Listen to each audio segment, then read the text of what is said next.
yung di ka mapakali. Panay lang ang kamot sa anit at kahit alam mo na di naman to makate. Dugo pati laway at pawis tumulo, akala mo ba lahat to madali? Hindi nagmamadali, akyatin ng hagdan na talagang matare. Ganyan talaga ang mga batang Pinas, talagang malakas kahit anong meta, wala kang ligtas. Talagang matigas na parang daliri ng mga kalaban. Sa gitna ng laban, shooters namin talagang savage. Di papaawa sa aming lupang sinilangan. Ang dami ng binilangan, ng isa, dalawa, tatlo. Handala ba kayo? Ito na pang-apat. Kaya dami na naman iyakin kahit dadaanin pa sa mga tipi-tipi-tipikal. Paano kami hahabulin? Marami tong gasolina, lalamunin ang lahat ng dipital. Sanay sa digmaan, dugong palaban. Babangon, babawi kahit sugatan. Sinag ng araw, tatlong bituin. Pilipinong may giting nagniningning. Sanay sa digmaan, dugong palaban. Babangon, babawi kahit sugatan. Sinag ng araw, tatlong bituin. Pilipinong may giting nagniningning. Ang maong away ang sinugdanan, di mo sugot madakpan pagbalik. Tanang agian kay dirit sumapalit. Ang init sa tughan kay dili mawakli. Sanay sa digmaan, dugong palaban. Babangon, babawi kahit sugatan. Sinag ng araw, tatlong bituin. Pilipino may giting nagniningning. Sanay sa digmaan, dugong palaban. Babangon, babawi kahit sugatan. Sinag ng araw, tatlong bituin. Pilipino may giting nagniningning.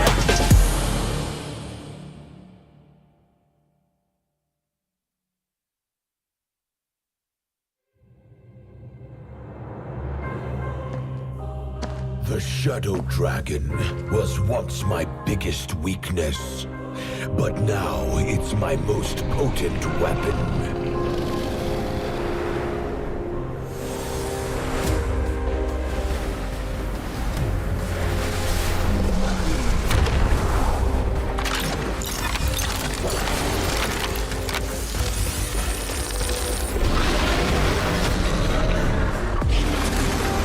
Cosmic Dragon, rise and soar!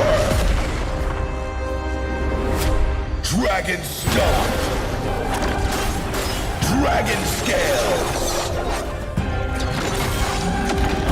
Dragon Rush! Rise beyond greatness and seize your own destiny.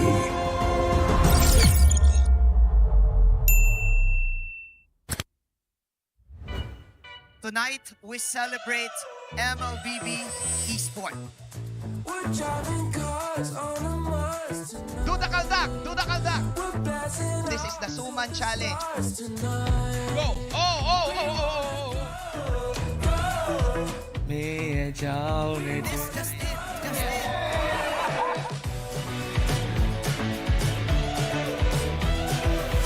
Welcome to M5 Gala.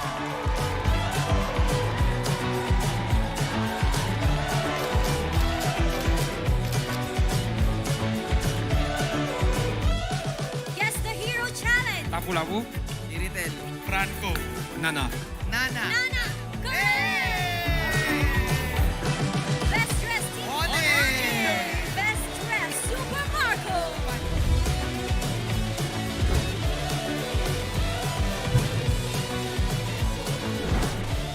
Thank you so much for joining us at the M5 Gala, and we'll see you at the M5 World Championship.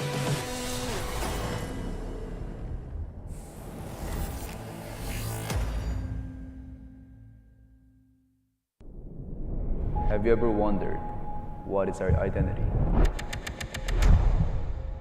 Our identity isn't limited to just esport players. Our style. Sweat. Our passion. And vibe. Feel our energy. When we dominate the stage,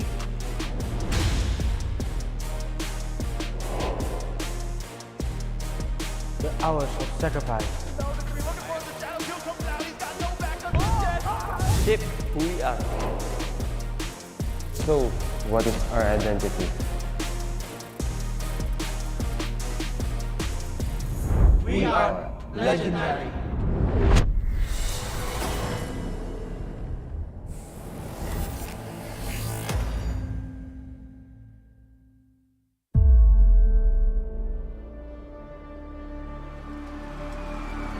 In the history of M Series,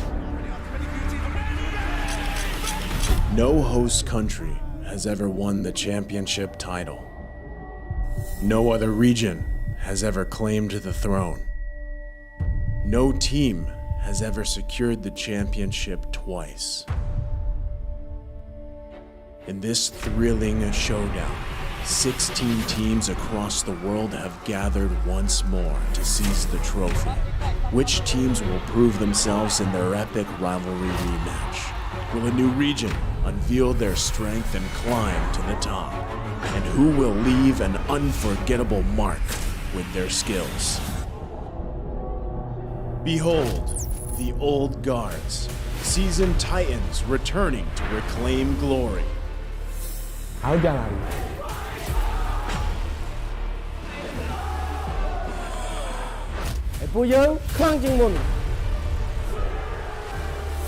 Судьба будет в наших руках. The newcomers, eager to forge their legacy.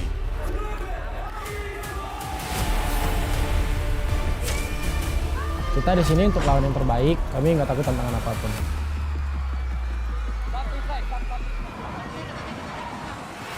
Emerging from the ashes, the rising stars are vying for the spotlight. Kita orang dah tunggu lama untuk momen ni. This is our time. It's now or never.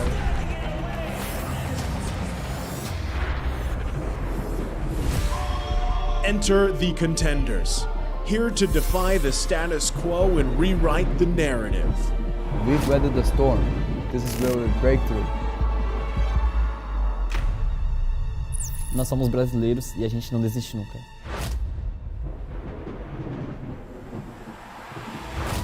The Kings, legends in their own right, descend to defend their crown.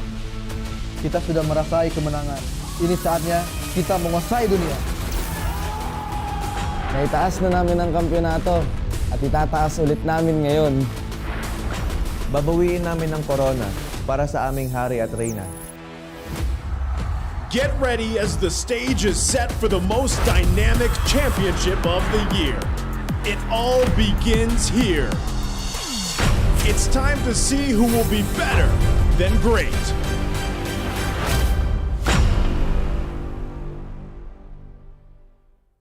In every tournament, pros fight not only for glory, family, and their country, but also for the heart of every game.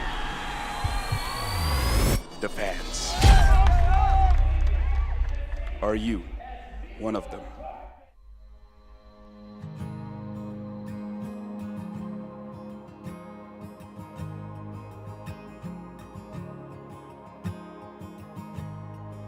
Hello everyone, my name is Queenie Tornis and I am representing Blacklist International Agent! Perjalanan Sonic ini udah berdiri sejak 5 tahun yang lalu. Sampai kita kalah, sampai apa itu Onic udah ada.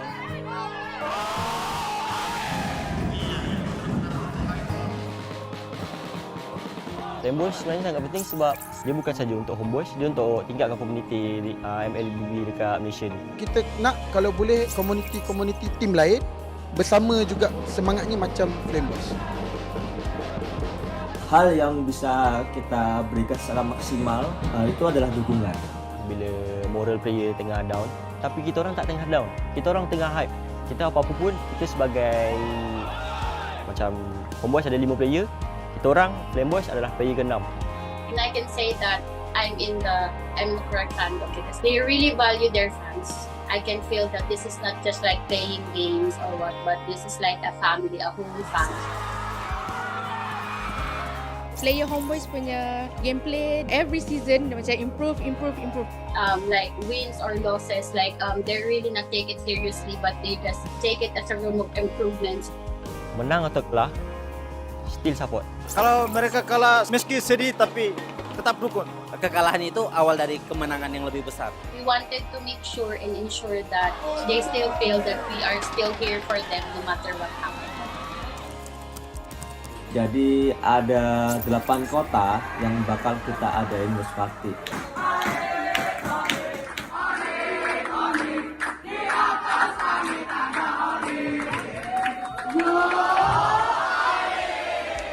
Let's go Blacklist! Blacklist will only improve and they won't give up! Even if they lose, they will win the next game. Blacklist! Break the code!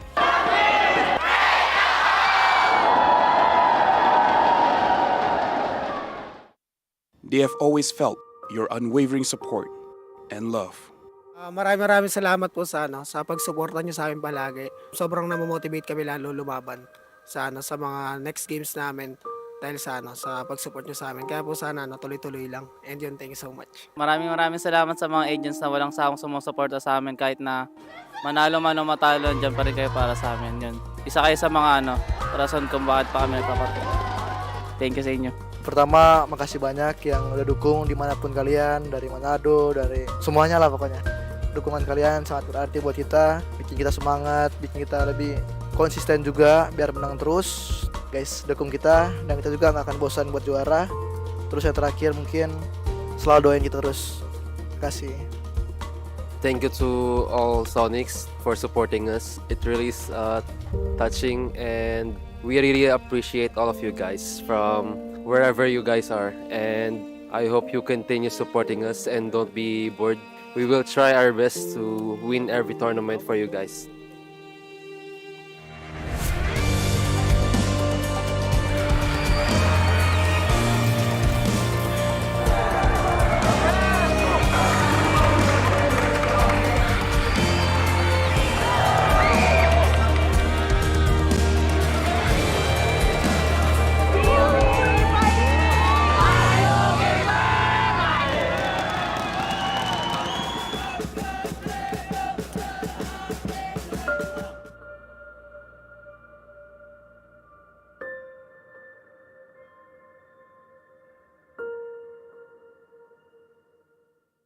What is undeniable, though, are the meteoric stats in the middle or in the mobile gaming industry, and the Esports Mobile Game of the Year celebrates the best of the best.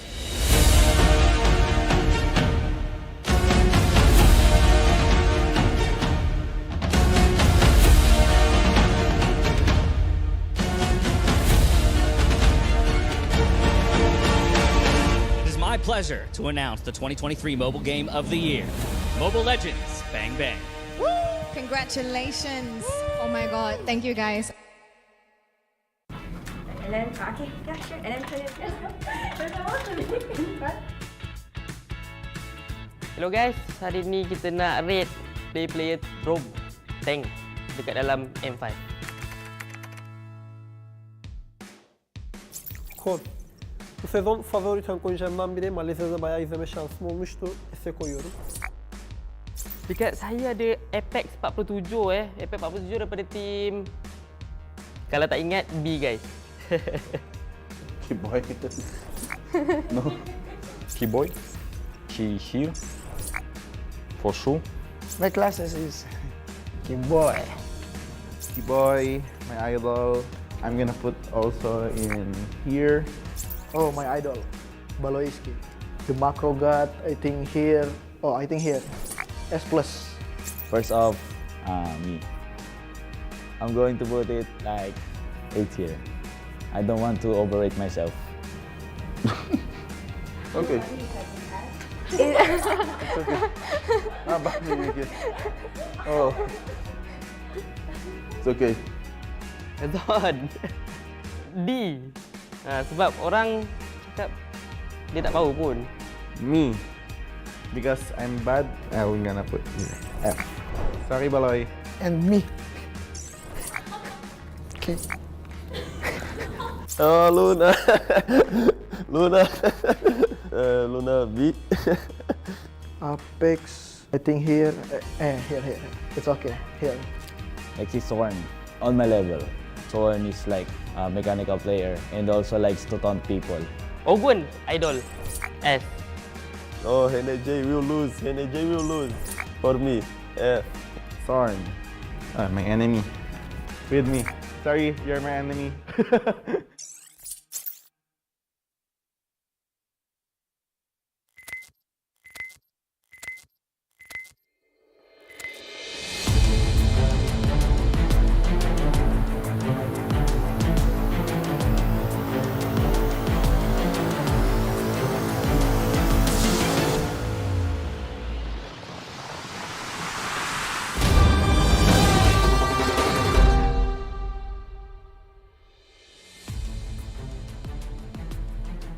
Naiba ng gaming ang buhay ko kasi dati pangarap ko lang to eh.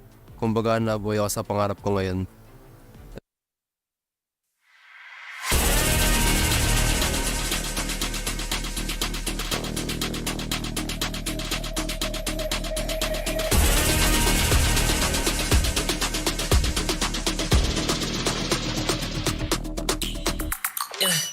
Hit me like I might get over, but you can give me in no corner.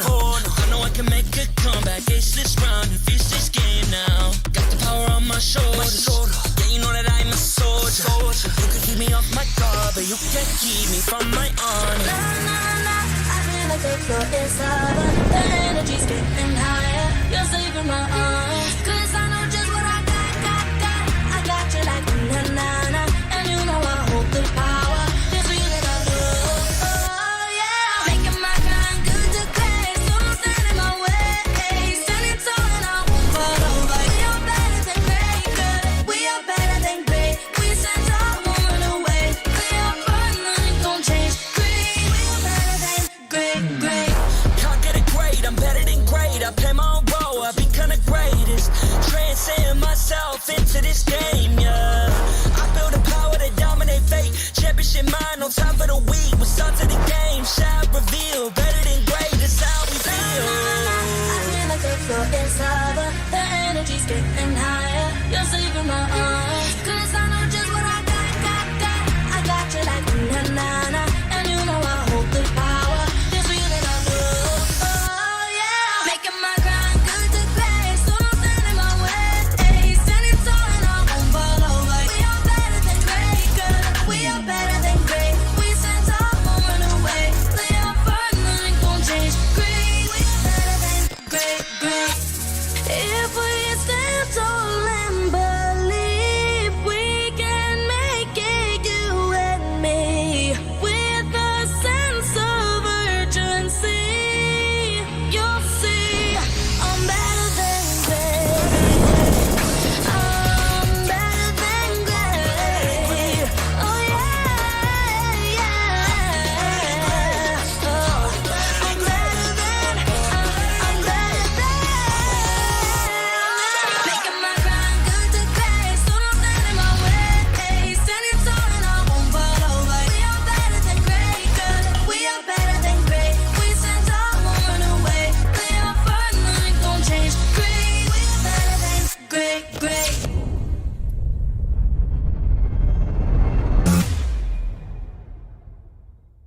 I am the #1 seed, the champion of the arena.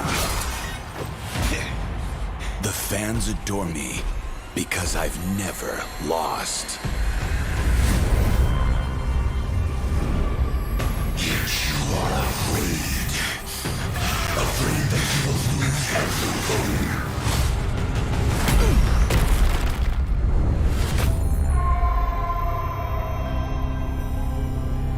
Do you ever get scared of losing, Kimmy? Well, big bro, I think we should cherish the joy and excitement of each game. Not who won or lost. That's right. I'll strive for victory, but I won't lose myself in its pursuit.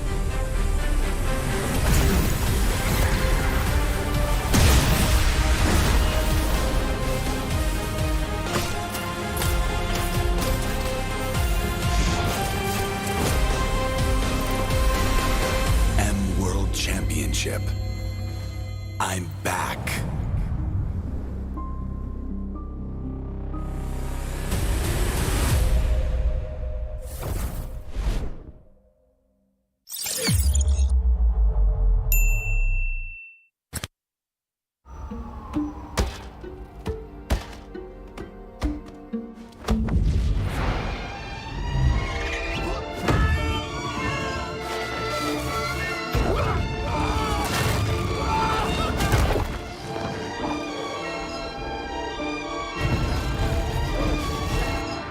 world's first city, built for play, is coming to Saudi Arabia. Don't just live life. Play life. Qiddiya.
Grab only, savings ang dami, your wallet sings tonight.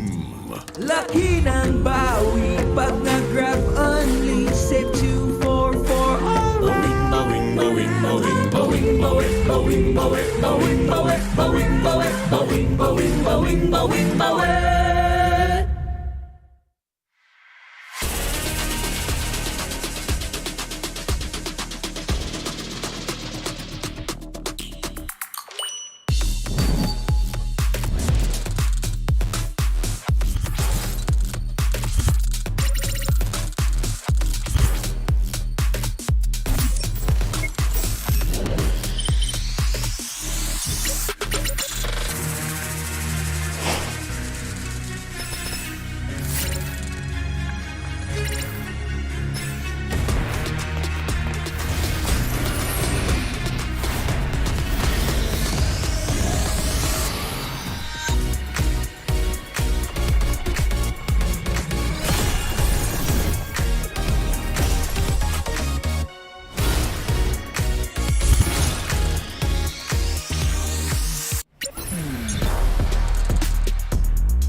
Камбэк.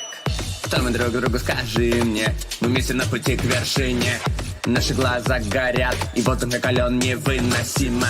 Нет-нет, мы не заплачем, потому что здесь мы что-то значим. Ногами высекаем искры, за спиной наша удача. Устали мы вечно ждать, сидеть с трибун, все наблюдать. Гладиаторы мы в этот раз. Наконец настал наш час. Мы вернулись вновь, чтобы побеждать. Трофей над головой своей поднять. Эта арена вызывает в голове флешбэк, и мы готовы к бою. Это наш камбэк. Кто ты, воин, как твое имя? Взмываешь небеса, как чонг. Воля твоя нерушима, снова слышен битвы гон. Только соло ты не сможешь таланты все свои раскрыть. Команда верная поможет твои слабые места закрыть. Устали мы вечно ждать, сидеть с трибун, все наблюдать. Гладиаторы мы в этот раз. Наконец настал наш час. Много раз ощутить боль падения, вновь находим мы силы воспрять. Снова на языке вкус сражения, снова сможем себе доказать. Давайте, ребята, Руслан! Это победа! Мужчина стоит рядом, ее не вытаскивает. Сейчас Саня, может быть, стоит продолжить? Получится ли ульта от Лолиты? Есть ульта от Лолиты! Красавчик! И должны доигрывать! Какая уверенность в своей игре! Все вместе, в системе, дойдем мы к победе. Мы встретим проблемы, но это путь верный. Против всех заочно, но я знаю точно, что на пьедестале стоять мы будем с вами. Мы вернулись вновь, чтобы побеждать. Трофей над головой своей поднять. Эта арена вызывает в голове флешбэк, и мы готовы к бою. Это наш камбэк.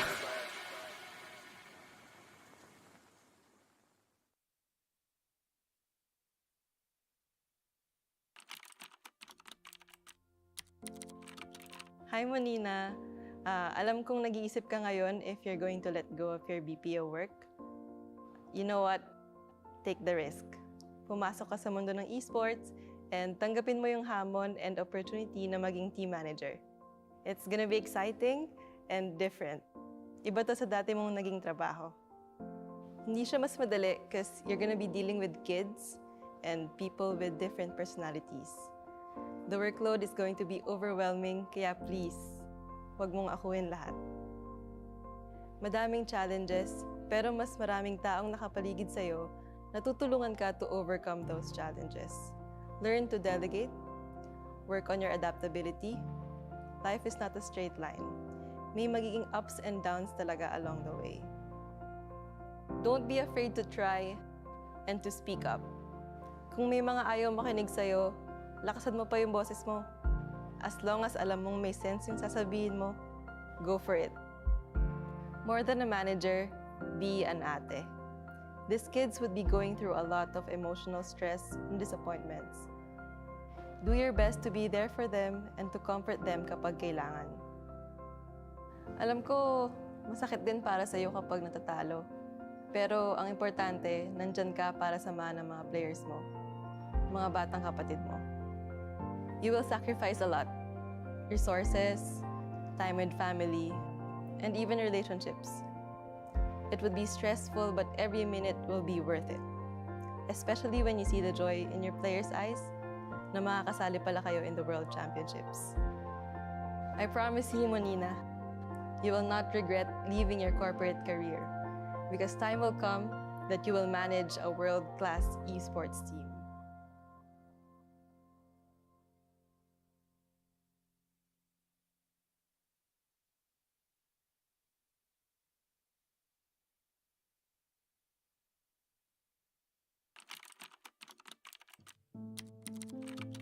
Hi Kel, alam ko tuwing tinatanong ka nila kung anong gusto mo maging, wala ka pang masabi kasi hindi mo pa naiisip yung mga ganun. Hindi mo pa alam kung anong pangarap mo. Pero huwag kang mag-alala kasi darating din yung laro na magbabago ng buhay mo. Matututo kang mag-Mobile Legends, gagaling kang mag-ML at magiging passion mo to. Darating yung time na tatakas ka sa Tarlac pa Manila para lang masunod ang gusto mo. Magsasorry ka na lang pag nasa bootcamp ka na. Galingan mo lang dun kasi magpo-pro ka. Makakahanap ka ng team na alagaan ka. Oh, baka akala mo puro saya lang yun ha. Magkakamali ka, may issue ka, pero okay lang yun kasi doon ka matututo. Huwag ka matakot magkamali kasi kasama yung pagiging makulit mo sa journey mo towards World Championships. Lahat ng puyat, pagod at pag-argue mo hanggang makatulog. Magiging sulit yan. Magiging champion ka sa M3 at sobrang saya nun. Damin mo lang kasi bilog ang mundo. Pwedeng panalo ka ngayon, tapos talo ka na bukas. Pag dumating pala yung oras na parang nawawalan ka ng gana sa ML o sa buhay, huwag kang titigil. Pwede kang magpahinga, pero ipagpatuloy mo pa rin ang pagpitik. Huwag mo hayaan na may dumang araw na hindi ka pipindot. Kasi malaking bagay yun. Hanggat kaya mo pa, huwag mo sayangin yung panahon. Isa pa, huwag mong kalimutan maging mabuting teammate kasi hindi lang talent ang puhunan sa esports, kundi teamwork at respeto sa isa't isa. Maniwala ka man o hindi, yung ikaw na walang pangarap noon, ginagawa ang lahat ngayon para matupad ang pangarap ng iba. Ng mga teammates mo na sabik at deserving na makapag-world champion.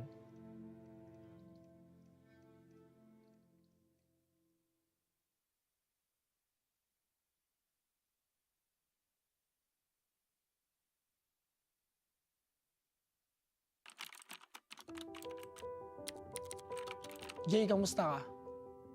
Kamusta yung pagbebenta mo sa palengke ng prutas tsaka pagtatrabaho mo sa babuyan? Para makapagpa-load ka at makalaro ka ng ML. Kahit pa 2 oras yung biyahe papuntang Bagak para maghatid ng baboy sa palengke, hanga ako sa'yo kasi kaya mo magtiyaga. Huwag kang mag-alala, lahat ng sinakripisyo mo, magiging worth it. Dahil sa Mobile Legends, magbabago ang takbo ng buhay mo tsaka ng pamilya mo. Oo nga pala, huwag mo kalimutan magpasalamat sa ate mo kasi pinahiram ka niya ng cellphone para makalaro ka. Mag-thank you ka rin sa mga pinsan and kuya mo kasi sila yung mga unang nakasama mo magbatak sa ML. Darating din yung panahon na makakabawi ka rin sa kanila. Sa atin lang dahil gigil ka sa kaka-RG, magiging top 1 ka sa stars at diyan ka madidiscover ni Boss D. Simula dito, marirealize mo na iba pala ang pagiging pro sa pagiging RG boy. Na kailangan mo pala mag-isip at kailangan mong matuto sa mga macro plays.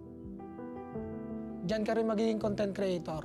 Enjoy mo lang yung pag-vlog and pagko-content mo kasi yan yung makakatulong sa pamilya mo. May purpose lahat na nangyayari kaya huwag ka mawawalan ng pag-asa. Darating yung time na kakailanganin mong lumipat ng team para pagbigyan naman ng gusto mo at yun yung makapag-focus sa pagiging pro. Don't get me wrong magiging thankful pa rin tayo sa content creator na Renny J kasi dahil sa kanya may abilidad ka na para sundin yung puso mo. Since natulungan mo na yung family mo, pwede mo nang tuparin yung sarili mong pangarap. Dahil dito, marami kang may sasakripisyo. Vlogging, projects, oras sa pamilya. Pero huwag kang mag-alala. Worth it lahat yan. Kasi mas magbubunga yung hirap mo at magiging M5 representative kayo ng Blacklist. Ito na yung chance mo para patunayan sa buong mundo na may bubuga ka. Yung respeto na hinahanap mo, makakamit mo yun. Dahil simula pa lang, alam mo na mas matimbang ang bagay na pinaghihirapan.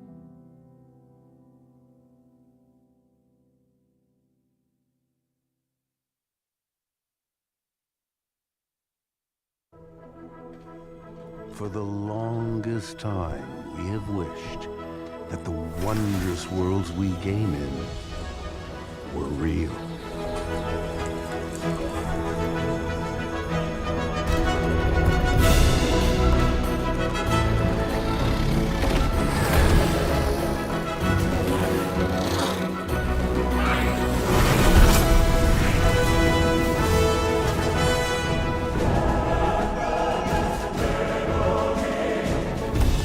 Genuine realms that we can explore, discover, and really play.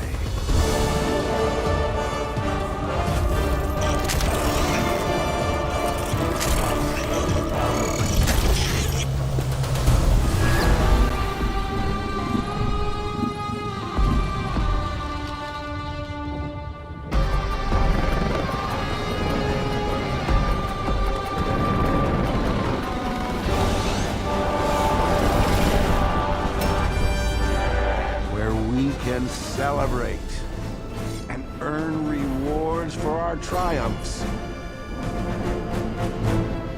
Or fail in pursuit of glory.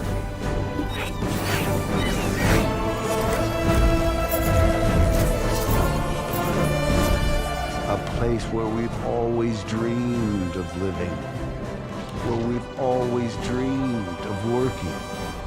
Dynamic, 24/7, and constantly evolving.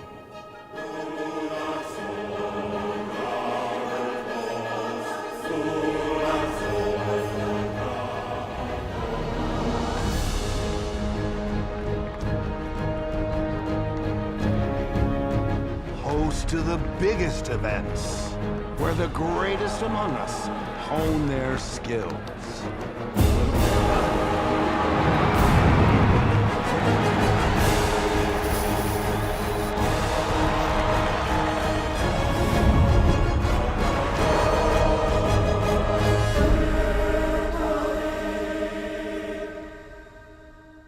A new era of play awaits.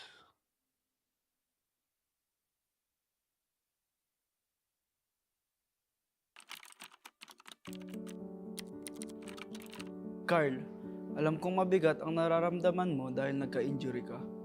Gusto mo pa naman maging professional volleyball player. Pero, gusto ko lang malaman mo na ang mga pangarap ay nagbabago at lumalago. Hindi ka man nakapag-pro sa volleyball, magiging daan naman yan para mapadpad ka sa esports. Dahil sa support ni Mama at Lola, magiging player ka sa Mobile Legends. Mula rito, huwag kang matakot mag-risk sa mga bagay talagang gusto mo. Kahit na mukhang malabo, subukan mo pa rin. Hindi mo malalaman ang mga kaya mong gawin hanggat hindi ka umaakbang. Balang araw,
You can't keep me from my honor. Nah, nah, nah, I feel like the floor is lava. The energy's getting higher. You're saving my arms. 'Cause I know just what I got. I got you like na-na-na. And you know I hold the power. This feeling I love. Oh, yeah. Making my grind good to great. So don't stand in my way. Standing tall and I won't fall over. We are better than great, good. We are better than great. We stand tall, won't run away. We are fun, nothing gon' change. Great. We are better than great. Can't get it great, I'm better than great. I play my own role, I become the greatest. Transcend myself into this game, yeah. I build a power to dominate fate. Championship mind, no time for the weak. We start to the game, shine, reveal. Better than great, that's how we feel. I feel like the floor is lava. The energy's getting higher. You're saving my arms. 'Cause I know just what I got. I got you like na-na-na.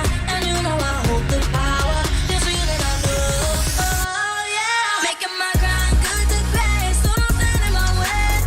Standing tall and I won't fall over. We are better than great, good. We are better than great. We stand tall, won't run away. We are fun, nothing gon' change. Great. We are better than great. If we stand tall and believe.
Mabuhay Pilipinas! And to every Mobile Legends Bang Bang fan from around the world. We started with 16 teams. And after 11 grueling days of intense battles, we are down to the final 4. 4 great teams, but only one will be better than great. Ladies and gentlemen, this is your M5 World Championship. My name is Mikey Reyes. People call me Tito Mikey. And it's about to be a crazy day. Later today, it'll be the much-awaited matchup between the Sky Kings of Onic and the Filipino champions AP Bren. But for now, yesterday, we saw 2 unbelievable comebacks. One from the team that is considered to be the dark horse of this tournament, EECA Deus Vult. And the other from the hometown heroes, performing in front of all their agents, the Blacklist International.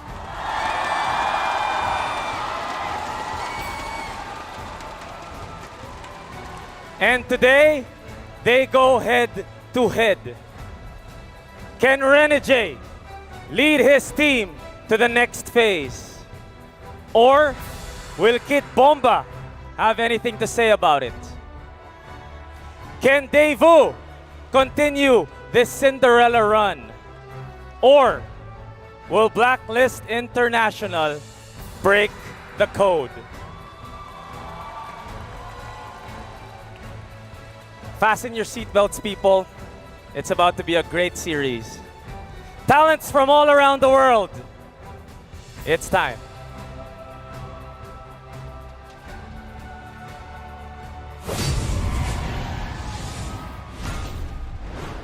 And it's just a matter of time before we begin arguably the most taxing day, emotionally tolling, physically demanding day in all of MLBB esports this year. Welcome to the M5 World Championships Stage 2 knockouts.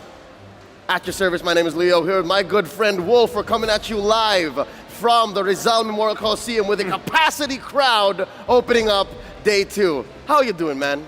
You know, I'm doing great. I think the weather is not that nice, but I'm sure that inside the stadium, it's gonna be great. It's gonna be intense. It's gonna be a combination of intense battles as well as good storylines, dude. It has been set already by the lovely Mikey. And with that, from all around the world, we welcome you to the broadcast.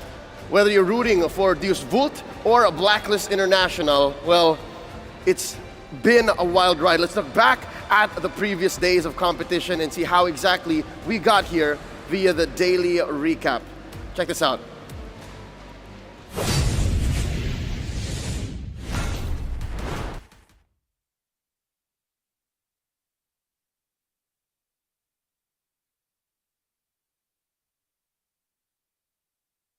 Stage.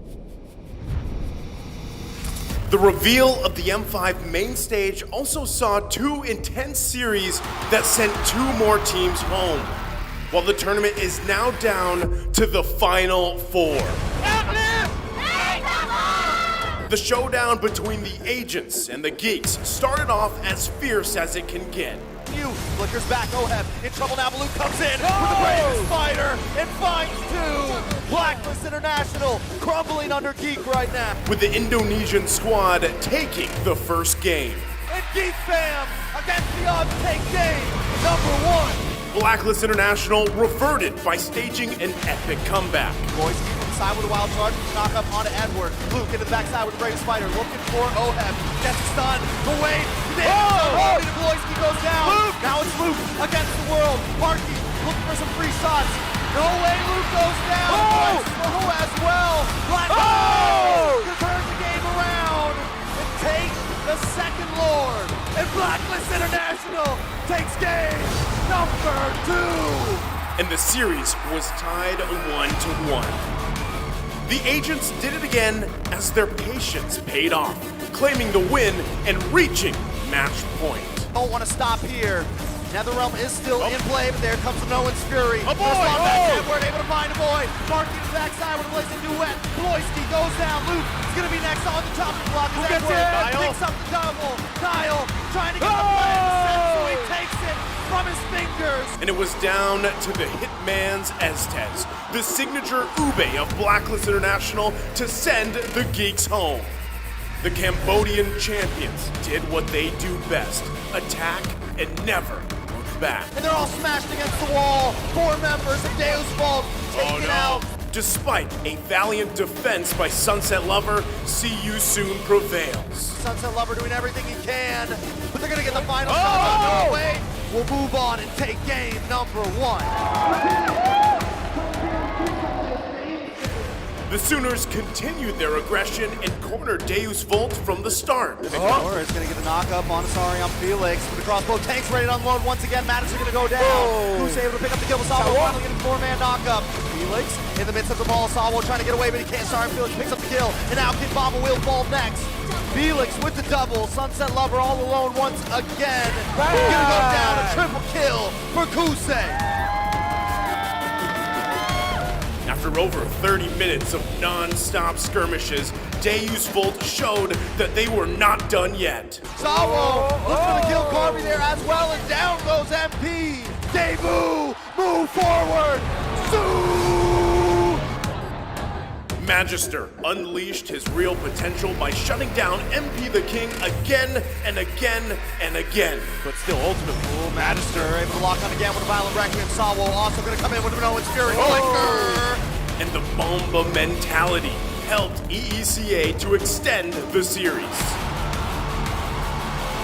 It is Rise of the West as Deus Vult completed the reverse sweep with their signature Diggy Pick. Felix down, the base drops, and the sunset closes on See You Soon as the Dark Knights rise. We are now down to the last 2 days of M5. We are so close to witnessing the crowning of the new world champions.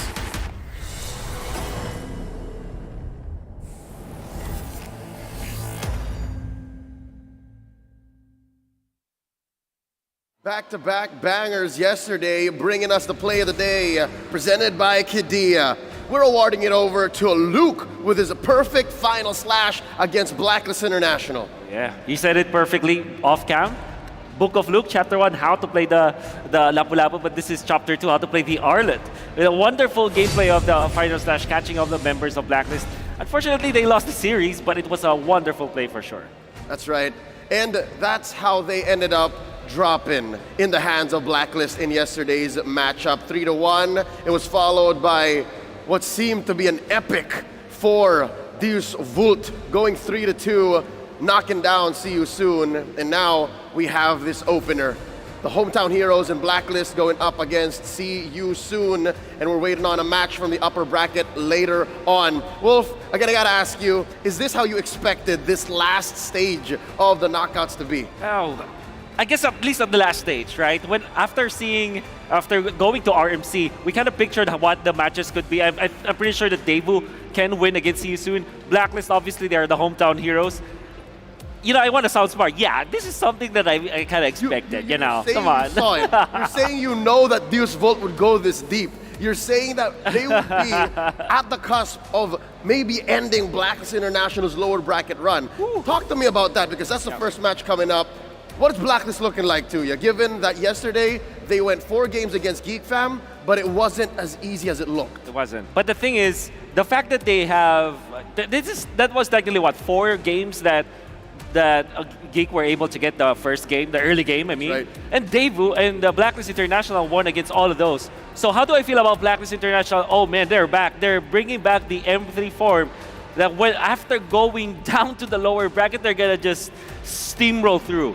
Makes for quite the documentary, if you know what I'm talking about. One more time, looking at the knockout stage brackets. We've seen so many teams say goodbye already. We're down to the final 4. So we've cut down effectively in half the teams remaining in the M5 World Championship stage. And with that said, it all comes down to this, a best of 5 coming back. Yeah. Deus Vult, the Dark Knights of the M5 World Championships. What makes them so deadly here? What makes them an actual threat against the M3 World Champions? Number one, they are, I guess, in a way, their macro is not the same as usual teams that you've seen. Different. It's different, right? For lack of a better term, it's different, right? Second is, they fight and fight and fight no matter what, right? It's a... I would get this term from another MOBA. It's Davai Gaming. It's perfect for their region where they just rush ahead on. They would just take what they wanted. You know, Davai Gaming at its finest. So with that said, this might be the age where Davai Gaming, a different kind of approach to the game, just changes. And is that not perfect for Blacklist International's history? Because they also changed the game wherein they invented the ube. Is there an ube from other MOBAs? Is there an ube from other sports? Interesting. Right? You know? Because it might be Blacklist who actually pushes the envelope in that sense. That's right. I completely agree. I don't think I know of any that kind of play style. And Blacklist are the masters of it, for sure. Only in MLBB, only on the world stage, only in the M series. And with that said, I would love to see a vibe check. I want to know what these teams are looking like as they step into the stadium, as they make their way into Rizal Memorial Coliseum, given that they know they have a capacity crowd waiting for them. They have all of the agents, all of the fans traveling from all around the world to see them in action, specifically the young mid-lane magician, Yue. Yue here, average kills, relatively low for a mage of this current metagame. But Wolf, talk to me. Tell me about what Yue is doing that's making it work for Blacklist. He's a different flavor from the mid lane. For the past iterations of the Ultimate Bonding experience with Haji as well as Omai Venus sometimes, and what they do is they kind of play passively, but Yue plays aggressively, very distinct from the other mid laners that you've seen ever from Blacklist International. And now stepping into the arena, we have Sunset Lover from Deus Vult, an M-Series veteran, showing us exactly that it's not just one Lilia superstar in the World Championships this year. He is a threat. He actually won with not just the Lilia, but with a Gord yesterday. Exactly. You saw that Gord game? I saw it. I believe that he was also able to just... I think it was the best KDA, right, during that moment. But I'm kidding. I mean, if you're going to be looking at that game and how Sunset Lover played it with the Gord, it was very, very smart and calculated. Like, if you really dial in and dive in and become a nerd about it, it looks really, you know, something that he's prepared for, something that he played so smartly. And I'm very impressed about how Sunset Lover played that Gord. I'm sure it wouldn't be possible without the ROG Phone 6. It's M5's official gaming phone, and it packs the game-winning power of Snapdragon 8 Plus Gen 1 chipset with a class-leading Game Cool 6 thermal system that lets you break every limit. It also comes with a spectacular 165Hz AMOLED display and a monster 6,000 milliamp hour battery life to power through your gaming needs. Check out Daewoo doing their ping checks with the ROG Phone 6. Wolf, I won't lie to you. Last night I tried to play the way Sunset Lover did on that Gord, and I did pretty well. I mean, given there wasn't a Yuzhong, there wasn't as hard of a lineup in my face, but I was rocking the ROG Phone 6. It works wonders. Was it nice who approved? Yeah, he was watching. He was constantly over my shoulder saying, but I won. But you won, which is what matters. And I think we're going to see more heroes like that. I think that we're going to be diving deeper into the bag of tricks of the teams right now, particularly for Blacklist International. So far, what we've seen yesterday are their usual picks. If you're going to be looking at their heroes, there wasn't any like surprise picks, right? So I'm pretty sure that against Daewoo, a team that plays the Gord, that plays the Diggy, for example, eventually the Dyroth, right? These heroes, they just challenge the hero pool for sure of Blacklist International. That's right. And again, despite this being a David versus Goliath matchup, as Wolf said, bringing their own brand of macro, bringing Davai Gaming to MLBB. It's up to the code breakers to decode the Dark Horse. I actually am also quite curious because Mirko and I yesterday tried to figure out there's no way this is happening. There's no way that after Game 3, momentum is more than enough to swing this towards Deus Vult. Because even in the draft, Game 5, you saw how they kinda, again, with Coach Fly Solo manning the draft here, forced them into picking the Hayabusa. So they forced them to play their meta. Exactly. I believe that the drafting is a big part, massive part of how Dave's Vault was very successful. You can see it's not about the heroes that they pick up, right? It's not about countering heroes. It's about the order of picks that they will do it. Sometimes they put a Diggy last, sometimes they put it first. Even the Minotaur, like the order that Dave will plays and drafts around their composition, that is how they were able to actually win the games. That's right, and now it's up to the Hitman and the crew to figure out exactly what's going on. Where is this bomba mentality coming through? How do we stop the Bobentum? Do you allow this? The Bobentum, I allow it. I allow it. Because that's perfect. That is actually one of the perfect pictures that we can paint when we saw game number 5 or the best of 5 series yesterday. It was just about that momentum. Kid Bomba called game. He called 3-2 after game 3. He called prophesized game, it. man. He saw it. He predicted the outcome. Exactly. He manifested it. Yeah, that's a different level of intelligence that you can see from a young guy, 18 years old, and already proving himself in the international stage. He's amazing. This Greek-German athlete. Again, at the lead for this Volt is the veteran Savo and Sunset Lover. On the other camp, the other corner, it's the Hitman. And again, the youngest iteration of Blacklist there has ever been in their entire run. And they're this close to doing it again, Wolf. They're this close to reaching the peak of MLBB esports. They just need to win 2 more series and they're in the grand finals once again. Looks and sounds easy, but I'm sure the Blacklist is up to the task. It will be the veteran Savo from the side of Dave's Vault to kind of stop them. And the thing is, if you're looking at Ready J himself, right? I was able to talk to Benny Cutie. Of course, you were saying. This is not a shrine, but we'll make it a shrine. Benny Cutie, you know him, world champion. That's right. Obviously one of the best goldeners out there. He said that Bren J is a good mixture of catch-type roamers as well as sustained roamers. Best of both worlds. How do you stop the Hitman with that? How is this real? How is he playing with that kind of hero pool?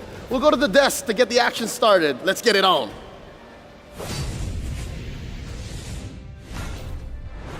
Big thanks to the animals, Leo and Wolf. We are moments away from the lower bracket semi-final match between the Codebreakers, Blacklist International, and the dark horse turned full-fledged powerhouse from EECA, Deus Vault.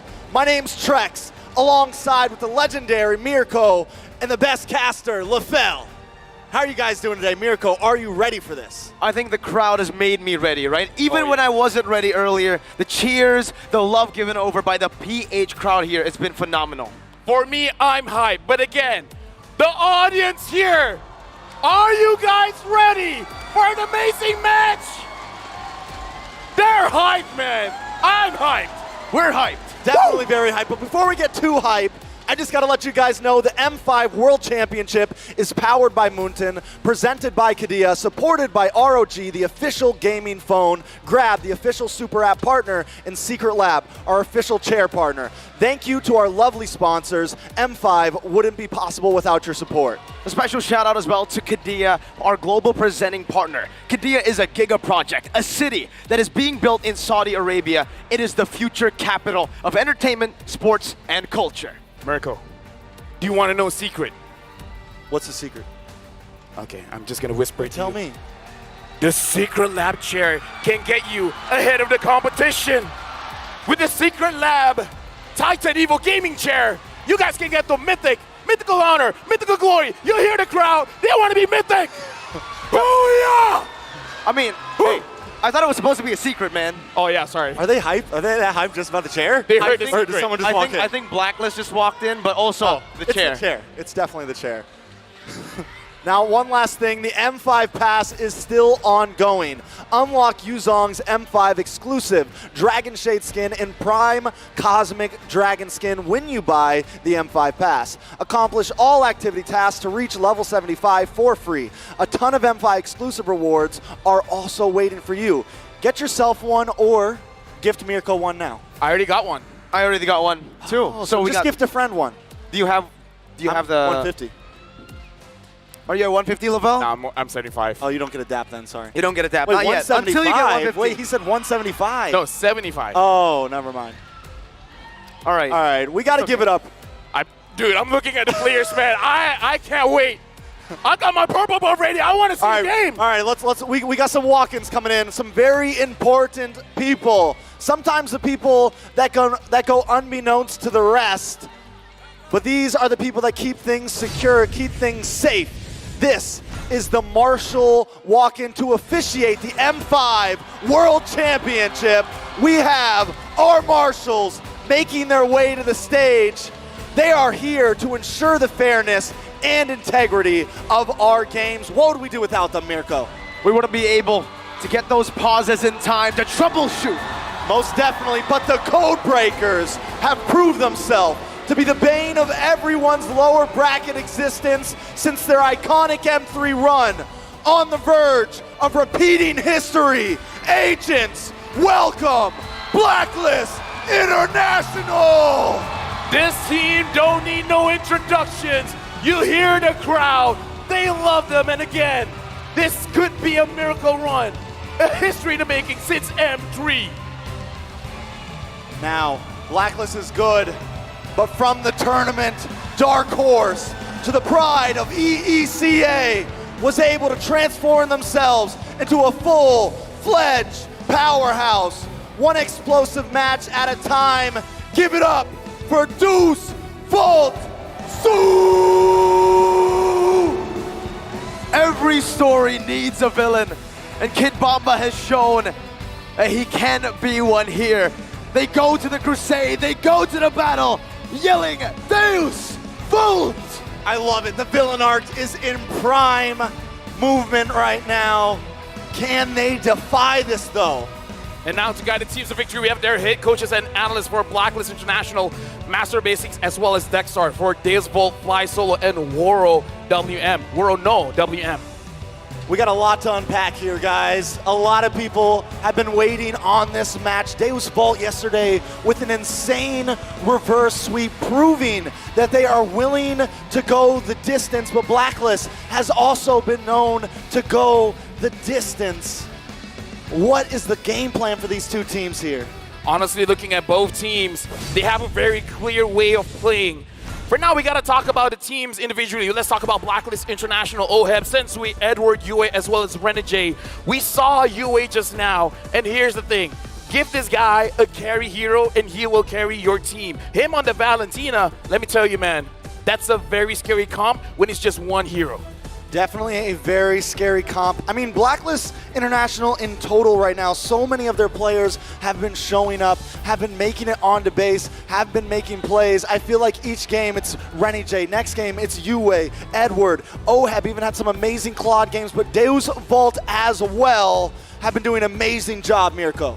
And it's very visible to see, even yesterday, when a lot of eyes are set only on Kid Bomba, we were reminded yesterday by the whole team that it isn't a one-man show. Sunset Lover proved to be one of, if not the best Lilias after the performances up against Fireflux, and just yesterday, the reverse sweep going consistent. And even when the Lilia was banned out, even when he didn't get his comfort picks, forced onto a gourd of all picks, he made it work, and he popped off. Let me just say, if Sunset Lover wasn't a Mobile Legends player, he would be a goalkeeper, man. How many times has he made that single play to protect the base, man? 1 against 3, 1 against 4, it doesn't matter the odds. Sunset Lover will prevent an end from the opponent team.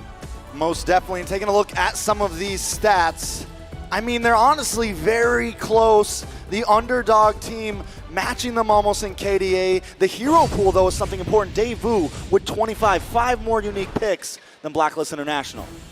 And with that, it becomes really interesting, the dynamic in the draft itself. We've seen Blacklist International, they like to take their time into these series, right? Just yesterday as well, against Geek Fam, game number 1, they took it more of an experimental run. They try to be creative with their picks, utilizing the Fredrin as a flex pick in the early phase of the draft, but then ending it up a bit too creative, I would say, right? Geek Fam then was given the opportunity to completely steamroll them, but then the adaptation starts. When that starts, it's quick. They can adapt to tempo, gameplay, and most importantly, the draft. They stick to their basics with Master the Base talent prediction. All right, we do have a quick talent prediction, and things are actually a little mixed up here. Mirko, 3-0 to Blacklist. I can hear the people already. They're You guys pretty see angry. this? They're upset. Why did you do this, Mirko? They're like throwing, no. Okay. Yesterday, I said 3-0 Blacklist, and they won. So, to be fair, like, it's not, yeah, right? Right, Lavelle? I'm not saving you. Bro, you also predicted Blacklist. You also have a curse. No. So are we saying your No. curses? Yeah, when we both work at the same time. It neutralizes the... Okay. I saw you, so I went with you. Okay. Dab it. All right, so... Dab it. But I voted for Deuce Volt. So it helps leverage Deuce Volt. How's your two curses are combining with my... How's your prediction rate so far? It's decent. It's decent. It's like 50-50. It's better All right. than yours. Yeah, way better than mine. All right, just to let you guys know, something very important and dear to us. Here comes the TikTok drops. Watch for 3 minutes, and you can win 1 TikTok viewer chest. That's 2 minutes less than before. And now watch for only 5 minutes, and you can win a TikTok's deluxe chest. Have any of you guys actually seen what's in those chests yet? Dude, let me just I say, heard they're fire. 3 minutes, you get 1 TikTok viewer chest, 5-minute deluxe chest. If you watch 4 hours, you'll get our hearts. Ooh. Your heart or like the caster's I said heart? ours. Yeah, but like... Give your heart. Sasageo. Sasageo, absolutely. That's exactly what the players are going to be doing here as well. They're going to give their hearts. They're going to give their hearts, especially for Blacklist International here, right? I mean, looking at how consistent this team has been, it's interesting to say that if they don't finish top 3, it's kind of a disappointment for the fans, for Blacklist, considering their entire run, ever since M3 as well, they've always made it to the grand finals. I don't know, one could also say the same thing though about Deus Volt's run right now. They're doing such an amazing job. They've had an insane reverse sweep. They've been this dark horse. I think at this point, people are starting to have faith that if there's a team in the lower, well, they're the only team in the lower bracket currently, but if there's a team out of the Asian region, Deus Volt is the one to take down one of the top S tiers, and I think it is definitely possible. What I'm getting at is basically, right, for Deus Volt, no one expected them to be here. No one. They have no pressure on their shoulders right now. They have the bomb-up mentality, right? Win or lose, they are happy. But obviously, they want to go all the way. Meanwhile, for Blacklist, being the home crowd team, being a team with the achievement, the history like that, M3, Grand Finals, and M4 as well, that consistency, there's a whole lot of pressure that comes with that support. Hey, I'm glad you guys giving me the time to talk as well as we go into the drafting phase. Where the first game here, Blacklist International going up against Deus Volt, where I will be looking at the roamers. 100% Matilda for Renegade, 100% Sao on the Diggy. I want to see the bands. I'm definitely excited for our first draft of the night here. We're already seeing some of these bans. Matilda going to be banned out from the side of Deus Volt. A lot of respect for Renegade. Yep, right now Deus Volt is the first pick, Blacklist International, the second pick, Blacklist going for those jungler bans, betting out the Nolan as well as the Guinevere. Deus Volt betting out the Matilda as well as the 1-1.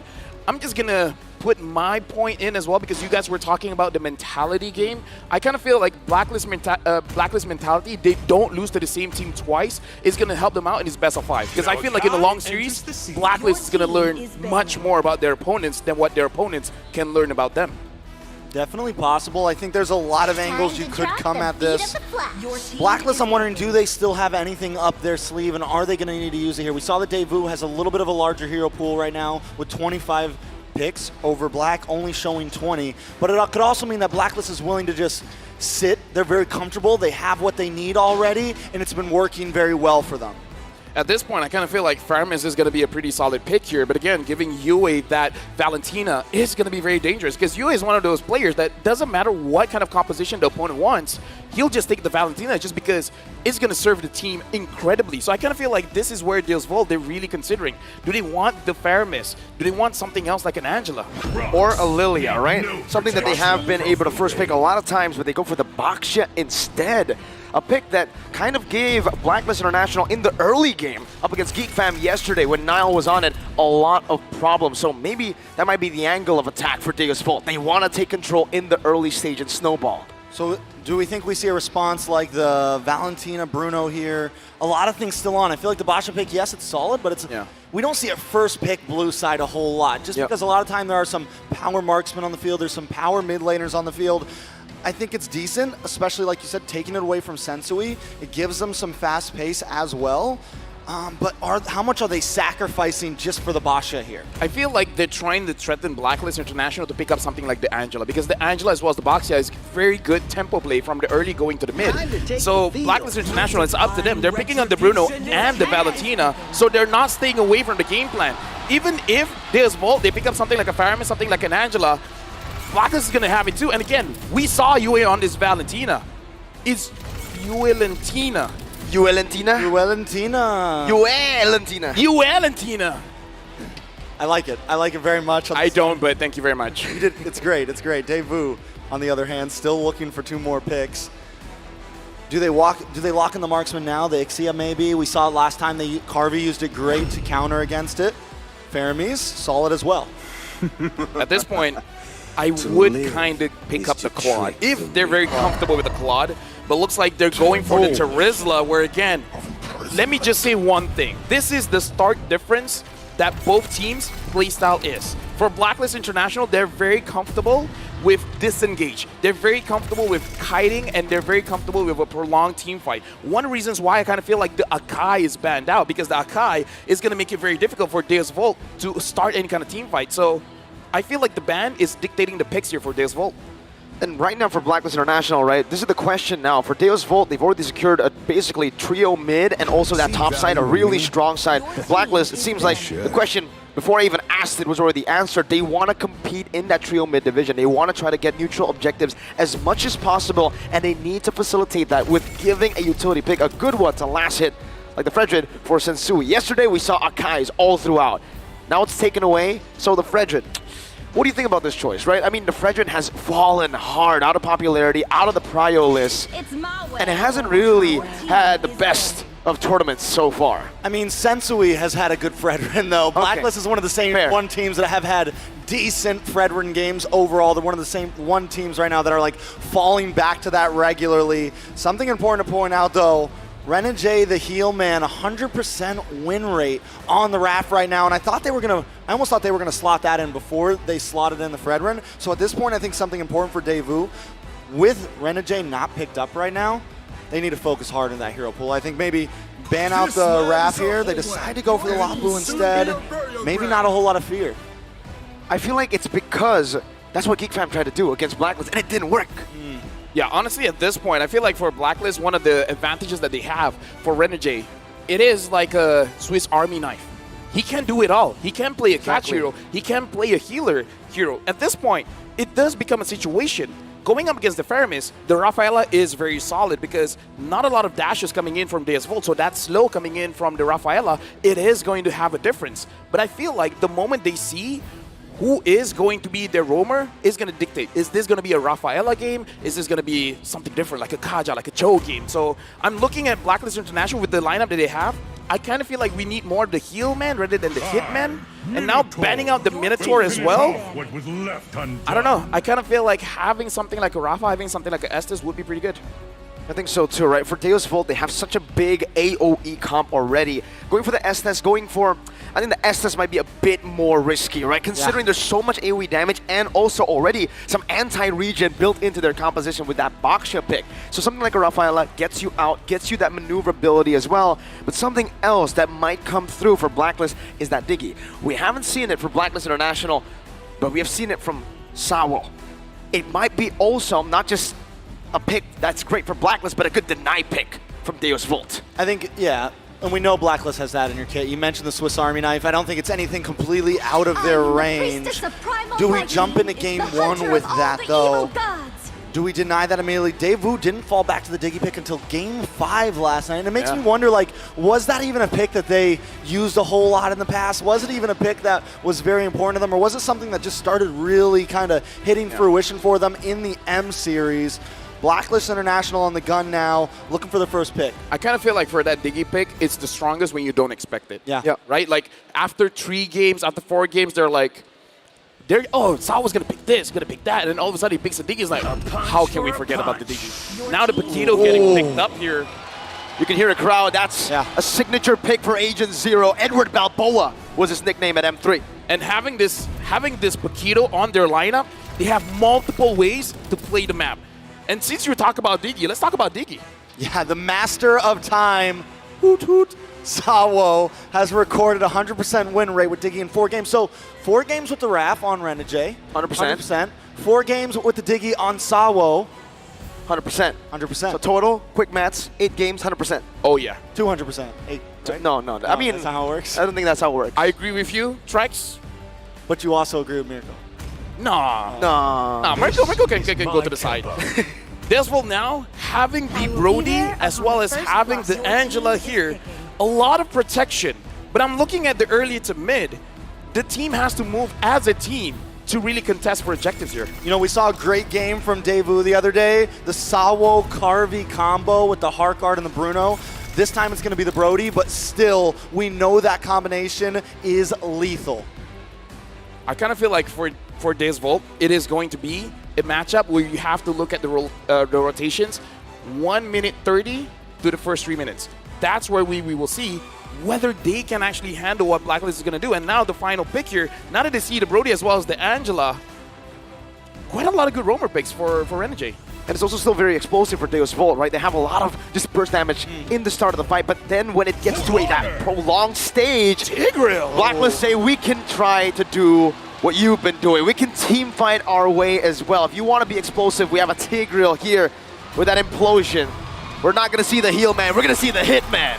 Here's the thing, looking at the composition from Blacklist as well as Deus Volt, Blacklist can play a composition of a 4-1 and then slowly get into a 5-man game again. So macro play, I kind of feel like Blacklist with their composition, they have the advantage here. Yeah, it's definitely going to be a whole lot to look at. Renegade getting a very aggressive roam pick. But we're about to jump into the land of dawn. Come on, Philippines! And viewers from around the world, it's game number 1 of the semi-final lower bracket. Blacklist International going up against Deus Volt. It's gonna be a hype one, boys. Who we got? 5 seconds till the enemy reaches the battle. I was worried for a second there. I feel like even the crowd hold their breath for a bit. But now we're jumping into the game. And again, I want to see the early rotations coming in from both teams, looking like a lot of protection coming in from Blacklist International, making sure that Sensui's early movement all around the map, all around the jungle is not going to get interrupted. And I really like that point, right? Because for Blacklist International, you mentioned they have more ways to get in this game. Mainly, I would say that XP lane advantage with the mobility, right? Maybe when it comes to clear and trades, not as good, but that mobility from the Paquito will definitely help him get more rotations on the map with Sensui to get that trio mid running. All right, so we got the Hitman Paquito. We got Renegade and a very aggressive roamer as well. I feel like Blacklist may be able to get a little bit aggressive in the early game, maybe even push into enemy jungle, try to invade, try to disrupt the aggression that Deus Volt wants to bring to them. Right now, looking at the emblem set here, looking at Carvey with the Brody with the Master Assassin, it looks like he wants to stay in the lane for quite a bit, trying to get a solo kill if possible. Look at this roam though, Edward coming down, Renegade very low. Sunset Lover needs to run away. Sawo gonna be the target, but Sensui will just commit the retreat. Doesn't really want to go for anything too much in the early stage. All right, so Blacklist International making some quick rotations. Edward is definitely going to be able to move around the map a bit more than Kid Bomba, but anything crazy about these first item buys? Oh. Honestly, looking at the Elegant Gem here coming in from Sunset Lover, I kind of feel like he's going to have a better time around the turtle, but I want to talk about the rotations here because Edward cut the lane very, very fast, and now Sensui is targeting the EXP lane. It's a good chunk of damage onto Kid Bomba. He's forced back. Magister rotating up top as well. Bomba forced to use that regen early, and he's going to lose a lot of prio in that lane. And he loses the gold crab over to UA there. Turtle going to be up in just a few seconds. Rotation advantage utilized by Blacklist International. Now onto the turtle, the first one of the game. Appraiser's Rat by Sensui to get the job done even faster. Edward in the back, knockout strike to zone them away, but now it's going to be Edward caught in a bad spot.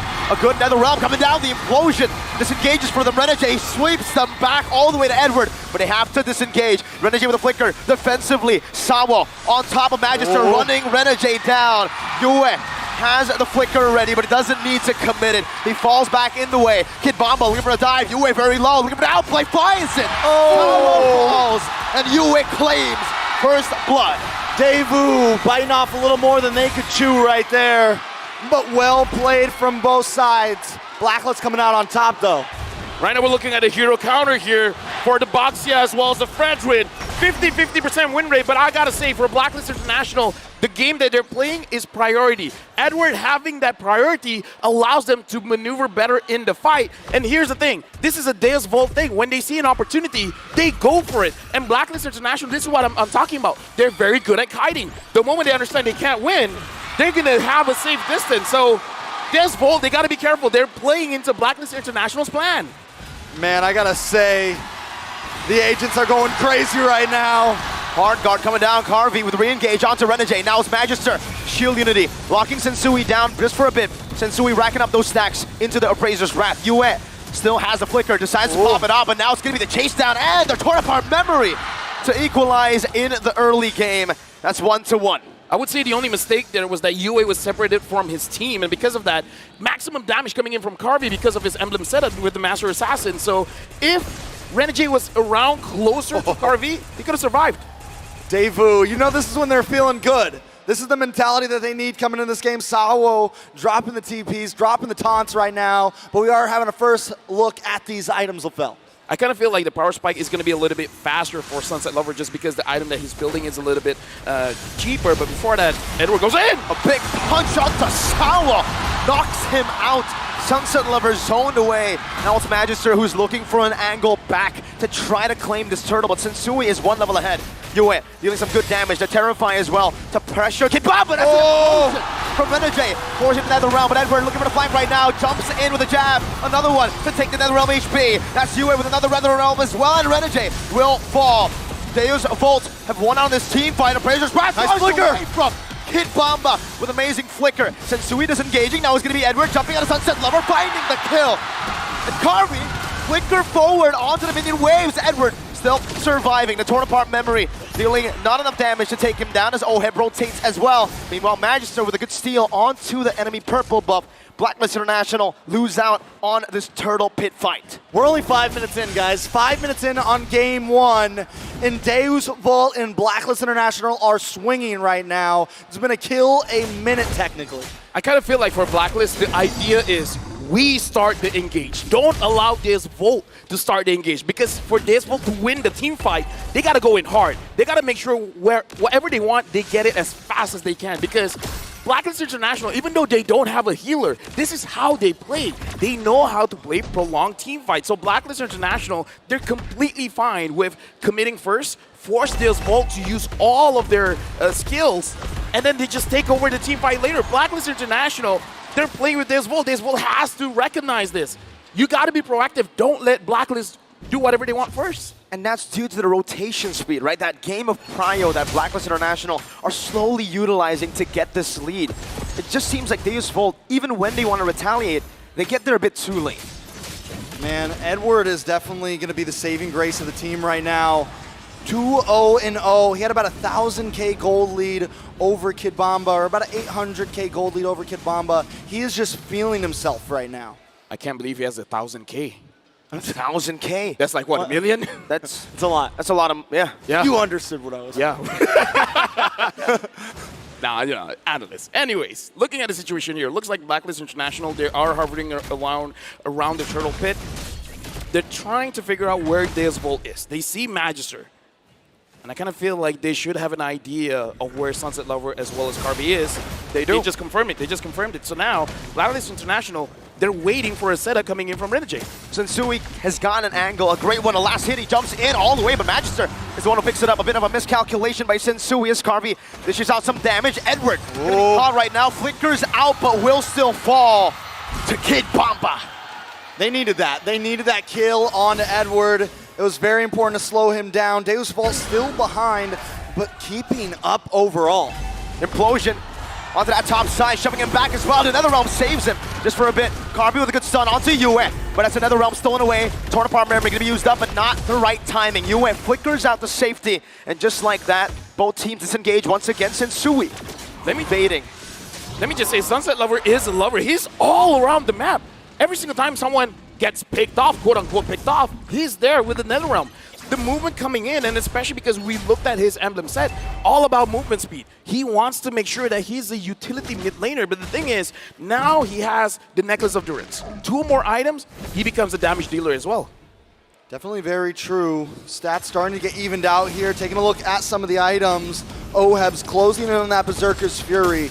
Once he gets that and he can start rotating around the map a bit, and there it is, it just locked in. Now we're going to start seeing some damage really start to unload from Oheb. That's the thing, right? For the power spikes, even though Oheb is gaining gold at a very good pace, Brody's going to hit his power spike a bit earlier. So Blacklist International need to be very careful about this mid-game power spike. They're already getting turrets across the board. Carvy's doing the same, trading it up top. But Blacklist seems like they want to go for more. I don't know if Kid Bomba can defend this all alone, but he should be able to clear the waves up. Penalty zone, onto the back. Magister flanking as well, onto Renegade. But it's a good peel. Kid Bomba with a flicker. Implosion to save the team, but Oheb gets ran down. It's a NetherRealm a bit late by you as he stole it just earlier. But his NetherRealm HP is getting taken now. Renegade isolated from the rest of the team and should be taken down by the 4-man squad of Deus Vult. They get the turret though. I gotta say, man, looking at Blacklist International, that was good, but Deus Vult, what's the communication there? Because Kid Bomba was very patient. The moment the close proximity comes in, they're like, yeah, guys, let's just go in. That was a good call from Deus Vult. A risky move from Edward. Falls a torn apart memory in the mid lane. He tried to defend that all alone, and now with no Edward, Sensui, his odds of getting this red tree down will be very, very slim. Kid Bomba poking him down. Yue coming down as well. The Appraiser's Wrath gets rid of Kid Bomba, but it bought enough time ready for Magister to secure the Lord. Carvey, gotta be careful. The hard guard comes in. Yue dashing forward, but Carvey falls. Oheb getting a lot of damage done. The Implosion Flicker combo comes in from Renegade as he finds another, and it's a double kill for Oheb. All it takes is one play to turn a game around. Deus Vult secures the Lord, but Blacklist International, this is something they've been doing for the past 2 days now. I would say that's not worthwhile trade for Deus Vult. The Lord, one Lord against like what, 3 deaths? Totally not worth it, especially because he was on the carry. Carvey made a crucial mistake. At that HP, he should have backed off. No matter the vision, even if you just see one person against a team like Blacklist, someone's waiting around the corner. That was a total mistake coming in from Carvey. I think they thought they had staggered the death timers enough to make a big play again happen, just like they did into Edward in the mid lane. Magister, all alone, has a hard guard to keep him very safe. Sunset Lover doing the best he can to give or to find value with the Lord. But unfortunately, due to that mistake, they won't be able to find any value here. Maybe aside from the tier 1 in the mid lane, which does equalizes things a bit more. The minions should be able to take it down. No! Edward punches the minions out. I love the fact, though, that Deus Vult right now is bringing it to Blacklist. A lot of people probably came into this wondering if they were going to be able to match up against such a top-tier team. Looking at the items here, a big game changer for Sao, having the Flask of the Oasis, as well as having the fleeting time, means that Deus Vult getting 1 kill is going to matter so much to them because they can prolong the team fight even longer. Having the Flask of the Oasis makes it so that for Deus Vult, honestly, if Sao goes into Magister or Kid Bomba, might benefit him more, and Carvey just tries to free hit. Opening up the map, Magister now going to be taunted down. The hard guard on him. It's not going to be used up just yet. Carvey as well finds those stacks. Now it's the time for the question, LaFell. My question. Deus Vult have more healing for consistent for long team fights, but Blacklist International have more damage for long team fights. So, who wins out in these long team fights? I would say Blacklist International have been playing this game for such a long time. I feel like the advantage is still on them, even though, like, on paper, looking at the draft, it should be Deus Vult. But you cannot, like, you can't explain the numbers of experience. I still think it's for Blacklist International. Yeah, definitely still the favorite, but honestly, it could turn at any moment. Carvey taking 1 death, still doing well. Also locked in the Malefic Roar. I mean, sitting right behind Oheb in terms of gold, but Oheb is definitely going to have a higher peak right here. Going to have a higher scale overall. Deus Vult may be running out of time. That's the thing, right? He's already hit critical mass, so Deus Vult really needs to look for an angle, just like... This is when I say it, Carvey gets engaged on. The hard guard used up already. A pretty big resource in the 12th minute of the game. As long as Deus Vult doesn't get any kill or assist for like what, 30 seconds, it's a big win for Blacklist International. The moment Blacklist makes a mistake, gives over a kill, then the fleeting time will trigger and it will basically null the advantage. So now Blacklist International, 3,000 goal lead. They're in a better spot here for the Lord. And they're great at Lord dances here. Holding it down, resetting again, the quick discipline as they get rid of the midway, but Carvy's doing the same thing on the other side of the map in the top lane. Mid lane pushing down, they need to deal with that or they're gonna lose their tier 2 turret. Sunset Lover barely gets there, and Kid Bomba gets isolated because of that. He takes a whole lot of damage now, and Blacklist International done a lot of damage on the Lord. Oh, Magister shield unity canceled. Kid Bomba with the penalty zone with the hard guard as well. Yue gonna be isolated from the team right now as he pops in another round, but that's gonna be the implosion. Disengage in the back. Still, Blacklist International needs to run away. Deus Volt are charging in. They're screaming Deus Volt as Renegade flickers back, and Oheb finds the damage necessary to take Kid Bomba down. And Edward with the moves, Edward with the grooves. A quick little step in just to pick up the kill onto Kid Bomba, showing who's the better EXP. Blacklist was patient, man. Again, this is where the experience goes in. They understand the strengths of the hero of Deus Volt. They're conditional. The damage is conditional. When you're clumped up, you're gonna receive maximum damage. So just go away, use all the dashes that you have, create your distance, and having the Haas Claw on this Bruno, alongside with the Malefic Roar, with the Berserker Fury, just hitting the jungle creep is gonna heal you up so much. And the awareness as well, right, Lavelle? The fact that they know they have Oheb dealing this much damage, you don't need to go for engages, Renegade. Just use the implosion appeal. And they keep on, I mean, they're literally walking into the implosion at this point. Renegade doesn't even have to try to hit anybody, he just waits for them because that's the way that Deus Vault plays. It makes the Tigreal look like it was meant just to counter their aggressive play style here. So Devu needs to find a way around that. So something to note, even if there's no Akai, the Tigreal's there doing basically the same job. This is going to be tough. Their wave clear isn't too good. Deus Volt in the bottom lane. Edward getting the turret down all the way, top side as well. It's the Lord who did the work. Now it's only down to one base turret left for Deus Volt in this defense. And Blacklist International, they choose to take the discipline route. They will disengage. So LaFell, at this point, Deus Volt sitting in the back, 6,000 goal behind. You know, it's definitely a hard one, but we did like their composition overall. Is this just a time of, do we just need to wait it out and wait for the big play to happen? Or are the odds even less than that? No, the big play is if somehow Kid Bomba or Sunset Lover can get onto Oheb, because Oheb is the reason why they've been winning this prolonged team fight. The damage and the sustainability. If they can figure out a way to drop him down, there is a chance. Because without Oheb, I would say, even though they have the experience, they can't win, it's just that they won't lose the fight. It's crazy, the fact that, you know, obviously for UA, for Oheb, we've been seeing these numbers pop up, but you'd expect Carvey and Sunset Lover to be doing the most damage for Deus Volt, but it's the Bomba himself that's up there, just second to Oheb. Is he building damage or is it just a normal build? He's just finding the right targets? I would say it's because he keeps finding those AoE damage, because Blacklist International, they do like to clump up. And we saw the engagements coming in from Kid Bomba with the penalty zone. If I'm not mistaken, he only has the Fury Hammer.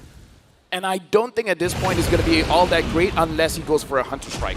Hunter Strike, maybe, but only if your mentality is to get Oheb. All right, so Devu, I think they're going to have to try to go for this Lord. But if they're going to do that, Magister can't take too much damage before they engage. He needs to make sure he gets close and maybe look for the cheap play here. Devu taking their time with it, though. The kiting is beautiful from Blacklist International. The Lord dance here has been phenomenal for Blacklist. Sensui's on it. Yue doing some damage. Penalty zone. Then locks on to Yue. It's on the memory coming down into the back line, but another round is going to be popped in. Renegade, implosion, locking him down, but it's another round. Renegade going to be zoned away. Sensui finds a massive Appraiser's Wrath to take it down. Edward loses immortality. Yue very low, still able to survive. Carvey going to get the stun, but Oheb flickers forward. That's a triple. Yue steals it away, and now it's just Sunset Lover all alone in his base. He's done it before. Can he do it again? The agents are on fire. A valiant effort from Deus Volt, but Blacklist are closing in. He won't be able to. 1 second on Sunset Lover against 5 members, 5 agents who stay targeted down the base. Game number 1. Blacklist International strikes first. Blacklist International repping the Philippines right now, showing Deus Vult who runs this show. Again, Blacklist understands this game, and they make Deus Vult play their game. Deus Vult, they got to figure out, based on game number 1, the changes they have to make. Because Blacklist International, they knew what they were going up against. The Akai is not there. Well, looks like the Tigreal is a very good substitute.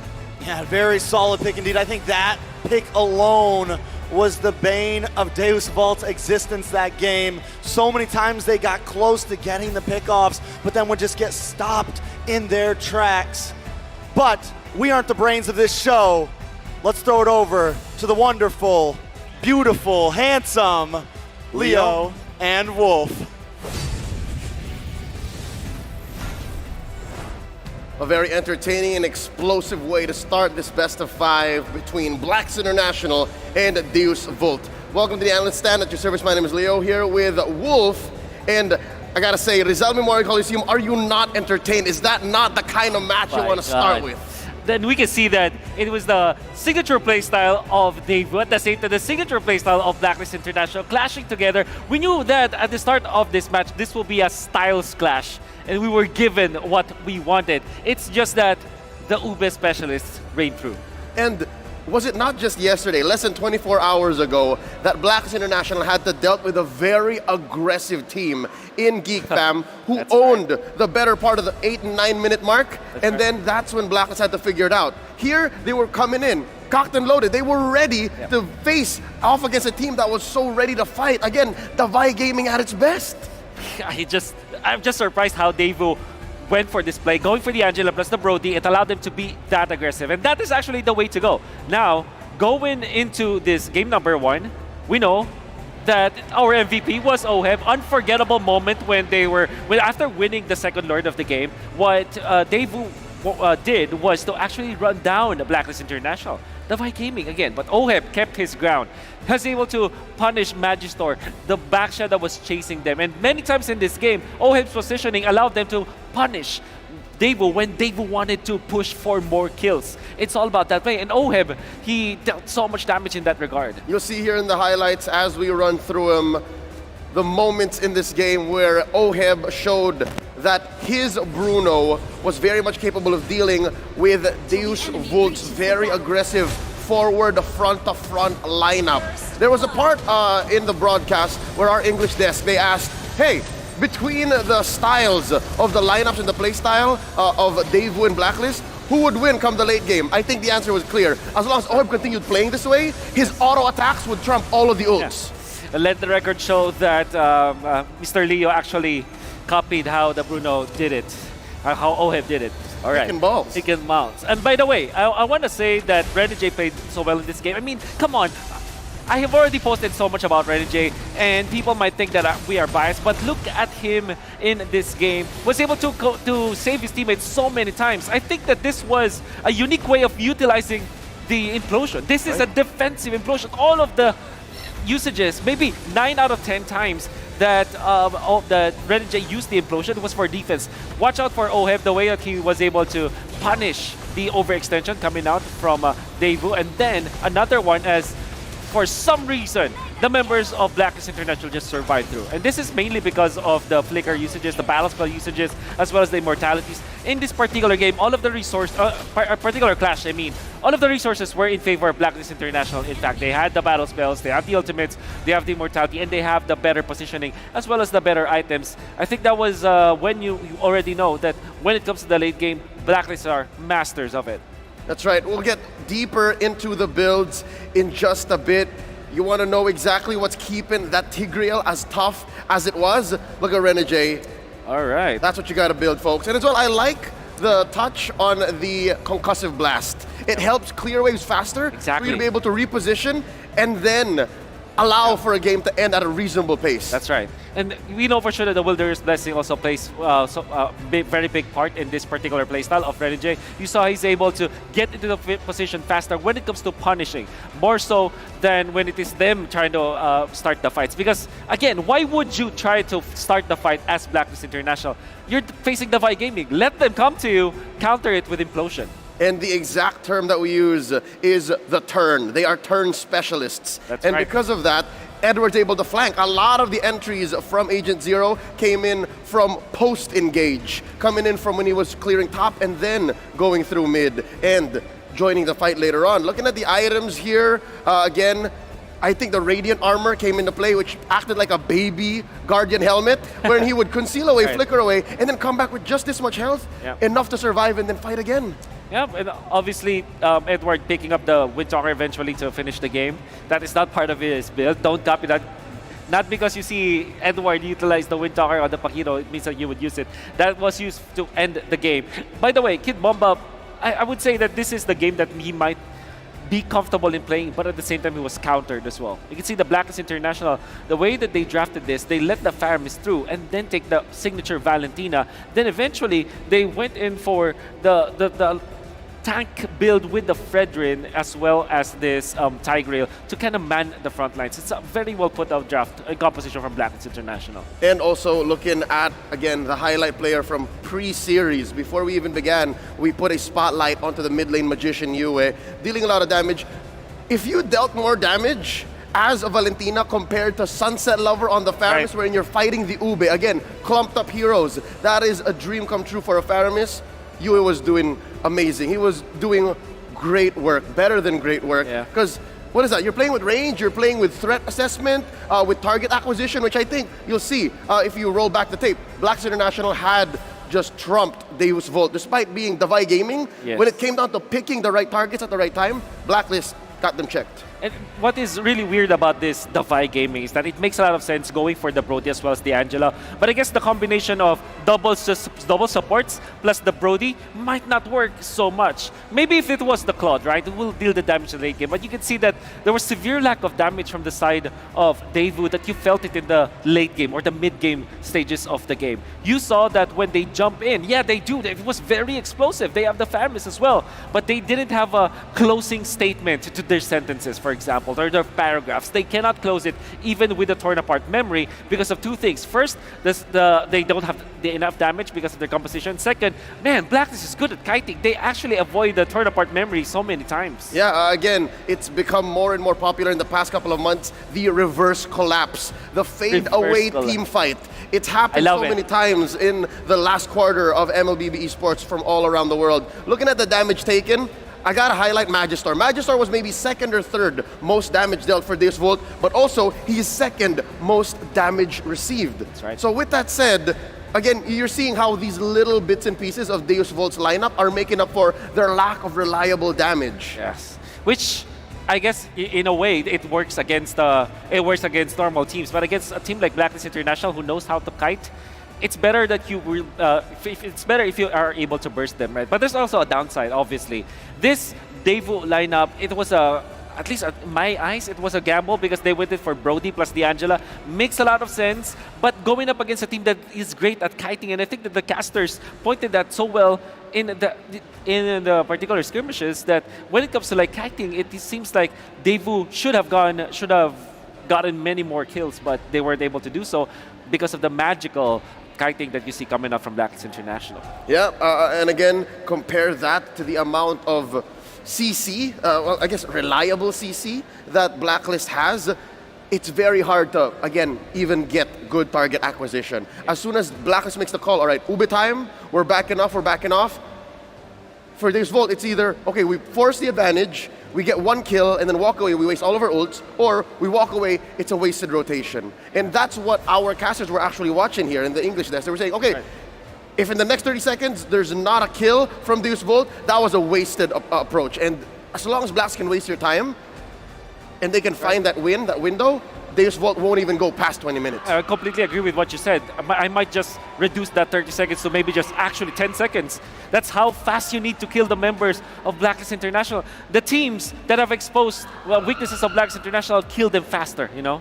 Yeah, and again, if you're at this stage, again, a single best of 5, how fast can you learn that? Here's a quick quote from Coach Bon Chan, a SEA Games gold medalist, an MLBB world champion. All right, at first, Renegade didn't want to play utility heroes until we taught him how to properly use those heroes. Should we use tank roamers, he can also do that because that's his specialty. So this is just a little bit of an insight as to how the Hitman became the heel man, how he evolved before Blacklist eyes and now before ours. And you can see that when he played the Matilda, I will never ever forget what he did yesterday, because he protected Oheb to the point where, as the Matilda, he's not initiating. In fact, was sitting far back so that the guiding wind will be there. When he's playing the Tigreal, he's playing a sustain. So I think that the perfect hero for Renegade, and hear me out, the Minotaur. The Minotaur has heal and catch. I would argue it's the Matilda because it has a way to go into the back line. That's true, yeah, all right. Imagine that. I can't believe that if you looked at Renegade's signature heroes from the M5 World Championships, it would look very different to the way he played all his career. So with that said, we're going to throw it over to our casters to get back into game number 2. Talk to us.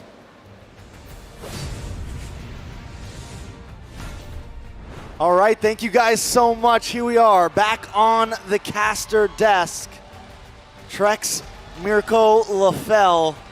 Are we ready for this? I'm ready. I'm just glad that they agree with us. Yeah. So we know about it.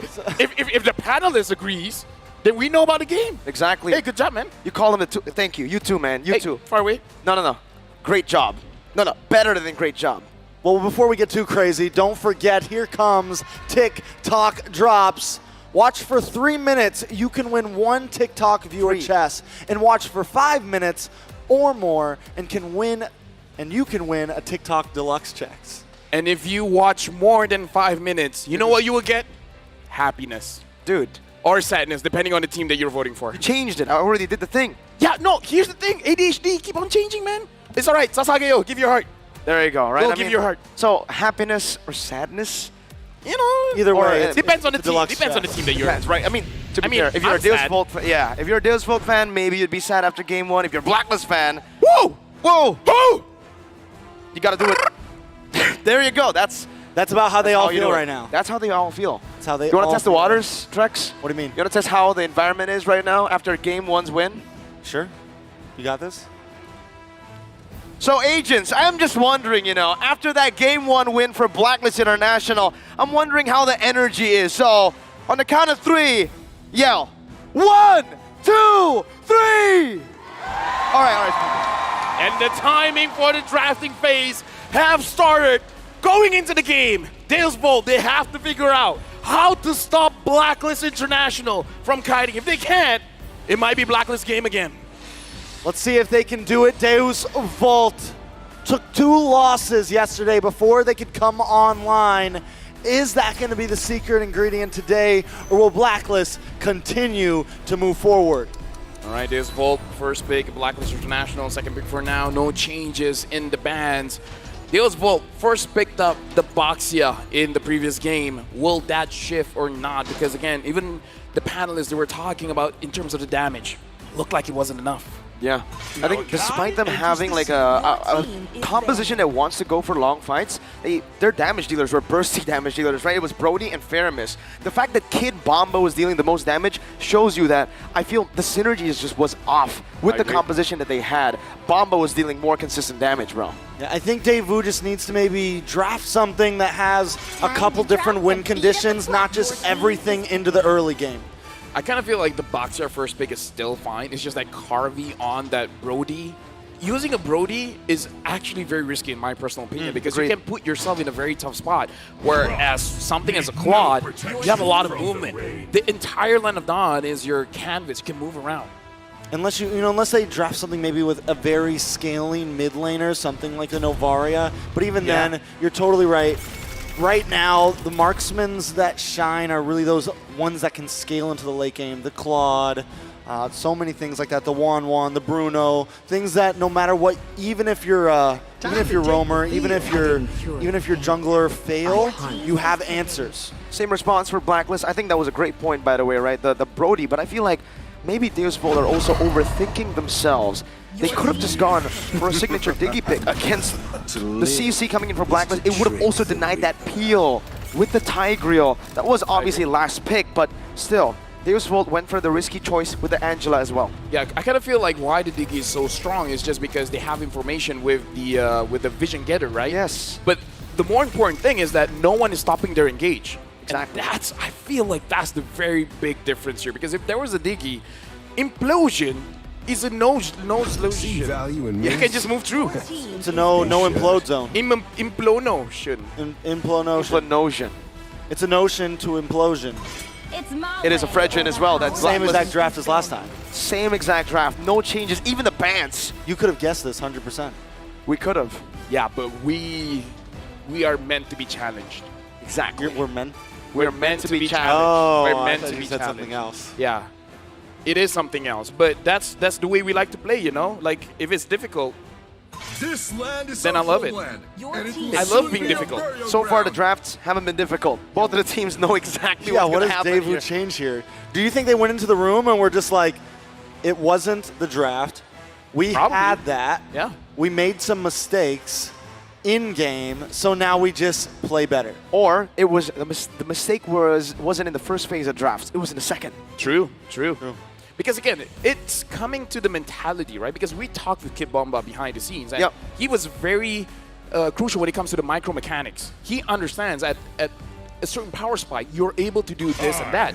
And the thing that he said before when he went up against Onic was that they were focused on a problem that did not exist. So maybe in the first game, that was the problem.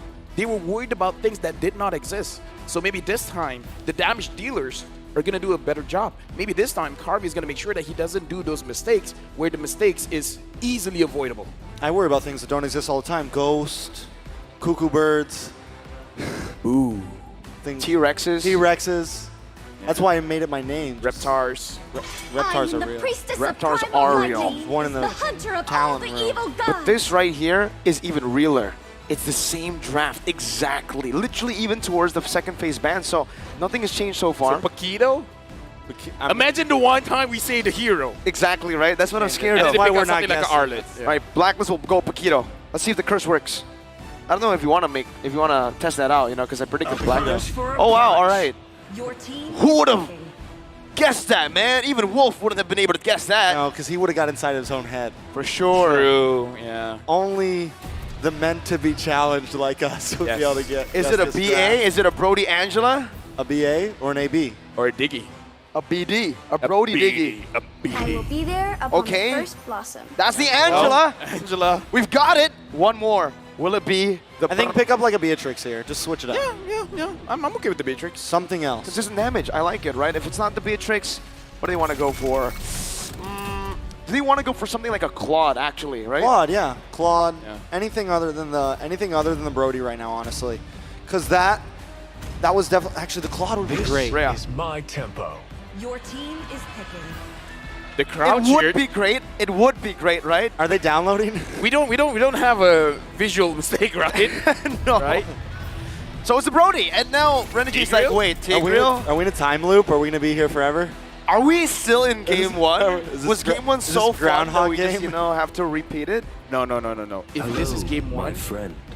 Oh! He just confirmed it. All right. Thank you, Renegade. Thank you, Renegade. Thank you, MTB, for changing something in the draft. I was going to go crazy. But either way, I would say the strategy does not change because Renegade just now, I would say a lot of the engages did come from the Fredrin, so it doesn't have to come from Renegade anymore. He can just help the Team Kai because that's what Dealsball want to do. They want to dive. All right. Everybody, let's jump into the land of Dawn. It's game number 2. Blacklist International looking for match point. There's a Volt here with the same exact draft. Now against the S-Test. Does it work better for their dynamic going up against an S-Test instead of a Tigreal, LaFell? I would say not really because, again, not just the Estes having that heal, but having that slow as well. Look at the dashes coming in from this Volt. Is there many? Because I'm not seeing a lot of dashes coming in from them. So the slow coming in from the Estes is going to be a big impact. But now they're going to be even clumping it. They're going to be clumping up even more, right? And when it's Renegade on the S-Test, it's always the F S-Test, the Flicker S-Test. No, one more thing. What? It's not just the Blessing of the Moon Goddess. NetherRealm as well. Oh, yeah, Brad. they have the whole package Exactly. right now. So Sunset Lover's got to do a lot of housekeeping to keep that ult away from Yue. If this Volt want to win the fight, they have to have this mentality. that we're gonna kill them tomorrow. You're right. And the next day. And the next day. Procrastination. It's kind of like the draft. It's just going to repeat itself over and over and over. Deus Volt, do they want to push the envelope even more aggressive here? Let's take a look at some of the emblems. Oh, but before that, Renjay taking quite a lot of damage, surviving still, and again, having a lot of movement speed here. Not a lot of changes from Deus Volt in terms of their emblem set. They're going for the same thing. So it's exactly the same as last time. Yeah. What a surprise. On the side of Deus Volt now, I think the goal here, if they're going to really just invest into this, just try to go even harder than last time. Just try to be even more aggressive and really just try to push Blacklist into a corner. So overload them. And not gonna lie, I do kind of agree, but again, they gotta figure out a way to isolate Blacklist International, but that's the thing. Blacklist International, they don't get isolated. They make sure whenever they're moving together. Even Edward, where theoretically he's gonna be the one soloing a lane, all of a sudden, either Sensui is nearby, Yue, and right now even Renegade is gonna get close. Wow. A lot of emphasis around this bottom side. Blacklist International want to clear it, and they do it just with one splash of damage. Yue takes away that Nether Realm, just what we mentioned. And Blacklist International, once again, just like in Game 1, are first onto the turtle. Edward already zoning Magister, poking him down, getting him to half with a knockout strike as well. Magister might not be able to even contest for this. Has the regen, pops it in, Shield Unity onto Edward with the penalty zone onto the back line. Another realm from both teams, the Blessing of the Moon Goddess as well, Yue. Another realm HP gonna be gone. Edward looking for the knockout strike on a Sunset Lover, but they're dealing a lot of damage still. Magister losing out in the Retribution battle. The Sensui, the Appraiser's Wrath comes down. The first blood will be claimed by Kid Bomba. A big trade back as Yue dashes forward, but then gets caught in the Ghost Bursters of Sunset Lover to make it kind of worth it for Deus Volt. Yeah, honestly, in the end of things, Magister does go down. It's not good to lose your jungler, and they also lose the turtle, but you find Yue and Edward, two of the huge damage dealers, especially when it comes to the mid-game spike. I would say just now it was all Kid Bomba as well as Sunset Lover, man. Like, doing a lot of damage and actually controlling Blacklist International. I feel like Sunset Lover with the first kill was able to interrupt some of their abilities, making it so that Blacklist International did not do as much damage as they wanted to. Here's a big problem, though. Edward continues time and time again to just out-rotate Kid Bomba and has so much to do with the passive. It has so much to do with the Paquito, and this is where Edward shines. We used to love to see him on the Benedetta. Those proactive EXP laners, those ones that can move around the map, and even earlier when they cut that lane just to get a good position on the turtle, was a great maneuver. Now looking at the items, honestly quite a lot of same things going on for both teams, but definitely a bigger power spike for Bruno. Magister Shield Unity onto Yue. Sunset Lover trying to deal some damage as well in the back, but Magister's going to be stunned up right now. Goes on to Sensui, who dashes out. That's another realm baited out from Deus Volt. And Blacklist International decides to disengage with the help of Renegade's Blessing of the Moon Goddess. I feel like that engage was a little bit too early. I kind of feel like going in when it's around 7 or 8 seconds when a turtle is about to spawn could give you a better lead because you're going to make sure that their HP is chunked down. But I don't know, man, going up against this Estes, even when you're doing something right, it feels like you're doing something wrong because even when you get to trade, the trade becomes invisible because he just heals back up. Looks like they may be going for the lane swap here. Around the 4.5 minute mark, Kid Bomba gonna move to the top side along with Edward Turtle spawning up. So Daewoo, they've been a little bit aggressive. They're still falling behind in gold so far. Can they take this turtle? Good damage in the mid lane onto Yue, taking him to half HP, but he goes in to terrify them instead. Edward doing a good job at jabbing Magister, poking him down. Meanwhile, Bomba's more concerned with the waves. He'll be able to make it in time. It shouldn't be too much. Magister also going to secure the purple buff.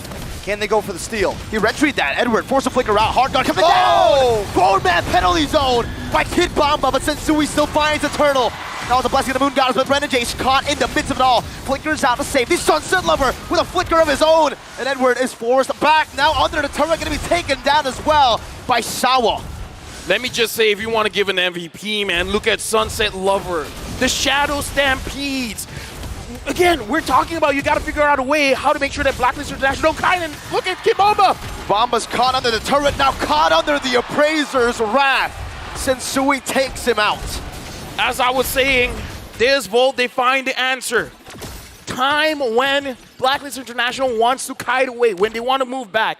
At that moment, press again the Shadow Stampede to interrupt their movement. So I kind of feel like for Deus Volt, Sunset Lover is the key. He is the disruptor. He is the enabler for their team. He's a player that has gone very, you know, just not as known in the beginning of M5, but so far in the knockout stage, he has been turning up. A 2v4 that could have been deadly there. Magister goes in, taunts it up with Razor's Wrath once again, but Magister still is able to survive. Torn apart memory just to poke Blacklist down, and Blacklist will just take another structure. Well, the first structure of this game in a bottom lane. All right, Deus Volt now behind 1K gold. I feel like they have to, I think they kind of just have to step up their macro a bit, but Yue taking low.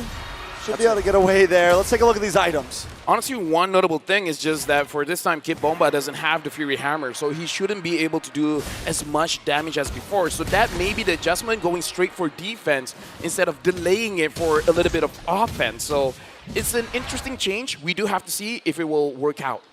Could be the answer here, right? It could be something that helps him survive a little bit longer when he goes for those big OPZs, right? When he goes for those big engages into the back line, because what happens to him a lot is when he jumps back there, he's immediately shredded down.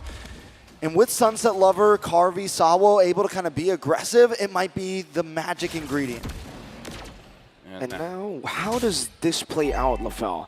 Does the mid-game power spike still hit for Deus Volt where they want to look for big fights? Carvey taken low! Up top, no! Hard guard! What happened? Was Sawo canceled? No! It was a complete miscalculation, and Blacklist capitalized. That's one of those moments where you feel hurt, man. You have two ways to help your teammate, and none were there.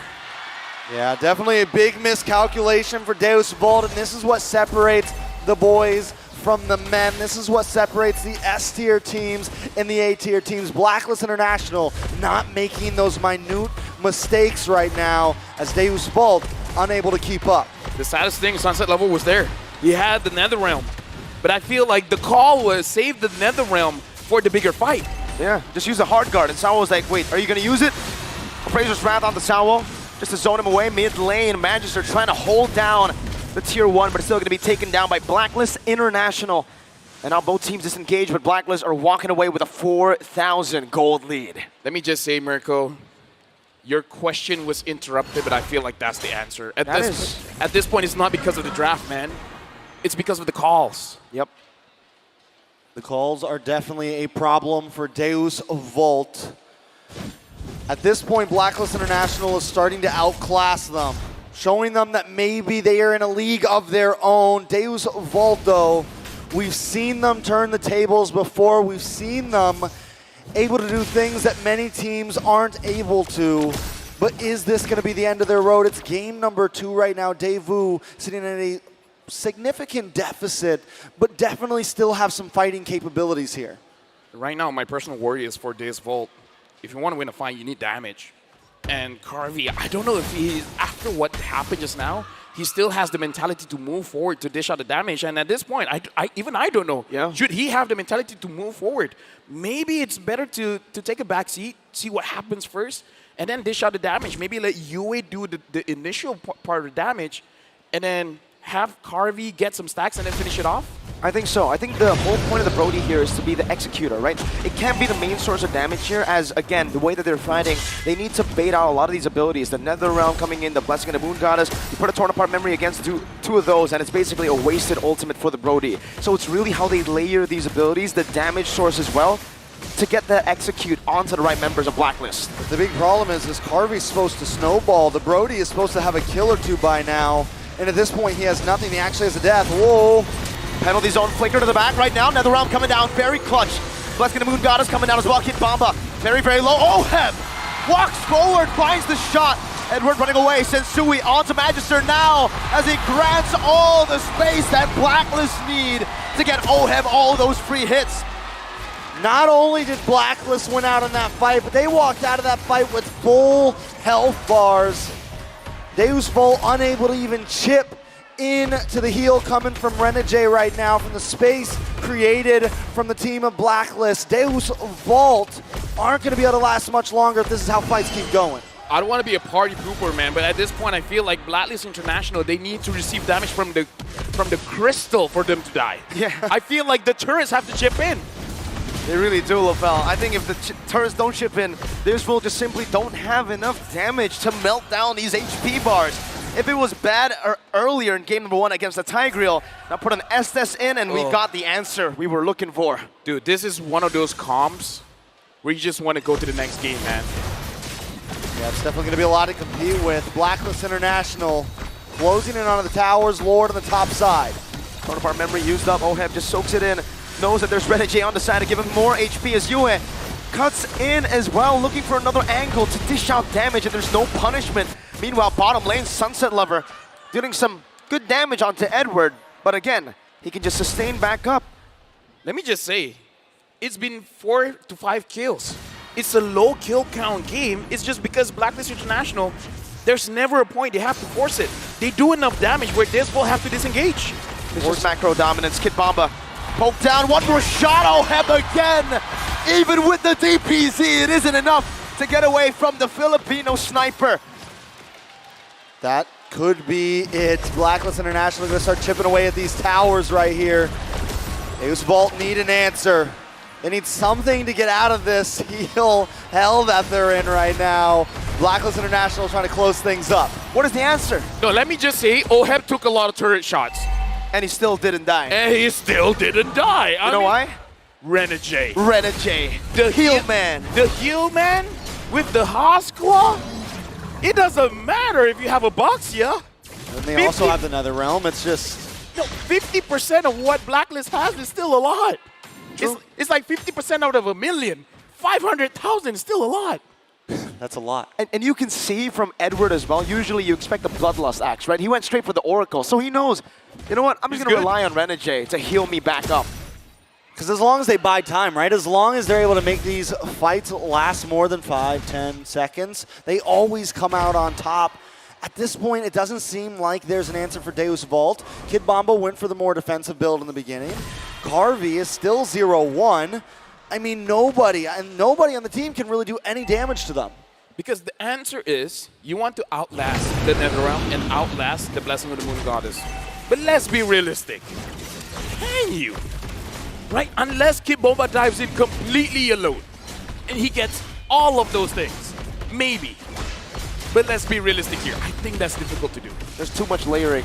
Definitely way too much. Not just from the abilities to keep them alive, but also that damage. That Lord was blitzed. I mean, not only that, but then you add a 10k gold lead on top of all those things, right? It's just, salt definitely just a little salt in the wound.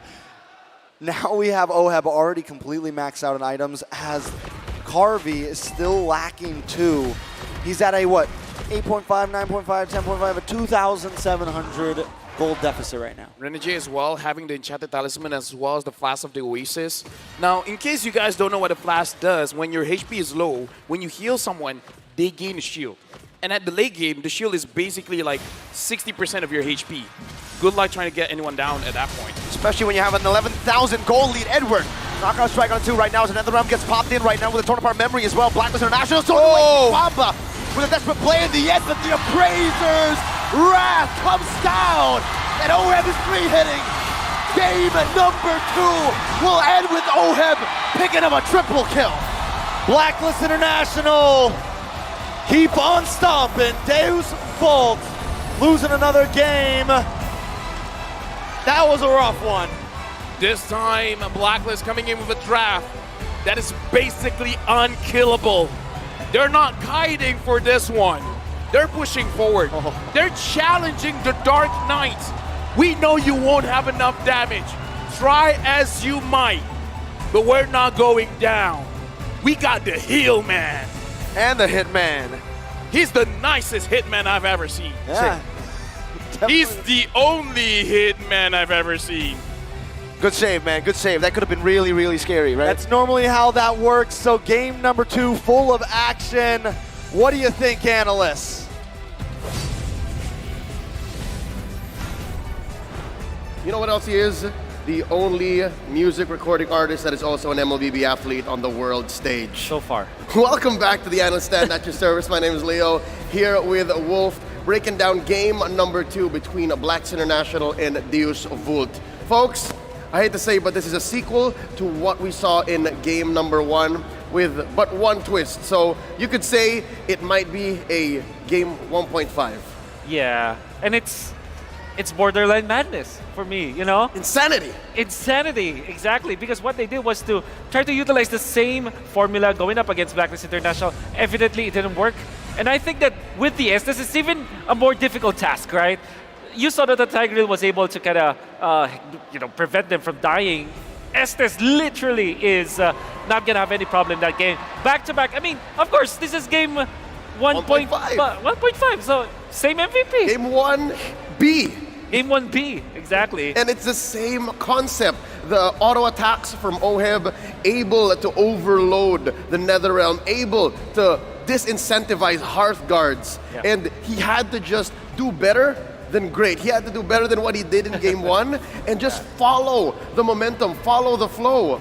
Oheb is on a whole nother level.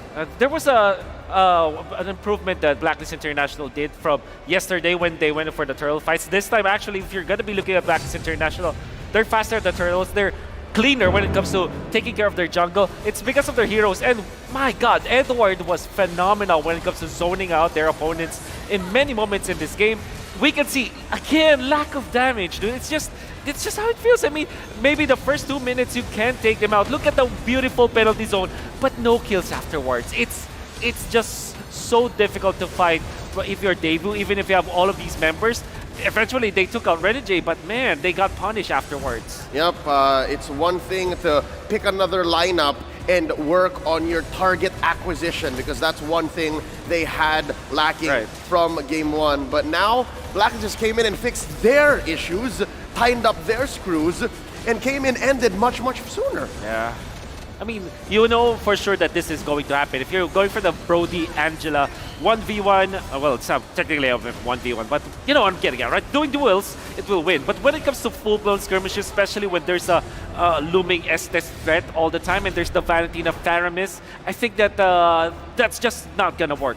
For Daewoo, they should rethink this Faramis strategy and maybe not give the Valentina, or just don't get the Brody. Get a Claude instead. So something tells me there's gotta be a see you soon versus Deus Volt-like switch within the EECA's Dark Knights. Coach Flysolos to come in and switch up the game, change the lineup completely. Looking at the emblem set, again, I am falling in love with Renegade's Estes emblem set. The fact that it's Quantum Charge means he's always combat ready. Exactly. And the way that he can juggle between 2 lanes. I think that it happened so many times in this game where he was up top, helping out Oheb, and then eventually was in mid. They were controlling the Little Wanderer as well. He's just taken over maybe 75% of the map just because of the Quantum Charge in combination with the Wilderness Blessing. I mean, say what you will about Sawo's Angela, it does also bring in quite a bit of map presence. Also rocking the Wilderness Blessing, able to cross rivers and jungles much, much faster. And then Hearthguard for the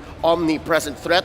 But from then on, again, it's literally a walking green dot. After your ult, you're a subpar wave clearer. It's difficult. You also are a somewhat vision getter, but that's not your problem. You have solid vision. You're able to engage and disengage at will, but where's the damage? Where's the follow-through? Yeah, and when it comes to the other items, the other parts of the game that we have to talk about, I guess it's not just about the items now if you're looking at what Blacklist got, because it's standard. It's actually what they got in the previous game. But this time it's much faster. You can see around 7 minutes you already have the Radiant Armor, which now deals with or against the Brody as well as the Angela Faramis combo. I mean, I'm not saying that Radiant Armor deals with the Brody. It's just that they have Antikyras as well as Radiant Armor on Sensui at 7 minutes.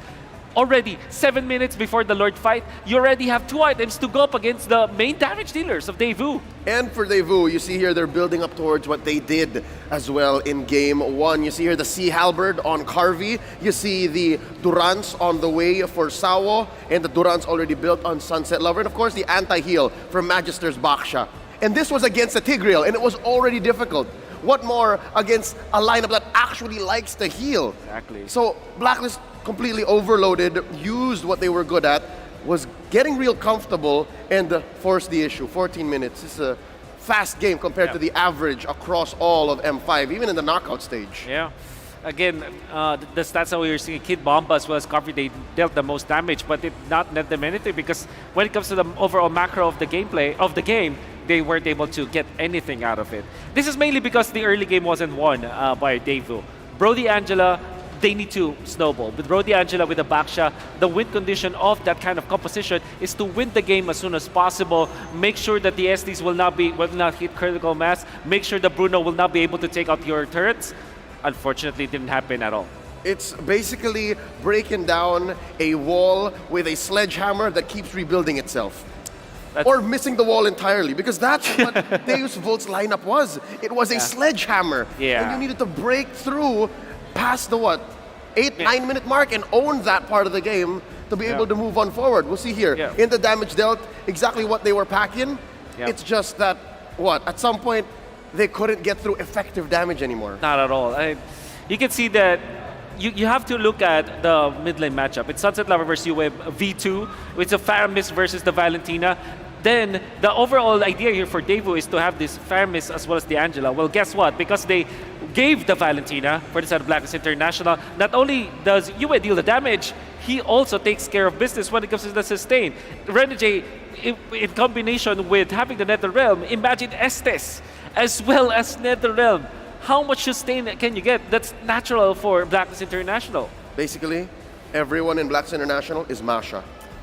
Right.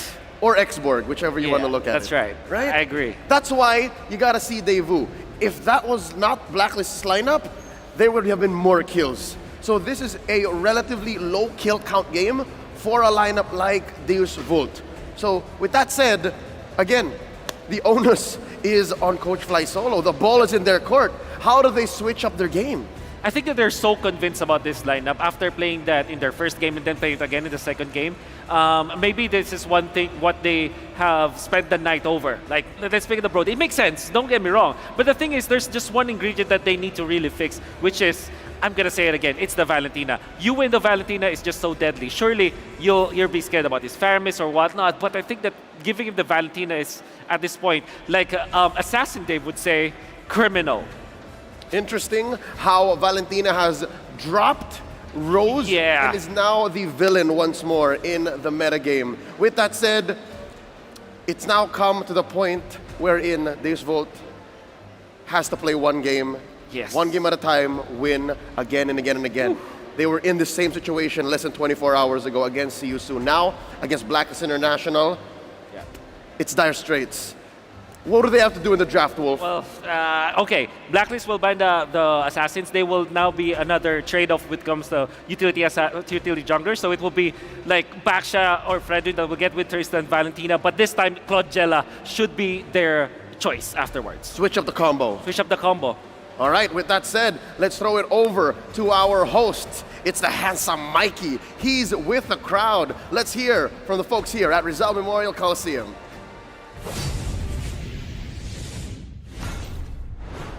Thank you, talents. This is your very own Odin on the side with Mikey. That was a very, very thrilling match. I'm so nervous right now. Yeah, that was a great match and a 2-0 lead for Blacklist International. Tanong mo nga yung mga agents natin, kumusta sila? Let's ask our agents. Yes, let's do some vibe check. Let me hear it from Blacklist International. When I say Blacklist, you know what to do, guys. Blacklist! Well, they are on the verge of winning this series, but Daewoo showed us that they can come back from a 0-2 deficit. So, the Daewoo fans over there, kaya pa? Do they have what it takes to come back, Daewoo fans? We'll see what happens in this next game, but for now, I believe we have time to play a game with one of our, or with two of our fans. Let's get some fans. Yeah, let's look for fans. I want to go have some vibe check. Yes. Here. Blacklist fan. Let me have some Blacklist fans. Blacklist fans. Blacklist fans. Madam. Come with me. Get some Daewoo fan. Madam. Hi, what's your name? Hi, I'm Lian. Lian. And obviously, she's supporting Blacklist International. Who's your bias? Edward. Why Edward and why Blacklist International? Edward kasi feeling ko sa lahat ng players ng Blacklist, siya talaga yung pinaka nag-step up sa kanilang lahat. And hindi nagbabago yung playstyle niya since season 7. So she believes that Edward is the one who steps up and he hasn't changed the way he plays the game, which is a great observation. How about you, madam? What's your name? Renzi. Renzi! Blacklist International agent? I support Blacklist, but I'm also here to support Daewoo. Wow! I love it. All right. Give me your favorite player from Daewoo. Kid Bomba, Of course. Come on, Kid Bomba. Do you believe they still have what it takes to come back in this series? They've shown it yesterday. exactly. Why can't they do it again today, right? Yes. All right. Let's play a game. Let's play a game. Are you ready? I'm ready. You're ready, yeah. So, you're gonna win an M5 merch signed by all the players. Oh, This is a limited edition. Whoa! Look at that. Mikey, you can't Wow. buy this anywhere. No, Rene J, Oheb, Yue, Edward. Wow. Sensui also there. Wow. Ito. No, don't take it. Don't take it. Thank you. No. All right.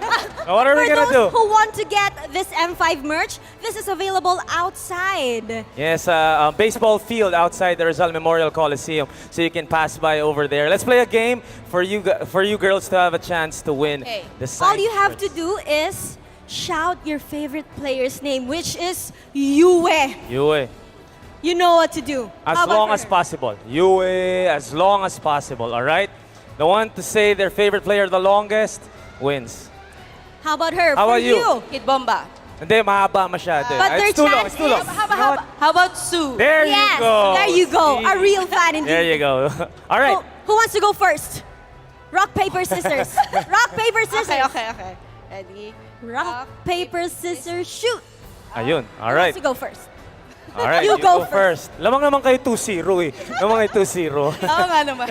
Charot. At the count of 3, Lian, you shout Yue. 3, 2, 1, go! Yue!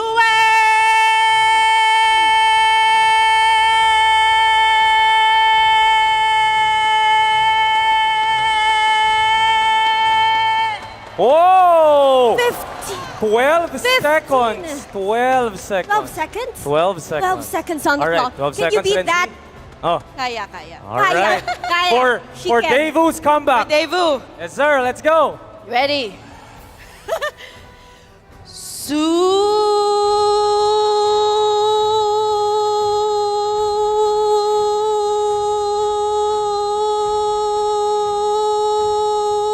Wow! Oh, there you go. Ayan! Congratulations, Renzi! Wild! Hopefully na-inspire yung Daewoo doon. You will win a signed shirt signed, of course, by all our members. There you go. There you go. You manifested it well. Yes. But, you're not I gonna just go want to add, Yes. idol ng pamangkit ko si Kid Bomba. Kid Bomba, pag uwi ka na sa amin. She said her niece is a fan of Kid Kid Bomba. Bomba. You want to take Kid if you Bomba home? win, go home with them. Yes! He needs a playmate. He's a playmate. All right. Oh, okay. But It's a nephew. It's a nephew. It's a nephew. You're not gonna go home empty-handed. We also have a prize for you later on today, but there you have it, all right? Thank you so much for joining us here. Have some fun. Agents and fans of DU's Vote, thank you so much to the crowd. And now, let's head back to the game with our very own talents. Thank you.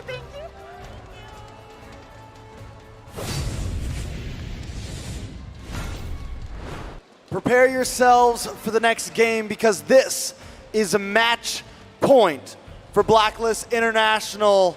Everything on the line for Deus Vault, but I think a great storyline here is yesterday, Deus Vault had to take 2 losses before they could try to go for the reverse sweep. For some reason, they always need a warm-up, right? Like, even in the group stages as well, they have to lose 1 before getting 1. So, now against Blacklist International, that certainly is what can happen, but will it happen? The Bomba mentality, it has a power source. Okay. Not every power source takes the same place. Not everything uses a battery. Not everything uses nourishments. Perhaps what they need is doubt. Is what? Doubt. When people doubt them, then they rise. You know, so Goku has the energy ball, he has the doubt ball. No, Well- D-O-U-B-T. Doubt. Speaking Yeah, doubt of success and not doubt, Daewoo's keys to success.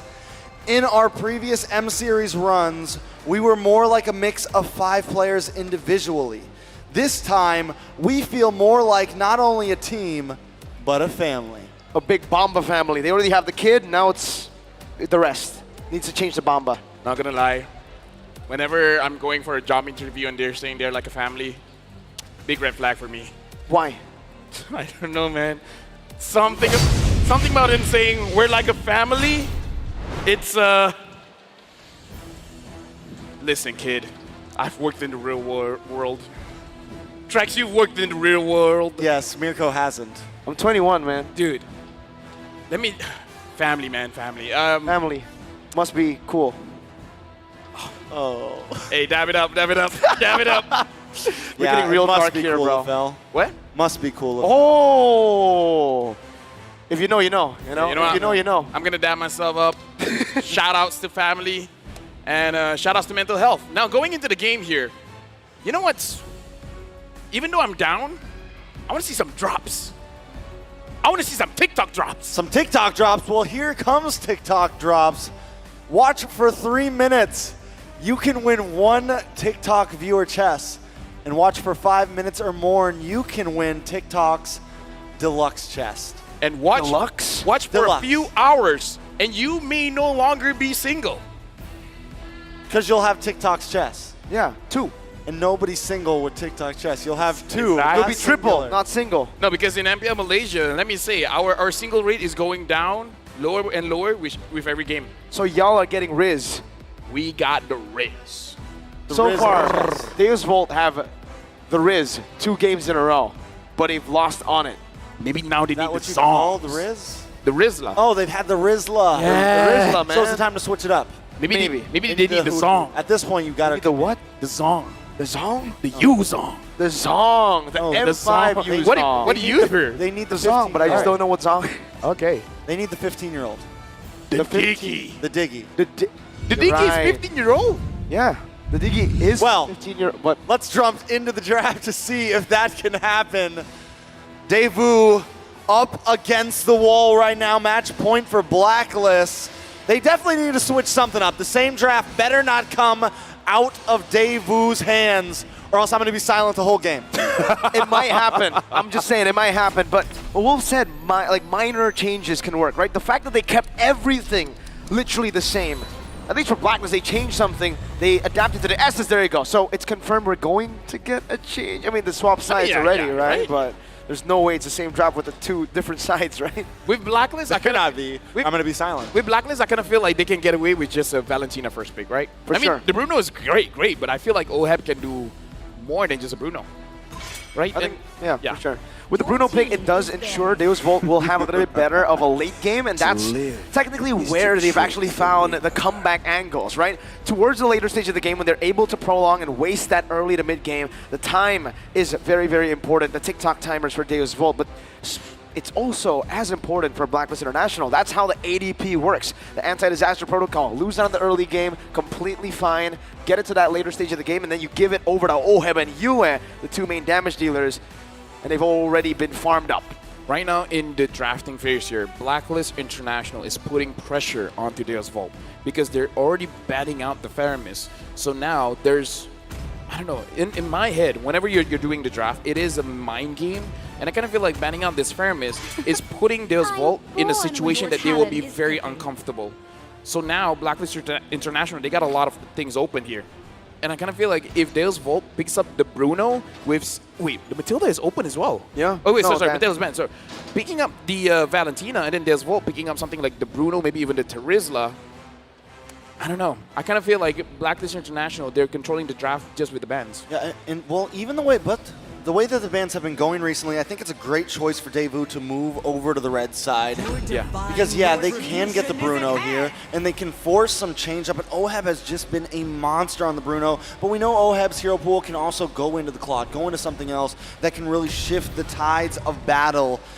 Daewoo here So are we thinking Bruno up front? Maybe Bruno with the Basha once again? I think it has to be Bruno, right? It Either has way, whatever they partnered Bruno with, whether it's a Terizla, a Baxia, or even, heck, maybe even Lilia for Sunset Lover, the Bruno is necessary for them to get a good lane for Carvey and also late game insurance. The only thing is I feel like they should delay their mid lane pick for now just because you already saw Blacklist having the mid lane, so there's no way they're going to pick something up. So try to steal something away. Need no protection. So the Baxia? Basha, Bruno. They don't go for Lilia. Oh, Lilia. So mid lane control. Mid lane control, I Again, like it. It's like Blacklist already have a mid laner, you know? You could have put it at the third pick. Unless the third pick is the Diggy. Ooh. But they want to see what Black's going to bring with their 2 picks and lock in the Hoot after. I mean, at this point, you might not have a chance to grab the Hoot. Yeah, I think at this point, right, when you pick a Lilia and then you pick a Diggy later on, against a Valentina, it's incredibly hard. It is Especially with very Blacklist International here. Deus Volt want to try to keep them in a choke point, but if they give out something like a Diggy over that time journey ult to the Valentina, Blacklist will just be able to disengage out of these choke points easily. And now Deus Volt, well, technically the Bruno is still up for grabs, right? Blacklist pick up the Raph. I don't know, at this point, the Raph plus most gold laners is going to be very scary. If they don't pick up an aggressive gold laner here, it's going to be very difficult. They're picking up the Ixia. They ban everything out but the Bruno and try to give... Maybe just because looking at the composition, they're thinking there's no way that Blacklist wants to dive. So this Ixia is going to be saved. So, but you kind of are forced to ban certain EXP laners, right? For sure. The Lapu, maybe even the Yuzong. Yeah, Lapu, Yuzong, the Terizla maybe as well, unless they feel like they can handle it. I mean, definitely a possibility.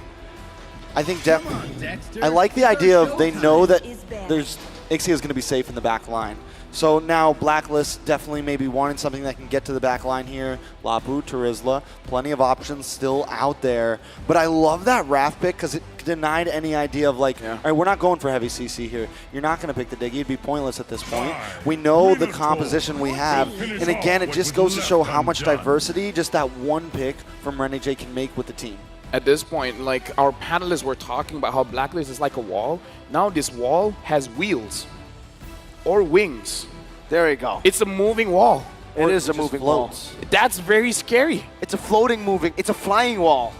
Once in my life, I saw a wall moving towards me, and I was like, how does that happen? Were you driving? No. That would be the logical explanation, right? Yeah, no. Okay, now I see it. No, I wasn't driving. No, but so far for Carvey and for Oheb, it's been the Bruno that's, been the most successful, or maybe not for Carvey, but most used hero for both these players. Maybe because Carvey's seen this win rate as well, he's like, you know what, maybe we'll just try to utilize this Ixia. We were able to beat the Bruno with this just yesterday against See You Soon, so why not try again? If Blacklist loved the Bruno so much, Oheb heck got 2 MVPs back-to-back on the Bruno. Let's try to counter him. So what do we think about Daewoo maybe picking up the Tigreal or picking up something a bit more aggressive for their roam here, LaFell? Actually, just looking at the Bruno here, I know you asked a question, but I call it Sunset Lover a goalkeeper. Looks like Oheb the better striker, man. Yeah, the way better striker. He's been getting those goals in so easily. Tigreal banned out, so 2 setters taken out from Deus Volt. They don't want to give the combo away, but the Tigreal, or the Terizla rather, will still be picked up. Kid Baba loves this hero. When I give the word. Are they going to just last pick the Hoot Hoot here, LaFell? Ooh. The Khalid, very fast pick here. I love the confidence, and it goes with the team's playstyle where the Khalid can move around the map very, very fast. And he can do very well alone in the lane. And we've seen that for Edward, the way he plays the Khalid when he has a Rafaela on the team is full damage. He's an assassin, not a fighter. He relies on the Rafaela to keep him tanky, sustainable, and the quicksand guard. And again, it's another fast-moving EXP laner, something that Edward just thrives on. Every single time he's on this, he's able to move around. I don't have to explain myself again. Now, Oheb, does he just pick up the Bruno? Ooh, signature pick. Signature pick, and here's the thing, just want to add on for Edward. I feel like whenever they're training, the coach told him, Edward, you have to take care of the lanes. All of it. The coach didn't specify which lane. He just assumed all of it. Yes. Right? Which lanes? Yes. Yes. That's exactly what he does, honestly. We saw yesterday Blacklist come in and Edward would even try to, they would send 3 or 4, literally first lane into the mid side just to get some advantage. And so you just never know where Edward is coming from. And with the heal, with Renegade as well, giving them all even more of a speed boost around the map, it's definitely a deadly composition. Okay, last pick here. Is it the Hood? Is it an Estes? Ooh, that would be very interesting to go for. They go for the Kaja. Ooh, okay, so literally just a cover comp, right? They want to play for the Lilia and Ixia. That's it. It's very honest. Definitely very honest, able to get some pick pressure too. Might be a little bit easier to catch Renegade off here. That's going to definitely be a target for them, but Sawo's going to have to choose, you know, as the game moves on. Does he go for the gold laner? Does he go for Renegade? What is his choice here? Early game don't matter, man. I kind of feel like their idea is to separate Blacklist because they've been clubbing up way too much. So in the early game, don't care. Just pick anyone and finish them off. And they've been winning in the clumped up team fight, so maybe that might be it. Isolating them in the early game and then clumping up in the late game with the Ixia, punished with a full barrage. All right, Blacklist International, agents all around. It's match point as Deuce Volt looks for another reverse sweep. Is it something that can be done? Well, they got to do it here. They changed their strategy in terms of the draft, as well as having the roamer, the Kaja as the roamer. They got to be aggressive. But at this point, they got to make sure the calls are solid, the calls are good. Whoever they catch, the damage has to be there. If the damage dealers aren't ready, it's going to be a Blacklist game. All right, so with what you said, they have to be aggressive. Do they just immediately start pushing in? And it looks like that's what they're already doing. Sawo already on Blacklist side of the river, and that is a good sight. They have the Lilia, they have that ability to kind of get into the face of Blacklist here. And as long as they can keep doing that, they can possibly control the pace. But here comes the emblems, fulfil. The firmness coming in from Sensui is going to make it a little bit tougher for him to get bursted down, but 2 ruptures for the side of Blacklist, so they're ready to fight in the early game. And the Master Assassin still as the choice for Carvey. That's an interesting one, man. On the Ixia, you would expect him to maybe go for just more damage or tenacity. Yeah. I kind of feel like he hasn't really won the lane so far. So yeah, it is a very risky choice here. Looking at the items for now, looking like the Lilia does want to deal a bit more damage, and Renegade gets attacked. Very low. Yue body blocking. And Renegade gets out, recalls back to safety. So this is pretty normal for Deus Vult, though. Even the past 2 games before this, they've been aggressive. They maybe even find a pickoff here and there. But Blacklist International always has that rubber band back. They always have that bounce back moment. The question is just when it will come. All right. Magister actually takes that away from Sensui. No retribution committed just yet because it's 7 seconds till the turtle spawns. And Magister is going to be first onto it now. So already a difference from game 1 and 2. Deus Vult are first on the neutral objective with more prio. Oh, Kid Bomba getting attacked. Terrified. A lot of damage, but it's going to be turned back. Oh, first blood by Kid Bomba. Even with US stolen penalty zone, wasn't able to save Edward. Very well done by Deus Vult. Slowing down Edward is going to be huge in this laning phase. Retry battle 50-50. It's going to be Sensui who wins it. 1-for-1. Sawo with a Flicker Divine Judgment locking you down. Now onto Sunset Lover by Yue. Will he be able to escape right now? A lot of damage placed onto it, and the answer will be no. He'll be taken out. But that's what they have to do. It doesn't matter what happens in the game. You try to get a trade on the turtle. You did not succeed. Get any kills, even the front lines, because at this point of the game, no one has completed items just yet. Penalty zone onto Edward. This might be a solo kill. Edward 1 HP, very low. Kid Bomba looking for the dive. One more hit should do it. A hit and a flicker, a regen to respond it over, and Edward gets out, saving his flicker. We've seen that play from Bomba before, and I think in game 1 he paid for it. At least this time, he's like, no, I'm not going to risk it. We got to play smart. It's match point. I really want it, but I'm going to back off. And I think that is a good play by Bomba because Edward, if he had the same guard in time, if anything was to happen, Bomba would have been down. Honestly, the concussive blast on Edward makes it so that even if he's very, very low, he's able to clear the lane very, very fast. So even if something goes wrong, it still goes right. It's an assassin emblem. It's everything with the killing spree, with the damage as well, rupture, but it's concussive blast that helps him clear the wave. And Magister looking for a pick, goes on to Yue. Shield unity used up. Anything interesting in the in-game equipment here? Honestly, the interesting part is the difference in terms of the gold. 2.5k gold for Kid Bomba, 1.9 for Edward. Edward, again, looking like he does want to go for the more aggressive build here. Yeah, but Oheb is getting a slight lead over onto Carvey. Something I want to point out is, yes, Daewoo is winning out in some of these fights right now, but the Magister Sensui rivalry here, Sensui's been coming out on these retributions a lot, even when it's 50-50. And we all know in the end, a lot of these games comes down to who can pull off the Lord. So Magister definitely going to need to step up his game here.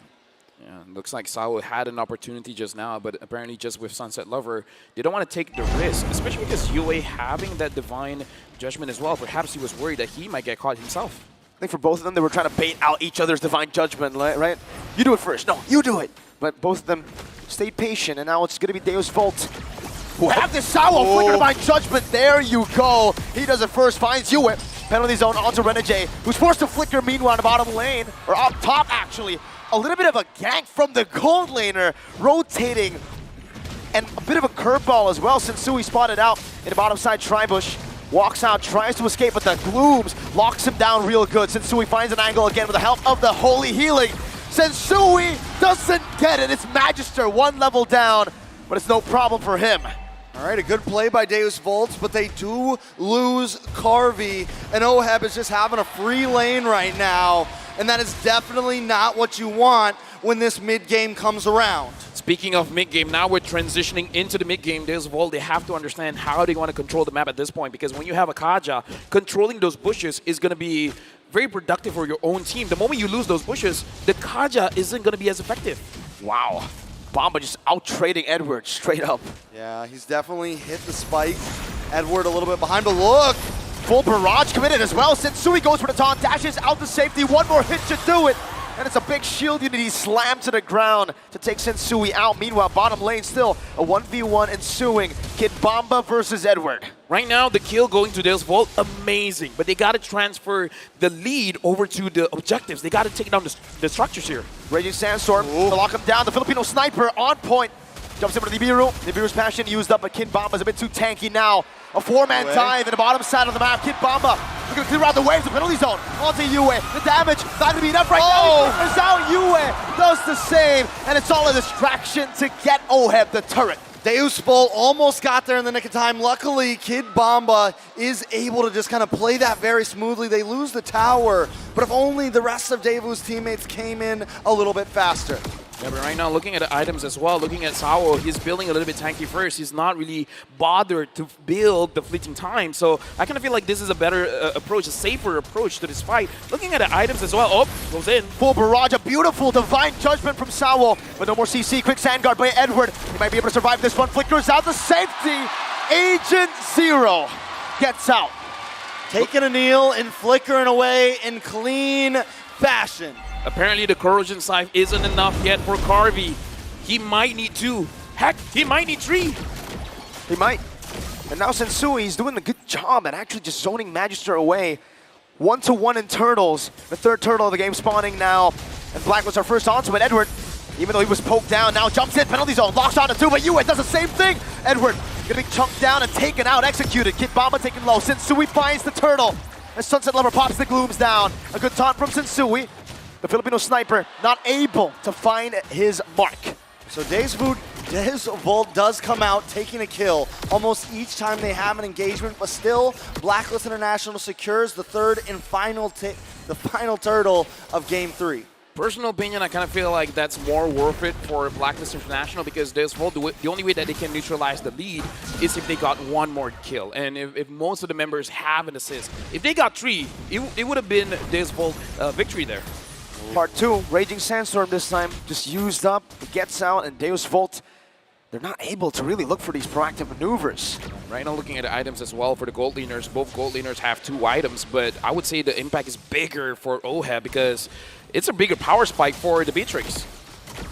All right, Blacklist now trying to fight back. Deus Volt have kind of held up the aggression in these fights, so we gotta watch because this is about the time that Blacklist normally hits that rubber band. Right around 8 to 9 minutes is when Blacklist finds that spike. They find that moment. They find that groove when all 5 of them can group together and try to push in. Penalty zone. Oh, out to 3, full barrage.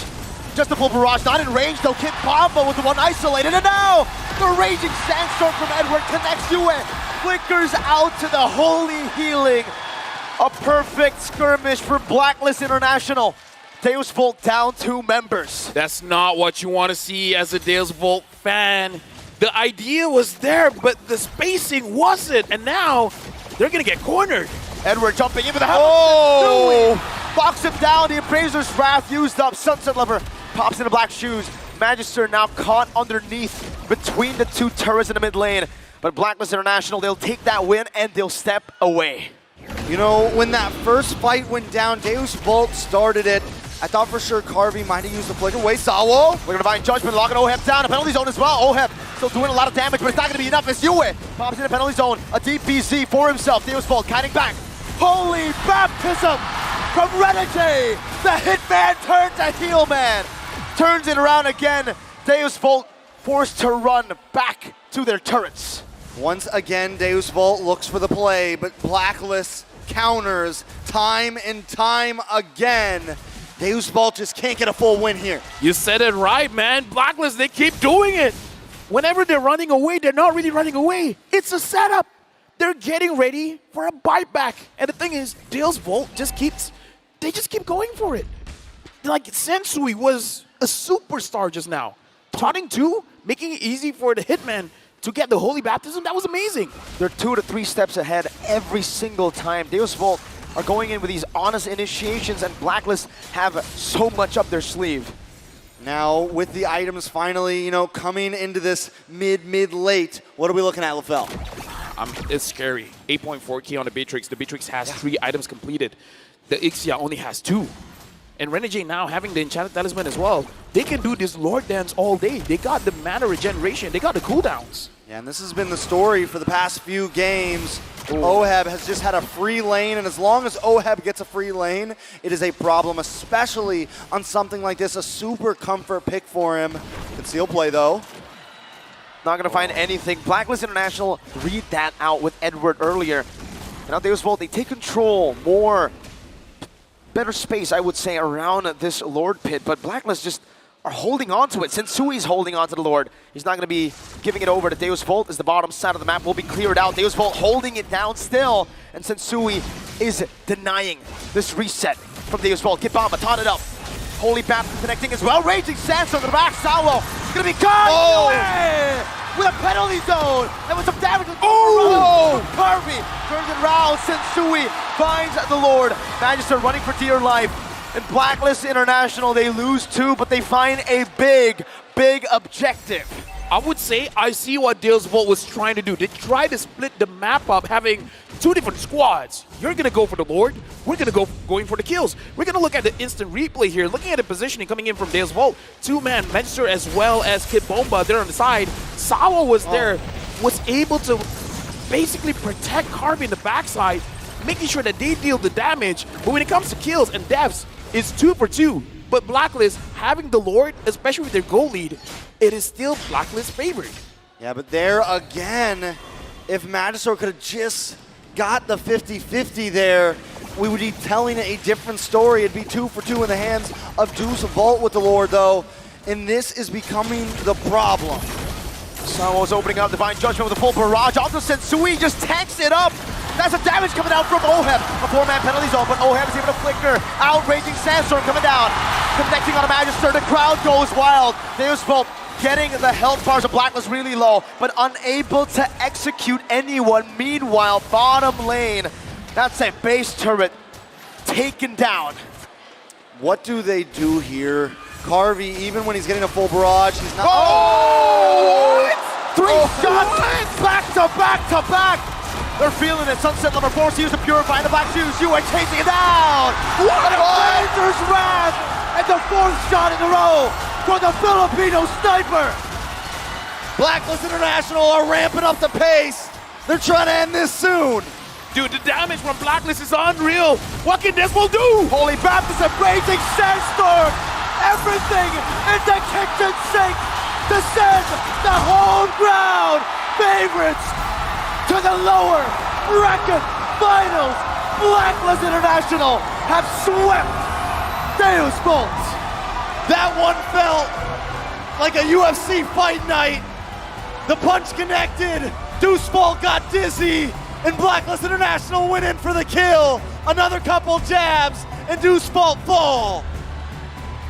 Going into the boxing ring against Blacklist International, man. I don't know. Any arena feels like a bloodbath. And Blacklist International, they're masters of this, man. They're bobbing and weaving. They're dodging. I mean, guys. But more importantly, they hit back hard. Guys, they literally brought a sniper to a boxing match. Dude. The way that went though, once they caught him, man, Deus Vault were not able to stop them at all. I am speechless, but I'm sure our wonderful analysts have got a lot of words to say about that one. Or over to our host.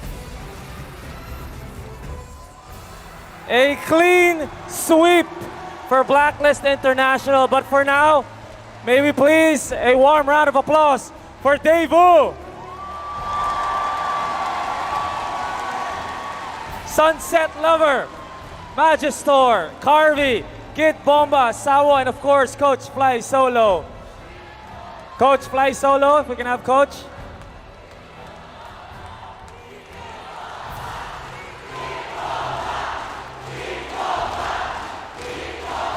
All right, before I turn the mic or hand the mic to Kid Bomba, let's hear first from Coach Fly Solo. Coach Fly Solo, what a great run. Again, the dark horse of the tournament. Can you talk about your performance, not today, but the whole tournament? And please send a message to your fans. Actually, I didn't expect that we will make it like top 4, top 3 like that. And yeah, I'm so proud that we went from far. And tsaka, of course, kailangan namin i-improve yung mga macro and micro at the same time. So babawi kami next season. Yeah, for sure. We can look forward to next season for Daewoo. A lot of things to improve on, but a lot of things to take to the off-season that were really great points for all of you. All right. Let's hand the mic to Kid Bomba. Kid Bomba, you're a fan favorite. Any last words? Thank you for the support. Thank you for supporting me. Thank you for supporting Daewoo. I hope you're gonna watch us play in the upcoming tournaments as well. And the next one, we're gonna win. All right. One last time for M5. Can we have the Sue? One last. Last one. Palakpakan natin, mga kapatid. Last one. Last one for everyone here.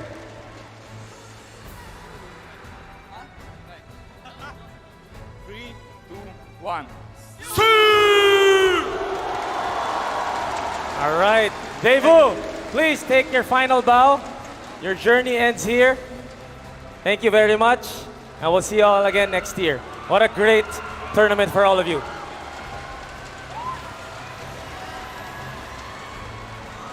Agents! A sweep for your Blacklist International!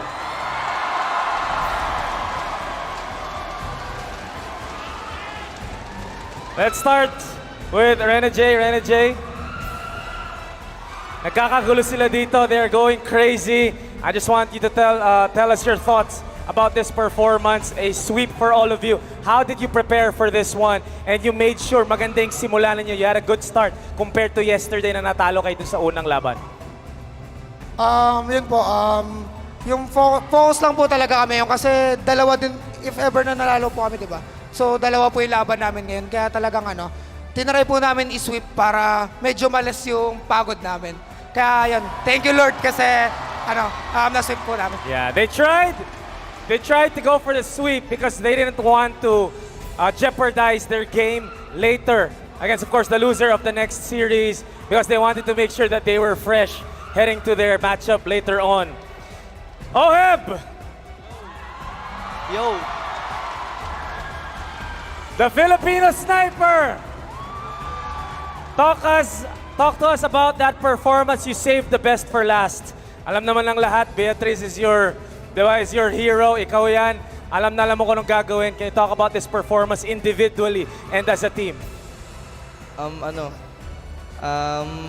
Matagal ko na rin gustong gamitin si Bea sa dito sa tournament kaso bihira lang siya mapasok kasi dahil sa mga open na marksman.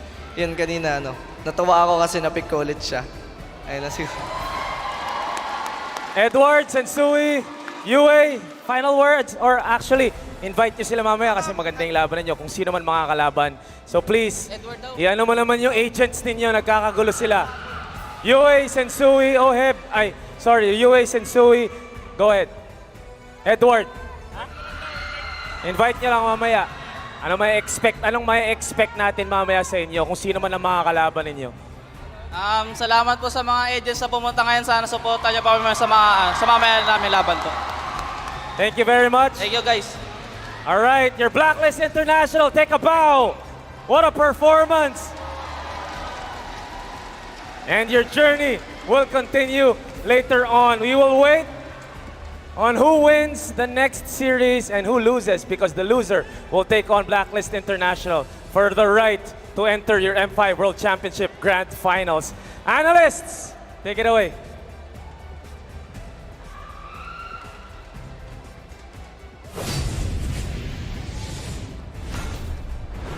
Thanks, Tito Mikey. Again, reminding us how Oheb saved the best for last from Singapore with his Grand Finals MVP performance to today, winning a sweep against Deus Volt. Oheb on the Beatrix. It makes my insides all fuzzy.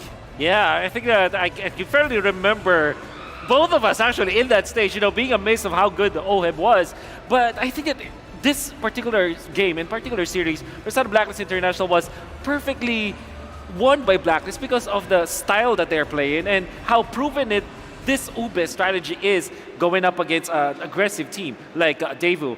The box that they were able to build in many stages in this game was perfect. Which throws back to the M4 World Championships metagame. If you'll remember, the heroes that were big during that time, Eve, Farsa, it was all about drawing a box, Akai, disrupting that box. They brought that back here. So we're not only throwing back to M3 in Singapore, beautiful Suntech, that arena, the very first we had live with an audience.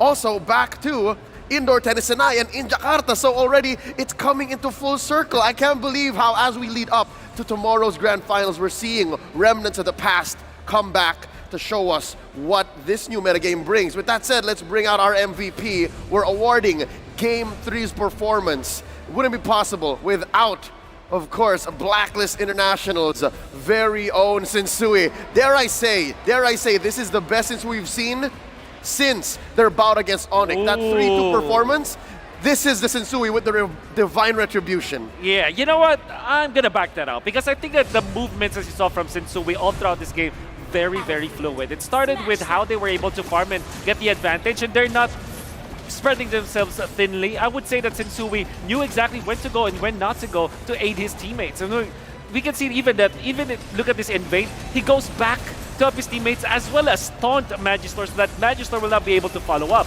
So he's really mindful of his surroundings, that he's controlling the tempo of the specific skirmish that allows Blacklist International to, again, re-establish their box. It's all about the box, building the box here for the side of Blacklist International. By the way, Yue, look at that.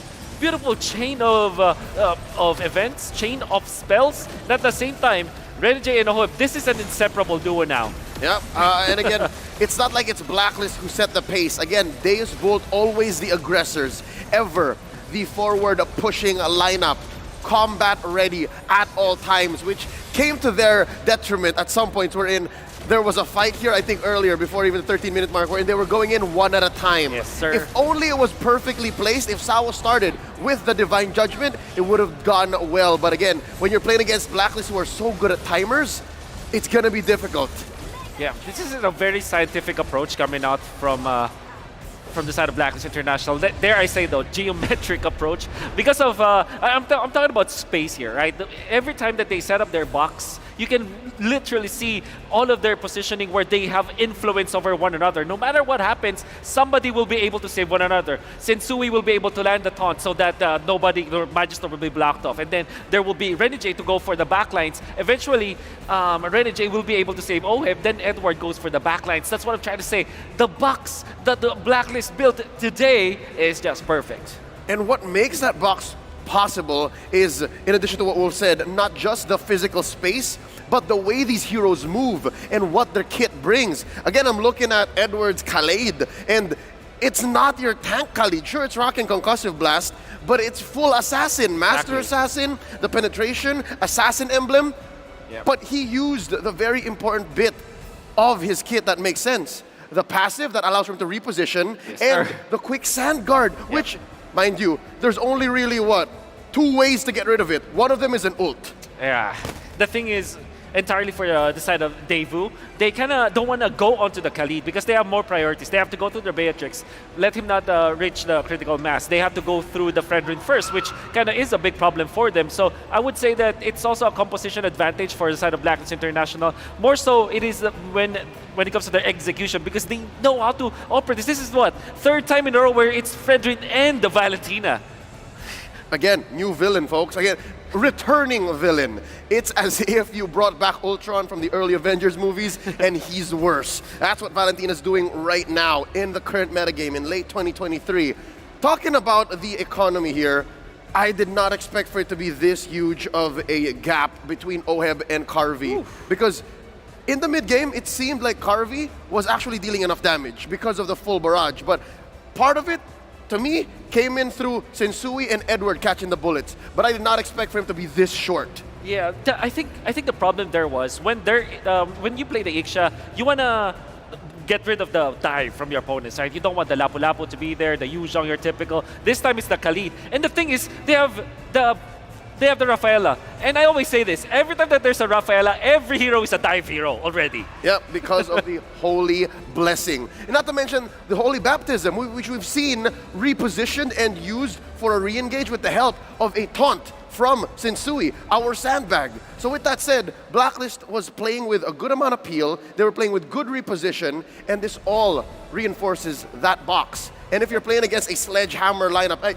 dare I say, a sledgehammer team like Deus Volt, it'll be hard to penetrate. Yeah, I think that we say about Blacklist International, they're really good at kiting, and the thing is, they improved a lot from their previous match. You can see that this was a 3-0 compared to a 3-1 yesterday when they lost all of the early game. This time, they have fixed all of their mistakes, and they have a cleaner execution in the first 2 minutes of the match, then winning the early game, the entire series. Yep, check it out.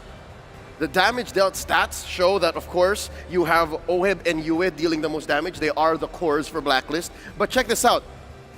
Even if you do shut either down, and you have Sensui and Edward peeling for Blacklist, look at the damage that Edward dealt. If you're not able to, again, deal with that, or at least protect Carvey from that, who cares about the Lapu-Lapu? This is worse. The Khalid is in the metagame and banned out in the second phase, often for a reason. And if your Baksha is not even at par when it comes to damage dealt compared to the enemy roamer, you know there's a problem. You know that you weren't able to activate Magister in this particular game as much as you would for the Baksha. Baksha is a hero that deals damage and also tanks up. So that is the main disconnect here from the side of Daewoo. Although you want them to play this divide, this all-out aggression kind of gameplay, they weren't able to do so. Looking at the damage taken, on the other hand, Sensui, again, making the most of the crystal energy that Fredrin has. Once he hits the big bonk, he's able to recapitulate and then come back. And of course, the holy healing from Renegade. Check out Kid Bomba, though. Kid Bomba here had solid engages. He had maybe more than a good couple penalty zones, was stolen away by Yue to go DPZ. But think about it. If he's already peeled for you and he's already died, there's no Angela here to save him. This is a full-on aggression lineup. Sawa on the Kaja, which I think explains why Kaja these days hasn't been as successful, is because he's so initiative reliant. You have to have won the initiative already and gained the catch before you can even follow through. Speaking of initiative, I think that it was Blacklist International who took control of that initiative. Like, they're controlling the tempo. They're making Devo react, and they always have the punish for it. It's mainly because of the utility-based composition. I think the Blacklist International have developed so much in the whole M5 series to the point where they're very comfortable now playing this utility game. They just literally banned out Nolan, Joy, as well as Guinevere all 3 games, and they will keep on doing it. They will be trading blows when it comes to like utility versus utility jungler, and they might, you know, take over the lower bracket because of that kind of gameplay. And here I was thinking that we've seen it all. Here I was thinking we've seen Blacklist International with this youngest roster ever grow before our eyes in MPL Philippines Season 12, in the playoffs of said season, in the grand finals nonetheless. Now they are but a few steps away from breaking the code, from reinventing themselves again with the Hitman at the lead. Once again, M5 is powered by Moonton, presented by Qiddiya, our global presenting partner, powered by ROG, our official gaming phone, Grab, our official Super App partner, and Secret Lab, our official chair partner. Up next, we're going to be witnessing what the world has been looking for. The clash of these 2 superpowers on top of the MLBB esports world. It's AP Bren versus Onic Indonesia in another best of 5 for the upper bracket finals. Wolf, any final thoughts before we get into that one? Hey, Tito Mike is here, right? And there's going to be a bunch of Titos later on. It's Ducky versus Yev, man. Oh, here we go. Stay with us because that matchup is bound to be better than great. Stay with us. You're watching the M5 World Championships. Don't go anywhere.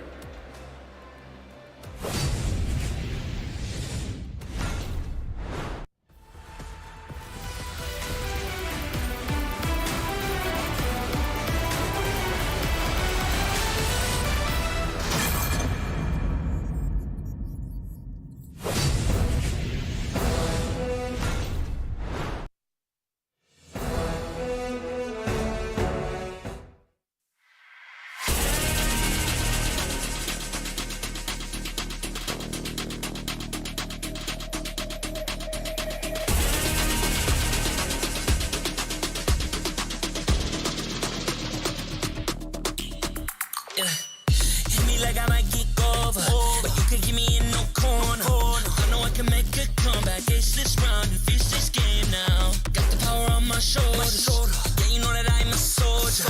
You could keep me off my guard, but you can't keep me from my honor. I feel like the floor is over. The energy's getting higher. You're saving my arms. 'Cause I know just what I got. I got you like na-na-na. And you know I hold the power. This feeling I love. Oh yeah. Making my grind good to great. So don't stand in my way. Standing tall and I won't fall over. We are better than great, good. We are better than great. We stand tall, won't run away. We are fun, nothing don't change. Great. We are better than great. Can't get it great, I'm better than great. I play my own role, I become the greatest. Transcend myself into this game, yeah.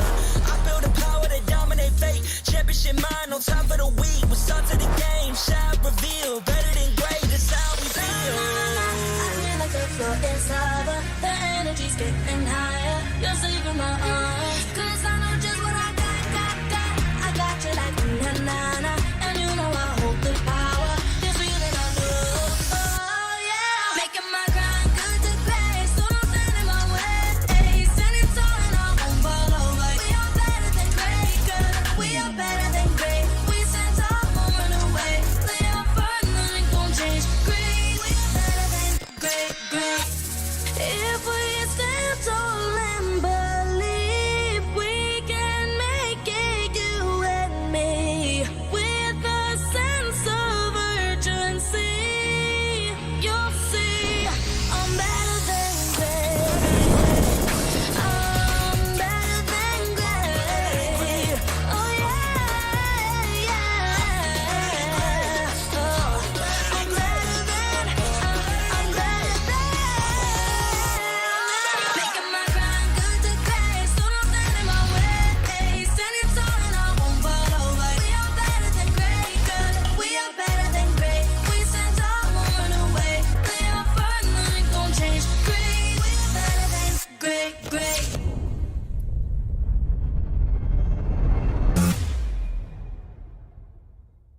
I am the #1 seed, the champion of the arena. The fans adore me because I've never lost.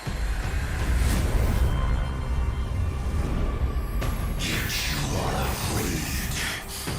Afraid that you will lose everything.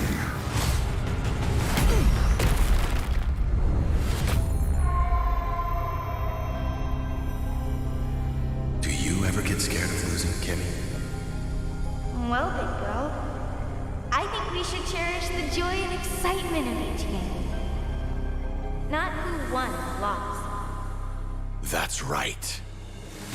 I'll strive for victory, but I won't lose myself in its pursuit.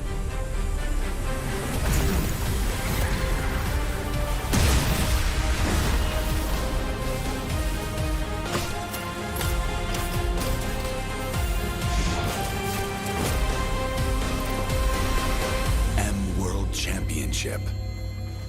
I'm back.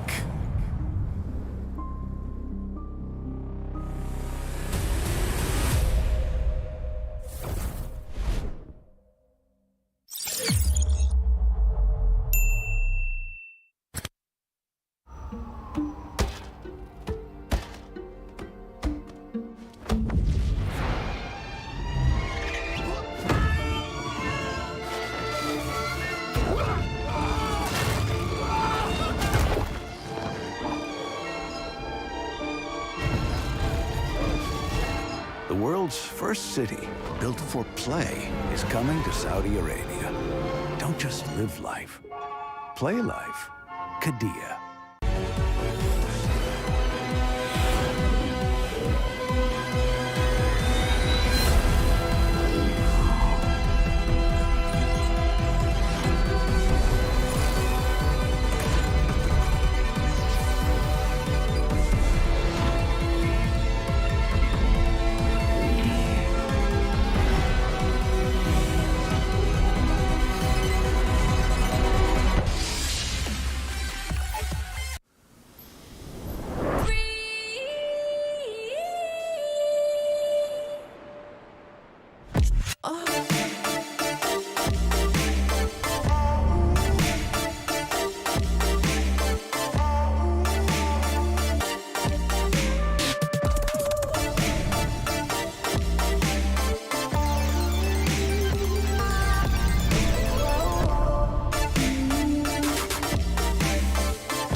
Boing, boing, boing, boing, boing, boing, boing, boing, boing, boing, boing, boing, boing, boing, boing, boing, boing. Grab only, savings and dami, your wallet sings tonight.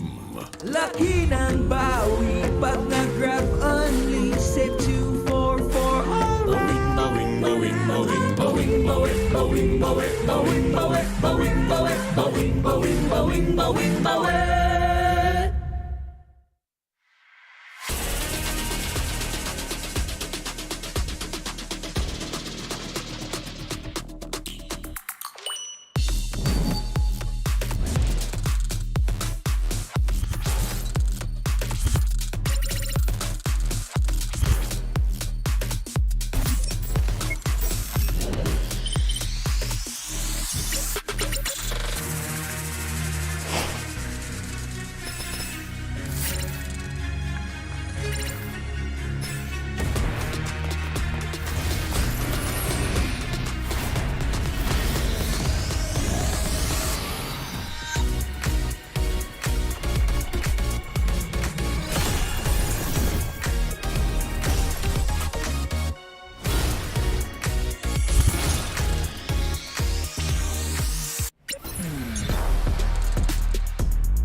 Brandon, alam ko masalimuot ngayon ang buhay mo. Kung kailan ka nabigyan ng break as a head coach sa pro scene ng Mobile Legends, doon ka pa nagkaroon ng malubhang sakit. Iindahin mo ng 1 buwan. Itatago mo kasi akala mo ngalay lang naman. Hanggang sa isang gabi, hindi ka na makatayo. Hindi ka na makalakad. Wala nang choice kundi dalhin ka sa ospital kasi grabe na yung sakit na iniinda mo. Magsisimula ang season na wala ka sa tabi ng team mo. Sobrang lungkot at depression ang dadanasin mo dahil sa sakit at kawalan ng pakiramdam sa kalahati ng iyong katawan. Munti ka nang sumuko sa buhay. Buti na lang at may mga nurse, mga doktor, mga physical therapists, at mga kaibigan na nagpatibay ng loob mo. Huwag mo silang kalimutang pasalamatan. Akala mo okay na ang lahat, kaso luluba palalo ang sakit mo. Mapupunta ka sa bingit ng kamatayan, halos hindi ka na makahinga. Doon, mapapadasal ka sa Diyos na huwag ka na munang kunin dahil hindi pa tapos ang mission mo. Hindi pa tapos ang pangarap mo. Sabi mo nga, magde-champion ka pa. Maniwala ka na gagaling ka. Kumapit ka. Sa pagkakataon na yon, madudugtungan ang iyong buhay. Binigyan ka ng isa pang chance sa mundo para tuparin ang pangarap mo. Kung akala mo wala nang kukuha sa iyong ML team dahil sa kalagayan mo, nagkakamali ka. May magtitiwala pa rin. Kukunin ka as coach ng isang team abroad. Igagrab mo yung opportunity kahit pa naka-wheelchair ka kasi gusto mo yung ginagawa mo. Magiging mahirap pero okay lang.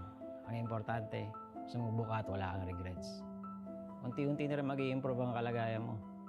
Sabi ng mga doktor, kailangan mong ma-operahan pero wala ka pa namang pera noon kaya naniwala ka na lang nagagaling ka. Sa tiyaga at paniniwala, makakatayo ka rin. Darating ang punto na makakalakad ka na ulit. Himala, di ba? May isa pang biyaya na darating.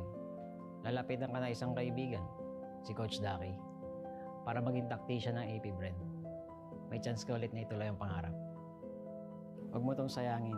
Ikaw ang susi na magbubukas ng bagong pintuan para sa iyong team.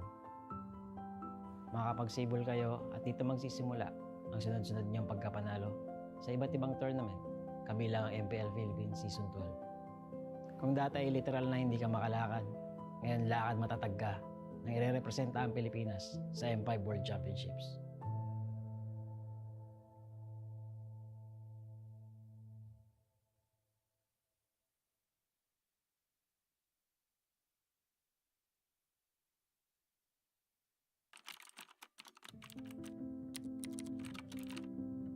David, nakakatuwa manood ng MPL, no? Nakikita mo yung mga idol mo.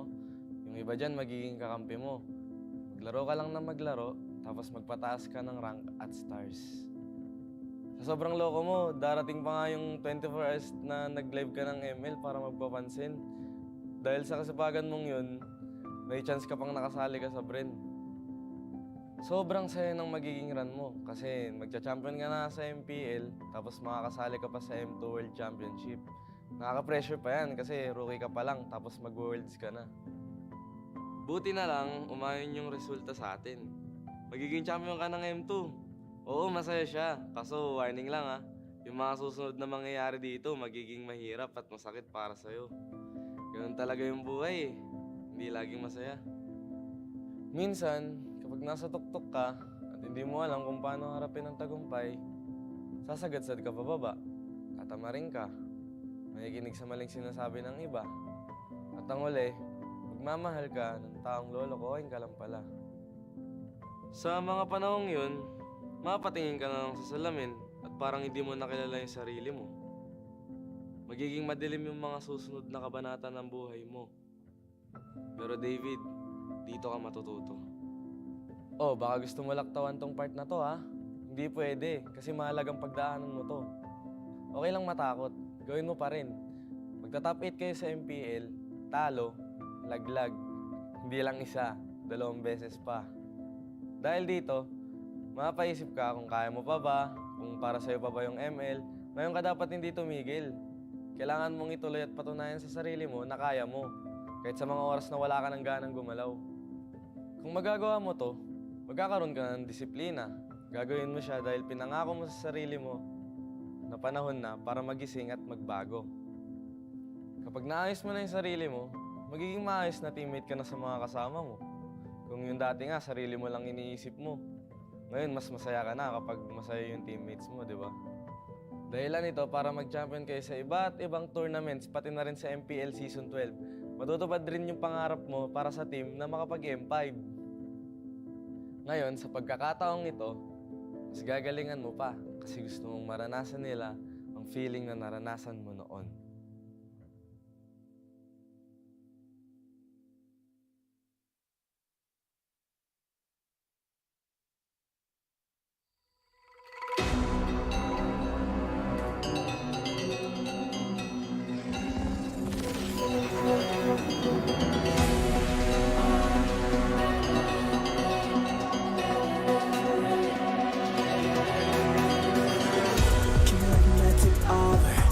Sa sunod kang ko Kung kita kan bangki as this round versus game now Got the power on my shoulders Ikaw ko siyang pataro Kung isa buhat ko lang But you can keep me from my honor I feel like the floor is lava The energy's getting higher It's every my arms Cause I don't just want me I got you like na-na-na-na And you know you hold the power Cause we are better than great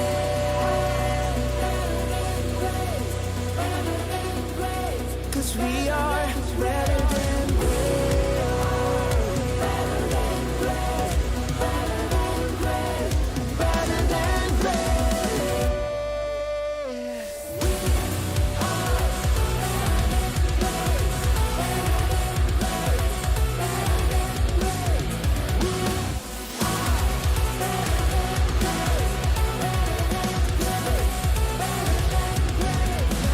Tatlo ka ng hebat, ako yung terhebat Ang marunong ko jadi terhebat Transcend myself into this game, yeah I need the power to turn me afraid Kemenangan bukan tinggal lemah The shoot of the game, we shall reveal Better than great, it's how we feel I feel like the floor is lava The energy's getting higher It's having my arms Cause I don't just want me I got you like na-na-na-na And you know you hold the power Cause we are better than great I can tell you if I don't stand in my way Stand in front of you talking We are better than great Kita ang terhebat Harapin ang takot pagi Pero parang tabaliba We are better than great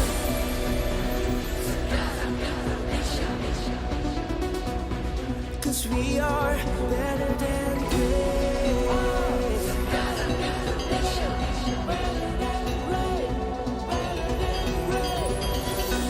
If we stand tall and believe Kau dan aku kan bisa Dengan tekad membara You see, I'm better than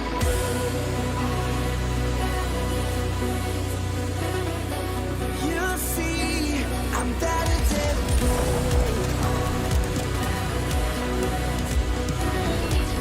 You see, I'm better than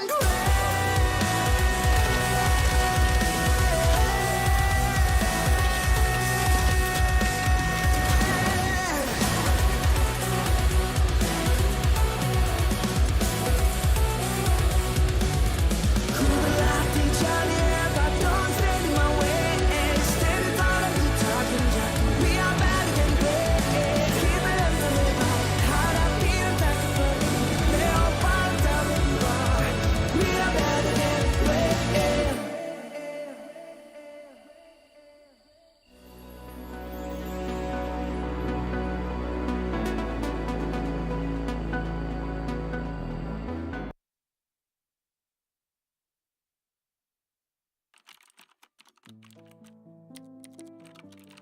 Kai, siguradong may echo pa dyan sa banyo kung saan ka naglalaro ng ML. Hindi ka kasi pwede maglaro sa kwarto nyon dahil sure na mapapagalitan ka na naman. Tatagan mo ang loob mo kasi masasabihan ka pa ng magulang mo na wala kang mapapala dyan. Huwag mong i-take yun negatively. Instead, gawin mong motivation yun para mapatunayan sa kanila at sa sarili mo na may future ka sa ML. Magpasalamat ka pa rin sa parents mo Kasi kahit na pinapagalitan ka nila palagi dahil sa kaka-ML mo, lagi ka pa rin naman nilang pinapairam ng cellphone para malaro to. Mangarap ka. Gawin mo lahat ng makakaya mo para makilala ka sa ginagawa mo. Iwasan mo yung pagiging tilted. Hindi yun makatulong sa'yo. Magpataas ka lang ng stars. May amateur team na makakadiscover sa'yo. At dahil dito, makakasali ka sa maraming tournaments. Marami kang matututunan. Hindi lang sa in-game aspect, kundi pati na rin sa pakikitungo sa ibang tao. Sa tamang panahon, makakapasok ka ng AP Bren. Magiging ganap na pro player ka. Oh, huwag kang kabahan. May mga coach ka na gagabay sa'yo. Tsaka mabubuting tao rin mga magiging teammates mo. Kapag may napapansin kang mali o kailangan i-improve, magsalita ka. Mas okay maging totoo kaysa maging pabaya. Matuto ka rin tumanggap pag ikaw naman ang may mali. Hindi ka rin naman laging tama eh. Magkakaroon pa nga ng pagkakataon na hindi ka makakaretry sa isang pinaka-importanteng laro sa karera mo. Pero alalahanin mo lang rason mo kung bakit ka nandito. Kung bakit ka naipagsapalaran sa ML. Magpapagawa ka pa ng bahay para sa pamilya mo, di ba? May pangbubong ka na, di ba? Kaya laban lang. Triplein mo ang sipag mo. Marami ka pang pagsubok na pagdadaanan. Ihahanda ka ng lahat ng yan para sa M5 World Championship. Malay mo, ang kasunod pala ng tagumpay dito. Sarili mo ng bahay at mas maginhawang buhay.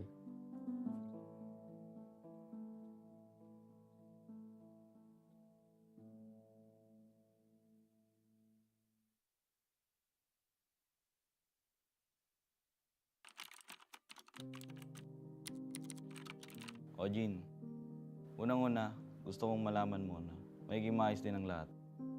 Alam kong pagod na pagod ka ngayon kasi pinagsabay mo yung work, paglalaro ng ML at pag-aaral mo.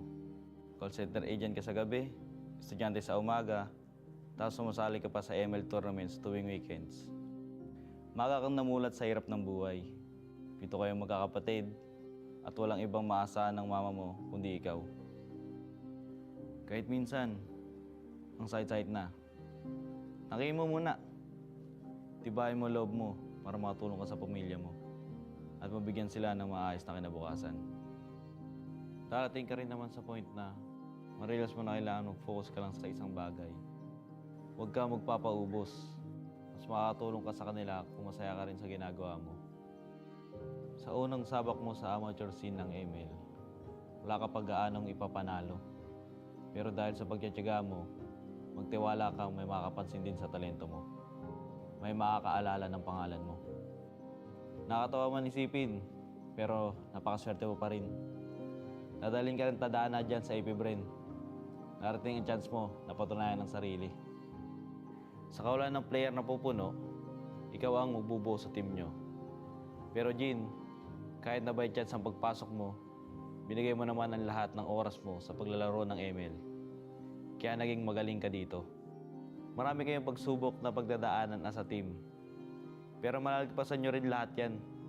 Di ba nga, minsan sa buhay kailangan mo muna maranasan yung hirap para mas ma-appreciate mo yung ginhawa pag narating mo na. Ituloy mo lang yung pagsusumikap mo kasi dadaling ka niyan sa landas kung saan matutulungan mo na ang pamilya mo, matutupad mo pa ang pangarap mo. Magka-champion ka sa MPL at magiging parte ka ng M5. Ngayon, ay thankful ka dahil alam mong mas masarap ang tagumpay dahil naranasan mo ang pait ng buhay.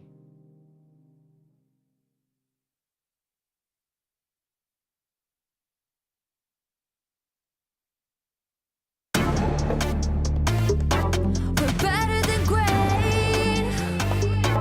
We're better than great. We're better than great. Nanditong mga bida, the kings and queen of MOBA. Kasamang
ka mapakali. Panay lang ang kamot sa anit at kahit alam mo na di naman tumakate. Dugo pati laway at pawis tumulo, akala mo ba lahat tumadali? Hindi nagmamadali, akyatin ng hagdan na talagang matare. Ganyan talaga ang mga batang Pinas, talagang malakas kahit anong meta. Wala kang ligtas, talagang matigas na parang daliri ng mga kalaban.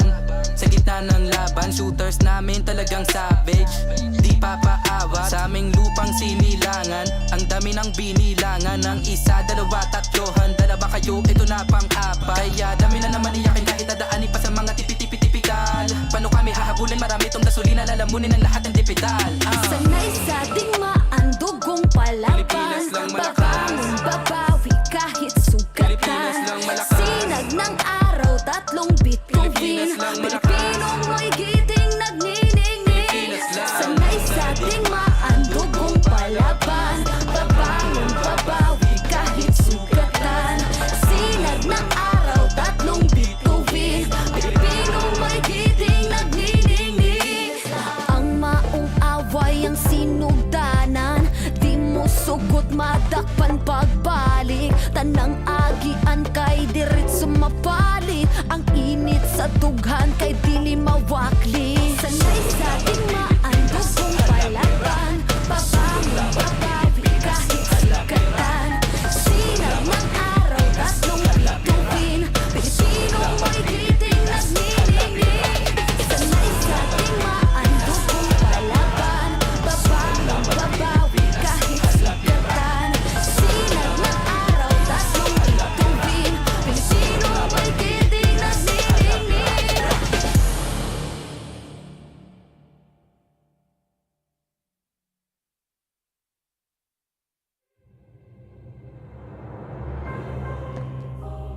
The Shadow Dragon was once my biggest weakness, but now it's my most potent weapon.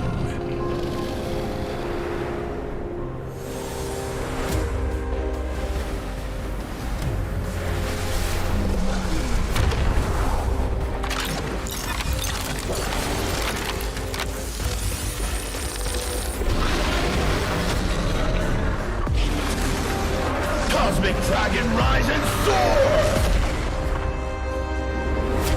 Dragon Stomp! Dragon Scales! Dragon Rush! Rise beyond greatness and seize your own destiny.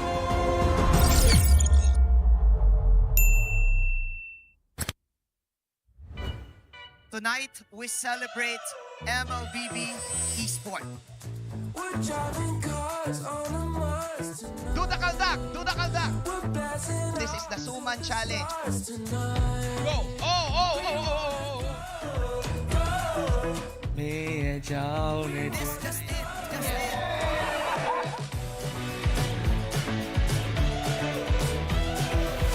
Welcome to M5 Gala!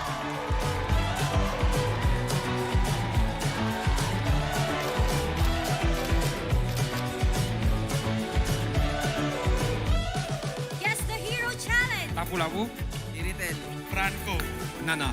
Nana. Nana! Best dressed team! Best dressed Super Marco!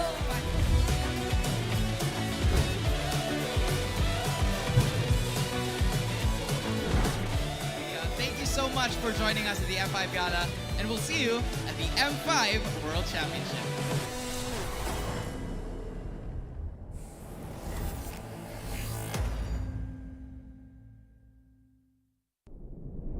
Have you ever wondered what is our identity? Our identity isn't limited to just esport players. Our style. Sweat. Our passion. And vibe. Feel our energy. When we dominate the stage,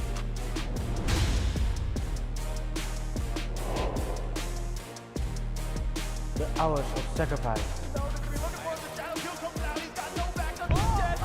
shape who we are. So, what is our identity?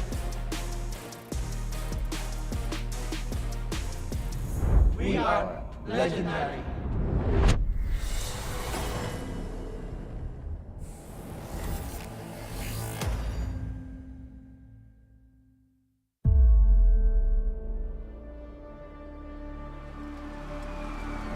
In the history of M Series, no host country has ever won the championship title. No other region has ever claimed the throne. No team has ever secured the championship twice. In this thrilling showdown, 16 teams across the world have gathered once more to seize the trophy. Which teams will prove themselves in their epic rivalry rematch? Will a new region unveil their strength and climb to the top? And who will leave an unforgettable mark with their skills?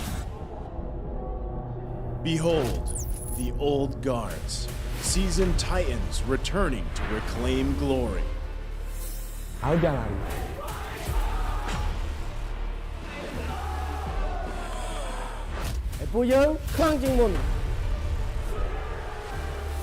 Судьба будет в наших руках.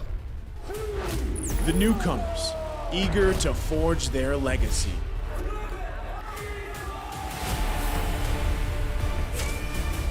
Kita di sini untuk lawan yang terbaik, kami nggak takut tantangan apapun.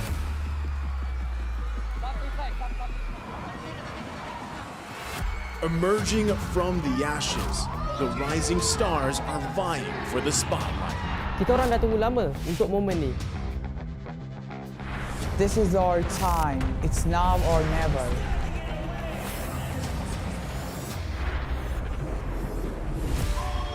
Enter the Contenders, here to defy the status quo and rewrite the narrative. We've weathered the storm. This is where we break through. Nós somos brasileiros e a gente não desiste nunca.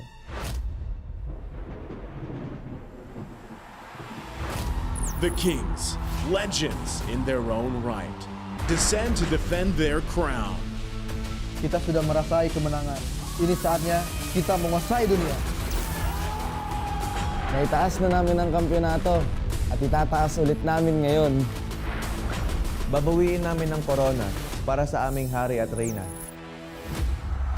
Get ready as the stage is set for the most dynamic championship of the year. It all begins here.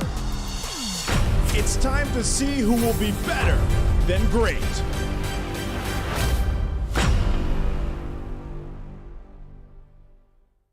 In every tournament, pros fight not only for glory, family, and their country, but also for the heart of every game.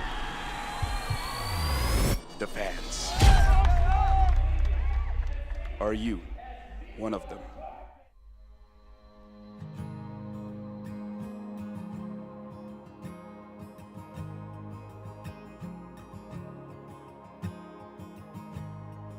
Hello everyone, my name is Queenie Tornis and I am representing Blacklist International Agent! Perjalanan Sonic ini udah berdiri sejak 5 tahun yang lalu. Sampai kita kalah, sampai apa itu Onic udah ada.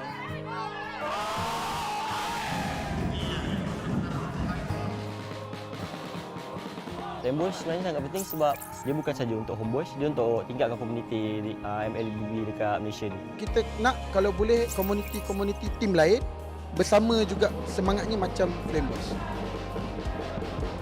Hal yang bisa kita berikan secara maksimal itu adalah dukungan. Bila moral player tengah down, tapi kita orang tak tengah down. Kita orang tengah hype. Kita apa-apa pun, kita sebagai macam homeboys ada 5 player, kita orang Flameboys adalah player ke-6. And I can say that I'm the correct fandom because they really value their fans. I can feel that this is not just like playing games or what, but this is like a family, a whole family. Player Homeboys punya gameplay every season macam improve. Like wins or losses, like they're really not take it seriously, but they just take it as a room of improvements. Menang atau kalah, still support. Kalau mereka kalah meski sedih tapi tetap dukung. Kekalahan itu awal dari kemenangan yang lebih besar. We wanted to make sure and ensure that they still feel that we are still here for them no matter what happens. Jadi ada 8 kota yang bakal kita adain host party.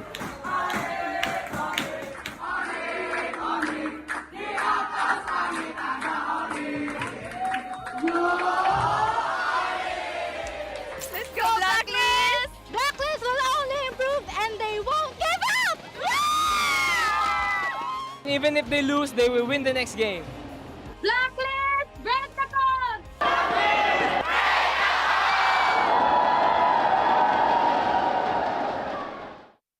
They have always felt your unwavering support and love. Maraming salamat po sa pagsuporta niyo sa amin palagi. Sobrang namomotivate kami lalo lumaban sa mga next games namin dahil sa pagsupport niyo sa amin. Kaya po sana tuloy-tuloy lang. And yun, thank you so much. Maraming salamat sa mga agents na walang sawang sumusuporta sa amin kahit na manalo man o matalo, dyan pa rin kayo para sa amin. Yun. Isa kayo sa mga rason kung bakit pa kami nagpapatuloy. Thank you sa inyo. Pertama, makasih banyak yang udah dukung dimanapun kalian, dari Manado, dari semuanya lah pokoknya. Dukungan kalian sangat berarti buat kita, bikin kita semangat, bikin kita lebih konsisten juga biar menang terus. Guys, dukung kita dan kita juga nggak akan bosan buat juara. Terus yang terakhir mungkin selalu doain kita terus. Terima kasih. Thank you to all Sonics for supporting us. It really is touching and we really appreciate all of you guys from wherever you guys are, and I hope you continue supporting us and don't be bored. We will try our best to win every tournament for you guys.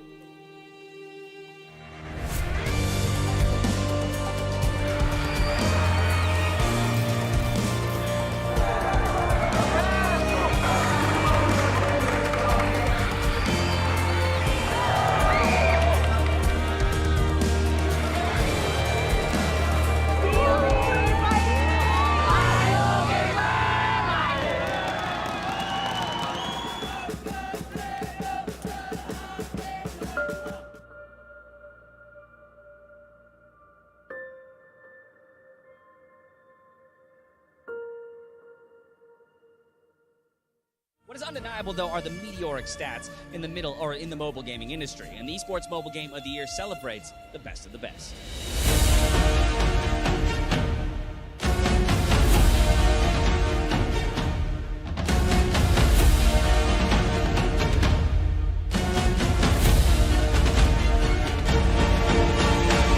It is my pleasure to announce the 2023 Mobile Game of the Year, Mobile Legends Bang Bang.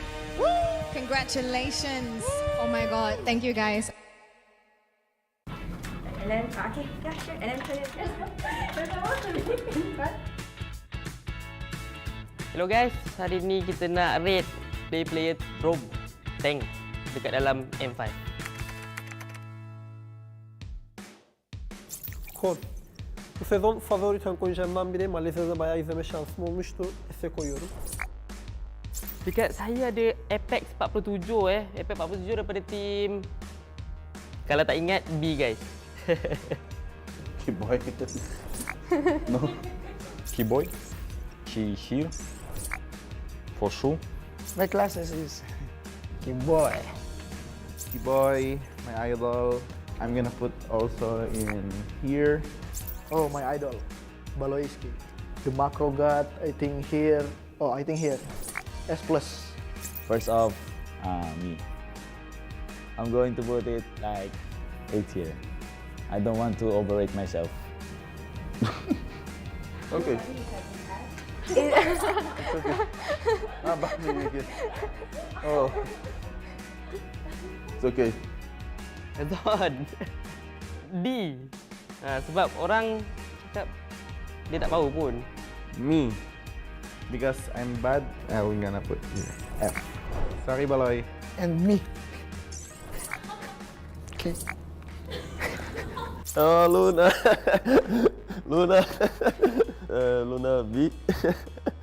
Apex, I think here. Here. It's okay. Here. Next is Sorn. On my level.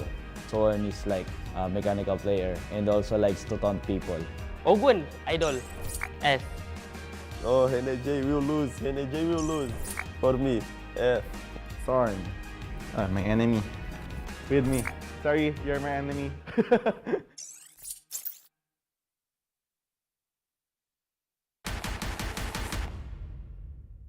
Back-to-back elimination matches will kick off the opening phase of the Phase 2 of the knockout stage. The reveal of the M5 main stage also saw 2 intense series that sent 2 more teams home, while the tournament is now down to the final 4. The showdown between the agents and the geeks started off as fierce as it can get. Flickers back, Oheb in trouble now, Baloo comes in with the bravest fighter and finds 2. Blacklist International crumbling under Geek right now. With the Indonesian squad taking the first game. And Geek fam against the odds take game number 1. Blacklist International reverted by staging an epic comeback. Boys inside with a wild charge, knock up onto Edward. Luke into the backside with the bravest fighter, looking for Oheb. Gets a stun, the wave, Bloisky goes down. Luke. Now it's Luke against the world. Marky looking for some free shots. No way, Luke goes down. Slow as well. Blacklist to turn the game around and take the second Lord. And Blacklist International takes game number 2. And the series was tied 1-1.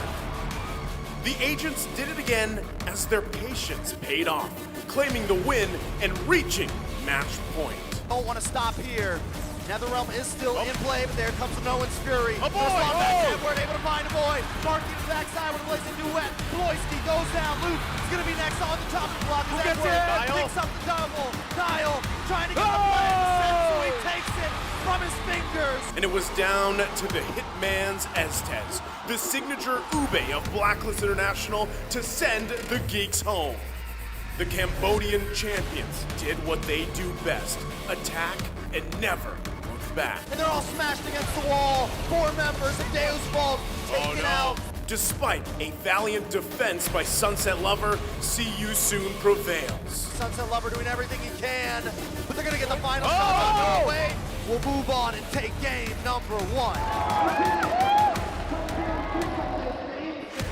The Sooners continued their aggression and cornered Deus Volt from the start. Victor is going to get the knock-up on Asari on Felix. With the crossbow, Tank's ready to unload once again. Madison going to go down. Who's able to pick up the kill? Sawo finally getting 4-man knock-up. Felix in the midst of the ball. Sawo trying to get away, but he can't. Sorry, Felix picks up the kill. And now Kid Bomba will fall next.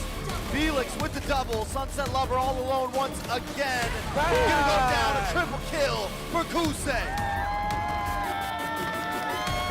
After over 30 minutes of non-stop skirmishes, Deus Volt showed that they were not done yet. Sawo looking for the kill, Carvey there as well, and down goes MP. Debut, move forward.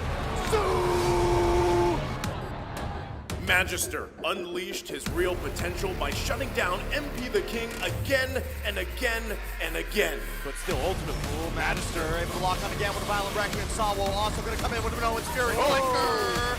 And the Bomba mentality helped EECA to extend the series.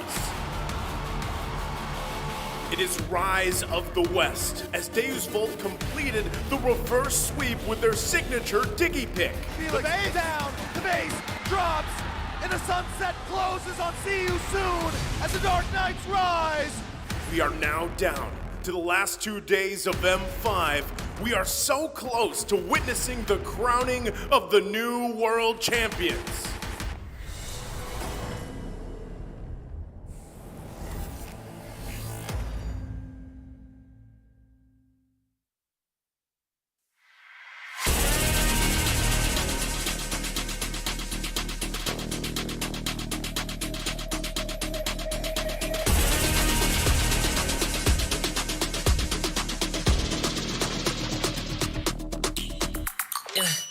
Hit me like I might geek over, but you could give me in no corner. I know I can make a comeback, ace this round and finish this game now. Got the power on my shoulders, yeah, you know that I'm a soldier. You could keep me off my guard, but you can't keep me from my honor. I feel like the floor is over, the energy's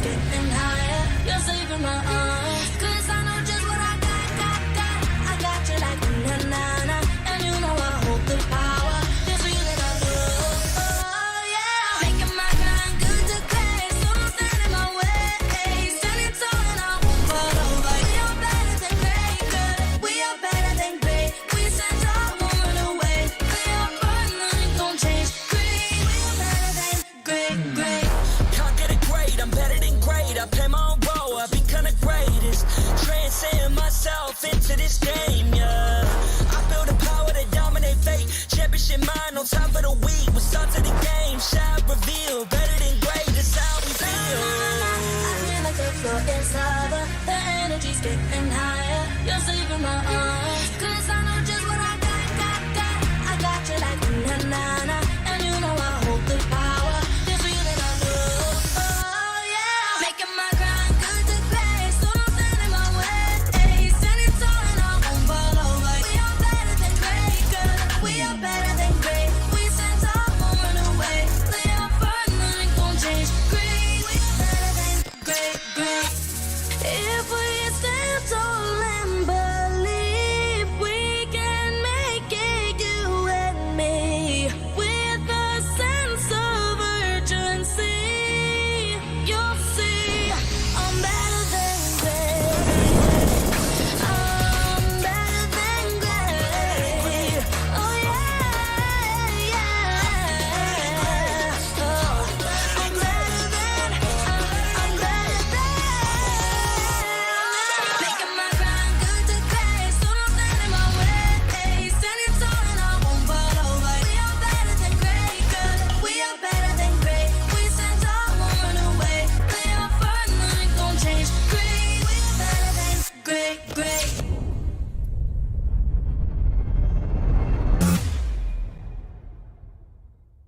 I am the #1 seed, the champion of the arena. The fans adore me because I've never lost. Yet you are afraid that you will lose everything.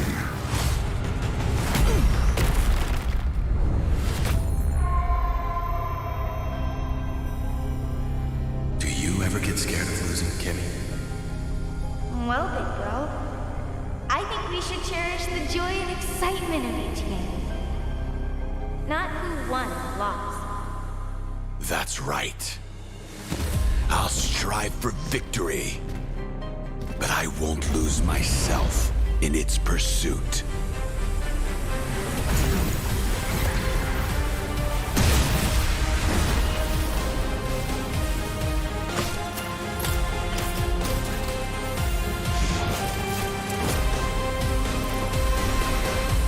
World Championship.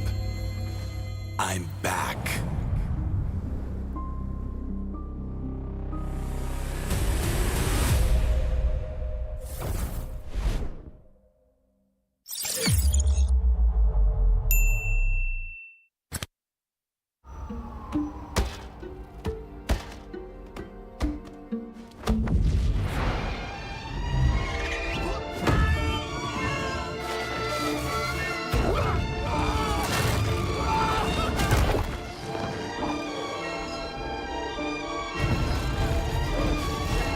The world's first city, built for play, is coming to Saudi Arabia.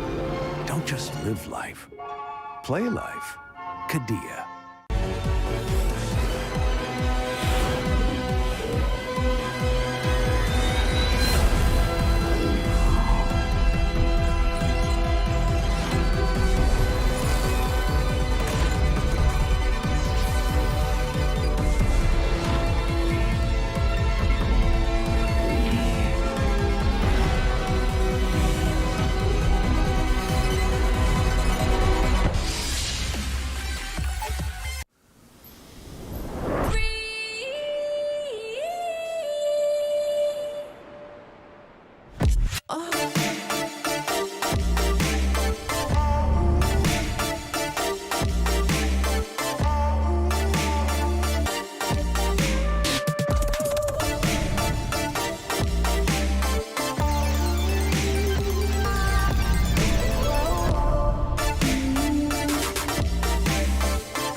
Grab and leave. Boing, boing, boing. bowing, bowing, bowing, bowing, bowing, bowing, bowing, bowing, bowing, bowing, bowing, bowing, bowing, bowing. Pag nag-grab only, savings ang dami, your wallet sings tonight.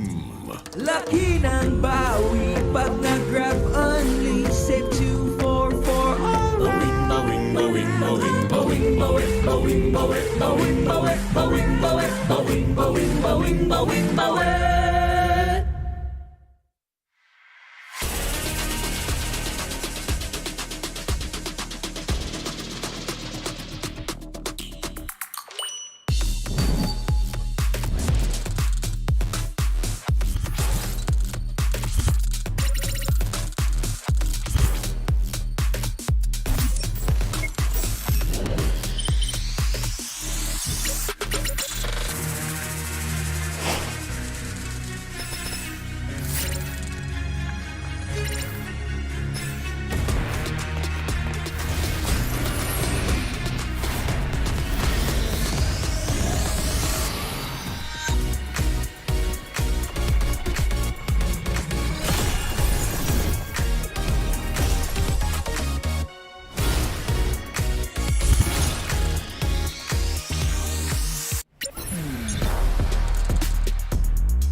Brandon, alam ko masalimuot ngayon ang buhay mo.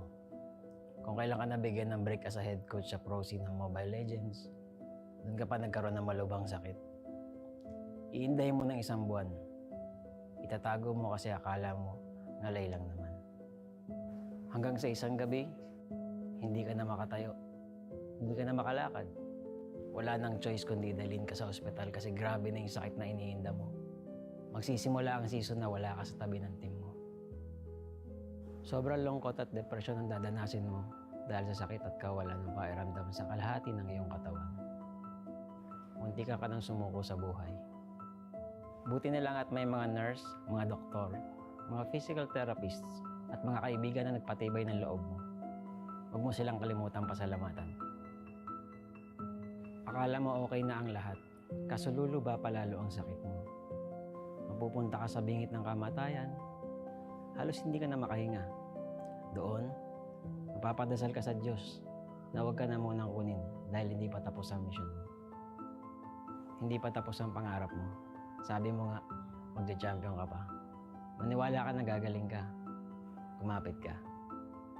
Sa pagkakataon na yon, madudugtungan ang iyong buhay. Binigyan ka ng isa pang chance sa mundo para tuparin ang pangarap mo.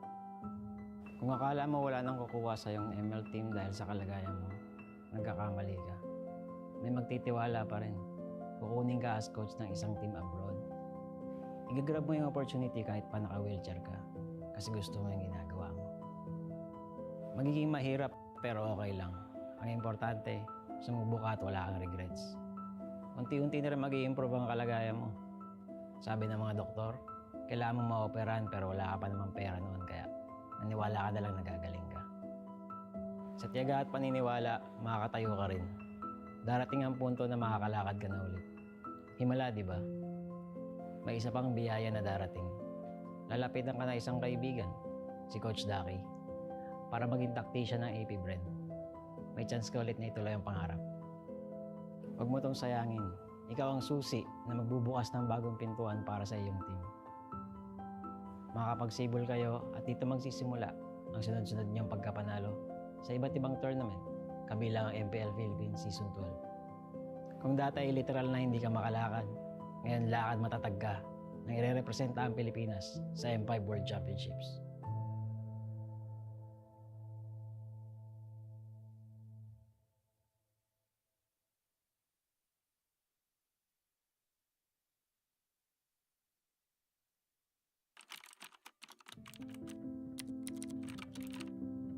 David, nakakatuwa manood ng MPL, no?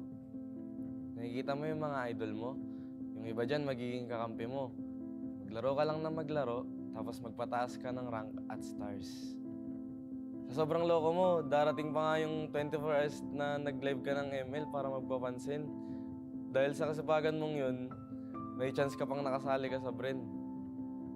Sobrang saya ng magiging run mo kasi magcha-champion ka na sa MPL tapos makakasali ka pa sa M2 World Championship. Nakaka-pressure pa yan kasi rookie ka pa lang tapos mag-worlds ka na. Buti na lang, umayon yung resulta sa atin. Magiging champion ka ng M2. Oo, masaya siya. Kaso warning lang ha, yung mga susunod na mangyayari dito magiging mahirap at masakit para sa'yo. Ganun talaga yung buhay eh. Hindi laging masaya. Minsan, kapag nasa tuktok ka at hindi mo alam kung paano harapin ang tagumpay, sasagadsad ka pababa, tatamarin ka, makikinig sa maling sinasabi ng iba, at ang uli, magmamahal ka ng taong lolokohin ka lang pala. Sa mga panahong yun, mapatingin ka na lang sa salamin at parang hindi mo nakilala yung sarili mo. Magiging madilim yung mga susunod na kabanata ng buhay mo. Pero David, dito ka matututo. Oh, baka gusto mo laktawan tong part na to ha? Hindi pwede, kasi mahalagang pagdaanan mo to. Okay lang matakot, gawin mo pa rin. Magta-top 8 kayo sa MPL, talo, laglag. Hindi lang isa, 2 beses pa. Dahil dito, mapaisip ka kung kaya mo pa ba, kung para sa'yo pa ba yung ML. Ngayon ka dapat hindi tumigil.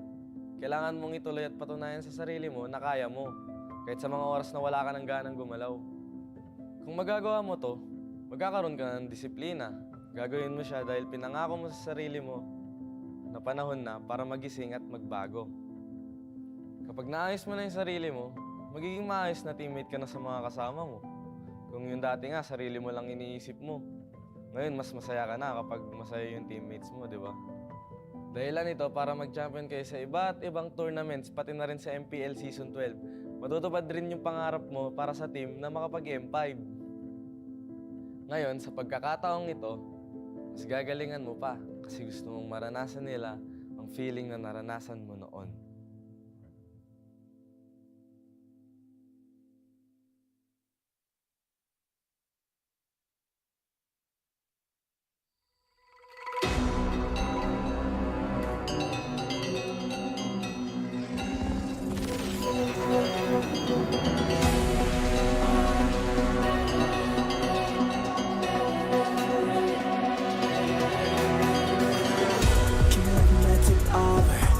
Sa surut kamko Kung tawag kita kan bangki as this round versus game now Got power on my shoulders Tawag ko siyang pataro Kung isa buhat ko lang but you can keep me from my honor I feel like the floor is lava The energy's getting higher You're serving my arms Cause I don't just want me I got you like na-na-na And you know we hold the power Cause we are better than great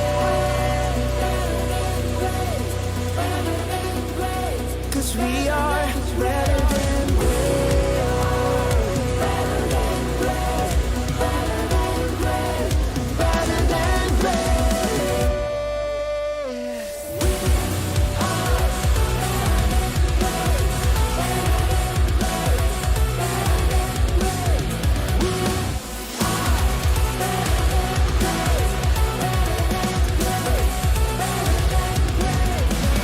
We are ka ng hebat, ako yang terhebat. Apa yang malu ku jadi terhebat. Transcend myself into this game, yeah.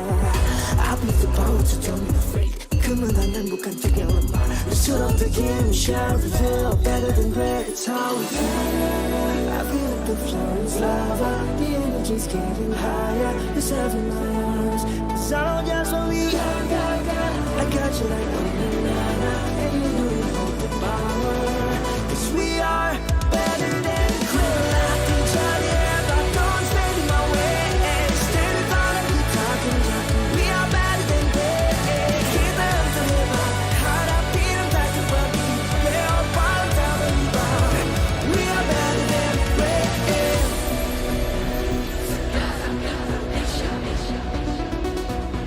Cause we are better than great.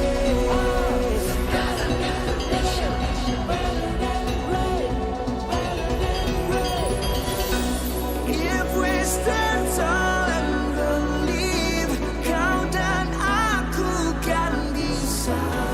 Dengan tekad membara, you see, I'm better than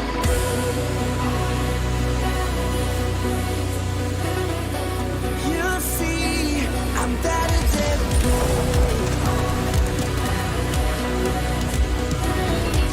you see, I'm better than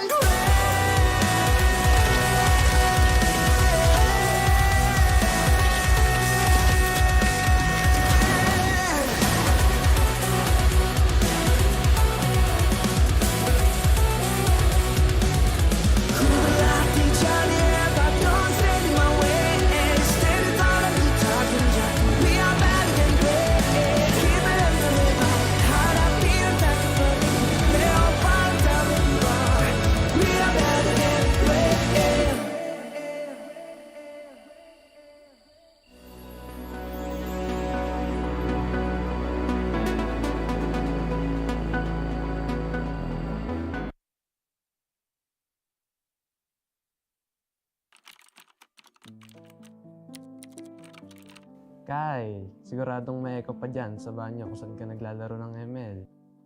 Hindi ka kasi pwede maglaro sa kwarto nyo, no? Dahil sure na mapapagalitan ka na naman. Tatagan mo ang loob mo kasi masasabihan ka pa ng magulang mo na wala kang mapapala dyan. Huwag mong i-take yun negatively. Instead, gawin mong motivation yun para mapatunayan sa kanila at sa sarili mo na may future ka sa ML. Magpasalamat ka pa rin sa parents mo. Kasi kahit na pinapagalitan ka nila palagi dahil sa kaka-ML mo, lagi ka pa rin naman nilang pinapahiram ng cellphone para malaro to. Mangarap ka.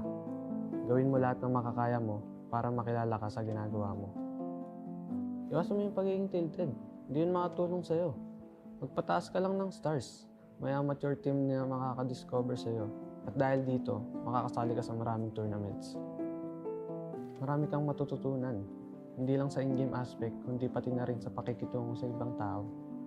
Sa tamang panahon, makakapasok ka ng AP Bren. Magiging ganap na pro player ka. Oh, huwag kang kabahan. May mga coach ka na gagabay sa'yo. Tsaka mabubuting tao rin mga magiging teammates mo.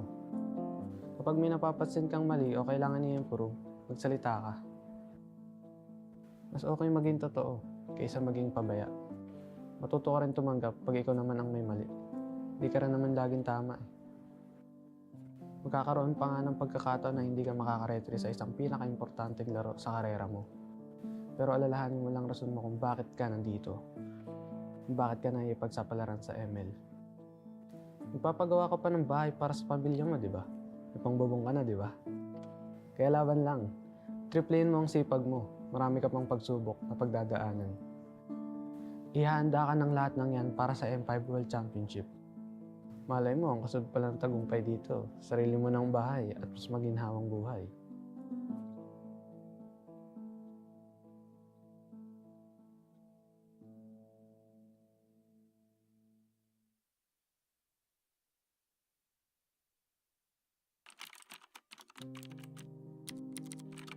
O Jin, unang-una, gusto kong malaman mo na magiging maayos din ang lahat. Alam kong pagod na pagod ka ngayon kasi sabay mo yung work, paglalaro ng ML at pag-aaral mo. Call center agent ka sa gabi, estudyante sa umaga, tapos sumasali ka pa sa ML tournaments tuwing weekends. Maga kang namulat sa hirap ng buhay. 7 kayong magkakapatid at walang ibang maasahan ng mama mo kundi ikaw. Kahit minsan, ang sakit-sakit na. Takihin mo muna. Tibayin mo loob mo para makatulong ka sa pamilya mo at mabigyan sila ng maayos na kinabukasan. Darating ka rin naman sa point na ma-realize mo na kailangan mag-focus ka lang sa isang bagay. Huwag ka magpapaubos. Mas makakatulong ka sa kanila kung masaya ka rin sa ginagawa mo. Sa unang sabak mo sa amateur scene ng ML, wala ka pag-aanong ipapanalo. Pero dahil sa pagtitiyaga mo, magtiwala kang may makapansin din sa talento mo. May makakaalala ng pangalan mo. Nakakatawa man isipin, pero napakaswerte mo pa rin. Dadaling ka rin tadaan na dyan sa AP Bren. Narating ang chance mo na patunayan ng sarili. Sa kawalan ng player na pupuno, ikaw ang magbubuo sa team nyo. Pero Jin, kahit na by chance ang pagpasok mo, binigay mo naman ang lahat ng oras mo sa paglalaro ng ML. Kaya naging magaling ka dito. Marami kayong pagsubok na pagdadaanan as a team. Pero malalagpasan nyo rin lahat yan. Di ba nga, minsan sa buhay kailangan mo muna maranasan yung hirap para mas ma-appreciate mo yung ginhawa pag narating mo na. Ituloy mo lang yung pagsusumikap mo kasi dadaling ka niyan sa landas kung saan matutulungan mo na ang pamilya mo, matutupad mo pa ang pangarap mo. Magcha-champion ka sa MPL at magiging parte ka ng M5. Ngayon, ay thankful ka dahil alam mong mas masarap ang tagumpay dahil naranasan mo ang pait ng buhay.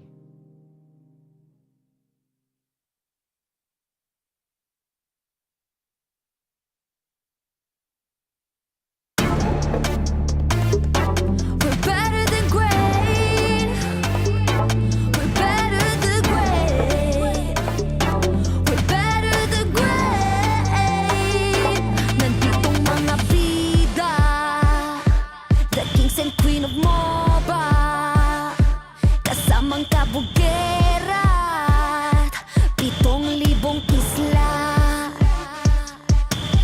Nagsisimula pa lang tayo. Look at your face, so kabado. Dito sa aming teritoryo, can get this crown sa amin ito. Ang laban na to ang magiging binhi. Di na papayag masakop muli. Lahat ng daraanan namin ay mahawi. Alab ng puso'y di mapapawi. Sanay sa ating maandugong palaban. Babangon, babawi kahit sugatan. Sinag ng araw, 3 bituin. Pilipinong may giting nagniningning. Sanay sa ating maandugong palaban. Babangon, babawi kahit sugatan. Sinag ng araw, 3 bituin. Pilipinong may giting nagniningning. Dami mo daw sinasabi pero ba't ngayon di ka mapakali? Panay lang ang kamot sa anit at kahit alam mo na di naman to makate. Dugo pati laway at pawis tumulo, akala mo ba lahat to madali? Hindi nagmamadali, akyatin ng hagdan na talagang matare. Ganyan talaga ang mga batang Pinas, talagang malakas kahit anong meta. Wala kang ligtas, talagang matigas na parang daliri ng mga kalaban. Sa gitna ng laban, shooters namin talagang savage. Di papaawat sa aming lupang sinilangan. Ang dami ng binilangan ng 1, 2, 3 Handala ba kayo? Ito na pang-apat. Kaya dami na naman iyakin kahit dadaanin pa sa mga tipi-tipi-tipikal. Paano kami hahabulin? Marami itong gasolina, lalamunin ang lahat ng dipital. Sanay sa ating maandugong palaban. Babangon, babawi kahit sugatan. Sinag ng araw, 3 bituin. Pilipinong may giting nagniningning. Sanay sa ating maandugong palaban. Babangon, babawi kahit sugatan. Sinag ng araw, 3 bituin. Pilipinong may giting nagniningning. Ang maong away ang sinugdanan. Di mo sugot madakpan pagbalik. Tanang agian kay diretso mapalit. Ang init sa tughan kay dili mawakli. Sanay sa ating maandugong palaban. Babangon, babawi kahit sugatan. Sinag ng araw, 3 bituin.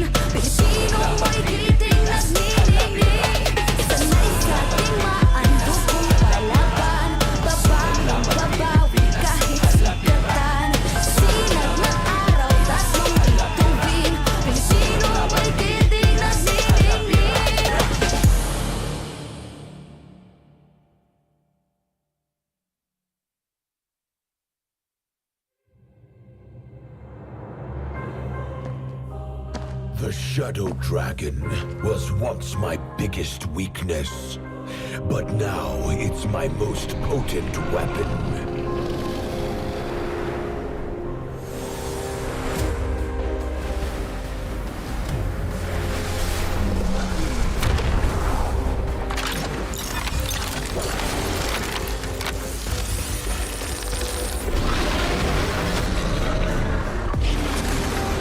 Cosmic Dragon, rise and soar! Dragon Stomp! Dragon Scales! Dragon Rush! Rise beyond greatness and seize your own destiny.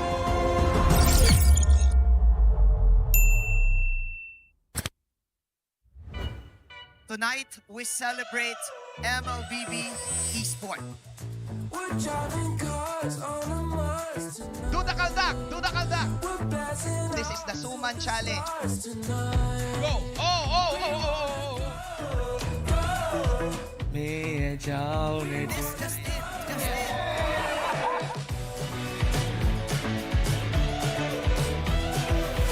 Welcome to M5 Gala!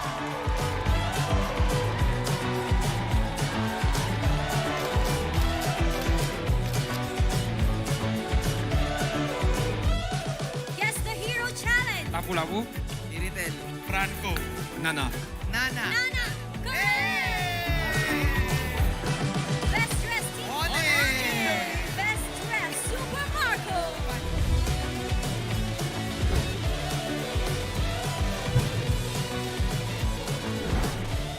Thank you so much for joining us at the M5 Gala, and we'll see you at the M5 World Championship.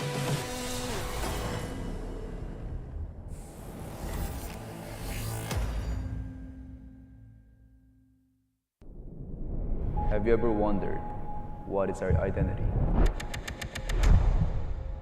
Our identity isn't limited to just esport players. Our style. Sweat. Our passion. And vibe. Feel our energy. When we dominate the stage.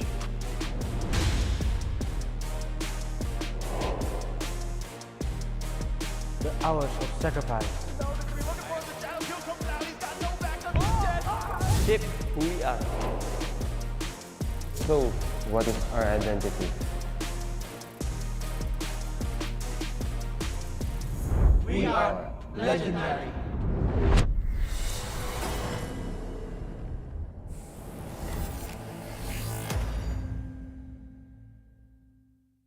In every tournament, pros fight not only for glory, family, and their country, but also for the heart of every game. The fans. Are you one of them?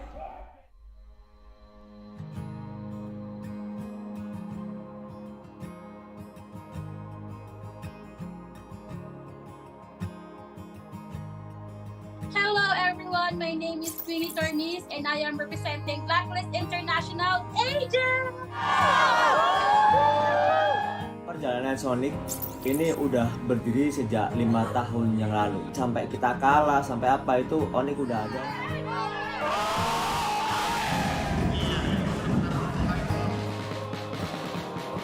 Rainbow sebenarnya sangat penting sebab dia bukan saja untuk homeboys, dia untuk tingkatkan komuniti MLBB dekat Malaysia ni. Kita nak kalau boleh komuniti tim lain bersama juga semangatnya macam Rainbows.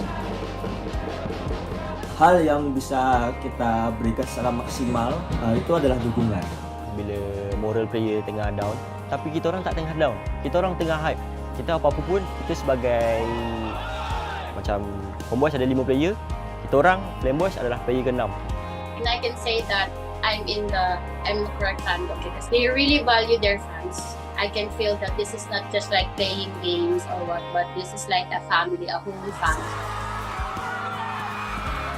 player homeboys punya gameplay every season macam improve.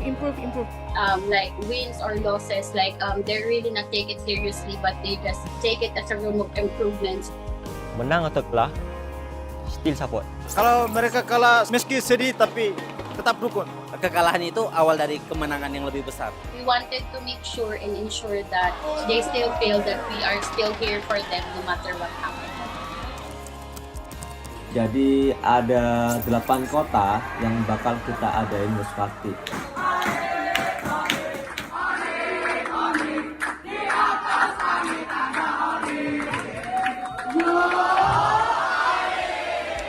Let's go Blacklist! Blacklist will only improve and they won't give up! Even if they lose, they will win the next game. Blacklist! Break the code!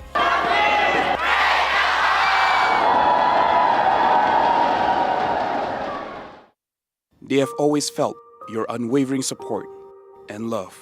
Maraming salamat po sa pagsuporta niyo sa amin palagi. Sobrang namomotivate kami lalo lumaban sa mga next games namin dahil sa pagsupport niyo sa amin. Kaya po sana tuloy-tuloy lang. And yun, thank you so much. Maraming salamat sa mga agents na walang sawang sumusuporta sa amin kahit na manalo man o matalo, dyan pa rin kayo para sa amin. Yun. Isa kayo sa mga rason kung bakit pa kami nagpapatuloy. Thank you sa inyo. Pertama, makasih banyak yang udah dukung dimanapun kalian, dari Manado, dari semuanya lah pokoknya. Dukungan kalian sangat berarti buat kita, bikin kita semangat, bikin kita lebih konsisten juga biar menang terus. Guys, dukung kita dan kita juga nggak akan bosan buat juara. Terus yang terakhir mungkin selalu doain kita terus. Terima kasih. Thank you to all Sonics for supporting us. It really is touching, and we really appreciate all of you guys from wherever you guys are, and I hope you continue supporting us and don't be bored. We will try our best to win every tournament for you guys.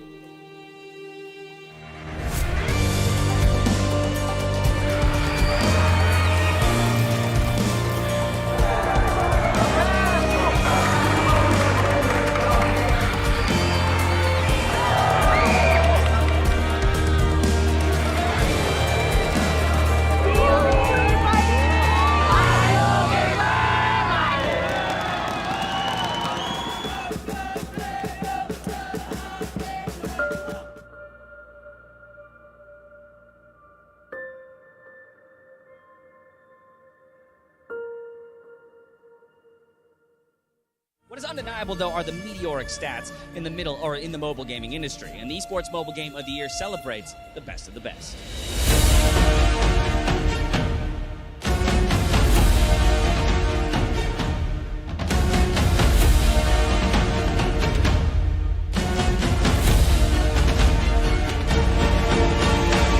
It is my pleasure to announce the 2023 Mobile Game of the Year, Mobile Legends Bang Bang. Congratulations! Oh my god, thank you guys. And then, okay, yeah, sure. And then put it. Hello guys, hari ni kita nak rate player Roam tank dekat dalam M5. Kod. Bu sezon favori tank oyuncularımdan biri. Malezya'da bayağı izleme şansım olmuştu. S'e koyuyorum. Dekat saya ada Apex 47 Apex 47 daripada tim, kalau tak ingat, B guys. Keyboy. No. Keyboy. She here. For sure. My classes is Keyboy. Keyboy, my idol. I'm gonna put also in here. Oh, my idol, Baloiski. The macro god, I think here. Oh, I think here. S+. First off, me. I'm going to put it like 8 here. I don't want to overrate myself. Okay. It's okay. Bak nih. Oh. It's okay. Betul. D. Sebab orang cakap dia tak tahu pun. Me. Because I'm bad, I'm gonna put F. Sorry, Baloy. And me. Okay. Oh, Luna. Luna. Luna B. Apex, I think here. Here. It's okay. Here. Like si Sorn, on my level. Sorn is like a mechanical player and also likes to taunt people. Ogun, idol. F. Oh, NJ will lose. NJ will lose. For me, F. Sorn. My enemy. With me. Sorry, you're my enemy.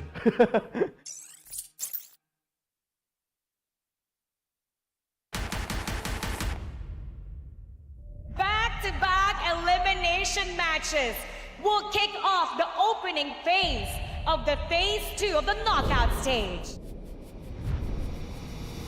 The reveal of the M5 main stage also saw 2 intense series that sent 2 more teams home, while the tournament is now down to the final 4. The showdown between the agents and the geeks started off as fierce as it can get. Flickers back, Oheb in trouble now. Baloo comes in with the bravest fighter and finds 2. Blacklist International crumbling under Geek right now. With the Indonesian squad taking the first game. And Geek fam against the odds take game number 1. Blacklist International reverted by staging an epic comeback. Boys inside with a wild charge, knock up onto Edward. Luke into the backside with the bravest fighter, looking for Oheb. Gets stunned, but wait, Bloisky goes down. Luke. Now it's Luke against the world. Marky looking for some free shots. No way, Luke goes down. Oh, as well. Blacklist to turn the game around and take the second Lord. And Blacklist International takes game number 2. And the series was tied 1-1. The agents did it again as their patience paid off, claiming the win and reaching match point. Don't want to stop here. Netherrealm is still in play, but there comes the Nolan's Fury. A boy! Edward able to find a boy. Marky to the backside with a blazing duet. Bloisky goes down. Luke is going to be next on the top of the block. Who gets it? Picks up the double. Niall trying to get the play, so he takes it from his fingers. And it was down to the Hitman's Estes, the signature Ube of Blacklist International, to send the geeks home. The Cambodian champions did what they do best, attack and never look back. And they're all smashed against the wall. 4 members of Deus Vault taken out. Despite a valiant defense by Sunset Lover, See You Soon prevails. Sunset Lover doing everything he can, but they're gonna get the final shot. No way. We'll move on and take game number 1. The Sooners continued their aggression and cornered Deus Volt from the start. Victor is going to get the knock-up on Asari on Felix. With the crossbow tanks ready to unload once again. Madison going to go down. Who's able to pick up the kill with Savo, finally getting 4-man knock-up. Felix in the midst of the ball. Savo trying to get away, but he can't. Sorry, Felix picks up the kill. And now Kid Baba will fall next. Felix with the double. Sunset Lover all alone once again. Going to go down. A triple kill for Kusei. After over 30 minutes of non-stop skirmishes, Deus Volt showed that they were not done yet. Sawo looks for the kill Carvey there as well, and down goes MP. Debu, move forward. Magister unleashed his real potential by shutting down MP the King again and again and again. But still, ultimately, Magister able to lock on again with a violent Requiem. Sawo also going to come in with an Owen's Fury. And the Bomba mentality helped EECA to extend the series. It is Rise of the West as Deus Volt completed the reverse sweep with their signature Diggy Pick. Felix down, the base drops, and the sunset closes on See You Soon as the Dark Knights rise. We are now down to the last 2 days of M5. We are so close to witnessing the crowning of the new world champions.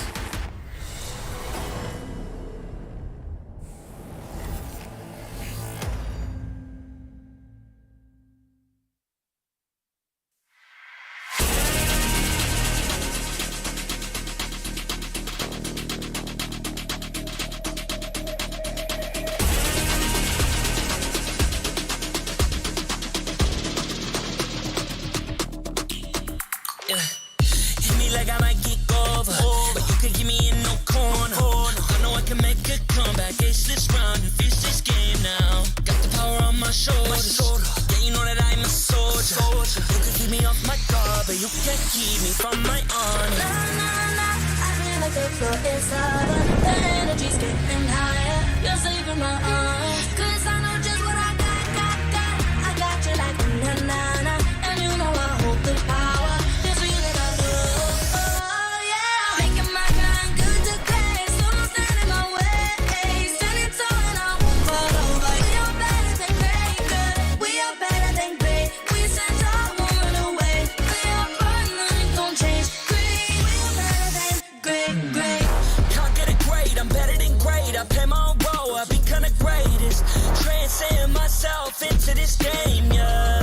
I build a power to dominate fate. Championship mind on top of the week. We start to the game, shout, reveal. Better than great, that's how we feel.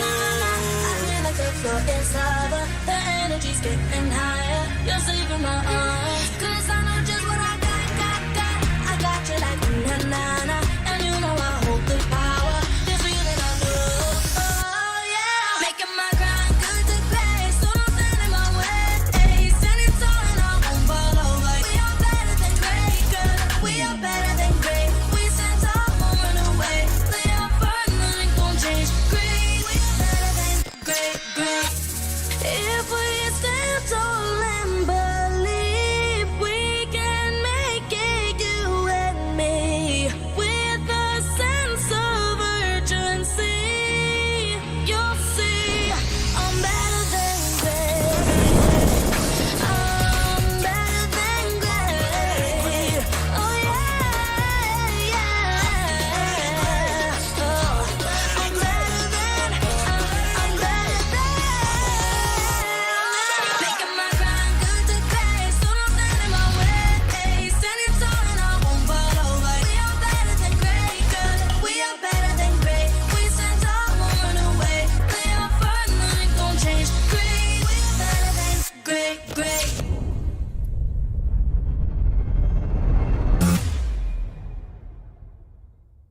I am the #1 seed, the champion of the arena.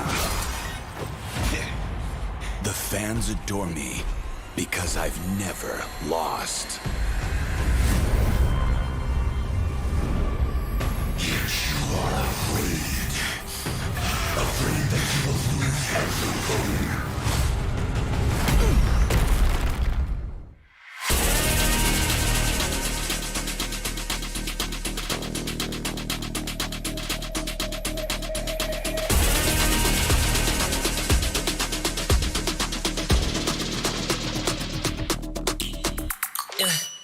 Hit me like I might get over, but you can give me in no corner.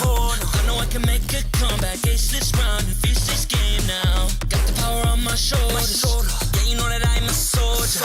You can keep me off my guard, but you can't keep me from my honor. Nah, nah, nah, I feel like the floor is lava. The energy's getting higher. You're saving my arms. 'Cause I know just what I got.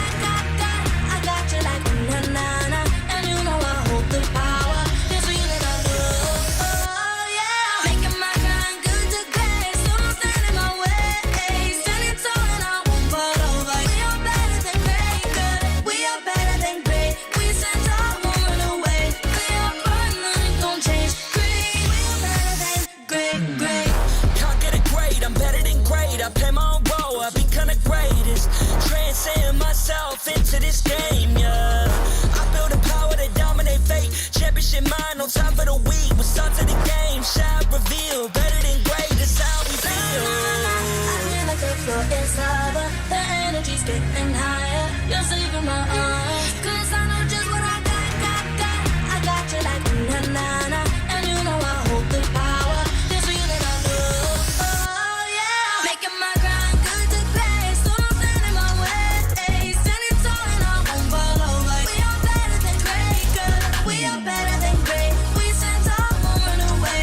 We are fun, nothing gon' change. Great, we are better than great. If we stand tall and believe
And welcome back to the World Championship. The name is Mike Reyes. They call me Tito Mikey. And what a big win earlier for Blacklist International. A clean sweep to earn the right to play later this afternoon. And they will be waiting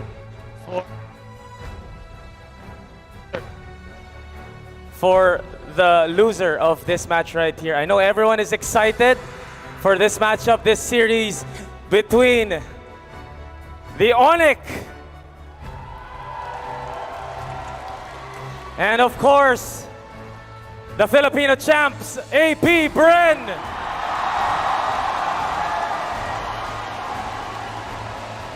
But before we kick off our second best of 5 series today, allow me to take the honor of introducing a cultural group that promotes art and culture through the restaging of various folk dances of the Philippines.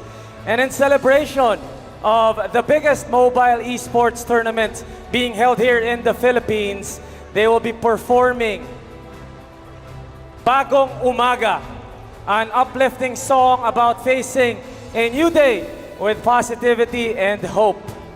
This performance is brought to you by the Department of the Philippines and Love the Philippines. So without further ado, please welcome Sindao Philippines Performing Arts Guild.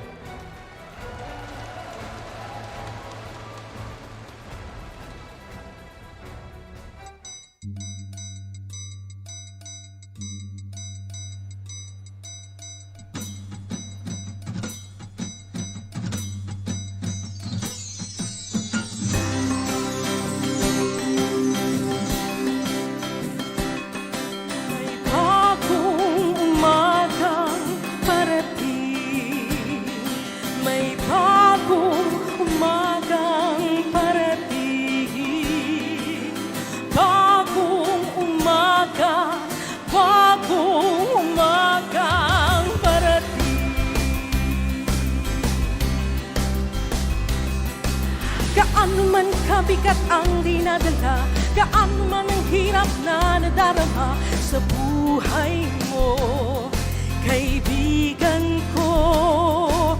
Walang pasanin na hindi gumagaan, walang pagsubok na hindi nalalagpasan.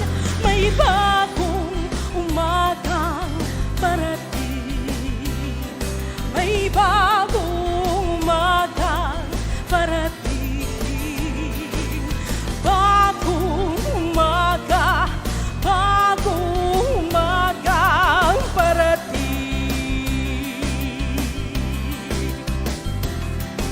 Halina kayo, gumising sa lubungin ng bagong silang. Halina kayo, tumulong lipulin ang dilim.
ang pagkakataon na tagumpay.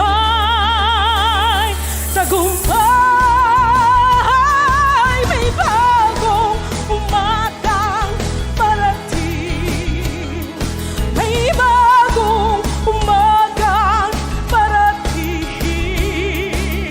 Bagong umaga, bagong umagang parating. May bagong umagang parating. May bagong umagang parating. Bagong umaga, bagong pag-asang parating.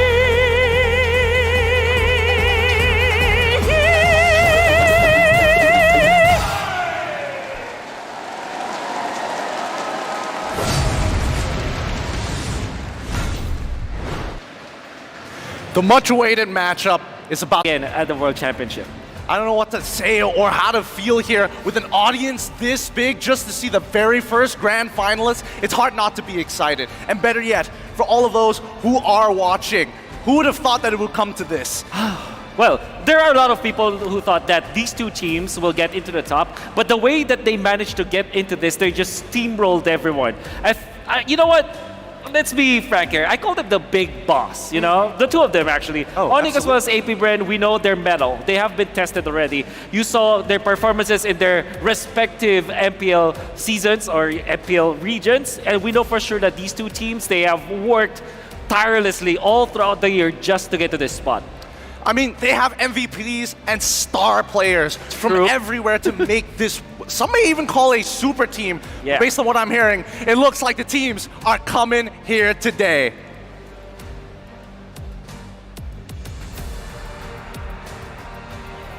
Dominating match against DU's Volt. Of course, it's your advantage being in the upper bracket.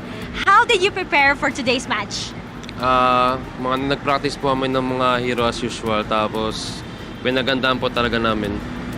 Their practice, their heroes as usual, and they prepared for this. Is your streaming on TikTok part of it? Hindi po ako yun eh. Fake. That's fake? It's not Kyrie, guys. So, in an interview, you said that Kyle TZ is that one strong jungler that could stop you. How do you say so? Kasi po sa nakita ko po sa laro niya eh. Tapos nung last scrim po namin matagal na, pero sobrang ganda po ng galaw niya eh.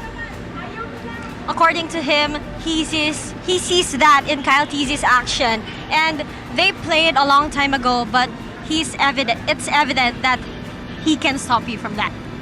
Okay, Kyrie, Flap TZ, apart from doing that hair sweep that you're doing, he also said that he's gonna sweep this game against you. What can you say about that? Wala po eh. None. There's none. There's No nothing comment, he no can say. No comment about it. Flap TZ, you're that strong. Good luck, Kyrie. Any Thank message you. to your fans? Thank you po sa mga sumusuporta, tapos panoorin nyo lang kami hanggang matapos M5. Bibigyan namin kayo ng magandang laban. He's gonna give you a good fight. And how about a message to AP Bren? Good luck, have fun. Good luck, have fun. That's just as simple as that. Thank you so much, Kyrie. Good luck. Thank you.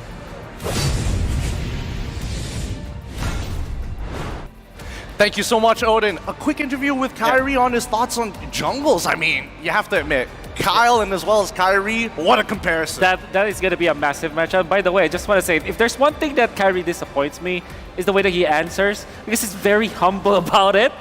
At the same time, you know, I'm very happy about the development of this kid. He is practically the greatest player that we have right now. He has been awarded the best player so far in this whole tournament, but he speaks very humbly, you know, and he looks forward. He wants to give a good game for everyone. I mean, it feels like the entire sentiment that Coach Yeb has been teaching the entire team is to stay humble. However, on the other hand, I don't think anybody needs any introduction for this team, especially considering that they have been crushing it at MPLPH. Odin, please take it away. We have the arrival of AP Bren. All the way from the Hive, the bees are here to survive. Players are now arriving at the venue. Hi, Few. Can I have some few words with you? Come with me. Let's have an interview, short interview. Few, we haven't seen you in action ever since your game against the Geeks. How did you guys prepare for this match? Ayun, nag-scrim lang kami sa hotel kasi goods naman yung internet doon eh. So, yung time na na wala kaming laban, nagte-training pa rin kami. During the time that they had no match, they were still training, having their scrims inside the hotel. Is the TikTok challenge part of your warm-up? I've been seeing a lot of TikToks from your team. Ayun, lagi naman nagti-TikTok yan sila Flap eh. So, yung lahat ng challenge parang kabisado na nila eh. Okay, Flap and the other players have always been doing some TikToks, and he thinks that all the challenges on TikTok are memorized by the players. Where can we see you join them? When? Hindi ko alam eh. Siguro pag-iisipan ko kung saaling mag-champion kami. Baka pagbigyan ko sila. Oh, if they are going to be the champions here in M5, you're gonna see Few doing some TikTok dances with them. Few! Your match against Onic is the most anticipated match in this tournament. Do you share the same feeling with the community? Siguro, parang na-tense din kasi nga pares kaming undefeated ngayon eh. Tapos, ayun, magkakalaban na kami. Parang lahat ng tao nakatingin sa match na to eh. According to Few, they have been looking forward to this match because they are both undefeated. And now, is there anyone from Onic that could stop the idol ng mga kids? Any player na kayang pumigil sa'yo? Kung meron man siguro yung tank support nila, ayun. Sobrang aggressive nila eh. Oh, if there's someone who can stop Few, it's their tank support. Now, Few, any message para sa Onic? Para sa Onic, good luck sa atin. Sana mabigyan natin ng magandang laban yung mga fans. Onic, good luck. Few hopes that you can give them a good match. Thank you so much, Few. Good luck on your match. And now let's head back to our game with our very own talents. Thanks again, Odin, for the interview with Few. A couple of short words, but interesting ones as well. Yeah, Few is my goat, you know. You know why? Because he's played for what? Ever since MPL Season 1. Always at the top of his game. Never had any scandal, never had any drama, never had any issues. No history of taunting someone else, right? He's not boastful at all. He's the most humble person. But at the same time, he kept performing at the top level for 12 seasons. Now he's back in the world stage. That's my goat. That's your goat? That's my goat. I don't know. It's kind of tough to say because so far, both of these teams have had two incredible journeys and very different outcomes, right? Especially when it comes down to M Series, Onic has been looking incredibly good. But the same can be said about AP Bren, winning gold medal after gold medal for other types of tournaments. Yeah, it's crazy how well they perform all throughout the year. Well, there were times that they were down, but they got back up easily. With that being said, let's have a quick call and bring in some fellow friends to talk about Onic here. It's going to be our casters, of course, from MPL Indonesia. Hello, hello, from the Indonesian restream. How are you guys doing? Do you guys miss us? Of course we miss you guys. It's been so long. It's good to see you, Momo-chan, Pakulong, and as well as Omwiwi, as we like to call it amongst the talents. Wait, Omwiwi. Hello, Gideon. Hello, Wolf. Do you miss nasi padang, bro? Of course. Nasi padang is the best. I would go to Indonesia just for that. Please come back nasi to Indonesia. Hey, please remember, nasi padang make Kyrie more stronger, yeah? Please. That's a good thing that you brought it up. It's a good thing that you brought it up. I'm curious to know your thoughts about Onic currently. Obviously, it's going to be a little bit more favored towards Indonesia, but walk us through it. What's it like seeing Kyrie actually grow as a player in MPL Indonesia? For me, I think that Kyrie is doing really well as a team, apparently, right? But we are talking not only Kyrie, but we are talking about the others player as well. The whole team. The whole team. So yeah, I mean, like, Kyrie is very good, but the other player is also on par with Kyrie. Rather interesting. You agree with that sentiment, Wolf? Yeah, I guess you can say that. I mean, these people have watched Kyrie and the scene for sure. They know what they're saying. But I do wanted to ask these people, like, Okay, let's get straight to it. Who do you think is gonna win, and what's the score? What heroes are you expecting? Let's get straight to the business. You know. Okay, maybe Pulong? Maybe 3-1 for Onic. 3-1 for Onic. I will go with Pulong as well.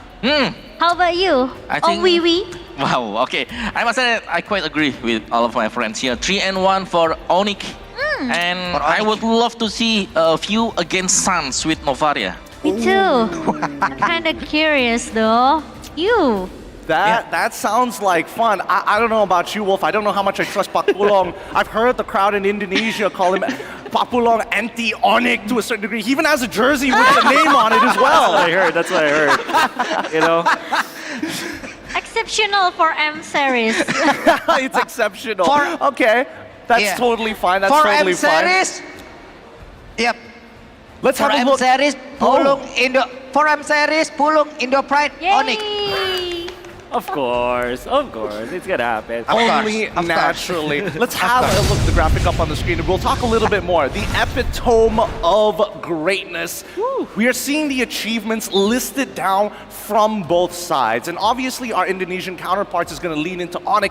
But walk me through, what are you guys' thoughts about AP Bren specifically? Because they're tough competitors. They're tough competitors because they were tested by time. This was #Trust the Process for AP Bren. It started in Season 10 when they drafted these players. They kept few as well as Flap TZ. And you cannot look at AP Bren and just say that it's FPL page Season 12 and their accolades this year. It's a 2-year span of development with their coaching staff, with their players to get them into this spot. A lot of tough work, a lot of hard work, some may say. You know, Coach Ducky and as well as Ren have done a great job with these boys. And this is what we were hoping for. I mean, Papulong brought it up, and as well as Omawa. This matchup between Gilak Sans and as well as your GOAT, all-time great, Few. Here are the stats, and obviously some of the hero picks are going to be interesting. Yeah. I'm interested to know, from the side of MPL ID, like, Gushin, are we going to see it today? Yep. I think maybe Yeah, not only Gushin. Yeah, I think if Coach Yep wanna bringing something flashy, he could use a Gushin, but it's kind of like too risky. More risk and no reward if you're using Gushin against AP Bren. Yeah, AP Bren is very tough contender, as we know. And I think Coach Yep, he should prepare something better or maybe the best for Onic because one step ahead for Onic to the grand finals. Yeah, or maybe I would love to see Gushin against Odette. Oh, maybe. Okay. Gushin against Odette. But the crowd did we. It's so crazy, bro. The crowd. It's a buff home crowd, you know. Crack up too much. It makes me crack up too much. I love the sentiments that you guys have, and especially amongst Onic, and even for the AP Bren boys. I'm curious. Just a couple of last thoughts, a couple of last sentiments as our games are going to start really, really soon. I can hear the crowd getting excited already. What do you think is going to be the game score? Is it going to be 3-2? Are you thinking 3-0? What's the game line? I think three of us agree it's gonna be 3-1 for 3-1. Onic. 3-1 for Onic. 3-1 for Onic. Sorry, you guys? sorry, AP Bren. Sorry. I'm Onic. Hey, they're here. Today And, I'm Onic. Today I'm Onic. Let me speak for the Filipinos at least because there is an all Indonesia panel. I gotta say, it's AP Bren 3-1 in our favor. I'm pretty sure. Somebody had to say it. Okay. Somebody had to say it. And who else in the audience agrees with that? Wow. Sorry guys. But with that being said, thank you so much. Thank you so much, Momo-chan. Thank you so much, Papulong. Thank you so much, Awawa. Thank you, Gideon. Terima kasih. Terima kasih. Terima kasih. Thank you, Wolf. Thank you, Gideon. Wah, Oh man, That was fun. that was fun. I was scared for my life for half a second there. I'm glad I didn't have to make the predictions all across the board because this matchup has been long awaited. People have been talking about it since SEA Games. People have been talking about it since Snapdragon, even MSC. There was a very good argument. But match made in heaven. You can see Caltese and Kyrie, good phenoms, like very young prodigies, you know, and we know that they're strong. Sans and Few, the veterans, both coming from a hyper carry stance, getting into the support role. I think that's great. And then you have your explainers. Keyboy is there, Rising Star Ogwin. This is a match made in heaven, man. Look, we could talk about this forever. But without further ado, I'm sure the crowd is excited from all over the world, not just us here live, but more so everybody else watching from the stream. With that being said, everyone, I don't want to steal the hype from them. yeah. We're here just to analyze on the panel. Let's throw it to our casters.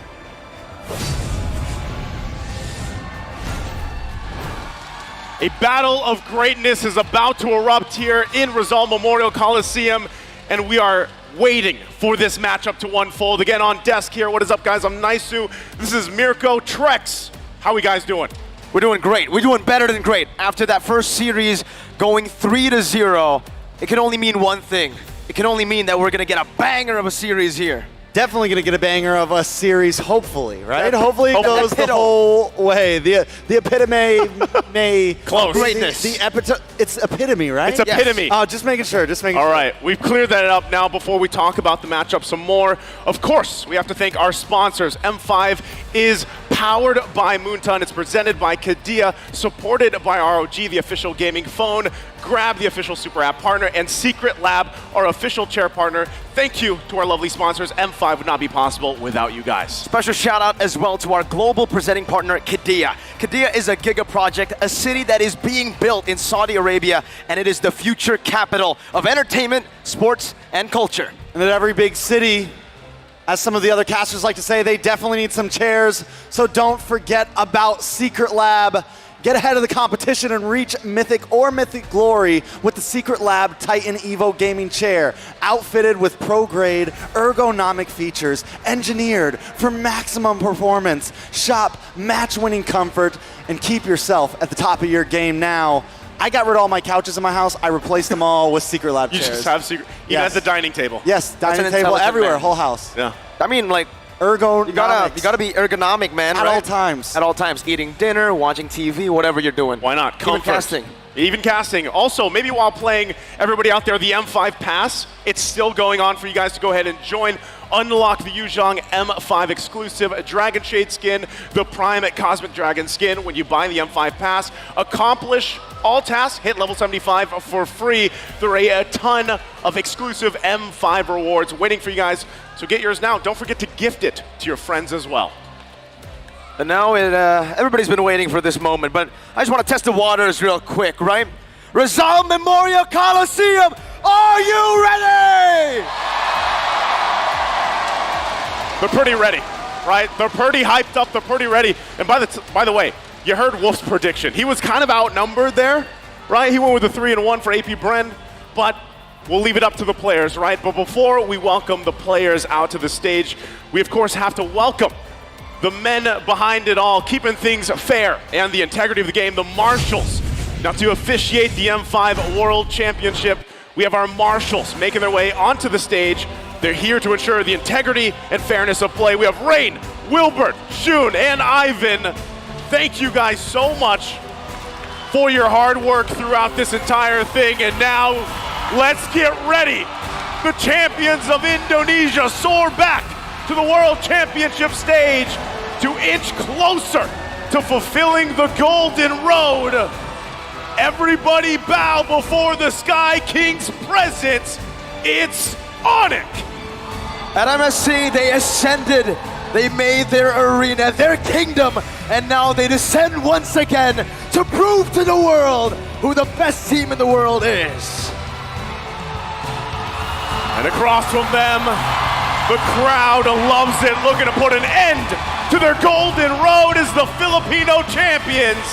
They're on a glorious journey of their own, and now they seek to make the Sky Kings kneel. Hive, we can hear you. Buzz for AP Bren. the hometown heroes. And you're right, nice dude. The crowd is buzzing right now. And AP Bren might just be busting. And to guide the teams to victory, the brains behind it all, the coaches, the analysts for Onic, we have Coach Yeb, we have Addy, for AP Bren, Coach Ducky, and Coach Bren. We'll see exactly how they approach this electric series ahead of us. Ooh. And once again, what's at stake here, the upper bracket final leading into that first slot for the grand final tomorrow. That's what's here, that's the stakes. This is massive for both these teams, right? But for AP Bren first, man, you got the home crowd advantage. You have literally the Filipinos chanting, yelling your names out. And they can break that M-Series curse. No, you should do it. What? No hometown has ever won. You want me to do it? Do it. No hometown has ever won. All right, well, let's take a look at the roster first here. Onic Indonesia, we have CW, Kyrie, Boots, Sands, Keyboy. These guys have been electrifying so far. With this lineup as well, this is an MSC winning lineup for Onic Indonesia. They have been on a win streak all throughout, I think only losing to AP Bren, actually, funnily enough, in SPS, in the group stages, but then they were able to avenge their defeat in the knockout stages, knocking AP Bren down from the upper bracket finals to the lower brackets. Speaking of AP Bren, we've got Super Marco, Kyle Teasy, Flap Teasy, Few, and Ogwin. And in my mind, this is one of the most oppressing teams in M5 right now. They strangle all of their opponents, put them in the chokehold, and send them off to bed. It's just their play style, discipline. I can't just single down on one player because that is just how they are. It is a full team effort. Man, again, as we take a look at the team head-to-head here, it's looking even in a way, but you have to point out Onic here. Look at these stats that they've had so far up here to M5. But I think one thing, too, that you really have to talk about, AP Bren has been a team that has been really focused on solidifying these objective takes, right? Focusing on the Turtles early on, the Lords later on. Teams have a trouble to match up with them, but Onic, look at the statistic. It's nearly even there. Something I want to point out, in the previous series, both teams, 20-25 hero pool. When we look at these two teams, we're talking 28 and 32 heroes that they've been playing with throughout the M5 series, never scared to push the limits. But who's going to push it a little bit farther today? Both will have to push each other. We're going to have to see, well, it can't go any other way, right? Every single time we see AP Bren match up against Onic, it's almost like when their fate collides, we're bound to see a full game series, a full series. And it's happened many times before in SPS. Now we're going to take a look at the talent prediction here. Speaking of full series, Mirko, what are we doing? What is that? Usually if I say something, then it's wrong. So if I say 3-0, it means 3-2. Okay. So I know this is the trend now. This is your thing, right? You're always the 3-0. Yeah, because I want to see full 5 games, bro. Hey, well, there's very, flip-floppy there, but it looks like from the other talents, we're going to have possibly the 5-game series, but of course the teams are the ones to kind of bring that to fruition here. But 3-2 for me, for AP Bren. Trex, you're going the other side, going with Onic. They look good this year, man. This is a year that I think a lot of us want to see if they can finally grasp it. They've fallen short for so many years, and personally, I just love a good story like that. Now, the audience prediction, on the other hand, also on the side of Onic here, all the way down. Let's see what the next page has in line. Yeah, interesting as you look at that. Here we go. Of course, hey, there's 24% of the Philippines going for Onic here, but still dominated by the rest of the parts of the world, leaning towards Onic. I think due to a lot of the, obviously the history, the matchups, right? When they did meet in SPS, Onic was able to edge out a victory against AP Bren through their multi-dimensional gameplay. Though AP Bren has grown so much since that SPS loss. We've seen them in the grand finals of MPLP Season 12. We've seen them at ISF as well, popping off with super wild drafts. Heck, even here in the group stages, they brought out the Odette. That you doubted, but that's what great teams do. They silence the doubters, and they make it work. And I can't wait to see what they bring to the table this time around. But before that, before we wait for this draft to get going, we want to go ahead and mention once again for all our viewers out there, maybe even some of you here as well, there's TikTok drops happening right now. Watch for 3 minutes. And wow, they changed it. It used to be 5. Yes. It's now 3. You can go ahead and grab yourself a TikTok viewer chest, and if you watch for 5 minutes or more, you now get the deluxe chest. So we went from 5 to 3, 20 to 5. Or you could take the best route. What's the best route? Watch the entire duration of the stream, and you don't just get chests, but you get our hearts. Not only that, but you get to be the epitome of greatness. Epitome. Epitome of greatness. Epitome. Epitome. Epitomos. One of the two, right? We got to get a dictionary here, man. That's part of the English broadcast, right? You need a dictionary with you now. Again, as we go ahead and get ready for this draft, we've already kind of talked about this, especially the fact that, yeah, both teams, at this point, you don't actually know. I mean, there's already an established meta, let's be honest. For M5, it's kind of fallen into place. Whoa! Whoa, there's Flame Boys out there, too. The Flame Boys are still here, They're still here. Just shows you the passion they have, not just for the homeboys, obviously, but the passion they have for the game. It doesn't matter in the end that the team got knocked out. Sorry, LaFell, I had to mention it. But they want to see the peak MLBB on stage, and this is what we are at. This is where we're at. Yeah, this is a part of it, you know, and speaking of peak MLBB, this could be a preview of what's ahead of us, you know, for the most part. If they can, depending where things fall into place, again, waiting for them later on is, of course, Blacklist International after a very strong series himself. I didn't expect the sweep, but hey, we'll see what happens. Now we're going to be loading up into the draft here for game number 1. It's a best-of-5 series between Onic and AP Bren, once again looking for that grand final slot, getting one step closer to their goal here. And we'll see how they want to pace this draft. You can already see the Fairness being taken out, but where are they falling here? Once again with the draft, the bans, Minotaur, Kaja, Valentina, heroes that are constantly picked up or banned out. This is the right course, though. Again, game 1 here, Onic on the blue, AP Bren on the red. Something really interesting about this, though, just to start off, the Fermis during group stage wasn't the most popular band. It was sitting at like number 8, number 9 slot in most picked and banned. And over the past of knockout stage, it has shot up. It is even more picked and banned than the Matilda right now. It has just become a pick so important to so many teams. And then another interesting ban on the side of AP Bren, something that we're not seeing a whole lot of teams do, is banning out that Kaja, showing that maybe they want to try something a little different, want to maybe try something a little more fast-moving, maybe some, something with dive potential, something like the Joy that is open right now, something like the Nolan that is open right now. Both teams leaving so many of that Trinity kind of open right now from the jungle side. Okay. Those being open, you know, if that is not a Joy ban, are we expecting the Joy or maybe even the Bruno? It's interesting not to see assassin bans against Kyrie, right? That's been the main way of attack for a lot of the teams, main angle to attack. It's Kyrie. It seems like for AP Bren, they've decided to go a different route here. I like the Bruno man coming through here to get CW off of a pick that he's been phenomenal on. Heck, I feel like CW, this tournament has just been phenomenal. He has been the highlight for me in the knockout stages alongside Mr. Marco. All right, so... But someone else is open. Yeb's going to pick up the Nolan.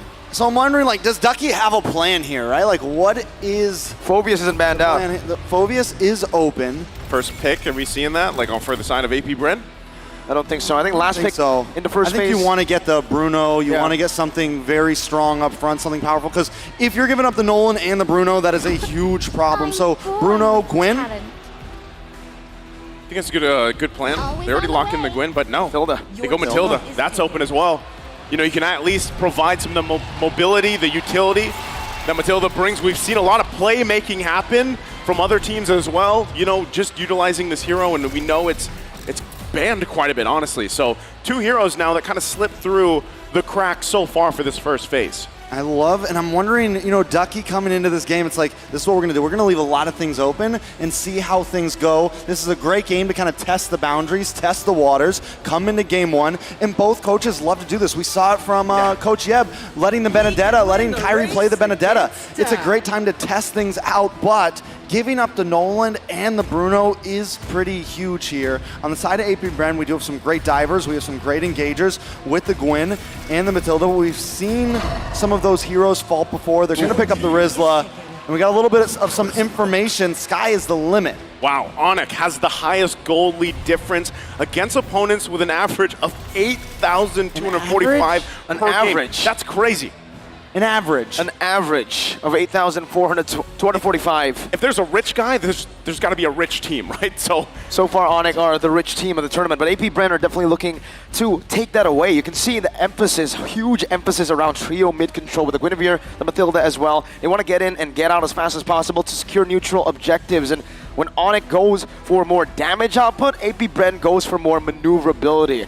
Thing is about Onic's comp here, aside from the Bruno, is it's dodgeable, right? The Nolan and the Terizla, both these heroes, if you dodge away from them, most of the damage will actually be negated. And for AP Bren, this is the pick that we already spoke about. It is bound to be picked up when the Nolan is left open and the Phoveus is left open. So that leaves the question right here, Trex, is you kind of know, all right, we picked Nolan, we're probably going to have to give up this Phoveus. We didn't ban it out, it's going to be taken.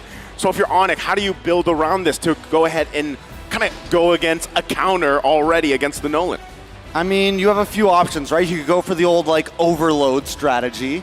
You can go for something that maybe heals you up a bit, go for maybe the more sustainable roamer, something like the Raph, or you go for something, I think the Diggy could fit here a little bit against the Gwen, against the Matilda. If AP Bren wants to even huddle down more onto CC, it could be an answer, but it's definitely something that could get slotted last here. On the side of Onic, though, I think anytime going against Phoveus, another good idea is just try to muscle down on it in the early game. Try to slow down Phoveus as much as possible, because if he has a rough early game, it can really kind of push him back into the super late game comparative to the rest of the heroes. Yeah, and with that, Brody's going to be taken out, a hero that is traditionally the matchup against the Bruno, right? This time around, it's taken out. We know how the statistic played out up to this point, so that might go ahead and just be like, hey, Onic, we're okay letting Super Marco possibly just play the Claude again. You know, go into that matchup, deal with that. But then the other thing, too, is what do you put in the mid lane? Onic, do they want to put Sans again on this Novaria pick that has worked for him so well through the course of, you know, just M5 alone?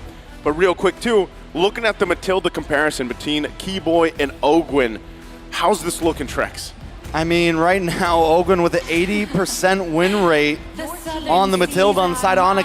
Keyboy with a 66.7. But honestly, Onic hasn't been favoring the Matilda as much as a lot of other teams. Overall, KDA Ogwyn sitting at #1. I mean, it's a tough call to make. It's interesting, too, because I'm not sure where he lies now in terms of KDA, but remember where Ogwyn was sitting. He was at the top, right? #1. #1, I think it was an 8.8 back before we got to phase of knockouts 2 here. So really that Matilda comparison alone kind of, you know, lines up with that. Now, once again, the Claude was banned out.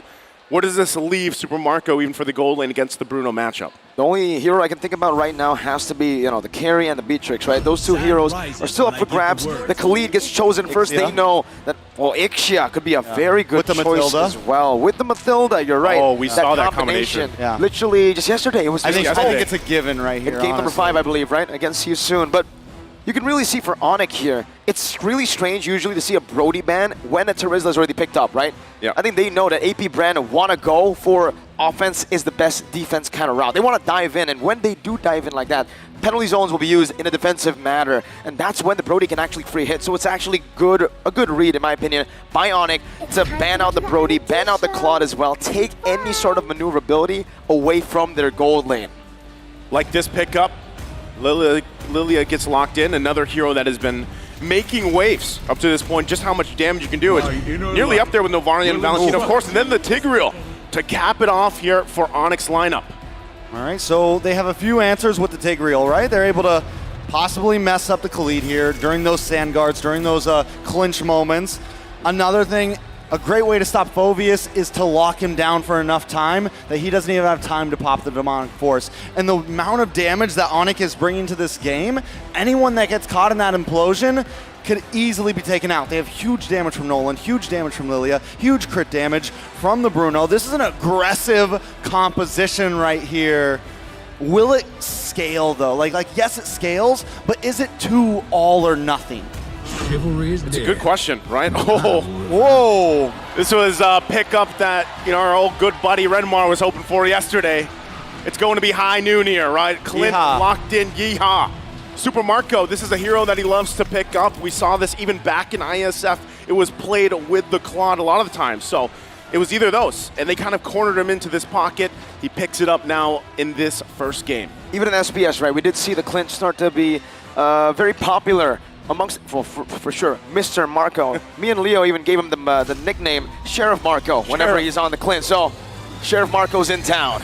Sheriff Marco's in town. So I think, honestly, it's a great pick. I mean, it's an okay pick. The Ixie is decent, but what it can do is it can kind of kite back with that second skill. If the Nolan's coming after him, it does have some abilities of that, the heroes that are trying to dive onto it, to where Ixia does not have that. So maybe that's going through the mind. Going through the mind or not, we're going to be loading up into the land of Dawn. Once again, game number 1 here, the upper bracket final. The team to start the lead here will have the momentum. It's Onic versus AP Bren.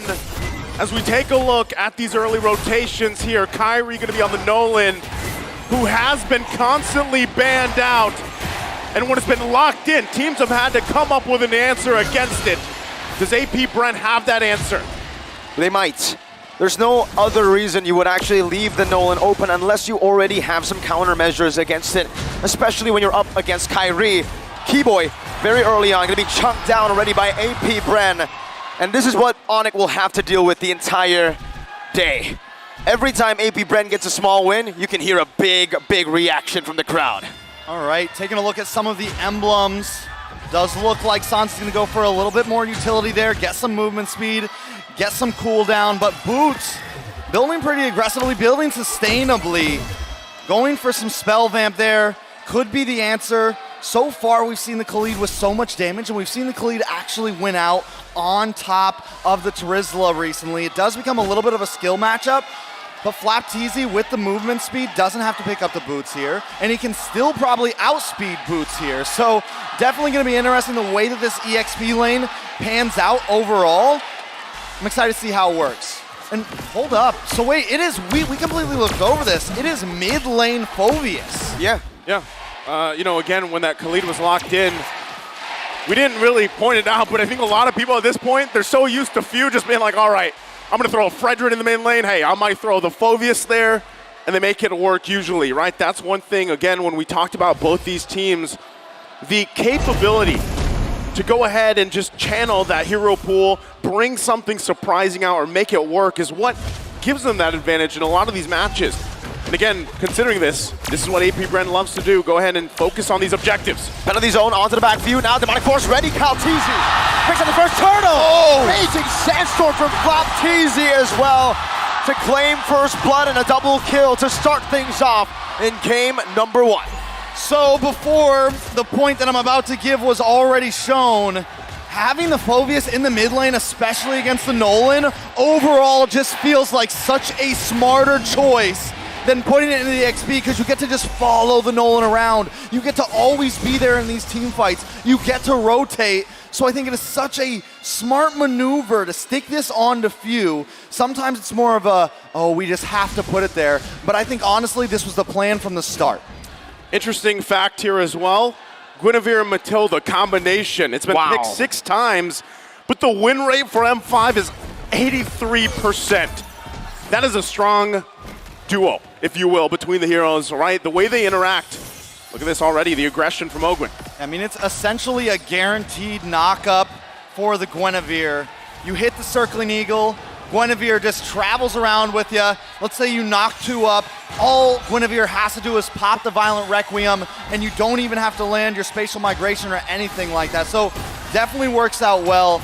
And then all of it just pairs so well. The whole mid-net lane of AP Bren just complements each other perfectly right now.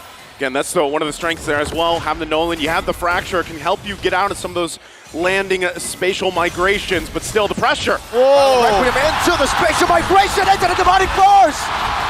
That's an implosion by Keyboy, a flicker to the wall. A Demonic Force again for the side of AP Bren to find a kill. Sounds not gonna be caught in another spatial migration. They're styling on Onic in the 4th minute of the game, stealing the purple buff away.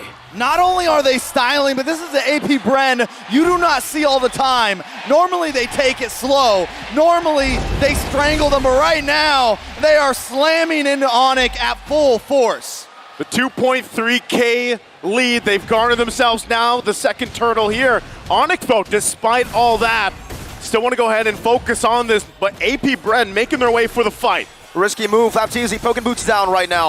As Ogwen flies by Keyboy. Knocks him off with the circling eagle. Suns is looking for an angle. Calteezy on the turtle. Penalty zone coming down as well. That's going to be Kyrie who secures the turtle. But a Violent Requiem. Spatial migration with a Raging Sandstorm. Knocks 2 up.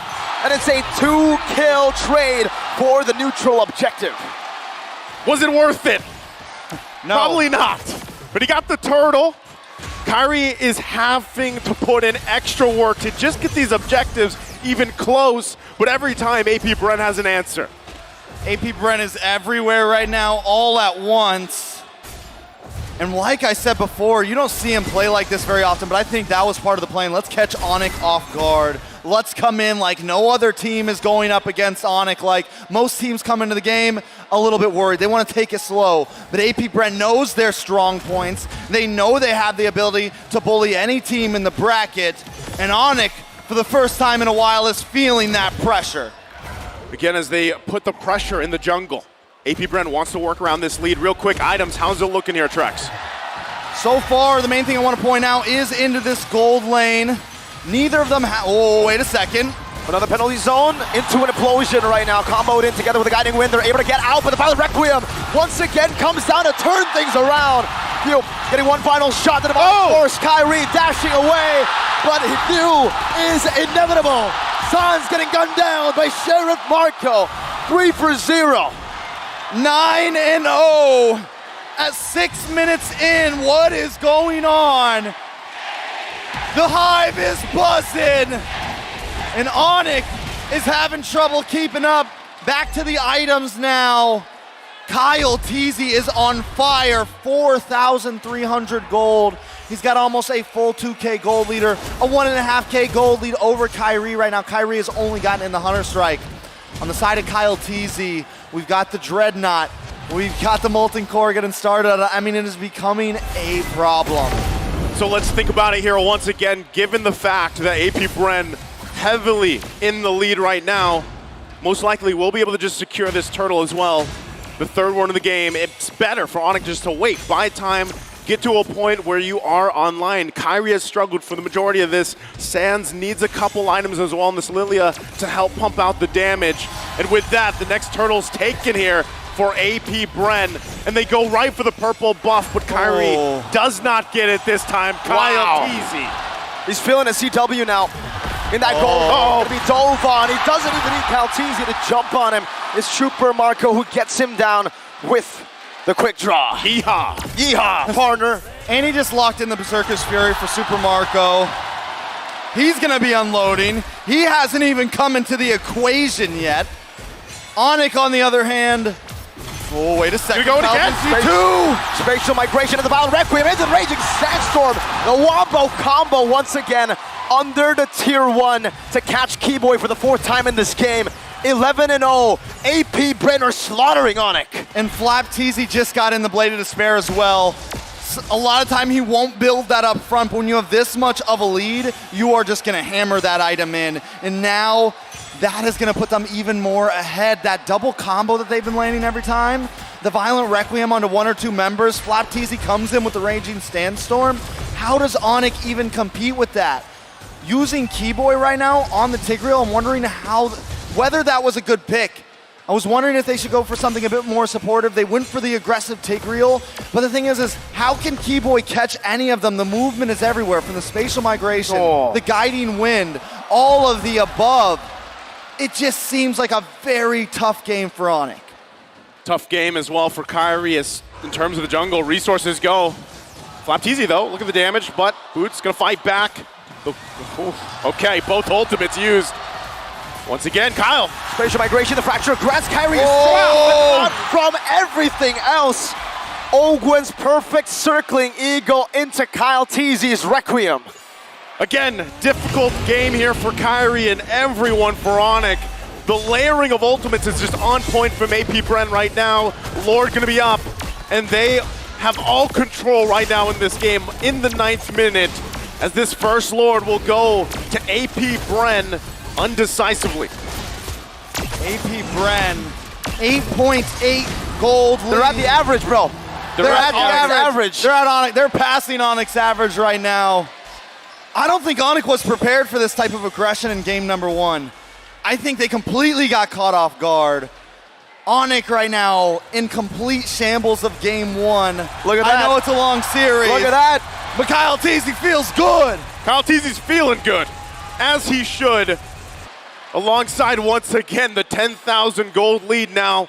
We have to say that we have seen things turn around before, given 10,000 gold leads, but at this point, it just looks like Onic doesn't have the potential to find the setups they're looking for, even with a Tigreal combo. The Wombo combo is not there for them because the damage is just not online yet. Even CW, it's taken him so long at this point to get to where he needs to be on the Bruno. But now they have to deal with the Lord topside and AP Bren knocking on the base of Onic as they approach into it. Looking for the siege with the first Lord of the game up top. Boots holding it down right now, but the Circling Eagle does come through from the side of Ogwen. Knocks Boots up just a bit. Calteezy pushing some damage as well. Kyrie with a fracture. Not with the fracture, just with the passive alone. Takes the Lord down. Still value for AP Bren, but Keyboy spot out. Flapteezy with a few slashes. Oh, a good shove back for the rest of the team, but that's a flicker burnt out by Keyboy, and that's even more value for the Bees. A good play by Keyboy there. The average roamer may have panicked, hit the implosion. He knew, I just got to get out of here. If I hit the implosion and try to force my team out when we're at a 10K gold deficit against AP Bren, it's just not a smart play. Taking a look at the items, right now Super Marco getting decked out. Looks like he's going to be working into the BOD next. Once he gets out, then it's a lot of trouble. That's a dive all the way. Calteezy able to knock up one. Ogwen doing a little bit of that capitalization, but Onic were still able to fend off of this defense. AP Bren falling back, playing it disciplined. They are calm. 12-0, 10,000 gold lead. That's big bounties on the board if they lose their lives. Yeah, they gotta keep it together, right? Take the discipline route. Now, the one thing, too, that has been pointed about AP Bren in M5 specifically is the chance that sometimes they do let these leads kind of slip out of hand a little bit, right? But for the most part, they're able to keep things under control. Now, this time, Onic looking to punish a mistake from AP Bren. Where could that mistake be when constantly it's AP Bren on the aggressor? We do have to say, if there's any team that could come back onto AP Bren from a 10K gold deficit, if I had to choose one, I would definitely say Onic. They do have some scaling efforts here with the Lilia. We know how much damage Sans can do or Lilia can do if this game creeps on. Same thing with the Bruno. They have set potential with Keyboy. But that is a long road ahead. They're gonna have to defend this now. They do have Kyrie. If Kyrie can go for some sort of, you know, magic Lord steal, which we've seen him do before, it can buy time, but he has to do that on a solo mission. And that is a solo death mission at that, but it would be worth it. As long as the other 4 members stay up, if he goes down for a Lord steal, it could be fair. Okay, given the fact that this is gonna be another Lord here for AP Bren, uncontested, no entry points, no angles for Onic to go, but itemization-wise, they're getting to the point, right? 13 minutes in, they were quite behind. They're still far behind, but they're picking up some key items that could help them in the team fight. 2 Malefic Roars now for them, the Divine Glaive as well for Sans. That's going to be something he needs as well to help with the team fight. But again, when you're dealing with nearly what's across from you economy-wise, item-wise, it's going to be tough to turn these fights around. So they have a little bit longer. Lord going up on the top side. You look at the gold lead between the gold lane, jungle, and mid, you're like, okay, it's not that bad. And then you see a 4,000 gold lead between the XP laners. Flapteezy said in the interview, he's gonna sweep Onic, and right now, he's feeling that confidence. To really put it into perspective, it takes about 62K gold to have everybody maxed out. Onic is halfway there, and we're 14 minutes in. And the Lord just came crashing down, taking 1 turret down. San's gonna be engaged on a good black shoes. And that's a spatial migration in the Violet Requiem. Baited out from AP Bren. Kyrie dealing some damage with the help of CW to clear out that enhanced Lord in the 14th minute of the game. Look at the defend in the mid lane. Raging Sandstorm coming down. CW still able to dash away. Penalty zone. On to Blacklist. Kyrie jumps into the fracture as well, but facial migration dodged away from T-Boy. Two back. No implosion just yet. He already used it initially, and it's not enough CC to lock any of the AP Bren members down. Hey, that held it together. Onic stays in the game a little bit longer. The way that they juggled that as well, back and forth, didn't lose a single member, honestly, is a miracle in a sense. Onic able to kind of juggle all of that damage, use the skills correctly, and nobody went down. And this is at a 12,000 goal. Oh! Big shove over. Raging Sandstorm, though, not going to be able to catch anyone. Boots in the back line, finds the penalty zone. Oh! 4 members, almost turning it around, bring it back. Super Marco, grenade bombardment to poke them down. One more shot might take CW out, and he dashes out of it, slides out of the range. Still AP Bren, you're seeing it happen, right? The further the game goes, they gotta respect this damage now from Onic a little bit more, right? We talked about the key items being picked up, the Malefic Roars, the Divine Glaives, allowing some of this penetration to go through now. It's happening here, but still there's quite a disparity amongst the lanes here, the roles. All right, so taking a look back at these items, CW still trying to bide a bit of time, but he's got the Malefic Roar in now. So he's got 3 items in, he's able to actually punch a nice bit of damage. We saw how fast he can melt down the Lord. Honestly, at this point, AP Bren was testing the waters in a sense of, can we end the game without a Lord here? Can we do something huge here? No. I don't think they can at all. They're definitely going to need the Lord Restraints. They need to wait a little bit. They can't try to force this. If they do and they get caught in that bottleneck, Onic could catch them off guard. The 12,000 gold lead ahead right now, but Super Marco, again, he went for the Great Dragon Spear here as his final item, I believe. Yep. Yeah, and so no win in nature, right? That does give an opportunity to Onic to maybe look for a dive, a flank towards Super Marco, but for CW, he actually is building towards that win in nature. Yeah, that could change the course of some of these fights. He also just picks up the DHS. You can have that available. Keyboy, though. Caught in the circling eagle into the Battle Requiem, into the spatial migration, and it gets melted down, taken out. That's an unstoppable record for Flapteezy. AP Bren pushing their lead even further, catching Onic once again, and picking up, this time still, an enhanced Lord. Becoming a little bit of a problem here. Onic still on the back foot, and I'm talking waves coming in from every angle. If they can pull off another defense, they've got 17 seconds until Keyboy is back up. He was very important in defense. Whoa! Black Shoes barely in time. Flapteezy able to flicker out with a quick sand guard as well, but the demonic force comes down onto the base. AP Bren have dealt with 2 base. CW's low, very low, forced back, still not dead though. Keyboy respawning back in time, but AP Bren will have an enhanced Lord up top, marching down. You know, there's something really important we got to point out here. Onic is still yet to get a singular kill. Yeah. Kyrie has not found anybody. What is going on right now? Lord encroaching in. This is a big one. AP Bren looking for an opening to get an initiation fuel. Getting the shield with a photo as well from the side of Ogwin with a guiding wind. Now Flapteezy to be poked down by Sans with the Gloom's Few. Caught off guard. Has the Winter Truncheon. Has the guiding wind. Gets out. 3 base turrets and AP Bren decide we're out of here. They're out of here, and Onic still looking for a kill on the board, and even a turret. They have no space to work around with right now, but one thing's for sure, they're fighting. Their base is fully exposed, but the damage is getting there. Once again, they're working towards it. Kyrie onto his next item as well. But again, how many times can you let that happen? How many times can you defend against that Lord pushing in now that your base is fully exposed here? The gold lead has bloomed to nearly 16,000 now for AP Bren. Flapteezy still having that immortality, will be fine. But once again, it's kind of the waiting game, right? They're going to wait nearly the 1 minute for the Lord unless they can get a pick off. So it took about 5 minutes for them to move from 30K gold to 44. So for them to get to that point where the gold doesn't matter anymore, we're talking about at least another 5 or 6 minutes. Can Onic last that time to where then it just comes down to plays? Then it just comes down to the movements on the map.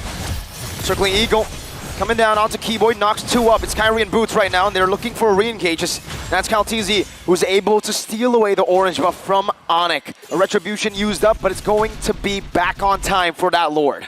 Let's go ahead and think about the possibility here. of, is there a chance that Onic can actually get in position to possibly steal a Lord at this point, right? This is, Black Shoes baited out. Flapteezy taken low though. The demonic force is ready. Fuel decides to go. Fighting tackle out. Flapteezy only losing immortality. Sounds gonna be able to kite away for now. Kyrie's waiting in the midst. Fuel coming down. K-Boy! With a lot of damage, with a whole lot of CC lockdown. Kyrie tries to shut down the Fracture as well. Sans still able to kite away. Calteezy looking for one final hit with Retribution, slows him down. Sans pops in the Black Shoes. Calteezy not able to dish out enough damage, and Sans gets out in time. Boots still alive. Onic still alive. 1 for 1. My goodness. They're on the board. Finally a kill on the board. 1 for 1. But honestly, that is a win for Onic. A trade at this much of a deficit. 10K more gold is what Onic needs here. But you asked if they could go for the Lord. I think at this point, it is definitely possible because AP Bren has hit their peak in power at this point. Onic is only going to continue to go up as they get more items in. Everybody's essentially decked out on the side of Bren, and we're already seeing Onic start to contest. CW's back. Flapteezy now. Only now is he starting to march into that Lord Pit. Keyboy's trying to reset it the best he can. Topside wave still coming down onto Onic's base.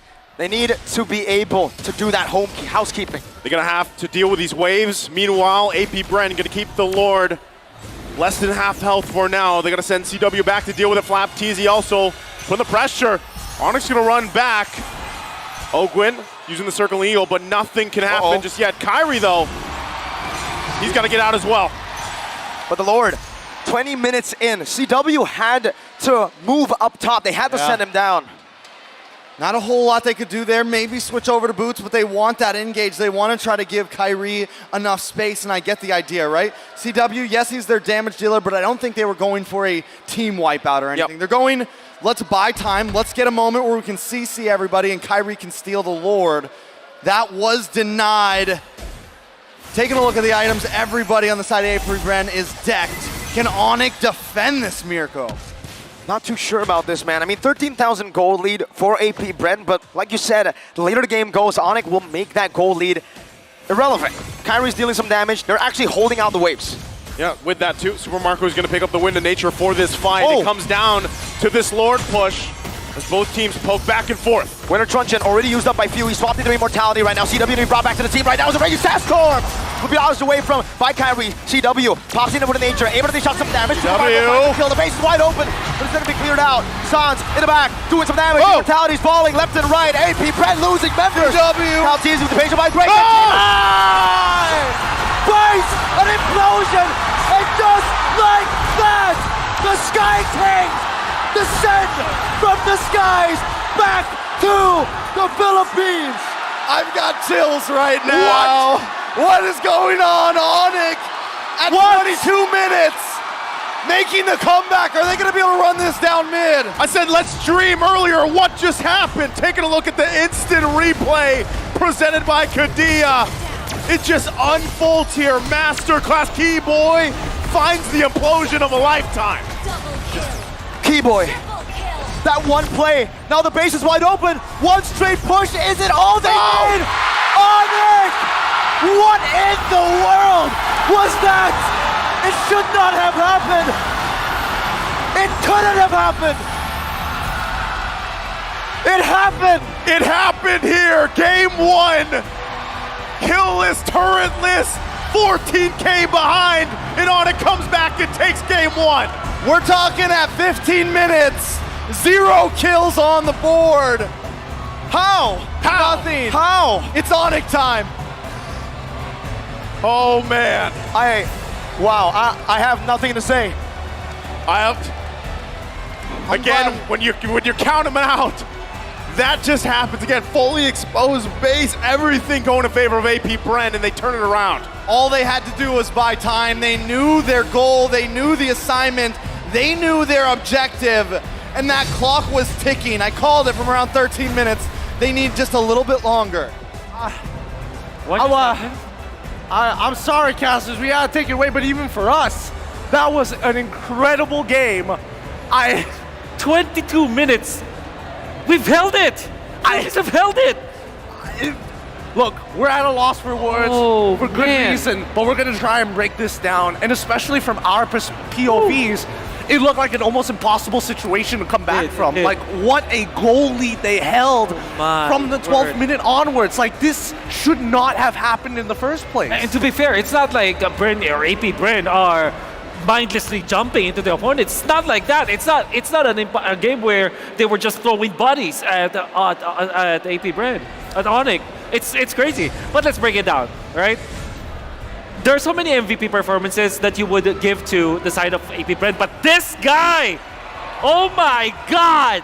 Give it to him. Give it to him. The God play at 22 minutes, flickering in to catch 3 and turn this game around. This is what we call a revolution. This is the moment where it's like, enough oppression. It's time for us to be free.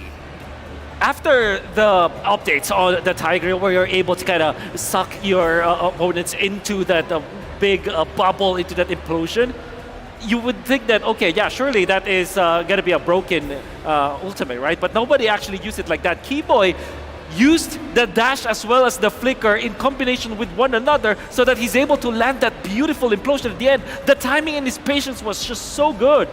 It's one of those moments where you fail to imagine how he's able to pull it off, right? Exactly. From his POV, all he sees is just a leg.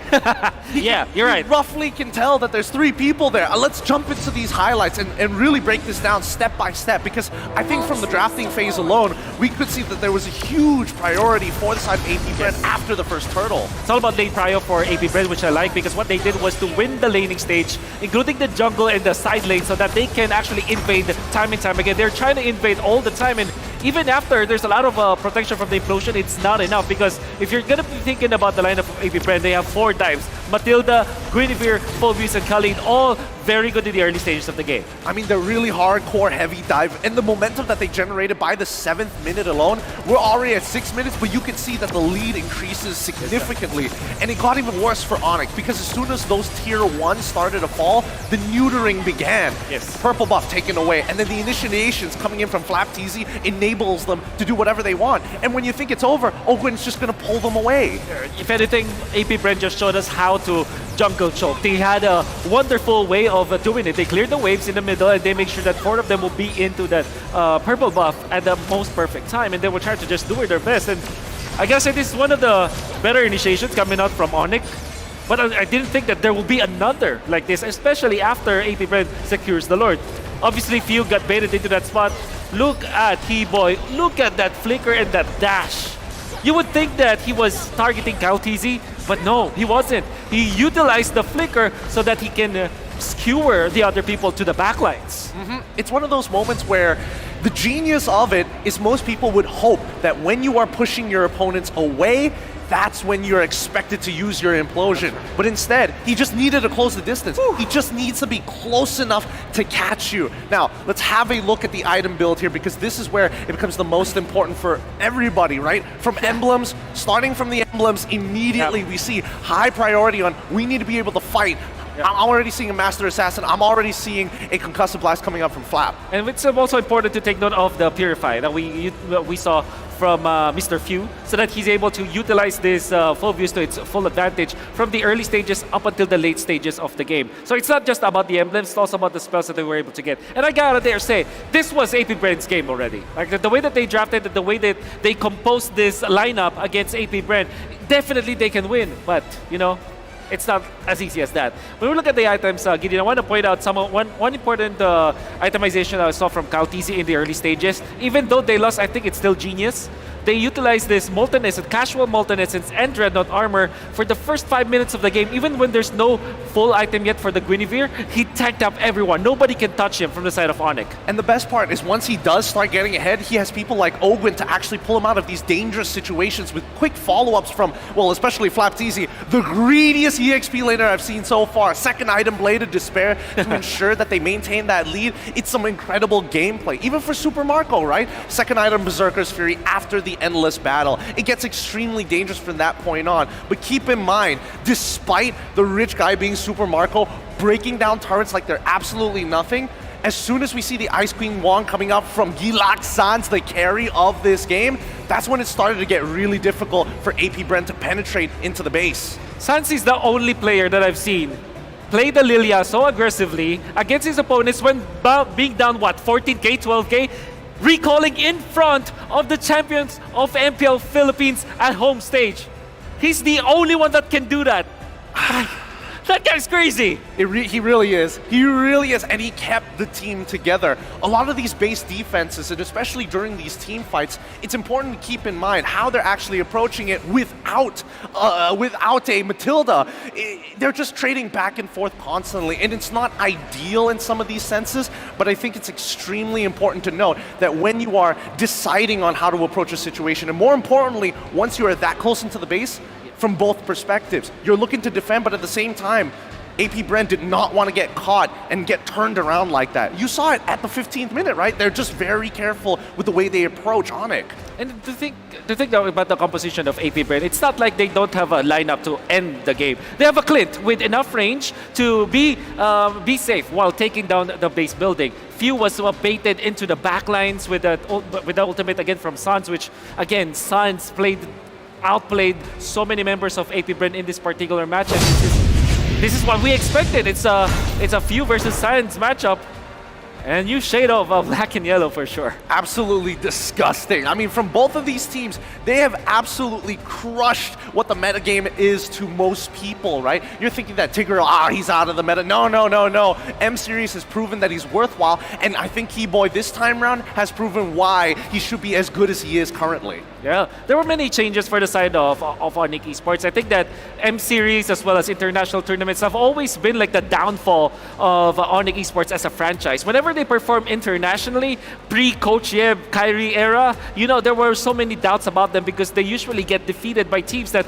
weren't supposed to defeat them. But right now, they're on their way to the golden road. Yep. So far, one step, nearer the grand finals and nearer to get the finish on that golden road. Absolutely, and I think this has been an incredible journey thus far, and it continues to show why that both of these teams live and breathe Mobile Legends. They're moving their limbs, they're moving their heroes like their limbs. It's crazy to give credit where credit is due, but at the same time to appreciate where we are just humble beings compared to these absolute gods of the game. I made a tweet actually. If you're part of our group chat in the caster group, I'd say, so this is how gods play Mobile Legends. It's just not fair. It's unfair. I mean, how do you even play like that? How do you play from being down 14k gold, recalling in front of your opponents, in front of the home crowd as well, and then still win the game? Unbelievable stuff. Yep. The worst part, had a single member of Onic died on that base defense, it would have been absolutely over, right? If they were missing a single ultimate, AP Bren could have closed out that game. Had Super Marco had the space to hit that crystal, this game would have already been done for the side of AP Bren. But with that being said, we've got some content to show you guys. This is going to be interesting, right? We've got an entire series left to go, so take a breather and enjoy.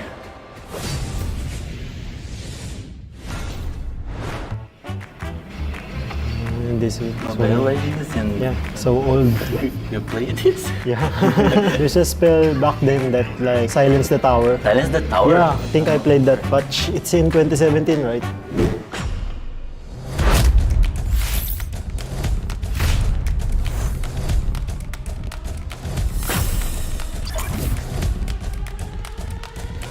Yeah, you have to only give me one answer, right? Okay.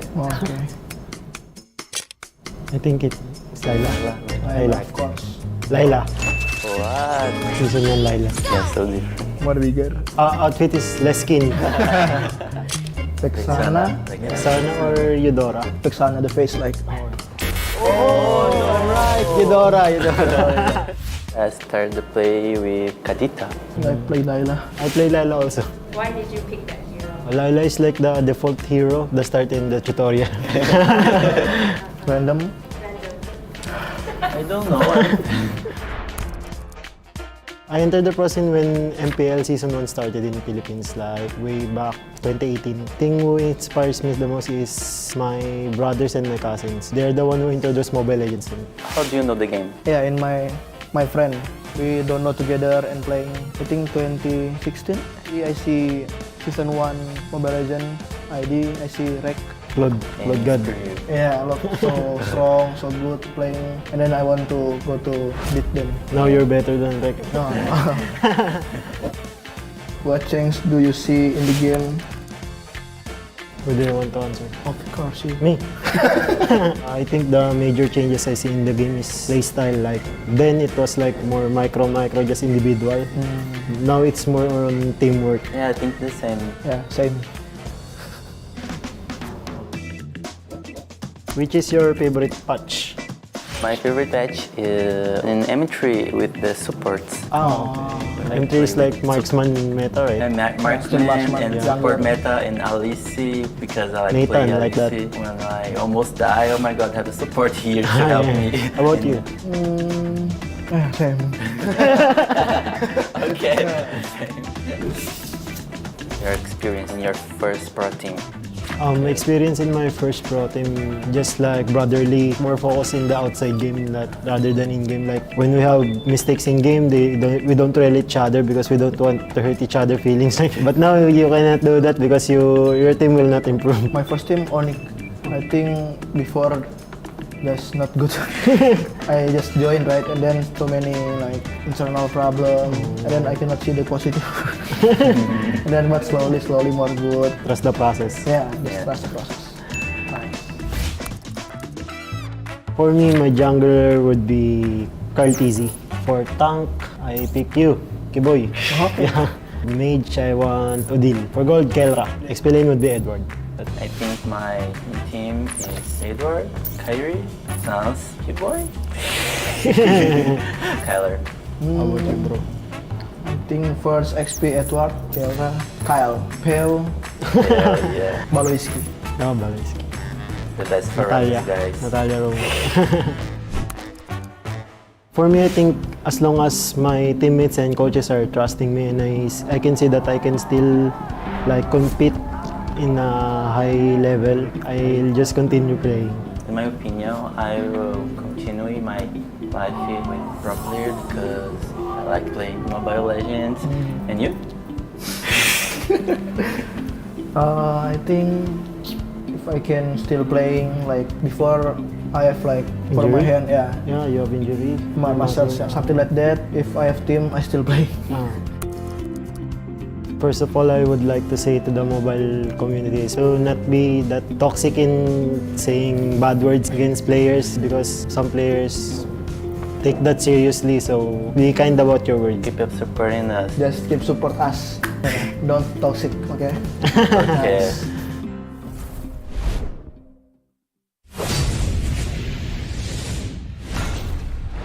And welcome back once again to the matchup here. I think we had plenty of time to digest what just happened. You know, unfortunately, you guys can't see it unless you're here, but talk about it yet. yeah, no, you Don't spoil it. No, it's not going to you. Spoil it. Eventually it will. Okay, Eventually. okay. Eventually. I'll We'll work wait for the whole late time. game. Just keep it there forever, late game. Whole time. Just like Onic, they had the tie grill forever. Forever in that game. They were waiting for one moment. They banked on that one moment, and they got the game with one moment. And that's what I'm doing right now. That's what he's doing right now, so he's going to keep it together. Banking on that one. You're doing the camera key shot. boy? He's the key boy. Pulling the key boy with the bees. I just have no idea, by the way. I think Onic really hates play-by-play casters, right? I don't know, Game man. one makes me almost lose my voice. You still have plenty of casting to do, man. Exactly. Yeah. You got to keep it together. We got Just like Trex. 4 more games. You got to play for the late game, bro. I You're the have key to. Boy. But I had to do that justice, man. What was that? I don't know. Like, I'm still thinking about it, actually. And I even feel like, you know, on the analyst stand, like, they broke it down the best they could, but really when you think about it, even with some of those item swaps happening at the last moment there, leaving just being able to turn the tables, really, against 14,000 gold is insane. We'll see exactly what AP Bren wants to do, given the fact that game one, hey, they were ahead for so long, and it got flipped so quickly as we jump into the draft. Game number 2 here. Onic now drawing first blood in the series, up 1-0 in the best of 5. You can already see the bands coming out. The Phobius, Matilda, not going to be a part of the picture anymore as Onic takes that out alongside the Baramis. On the flip side, AP Bren taking out the 1-1. Valentina, Kaja, what does this open for first pick for Onic? I mean, the Nolan again? Yeah. The Nolan again, right? I mean, yes, he got completely denied due to the Phobius, but that is gone now. But I just can't get over the amount of respect for themselves that these two teams have, willing to open up the Gwyn, willing to open up. The Joy is also still there as well. Last time, that was one of the last bans. This time it is going to be free, so do they want to give that over to Kyle Teasy here, or do they want to go for the Guinevere again? Maybe switch it up with the Phobius gone this time. Do they pick up the Bruno? That was something that really helped CW out last time. Yes, Onic was eventually able to scale. Lilia also opened so many options for these two teams. Speaking of, strike it while it's hot. AP Bren holds a 100% win rate in games under 18 minutes. That's 12 games now. The last one was what, 22? I think it was around the 22 mark or Yeah, it passed 20. It passed 18 It was for around sure, like right? 22, 23. Yep, 22, 23. So that's the winning condition for AP Bren. They had the 15,000 gold lead. They just need to end it now a bit earlier, and that's maybe what they're trying to do here with the Arlet pickup, right? They need someone to display some of these members. When they are in that base, Flap Teasy couldn't find an angle to get a Raging Sandstorm. Yeah. Not only that, but you know, again, when you have that kind of lead, it still does pay off to be a little more disciplined, right? Don't overcommit, but then sometimes you risk that, right? Things turning topsy-turvy basically on your head, and that's kind of what happened. Now, with the R-Lot, will it solve some of that? Because you also, once again, you have this Guinevere where we saw an amazing game the previous one. So the answers from Onic this time around, they're going to pick up the Novaria. They've got the Terizla. Once again, Novaria, though, I like it because of the fact that you now provide some vision. This is one of the struggles that Kyrie had in the previous game, was looking for his own entry points, right? That's the struggle, but now with the Novaria, that'll help. And there's the answer once again. AP Bren is going to pick up Claude here for Super Marco, a signature hero pick. Yeah, and something else that can dive into the back line, try to lock on a Novaria, be harder to hit from the Novaria, but because Onic doesn't lock in a gold lane this early, Coach Ducky gonna start closing in on that. Take out the Bruno, maybe even take out another Brody, something like that. Definitely a possibility. CW does do wonderful on it. On the side of Onic, they don't think this Arlet's gonna be an EXP laner, huh? There's an Arlet, there's a Gwyn, right? Both can be flex, so Yeah. Onic are like, you know what? That gave us a lot of problems, right? Let's ban that out from the get-go Just now. in case. Take it away from Mr. Flap. I mean, AP Bren literally played the Phobius mid lane last time, and they played it wonderfully. I would not put anything past them at this point, but looking at Onic also, the Novaria, I mean, it's not done very often, but it could be flexed over to the roam position. I mean, you know ID a little bit more. Do we ever really see Keyboy play something on the more support side? We have. Multiple times. You know, the Novaria even, it was, I believe, once in MPL Indonesia, but he plays a lot of the supports, even the Rafaela, back when it was meta. Yeah, that's how flexible he's been, right? He can use the healers, but also, that has just been banned away. No one moment, one win anymore. That was when we were, again, talking about, like, what is the win condition? Let's imagine here, well, that hero right there. Just take it out of the picture. It's handled. Paquito also still taken out, focusing on that XP lane against AP Bren here. Onic still trying to get this favorable matchup if they can. Now, one thing, too, is you guys talked about it, right? Really that kind of double mage setup. If the Novaria does go in the roam, and then you can still provide something in the mid lane, you know, exactly what would that be? The fact that Valentina's taken out here, you have to work around that. Minotaur, though, going to be locked in for AP Bren for that fourth pick.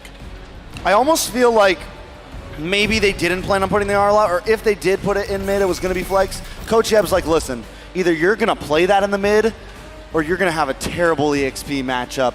And they possibly force Ducky's hand into picking up the Minotaur because they don't want to have Novaria and whatever other mid they choose. They don't want to have Nolan deal with the disruption of, of the R-Lot on the mid side. And this Minotaur was one of the reasons as to how AP Bren was able to beat Onic in the group stages of SPS. Yeah, it can do work, of course. It's in a similar fashion, you also provide some sustainability. But here's one of the answers, right, for these tanky heroes. The carry's going to be locked in and rounded out with a Grok. Wow. Very interesting pickups here from Onic. They can't go for a 5-man implosion. Now they'll go for a 5-man knockup, maybe. Yeah. Big knockup, big damage. They have some early game potential. They have their late game covered. They have vision. They have the whole package here on the side of AP Bren. once again, very aggressive. Very, very aggressive, but in my mind, I feel like Onic has a lot of answers to what AP Bren is bringing. Part of this, too, is the fact that, I like the Grok, not only because you're looking for wild charges, and how many wild charges have we seen actually secure objectives, right? That's one factor in it, because it adds this dynamic, too. When the Lord is up, you're already watching for one knock-up. Now you got to watch out for the wild charge, right? But also, it's a good peeling effect. Oh, here we go again. Once again. AP Bren pulls through with an Odette pick. Okay, so me and Gideon were brainstorming this a lot the day that Odette got picked up. Yep. And a lot of it was, okay, it helps against a lot of heroes like the Joy, like the Nolan, because here's the thing. It's not, it supplies something that the Yve or the Farza could supply in a sense of zoning, but it's constant damage. You don't have to aim it. And she has the dash. She has a way to kind of dash back from the Nolan. And as long as their marksman can kind of hang out in that space, it is a very safe and free space to just unload. Great insights once again here on both drafts as we get loaded and ready once again to head into game number 2. Onic with a miracle play, able to take game 1 in the series, the best of 5 against AP Bren. Despite all their efforts in game 1, how will AP Bren adjust to even out the series 1-1 here as we get prepped and ready to see the series unfold one step closer to achieving that golden road for Onic here? Looks like we're going to take a little... There's a lot going on. Even Mobile Legends can't handle it right now. They're taking a break here, right? They're going to figure some things out. You can still keep those off track. Keep them off. All right. Keep them there for now. Wait for the right moment. So the Swan Song, right? The Swan Song. Was the song that led them to victory. Yeah. In the group stages, right? Was it group stages? No. Knockouts 1. Against Geek, right? Who was it up against? Man, M5 has been a long journey. It has been, man. But it was the counter at Joy, an assassin. It's a great pick against these assassins, and now against the Nolan, it's great. But then you take into account the Novaria, that he's going to be matching up in lane, right? That's a lot of range advantage for the Novaria, maybe even clear advantage in the early stage. Definitely a lot of range for the Novaria, but still, I'm not too worried about Few on this Odette. Like, I think overall, I'm like kind of sold on the Odette. I'm at a point where I feel like it's just... After one game, you're sold? Just the idea behind it. You have the dash, you pair it up with a flicker, and then once again, it gives you the coverage that you want from that type of mage, right? That zoning, that arrow, that AoE, someone that can attack a wide zone of area, but it's not as easily targetable when it's in its alt state. Comparative to the Farza, you are a sitting duck when you're Farza, you are a sitting duck when you're Yve, and that's why those two picks have not been getting picked up, because EXP lanes are back, baby. They are divers, they are aggressors. Then you also have so many roamers, you have so many junglers that are just highly aggressive, and those are just prime targets, whereas the Odette, in the alt state, it's not. The only thing the Odette lacks, really, is laning phase. Doesn't have as much mobility as some of those other types of mages. So as long as Few can get to a safe spot where the rest of the team can group up, it is definitely going to be dangerous. Yeah, and I like this, as you talk about this, exactly the Odette, but the lineup rating right for them is pretty high. It's nearly 9 against Onic here with that. And, you look at the course of the game, how things can fall into place. That's where they play around the Odette pick, just like they did the previous time that they picked it up, earlier in their earlier matches. So again, there you go. We'll see how it happens. We get the signal. We're going to be jumping into the Land of Dawn. Game 2 ahead of us. Onic versus AP Bren. It's 1-0 for Onic right now. You can already see the pressure from Keyboy. Doing some damage. Oh, a flicker as well. Burnt out by Keyboy here. But I do want to talk a little bit more about this Odette. In the matchup that we saw previously when Few picked this up, the Odette was also picked up against the carry. So now it's an assassin and a carry, right? Two very, very vulnerable targets for the Odette to catch. Yeah, definitely very vulnerable. Carry has to try to move in, right? So it's definitely not going to be Carry's job to deal with Few.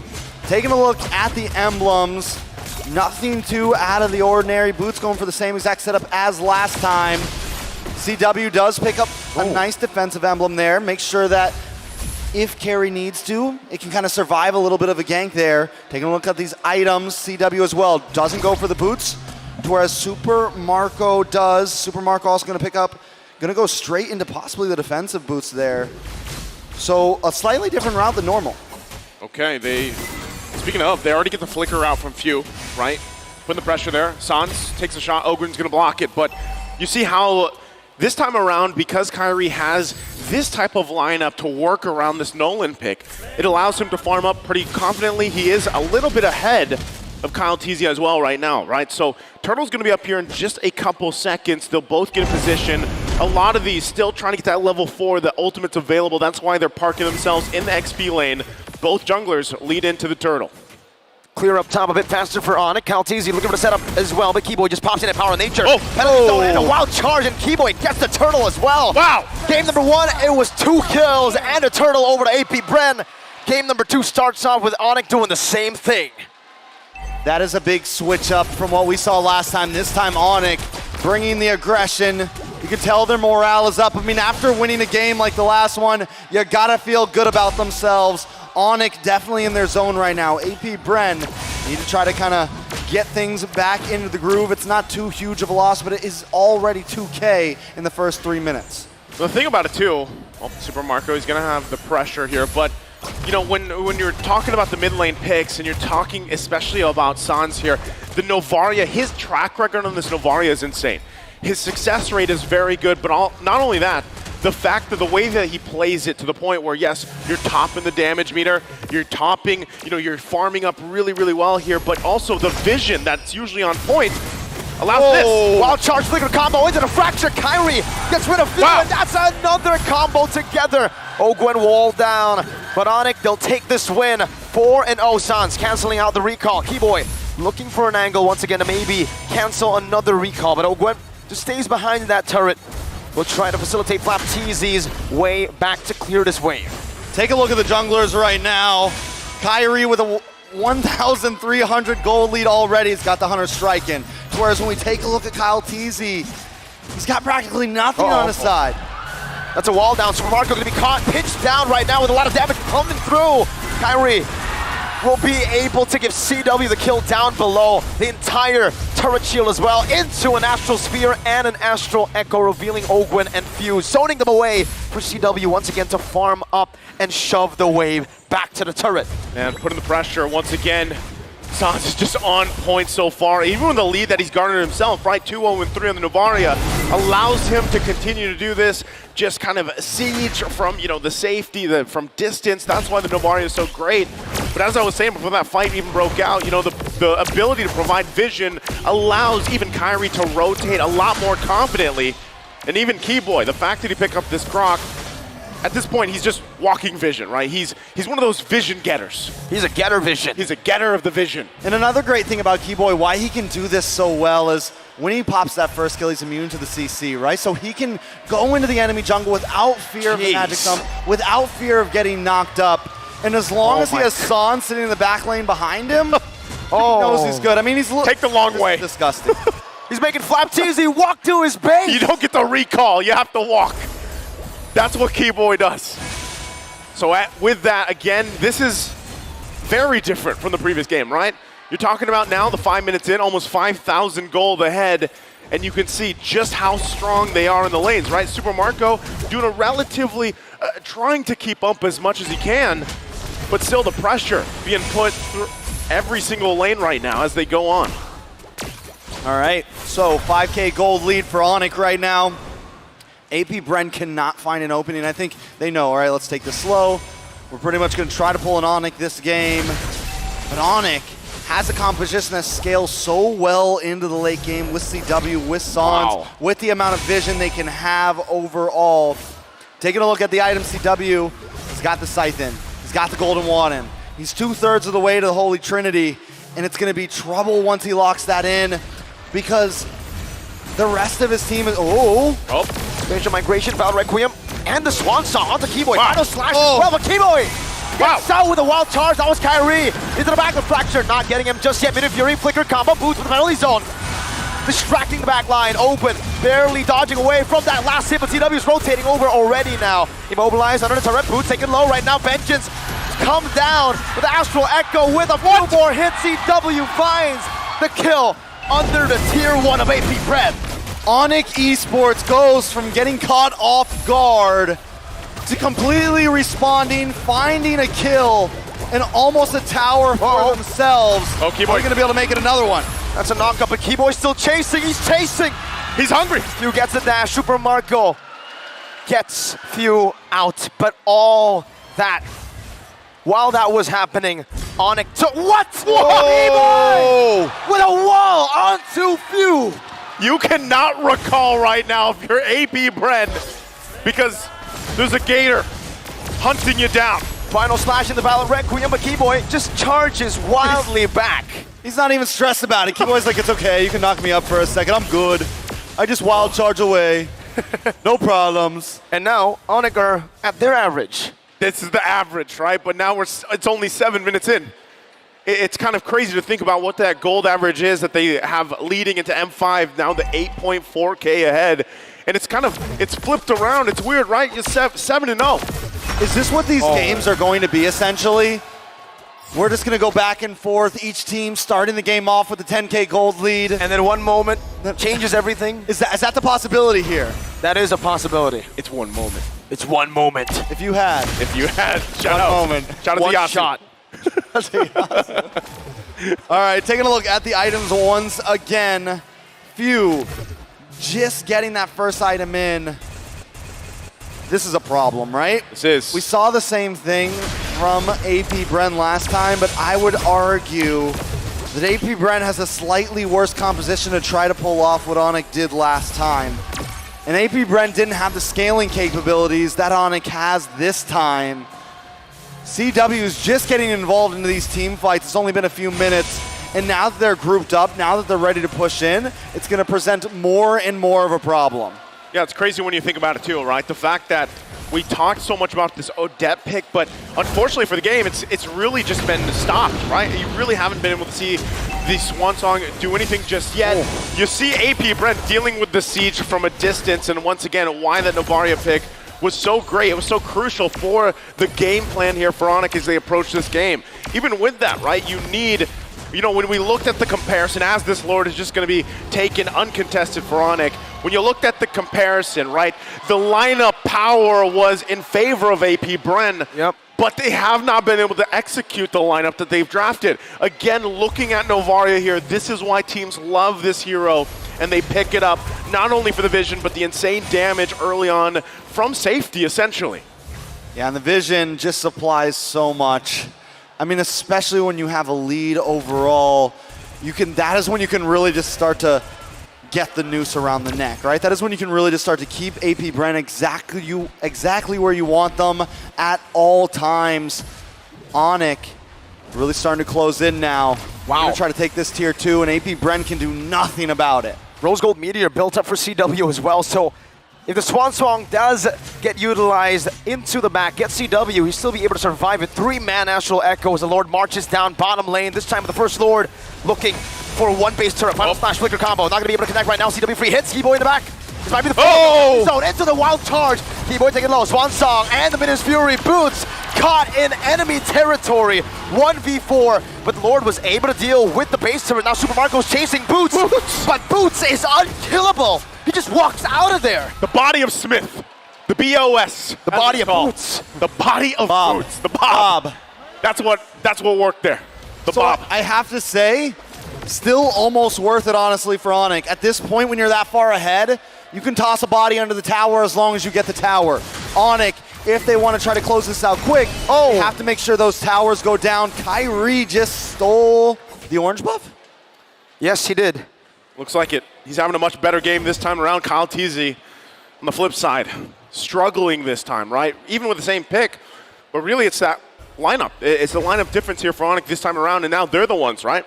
With the 13,000 gold lead. So really, if you're trying to think about it as they get ready, is Onic the team to just go ahead, slowly kind of whittle down the defensive of AP Bren here until that next Lord.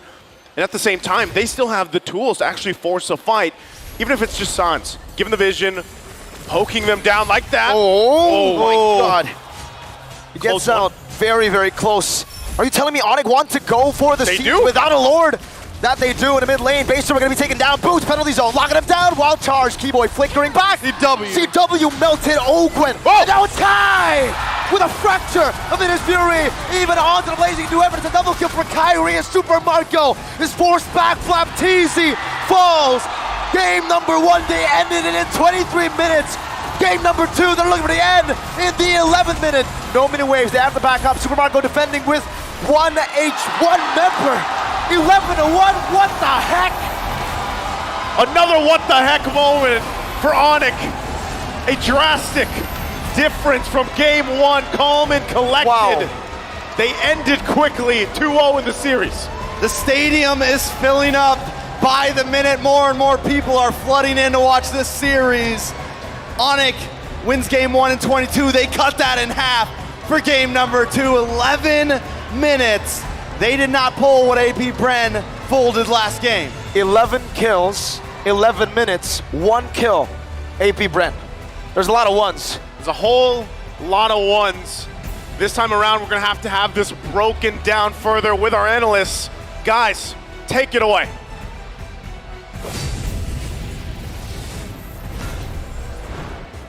Thanks, Naisu. It's now our time to break down the game once more, and this time a little bit more straightforward. But even so, at least now we're seeing new win conditions, and at the very least, some important win conditions here. And the most important win condition though for the side of Onic, the way that they drafted is to win the laning stage. You can see that when they pick up the Nolan, we know that this is a hero that can, you know, outspeed almost any jungler out there when it comes to farming speed. But there wasn't any kind of invasion that happened coming from the side of AP Bren. Now, if you're gonna be looking at the side lanes, there is the first Arlott that lane's a wash. You know, it's not happening. It's not happening. But carry going up against the Claude, we know that traditionally carry wins versus the Claude, especially if you know the matchup so well. And then if you're gonna be looking at the mid lane, that is when AP Bren can be seen as very, very slow. You can see Odette plus the Minotaur. If you compare that to Grok and the Varia, man, your lane prio is heavily tilted towards Onic. And that guy again is the MVP. I mean, you gotta give it up to Keyboy. This guy, he really, on this Grok, it's so good to see these traditional picks start to come back into this particular game, because not only is he giving vision, but he's really emphasizing the mistakes of AP Bren. Oh, you make too much of a mistake in your lane, I'm gonna make you walk back from tier 1 to tier 2 till your base. Yeah, I think the way that they drafted it was so good. I gotta give big props to the coaching staff of Onic Esports for identifying this good hero, because we know that there's no Grok killer yet in the side of AP Bren. Arlott, Guinevere, Claude, and Minotaur, they won't be able to actually contest this Grok. And now, if you're looking at the Grok, it counters many members on the side of AP Bren, particularly this Claude. In the team fights, it can be used to cancel the Blazing Duet, but at the same time, in the laning stage, you have so much vision together with the Novaria, the vision and information that you can get from Onic off the roof. And then, Keyboy just steals the turtle. I mean, once we jump into these highlights, it becomes clear how the comp is actually moving faster than it's supposed to, right? And that's something that I don't think that AP Bren was able to kind of keep up with, especially with the few, again, these are minor mistakes being emphasized by Keyboy. Hey, slow down for a moment. I'm going to cancel a couple of key abilities, waste your resources, and immediately after that, you have reinforcements from Sans to ensure that it stays that way. What I noticed from Onic when you watch them during their MPL region is their, I call it the Avenger-esque kind of gameplay, where somebody goes in with a superhero landing, somebody one-ups that guy, and then another superhero landing. You can see that with Keyboy and Boots, and then Kyrie. It's like a fashion show, but for their skills. A fashion show for their skills. Well, let's break it down now that we've got the post-game stats here up online. And more importantly, when we are looking through these emblems, we start to see the small, subtle differences between all of them, really. Yeah, for example, we can see the Grok going in for tanky emblems, naturally, but now because of the changes in the Wilderness Blessing, you would prio that if you are actually the Grok. And interestingly, Keyboy went for the Concussive Blast. Typically, we know that you go for what? Maybe defense, maybe Quantum Charge, right? But Keyboy, he understood the situation. They need to clear the lanes faster than their opponents. And in the first few minutes of the game with this emblem, You know that they are very, very quick at clearing that lane together with the Novaria, and then they leave that lane so that he now can get into the other lanes or maybe the jungle to supplement the vision for the side of Onic. It is actually a very smart take on how to play the Grok. I think, you know, a lot of people have kind of forgotten how impactful Grok can actually be, especially since nobody can really punish him at this point of time. The early game especially has been quite convincing to see that Onic was not only able to control and squeeze the map, but more importantly, really abuse. And you see, again, mid lane not hitting level 4 in time. Support's unable to get there, and they probably should have left that first turtle. Worst yet, even the jungler was kind of feeling that pressure. Kyle really struggling to get ahead. Exactly. When you're looking at the items, right? But what you may not notice here is at, what, 5 minutes or 8 minutes into, 6 minutes into this game, Kyrie had twice as much gold as Kaltizi. And I think that's a very massive difference that happened in the early stages that kind of just really nullified the effect of the Guinevere. The Guinevere without the farm cannot tank, and a Guinevere that cannot tank for you is, you know, non-factor. Yeah, and again, it's just hard to engage when your life is put at risk all the time. But let's not forget about the rich guy. By 7 minutes into the game, double the gold and farm of the Claude himself. And that is such a big win for him. Not only did he crush the lane, but now he has scaled far past the point that he should be allowed to, especially against an Odette on the other side. He shouldn't be able to participate in these fights, and yet they were still able to make it happen. The carry going over to Sans only naturally. Yeah, the post-second turtle rotation that you saw coming out from Onic was actually genius. They went into the gold lane, they got the outer turret and shields. Immediately at 4 minutes and 20 seconds, they are allowed to switch for the XP lane as well as the gold lane, allowing for even more farm for that carry because he actually soloed the outer turret shields up top. So he had what? A total of 2 turrets, technically, and then 2 outer turret energy shields. That's, you know, stonks, as you would say. Big stonks in a matter of fact. He even occupied the jungle as well, able to steal the core vault away, able to take River Crab for basically free, and more importantly so, just the smothering coming in from Keyboy down on the opposite side of the map to slow down that rotations. Those seconds are very precious, and they really matter. Let's have a look at the damage taken per second, right? And I think this will tell us more of what we're looking for. Yeah, Ogun was taking an absolute beating, and the same goes for Kaltizi. But even on the opposite end, right, we did see by the 6th minute, it became very clear that they were underfarmed, and the stat checking became very evident. People like Boots was getting away with super deep flicker penalty zones. I'm actually still in disbelief on how Boots was able to survive that, especially going up against Super Marco. But then, when you look at the items and when you look at the time, the Trinity wasn't available yet for Super Marco. That's why he wasn't able to supplement the damage against the Terizla. Naturally, the Terizla can just last throughout the combo of the Claude, maybe eventually be taken out, but at that moment in time, there's no way that they can destroy the body of Smith of that Terizla. You just get so much value from the DR, the damage reduction at that point of time. Let's not forget that dive coming in from the first inhibitor turret where they sacrificed Keyboy to make something happen. I think that was a pretty good trade, but you could really see that with all the ultimates piled up into one guy, Boots was able to just walk away, and even so, he only flickered at the very end, not at the very beginning. And I think if this Novaria also gave so much for the side of Onic, because not only of the vision of after the ultimate, but the pokes. You can see Kaltizi getting hit by 1 Astral Sphere already puts him what 60% HP. If that hits even Ogwin, not only is he damaged, but he's also slowed down. Then there was even a connection when I saw that after slowing down Ogwin, you can see CW just chunking on the Minotaur like it's nothing. Like he spent the whole combo, the whole duration of the ultimate to clear out the Minotaur, and that's unprecedented, you know? I mean, when they have that much vision as they had, you could see that the raw confidence in the decision-making from Onic was just very, very clean, very crisp, and more so without fear. With all the variables taken into account, there's nothing much that they have to do. With that being said, it looks like we've got something happening down by the stage with our host. So we're going to be throwing it over. Mara, what's going on there?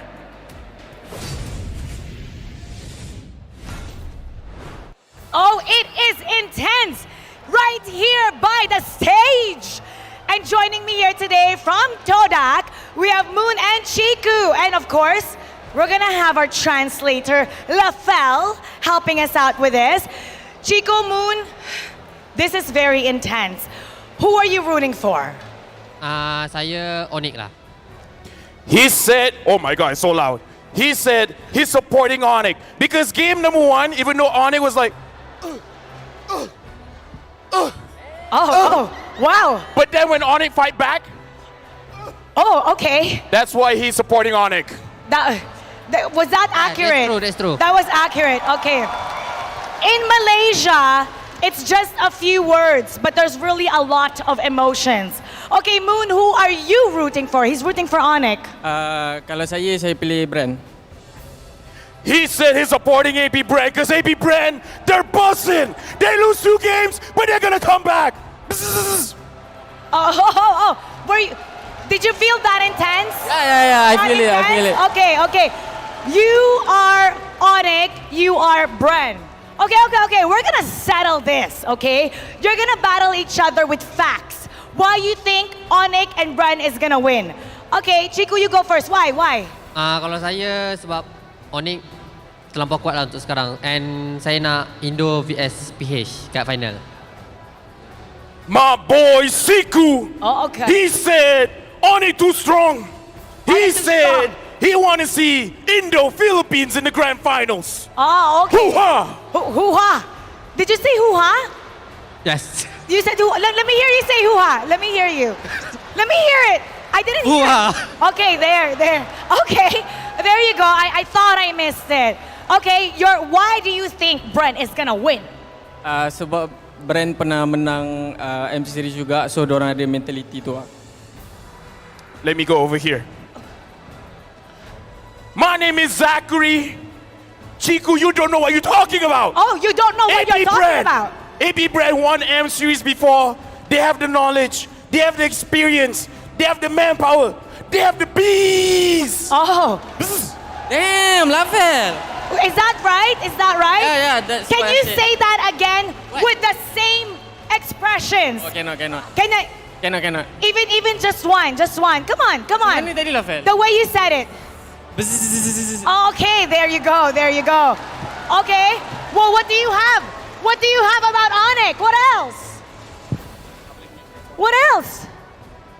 Saya rasa tak ada apa-apa kot sebab saya dah tahu dah game ni 3-0. He said, words do not explain what I feel about Onic. They're gonna win 3-0. Do you know why, Mara? Why? He said, Why? Watashi wa Chiku desu. Chiku knows the future. You see the future. He see the future. What's in the future? 3-0. Oh. Okay, he said that you said words cannot explain. Can you show us through actions? Cannot. No, can you show us through action? Show us through action. Show it. 3 Onic 0. Oh, okay. All right.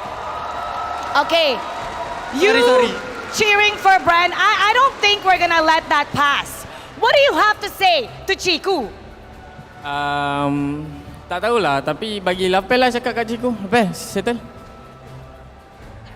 Moon said, hey, shut up.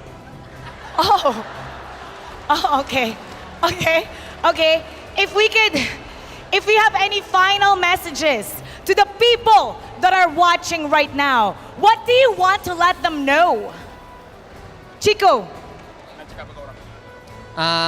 Untuk semua fans, keep support korang punya team, tak kisahlah team mana pun, and cuba jangan toxic lah sebab ini melibatkan negara, so support negara korang.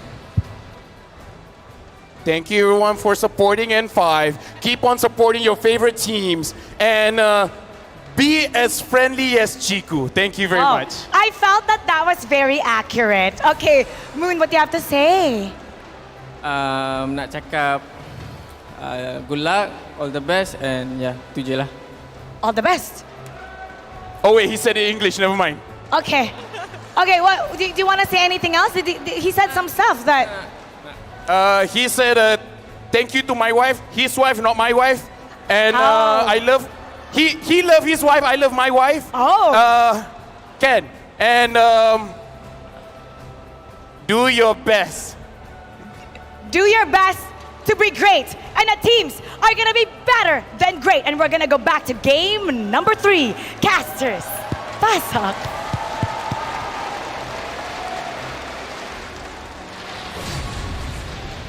Once again, thank you so much to our guest there. Great translation. I think we all need a LaFell in our lives to translate. It's always great to have a guy who's fluent in Japanese, man, and LaFell is the most fluent in Japanese, the most fluent that I've met ever. Trex, by the way, this is your Yes. moment. What are you talking about? Do it, bro. What? There it is. Again, supporting the bees. I mean, But you predicted Onic, bro. Did. I'm a lover of Mobile Legends, like I think everybody in this crowd is. We want to see a great series. Yes. We want it to go the long way. I don't want to go home early tonight. I want to see LaFell happy. He's a happy guy. Pretty happy. You know what makes us happy?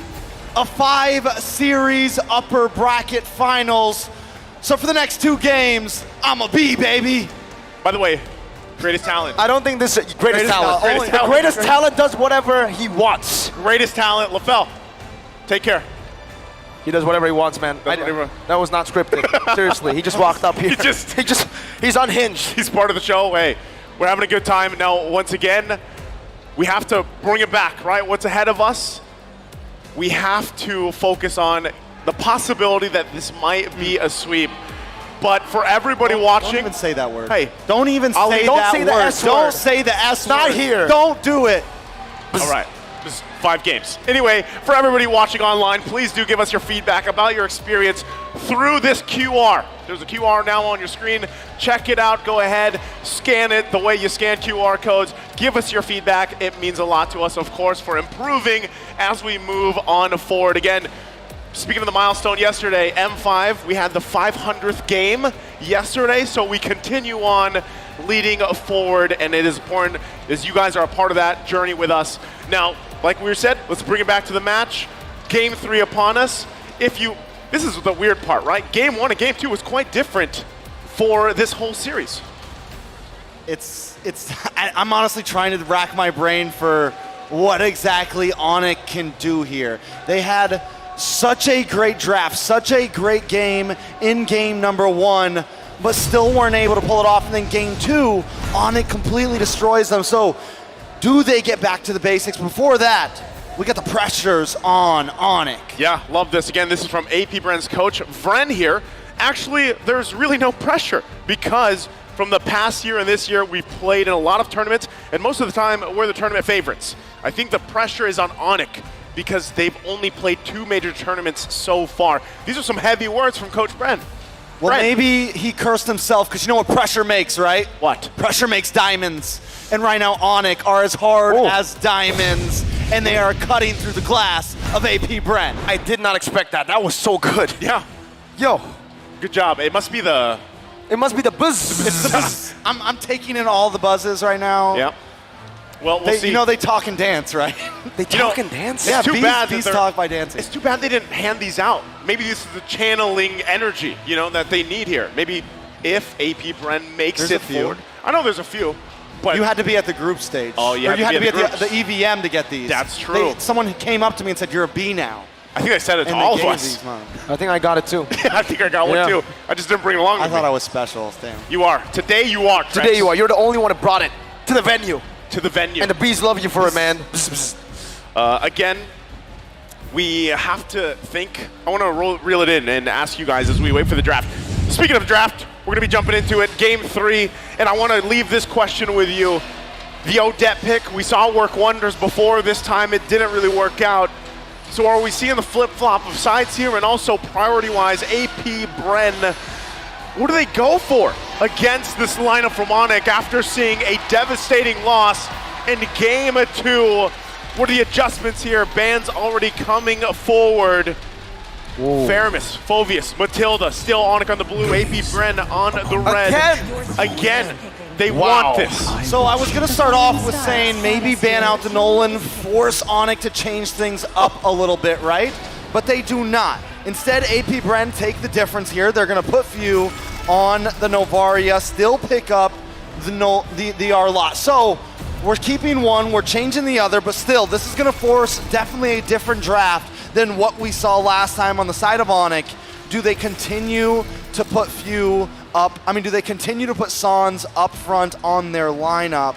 Last time they locked in the Novaria. Bruno is still open as well. Definitely a lot of options for the side of Onic. The Bruno definitely makes sense here, right? I mean, the matchup is going to be great for CW. You need to put him on a winning matchup, but the Terizla has been phenomenal in the last 2 games. And that's going to be the Guinevere locked in, right? So AP Bren, maybe the idea behind the Varia pick was the fact that, hey, they already picked the jungler, Onic, right? There's no way they picked this Guinevere. Wow. But then Onic pick it up, and then they have to go Joy. They can't let this go. Yeah. It'll be banned out. I think they were willing to go into this matchup, right? You go ahead, you might be scratching your heads. Why the Nolan once again over to Onic? Well, AP Bren decides, hey, we'll take Vision, we'll take the fact that Joy is open as well, and we'll match it up against each other. But still, right, what do we see in the gold lane for both these teams? Really, as we get through it, we're probably expecting some gold lane bans to come through. The Kadita, though, is going to be taken out from AP Bren. Kadita, definitely a solid ban, something that could punish Few in the laning phase, right?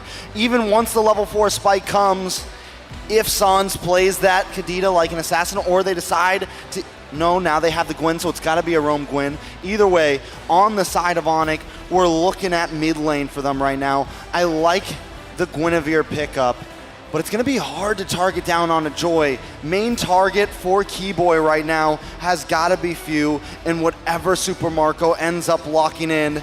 On to the second phase of bans now. They take out the Paquito. Do they continue to hammer into the EXP lane? They did this last time, right? Yeah. Last time, even though the Arlala was picked up, they expect it still that Ogwin is going to get it, and they're going to force this Arlot to stay in the EXP lane. Is the proof that I'm still Brody being alive. taken out here. Once again, interesting ban, right? Really trying to get this matchup. Once again, Claude comes through. So this still, the fact that there's a couple gold laners that we've seen through, up to this point. You have, of course, the Bruno that we're still talking about. You have the Claude, since that's taken out, the Brody. The answer, Bruno, comes up. Now, what do you want to play into here if you're Onic? Yeah, no Claude, no Brody, no Wanwan even, right? So, what, the only thing opens the carry here. They go for the Harith! Oh man, Onic. They have a lot of mid control right now, but then if you have a Harith in the side, do you want to double down on some more magic damage, even harder with the Lilia, or do you want some long range? Because right now, with the Harith, they lack a lot of range. Wow. They go for the Gushin! They go for the dive! They go for the double down! I mean, it's match point. Wow. And Onic never seems to disappoint with their drafts. They want to do it in style. They're going to do it in such style. Last time we saw Sans on the Gushin, it was an insane I remember game. this specifically because Mirko had to Was say the losing ultimate. his mind. I had to say the ultimate. Yep, the incandescence. Exactly. Every time this Gushin is picked up, right, I'm excited, but also... You're wondering, it's kind of like, like epitome. Epitome. Epitome. Right? Right, what about yeah. incandescence? Incandescence. I mean, if there's anyone that's going to play the Gushin and is at the epitome of the Gushin, it's definitely Sans. Oh, man. What do AP Bren close it off with, though? Right now, we'll still. There it is. Kufra. I swear I was going to say before he picked it. I was going to say that was the flex. I swear I was going to say before he picked it. Well, I believe you, but you took the buzzers off. Maybe that's why. Maybe that's why you didn't say it. You're right. You forgot to buzz, man. I forgot to buzz. Well, you're the ones with the B... the tennis. Since I know you're about to ask me what I think about the draft overall because I have the foresight. Yes. Even though it's a chaotic and insane and everyone would say it's a horrible draft most of the time, I feel like I can trust an Onic with this draft. But still, because I want a game number 5, I'm going to say that the Bees got this. You're going to say they got it? They got it. Okay. Well, once again, we're going to see if the Bees got it, if they can extend the series. As right now, it's Onic at match point here. And a decisive game, too, that we saw them. They're going in with a very risky, interesting, flashy team composition for game 3 to possibly close out the series and get closer to the Golden Road as we jump into the land of Dawn for game number 3. All right, so let's be realistic here, right?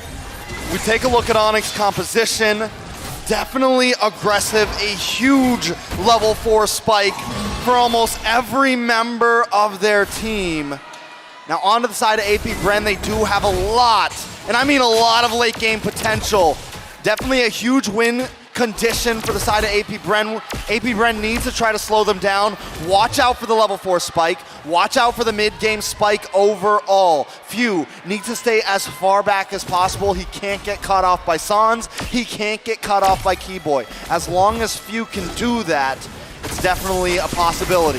The Tyrant's Revenge onto Keyboy, forcing a flicker out. Calteezy jumping in with the damage. Kyrie doing the same thing. Turned around, first blood, picked up by AP Bren, but Kyrie, the god in the jungle, takes a double kill. Very quick. 2-1. Already Naisu. Already, you can feel it, right? Sans feeling pretty good about it. But again, how does that help? The last time we saw Gushin, in the last tournament we saw Gushin, it was another San. It was Sanji on the Gushin. It's poetic that now it's Sans. Very poetic. Yeah, must be something about the first 3 letters there. The Sans. Kyrie, though. Oh, he gets out. Beautiful dash away from the bouncing ball. All right, so it's 2-1. Definitely still anybody's game. We're just getting started, but you can already feel the pressure, and so far the past 3 games have been full of this, but up on the top side. CW gets a good hit, Super Marco taken low, and now someone's crawling down. The assassin from the mid lane. Super Marco has the Purify. Sans not able to find the angle, jumps in and gives CW the pressure he needs to shove the wave, and Sans is chasing Super Marco down. He's making him walk all the way under the tier 2. Are they going to be able to deny Super Marco both of those gold cannons? Yes. Because if so, that is going to be huge. Here comes Few to try to help out. Try to get Super Marco in range just to get something there. Sans picks up 1. He takes Few down. Now Kyrie against Baptiste with the help of Boots. Keyboy as well. Boots finds the penalties onto the back. It's a killing spree for Kyrie. Dodges away. He buys the turtle. Onic are massacring AP Bren in the first 2 minutes. This is a lineup that I would like to just describe as finesse. That's what these heroes do, and that's how it's being executed right now by Onic. And not many teams around the world could pull off a composition like this, and they're hitting this level 4 spike so well right now. AP Bren at this point needs to just be careful, maybe even not try to force the next turtle, maybe even try to just run away from any fights at this point, because they're gonna need a little bit of time. They gotta go help out Super Marco. Someone's gotta get up there, because if he keeps getting starved out, if he's a level or 2 behind CW, it is gonna be bad when we get to the 6, 7, 8 minute mark. Okay, let's reel it in once again here. AP Bren, they are down by 2,200 gold at this point in the game. Itemization-wise, they're still trying to work on those first items to get picked up here, but still, they can play around that too as they try to just buy some time. You said it yourself, Trex, trying to buy some time for Super Marco, protect him a little bit, right? Look at the pressure here. I mean, half of that gold lead is in the hands of Kyrie. Spatial migration canceled out, but he's gonna be pinned down. Super Marco Keyboy flickers out to safety, and CW gets out of the Tyrant's rage, not even utilizing the Purify. Onic. That's all I can say right now. They are all over the map. They have the movement speed. And here's the thing. They can attack these off lanes because they have such great dive potential right now. With the Gushin, with Kyrie on this Nolan, it's hard to slow them down. It's hard to play safe because they can get right under your tower. CW dropped the Zaman's Force last fight. Slows Super Marco down. There's no way for him to even get out. And that's what makes it so easy for them to get these pickoffs. The scary part, too, is if you're looking at all the items, right? That was a Genius 1 picked up by Sans now. You have the Starlium Scythe on CW, so interaction-wise, magic damage-wise, is going to hurt. Even Ogwin. Zaman Force gonna be used up. Ogwin with the time's rage, able to knock Keyboy down and flickers out to safety right now. Keyboy's gonna be able to pop that Requiem, but Calteezy takes him out. Electrifying beat. CW not able to find Super Marco just yet, but the turtle will be secured on the other side of the map with a Petrify connecting. Sans and CW turning around once again, and Sans body blocks the Astral Sphere. Flapteezy looking for another sort of initiation, but he will not be able to find it. Just when Kyle Teasy finally pulls something off there, he goes a little bit too deep and it's taken out Naisu. This is the, as I was saying, you know, Sans wasn't even part of the fight, but still you can see the damage potential with this lineup. Again, it does take a certain type of finesse to pull these heroes off, but so far, the interaction between them, it's building up, right? The power spike at this point in the game is clear, even given the situation. That's why, objectively, AP Bren, it's better that some of these turtles, they have just let's give it up. Let's go ahead and farm up as much as possible. But see this, Super Marco having a difficult time just trying to find the gold right now.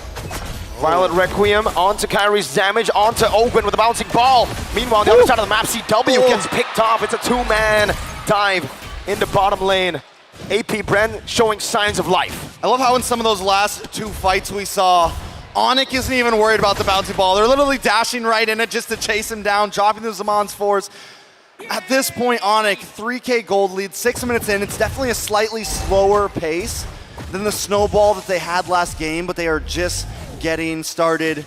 Hopefully in a minute or two, AP Bren may be able to hit some sort of spike. But look at the gold lead in the gold lane, over 1K into the hands of CW. Super Marco just completing his Haas Claws, just completing his first item. That is a huge deficit, and he's supposed to be the big damage dealer. He's supposed to be the one that comes into the team around the 7-8 minute mark and is able to unload. We are seeing him already rotate down. Oakwin looking for something. Tyrant's Rage, Revenge as well, used up. Boots flashback all the way in. Kyrie! Oh my goodness, the fracture from Kyrie! Just takes Super Marco out, he pops the Purify, but he's unable to get out of that burst. So again, talking about Super Marco being behind, this furthers it, right? It's getting a little drastic here. Oh, you lead. Violet Requiem, incandescent, CW executes Flapteezy. And Onic now are pushing their goal lead even further in this game. 3 turtles to nothing. Okay, back to it objectively. 3 now in favor of Onic. Goal lead building up here.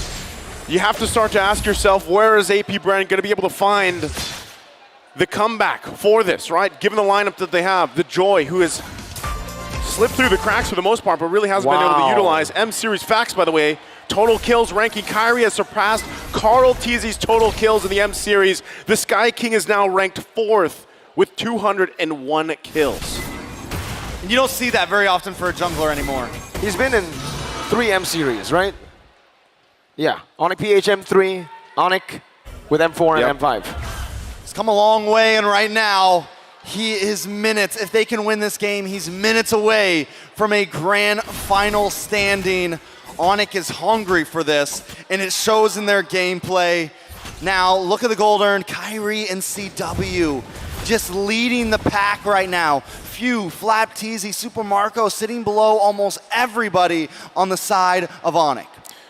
Taking a look at the items here. Once again, the biggest drastic thing that has to change here for AP Bren is allowing Super Marco to get where he needs to be. A lot of times teams pick up the Bruno because usually you have the 2 items, you have the Haas Claws, you have the Berserker's Fury early on, and you're able to build up, scale up really quickly. But this time, Onyx had the answer for that, right? They've really slowed him down.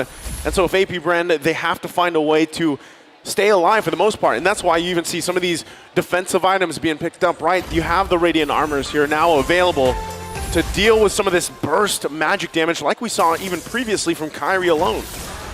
And now it gets really tough for the side of AP Bren, right? How do they look for an angle here? It's technically, they have a lot of damage behind a lot of CC.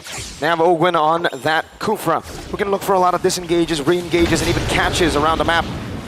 But they need to look for one big combo. It needs to be Onic clumped up together. Unfortunately, with this kind of composition, I don't feel like there's any reason for Onic to clump up together. They're all assassins. Yeah, I mean, there's Boots, right? But for the most part, he's also just looking for his own angle to entry with a penalty zone. So for the most part, you're not going to be clumped up together if you're Onic. Even with this, the conceal going to be used. They spawn out Ogwin for now. Uh-oh. 1v1 Suns! Solo kills Kyle Teasy! In the bottom river, a mid laner taking on a jungler. And he's doing it in fashion. Onic take the Lord. AP Bren, is there an answer at this point? It seems so difficult. Oh, another knockup. Spatial migration into the Battle Requiem, into everything to take Ogwin down. That's the tank. This is tough. Again, AP Bren, their backs against the wall here. It is only that first Lord. But when you're dealing with this type of deficit, terms of economy, especially in the gold lane, it's tough to buy more time. Even if Ogwin lands the perfect rage and revenge setups, combinations, do you have enough firepower to turn the tide of a fight right now? Holy Crystal being picked up as well. Turrets dropping after another as Onic gets prepped and ready to knock on the base turrets of AP Bren as they continue to take the resources. Here's the thing, normally this type of gold lead between two teams like this, it would still be doable for AP Bren. But when you draft a composition like Onic has drafted here that is just so hyper aggressive, normally the reason you don't pick heroes like this, the reason you don't pick the Gusion in mid is because it's such risk reward. It has such an impact. But now that they have gotten to that reward, they've been able to scale. They're 10-3, they're 9K gold ahead. That is a dangerous concoction against AP Bren. Take a look at San's build. He's got the glowing wand, and now he's even got the Winter Truncheon unlocked in just in case as a defensive measure. If he wants to go for that insane deep dive, he's gonna have the ability to help himself and get himself out. And of course it's Sans here in front of the home crowd favorites, recalling and showing that finesse. The styling right there once again. Still similar situation, AP Bren trying to find anything they can. You already saw the disparity. Oh! Boy. So migration dodged away from, able to escape from the Tyrant's Rage. Final slash, whoa, by Flap Teasy. Not connecting onto anyone. Swing and a miss. Yeah, that was a whiff. Yep, tough one once again. See it. Call him how you see it, because that's the situation for AP Bren. Once again, backs against the wall, it's tough. The damage though from Kyle Teasy. Zaman Force coming down, Kyle Teasy with electrify fates! Boots finds a penalty zone! And that might just be it with a violent requiem to take Ogwen down. Only one member left standing. It's View. Oh my God, AP Bren, this could be it. With one last incandescence, the Sky Kings have the golden road open, set for them to make the one last leap. There's only one thing that can explain this. Di atas langit, ada Onic! Another brick laid on the golden road as they head into the grand final for M5. It has been 4 years since Indonesia has made it to a grand finals. Onic have gotten through it. The naysayers, the doubters, they've been trying time and time again, and finally they are closer on their golden road. Oh, do you know where that brings us once again? The matchup later on today. The work that has to be here for AP Bren against Blacklist. Oh, I did not expect 2 sweeps to start the day. That's, again, crazy how things kind of unfold here, but you gotta respect just the tenacity of Onic to keep things going. Let's go ahead and throw it over on the stage with our hosts for the winner's interview. Everybody, let's give a big round of applause for Onic. Let's hear the vibe here at Rizal Memorial Coliseum. When I say go, you say Onic. Go. One more time. Go.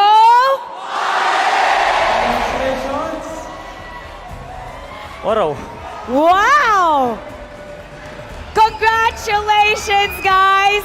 Congratulations, Kyrie.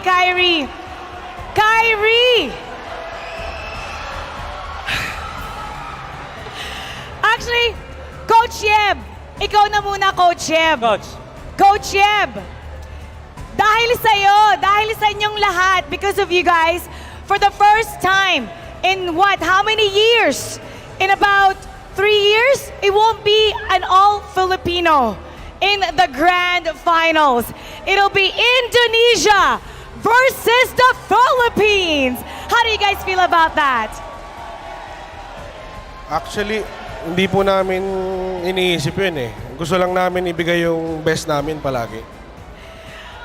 Coach Yeb is saying they're not thinking about that. They just want to give their best. Yes, as long as they give their best. Look at the results. Kyrie, please.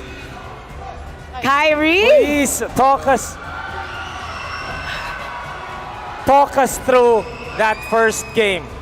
Wow. That first game. Talk us through that first game. We all thought it was a done deal. It looked like AP Bren was gonna come out with the win. What made it turn it? What did you do to turn it around and suddenly steal that win away? Kanina po, mindset ko na naman po namin, pabuhat na kay Boy.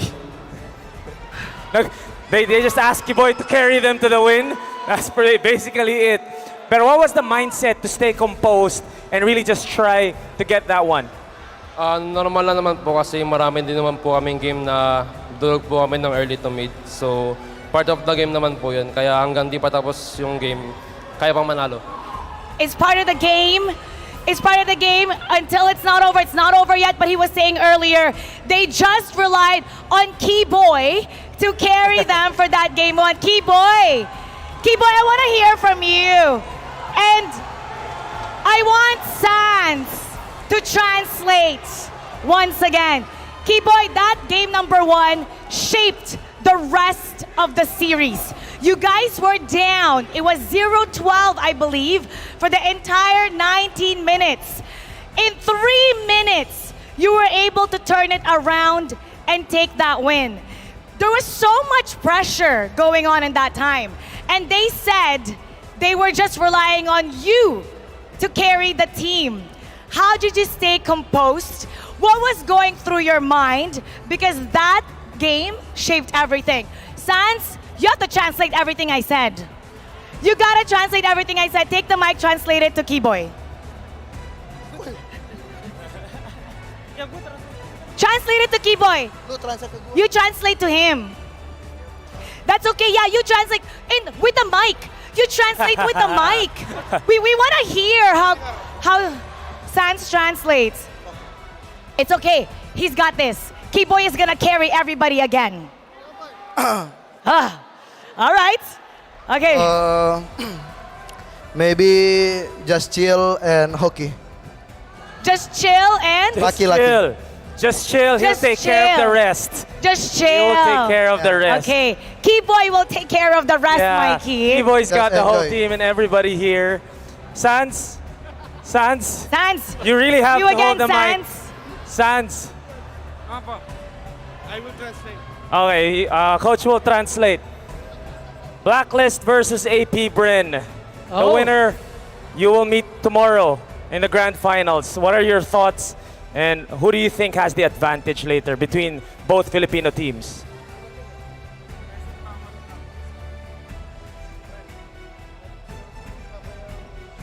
Coach, we want to hear you talk with the mic. We want to hear you translate.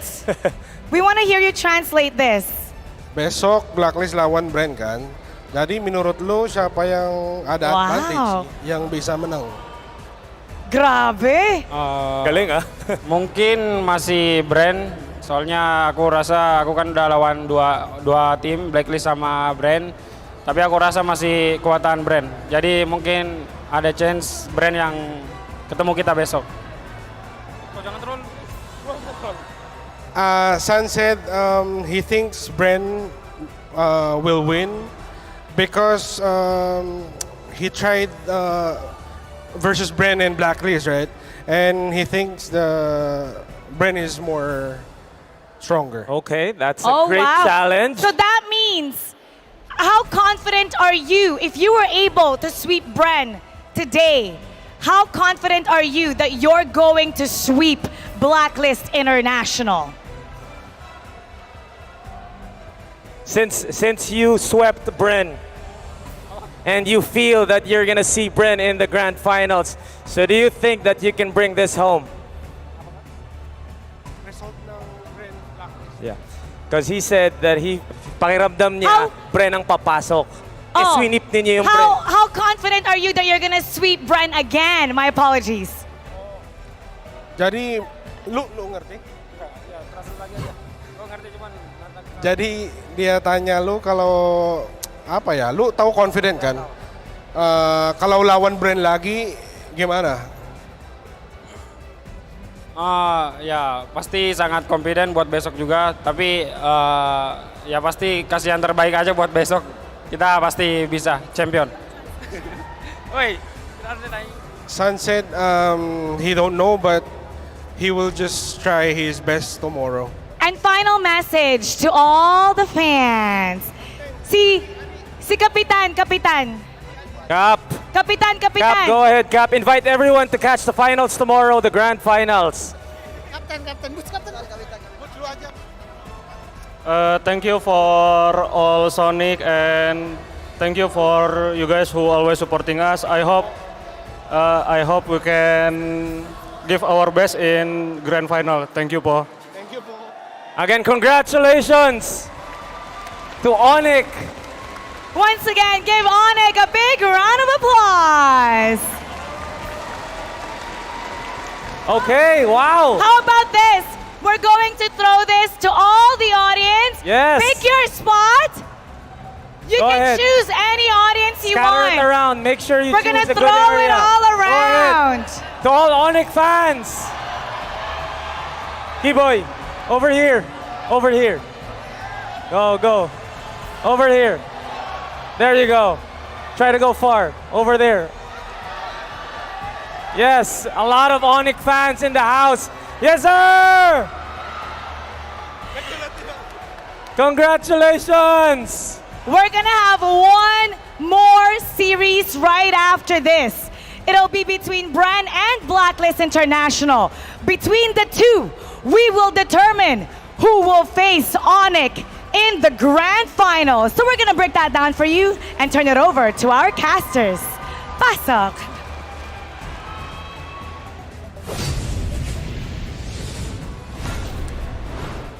Thanks, Mara. Thanks, Miggy. Once again, GG well played to Onic Esports, taking a sweeping series against AP Bren. Who would have thought that this is the reality that we live in? Yeah, it kind of hurts, you know, being part of the delegation. But at the same time, you're very happy about the results of the impact of the Filipino imports in Onic. At the same time, they keep on telling, like, they don't care really about who their opponents are, what the scores will be. They just want to try their best. And I think that's the main idea of the coaching style of Coach Sheb. I mean, I have had the chance to work with him, and that's generally what he wants to say. Stay humble, just try to win the games all the time, and have fun at the same time. A year-long process to turn this into a super team. Let's have a look at our MVP of this game, brought to you by the Republic of Gamers. Give it up for the MVP, Kyrie. Of course. I mean, look, we got to spread the love here. We got to spread the love. Yeah. The last two games, it was all about Sans and Keyboy. This game, you really feel Kyrie making that impact, really showing that, hey, I'm here to put on a show. Yeah, wonderful, by the way, rotation and the strategy coming out from the entirety of Onic Esports. They went in for the Gushan plus the Nolan in the first purple buff, and my God, you saw that in 4K. How big, how fast they took down the purple buff, and then of course rotate afterwards. Kyrie in his jungling pattern here, and the way that he plays is, you know, I think maybe a masterclass of how to play the assassin in and out of the fights, always calculated. So many times did he cheat death in this particular game, at the same time stealing away bonus skills like a double. The first one, and again, of course, put through the play. Genuinely disgusting gameplay coming out from Onic. I love it. There's no I better love it. way to kind of put it, because in a composition like this, you wouldn't expect them to be this aggressive. I know Yes. you want to find the snowball, but the manner that they do it is rather interesting, right? Mainly utilizing Keyboy and as well as Sans as the main skirmishers of the team. And I don't know, I have to bring this up. We saw it with the Ohio brothers once when they decided to bring Petrify. Is Petrify the bane of Joy's existence? Looks like it. I mean, we could see that if you have that instant stun, that you will not be able to utilize your ultimate, because you kind of need to dash out and use your ultimate just to be CC immune as the Joy. You kind of want to see it coming. But when it comes to Petrify, you don't know. It's almost an instant kind of spell. It is actually an instant animation. That's why it's very difficult to deal with it. And then you have a ton of damage with this Gushan. I think Suns played this Gushan game so well. With that being said, let's have a look at a deeper look for all of the emblems that we see here up on screen from both sides, as a matter of fact, because again, this was not an easy game, especially if you're an AP Bren fan to watch. I'm looking at the Wilderness Blessings. I'm already very happy with what I am seeing all across the board. But I think the big game changer here, and again, one of those picks that you don't expect, is actually on Jaewei. Mr. Calvin Winata on this Harith. Yeah, the Festival of Blood, now a staple for all the Hariths out there, because you have supplementary damage to go with it, and of course sustain, right? And then you can see that in the laning stage, it is actually disgusting. He's using the edge of the Synchro Vision as a way to last hit the minions up to the top lane so that he's safe. At the same time, he's trading Every time that you can see Super Marco trying to trade against him, he always has that dash, synchro, the dash as well coming out from the Harith. So he's able to trade and then sustain his own lane. Yeah, even Super Marco was having a tough time, despite the fact that he took Master Assassin, a way to kind of combat the overall lane priority expected to be given away to Mr. CW himself. Even so, he got very close to actually looking for that first blood, but unfortunately, with the fast rotations coming in by both Sans and as well as Keyboy, it did make it a little difficult, right? Yep. Let's have a look at the items and look and take a deeper look, right? Because Super Marco was taking a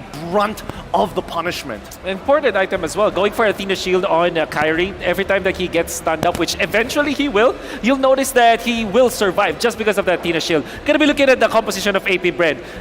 They have this Joy, they have this Novaria, 200 euros that deal the magic damage, but this Athena Shield that was picked up by Kyrie prevented that from happening, especially in the latter portions of the game. Imagine there will be eventually a Nolan versus Joy happen. It didn't happen in this particular game because of the snowball from Onic, but you'll understand. Nolan versus the Joy, eventually someone has to pick up the defensive item with their Tarchon for the Joy and Athena Shield for the Nolan. Because Kyrie was snowballing out of control, he got the Athena Shield very early on. After 3 damage items, the defense was there. If we imagine in the late game, Kyrie will even be even more scary.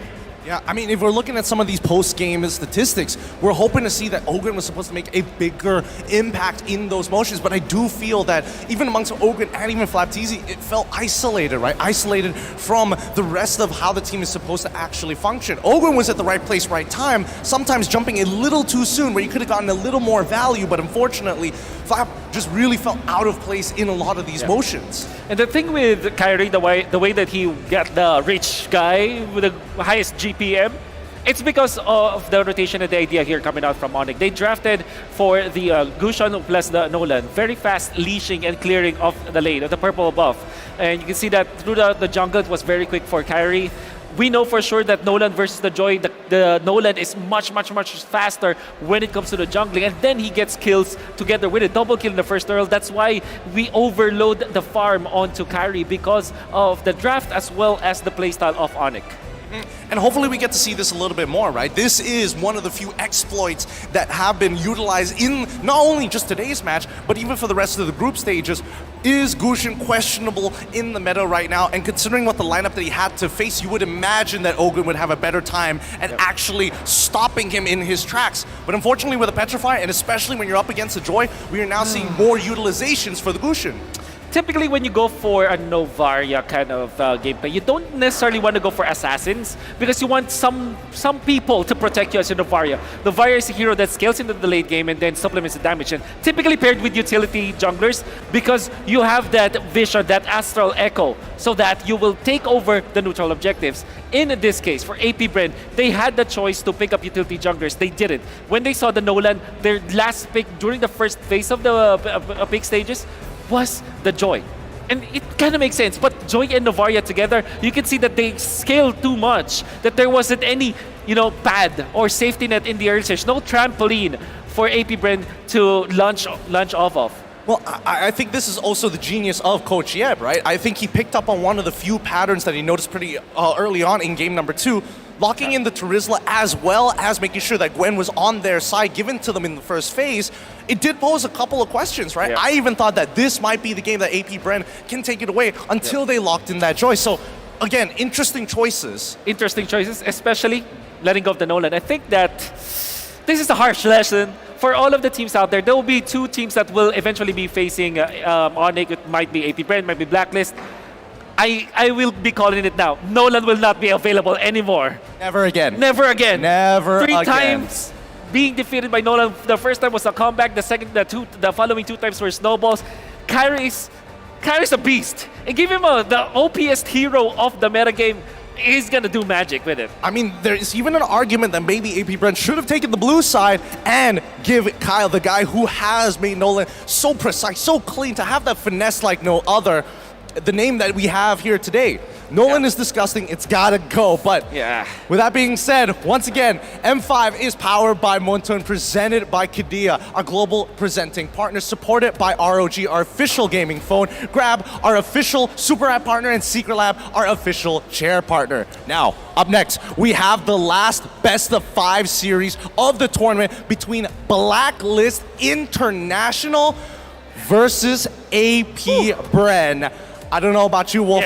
You got any thoughts on this? Oh man, we wanted, the Filipinos wanted a PH versus PH finals, a rematch of the MPL PH Season 12. Unfortunately, happens in the lower brackets, but it is what it is. I'm sure that we're gonna be tuned in. As both teams are fighting for the last grand final ticket, you do not want to miss this one out. So stay tuned. The M5 World Championship will be right back after these messages.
Hi guys, this is your very own Odin, and we're outside Rizal Memorial Coliseum for the M5 on-ground activation. You can see the sponsors activation booth. We have the food park right there, and we have the main stage for the meet and greet and watch party. And of course, we have M5 corner booth. And here is the ticketing booth. Now, as much as I want to go to every booth that we have, it might take long and I might ride Johnson to do that. Now, let's see the M5 signature wall. And let's grab one lucky fan to get an M5 signed merch by Blacklist International. Hi! Hi! You caught my attention. What's your name? My name is June. Hi, June. Obviously, you're supporting Blacklist International. Why? Yes, because I love watching VYs. Their teamwork is the best. So I fully support them. Okay. Up until now, he's supporting Blacklist International. Who's your bias in the current lineup? My favorite is Edward. He's very consistent in being explainer. Wow. Do you want to be a player? It seems like you want to be one. No, just pretending to be. Just pretending to be. What's your main hero? My main hero is Lancelot. Can I see some Lancelot moves? Oh! Wow! You're ready, huh? Have you signed already in the wall? Yeah, I did. There's no more space, so... Okay! Tiny bit here. Oh! Look at the Blacklist International area. It's fully occupied by the fans. I'm glad I'm one of those. And we're glad we saw you here. And because of that, you are winning an M5 exclusively signed by Blacklist International, courtesy of Kidia. Congratulations, June. Wow, thank you, Kidia, for this amazing shirt. Thank you. Are you happy about it? Yes, of course. Okay, let's cheer for Blacklist International. When I say Blacklist, you know what to do. Blacklist! Break the code! Let's go! Thank you so much, guys. And now let's head back to the Land of Dawn. Back to you, our very own talents.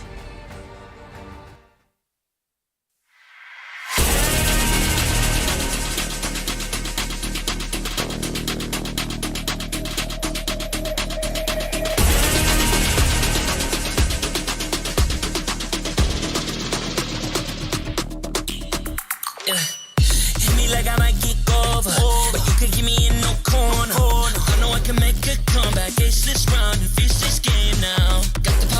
shoulders. Yeah, you know that I'm a soldier. You can keep me off my guard, but you can't keep me from my honor. Nah, nah, nah, I feel like a floor inside, but the energy's getting higher. You're saving my arms, 'cause I know just what I got. I got you like na-na-na, and you know I hold the power. This feeling I love, oh yeah. Making my grind good to great, so don't stand in my way. Standing tall and I won't fall over. We are better than great, good. We are better than great. We stand tall, won't run away. We are fun, nothing gon' change. Great, we are better than great. Can't get it great, I'm better than great. I play my own role, I become the greatest. Transcend myself into this game, yeah. I build a power to dominate fate. Championship mind, no time for the weak. We start to the game, shout, reveal. Better than great, that's how we feel. I feel like a floor inside, but the energy's getting higher. You're saving my arms, 'cause I know just what I got. I got you like na-na-na, and you know I hold the power. This feeling I love, oh yeah. Making my grind good to great, so don't stand in my way. Standing tall and I won't fall over. We are better than great, good. We are better than great. We stand tall, won't run away. Lay our firm, nothing gon' change. Great, we are better than great. If we stand tall and believe we can make it, you and me, with a sense of urgency, you'll see I'm better than great. I'm better than great. Oh yeah, yeah. Oh, I'm better than. Making my grind good to great, so don't stand in my way. Standing tall and I won't fall over. We are better than great, good. We are better than great. We stand tall, won't run away. Lay our firm, nothing gon' change. Great, we are better than great.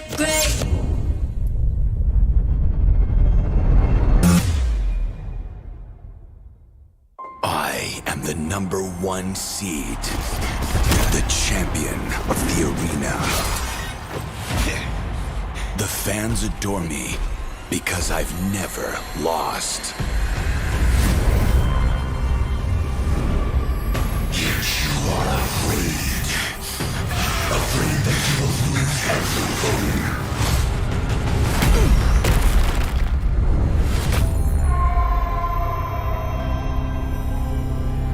Do you ever get scared of losing, Kimmy? Well, big bro, I think we should cherish the joy and excitement of each game. Not who won or lost. That's right. I'll strive for victory, but I won't lose myself in its pursuit.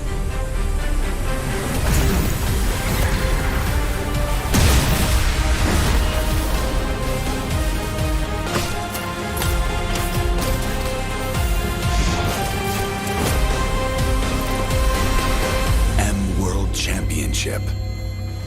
I'm back.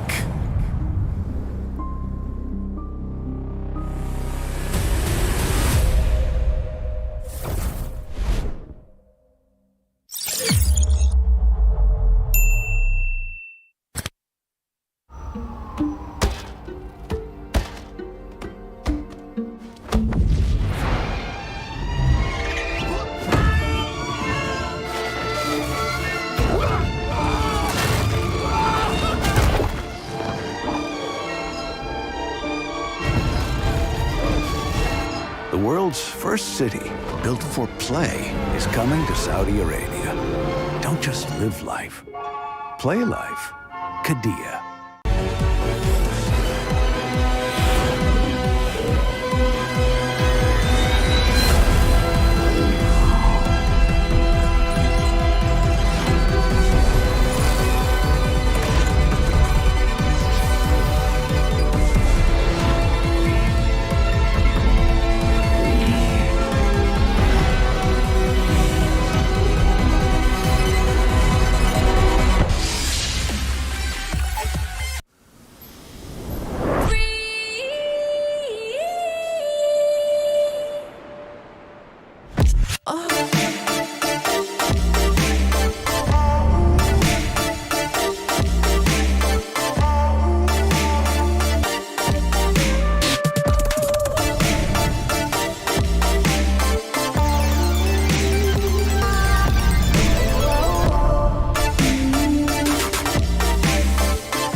Boing, boing, boing, boing, boing, boing, boing, boing, boing, boing, boing, boing, boing, boing, boing, boing. Pag nag-grab only, savings ang dami, your wallet sings tonight. Laki ng bawi, pag nag-grab only, save 2 4 4 alright. Boing, boing, boing, boing, boing, boing, boing, boing, boing, boing, boing, boing, boing, boing, boing, boing.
Brandon, alam ko masalimot ngayon ang buhay mo.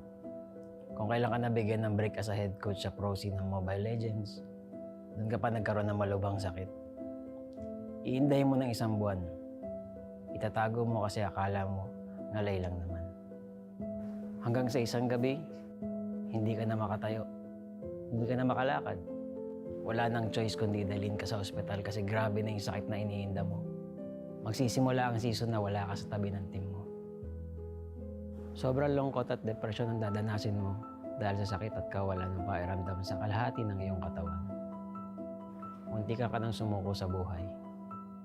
Buti na lang at may mga nurse, mga doktor, mga physical therapists, at mga kaibigan na nagpatibay ng loob mo. Huwag mo silang kalimutang pasalamatan. Akala mo okay na ang lahat, kaso luluba palalo ang sakit mo. Mapupunta ka sa bingit ng kamatayan, halos hindi ka na makahinga. Doon, mapapadasal ka sa Diyos na huwag ka na munang kunin dahil hindi pa tapos ang mission mo. Hindi pa tapos ang pangarap mo. Sabi mo nga, magja-champion ka pa. Maniwala ka na gagaling ka. Kumapit ka. Sa pagkakataon na yon, madudugtungan ang iyong buhay. Binigyan ka ng isa pang chance sa mundo para tuparin ang pangarap mo. Kung akala mo wala nang kukuha sa iyong ML team dahil sa kalagayan mo, nagkakamali ka. May magtitiwala pa rin. Kukunin ka as coach ng isang team abroad. Igagrab mo yung opportunity kahit pa naka-wheelchair ka kasi gusto mo yung ginagawa mo. Magiging mahirap pero okay lang. Ang importante, sumubok ka at wala kang regrets. Unti-unti na rin mag-i-improve ang kalagayan mo. Sabi ng mga doktor, kailangan mo ma-operahan pero wala ka pa namang pera noon kaya naniwala ka na lang nagagaling ka. Sa tiyaga at paniniwala, makakatayo ka rin. Darating ang punto na makakalakad ka na ulit. Himala, di ba? may isa pang biyaya na darating. Lalapitan ka na isang kaibigan, si Coach Daki, para maging tactician ng AP Bren. May chance ka ulit na ituloy ang pangarap. Huwag mo tong sayangin. Ikaw ang susi na magbubukas ng bagong pintuan para sa iyong team. Makakapagsibol kayo at dito magsisimula ang sunod-sunod niyong pagkapanalo sa iba't ibang tournament, kabilang ang MPL Philippines Season 12. Kung dati ay literal na hindi ka makalakad, ngayon lakad matatag ka na ire-representa ang Pilipinas sa M5 World Championships.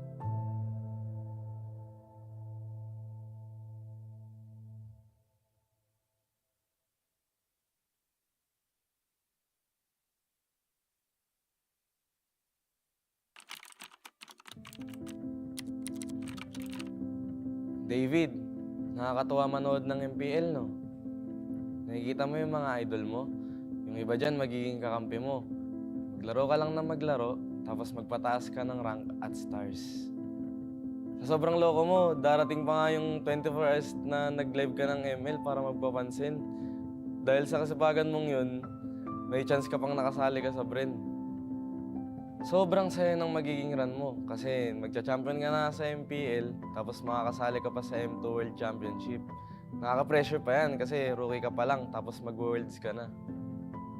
Buti na lang, umayon yung resulta sa atin. Magiging champion ka ng M2.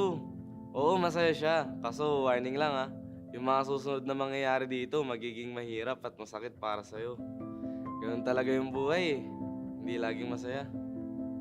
Minsan, kapag nasa tuktok ka at hindi mo alam kung paano harapin ang tagumpay, sasagadsad ka pababa, tatamarin ka, makikinig sa maling sinasabi ng iba, at ang uli, magmamahal ka ng taong lolokohin ka lang pala. Sa mga panahong yun, mapatingin ka na lang sa salamin at parang hindi mo nakilala yung sarili mo. Magiging madilim yung mga susunod na kabanata ng buhay mo.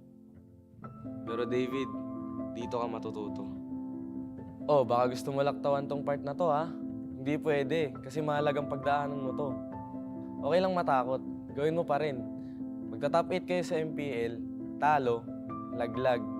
Hindi lang isa, 2 beses pa. Dahil dito, mapaisip ka kung kaya mo pa ba, kung para sa'yo pa ba yung ML. Ngayon ka dapat hindi tumigil. Kailangan mong ituloy at patunayan sa sarili mo na kaya mo, kahit sa mga oras na wala ka ng ganang gumalaw. Kung magagawa mo to, magkakaroon ka ng disiplina. Gagawin mo siya dahil pinangako mo sa sarili mo na panahon na para magising at magbago. Kapag naayos mo na yung sarili mo, magiging maayos na teammate ka na sa mga kasama mo. Kung yung dati nga, sarili mo lang iniisip mo. Ngayon, mas masaya ka na kapag masaya yung teammates mo, di ba? Dahilan ito para mag-champion kayo sa iba't ibang tournaments, pati na rin sa MPL Season 12. Matutupad rin yung pangarap mo para sa team na makapag-M5. Ngayon, sa pagkakataong ito, mas gagalingan mo pa kasi gusto mong maranasan nila ang feeling na naranasan mo noon.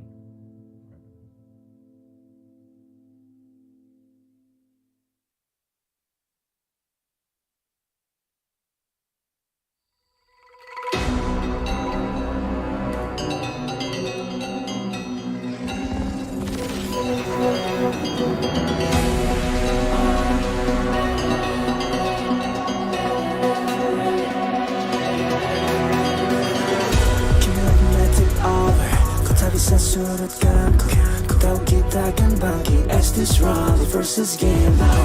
Got the power on my shoulders. Ku tahu ku sang petarung. Kau bisa buatku lengah, but you can't keep me from my honor.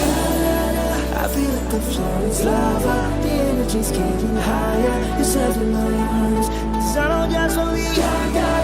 I got you like na-na-na-na. And you know you hold the power. 'Cause we are better than great.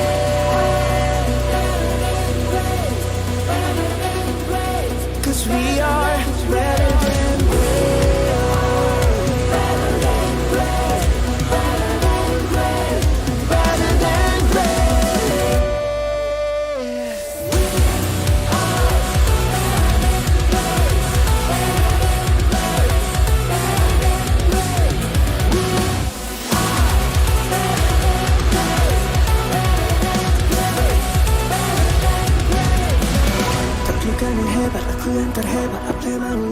jadi terhebat. Transcend myself into this game, yeah. I need the power to don't be afraid. Kemenangan bukan trik yang lemah. Result of the game, shall reveal. Better than great, it's how we feel. I feel like the flow is lava. The energy's getting higher. It's heaven my arms. Cause I know just what we got.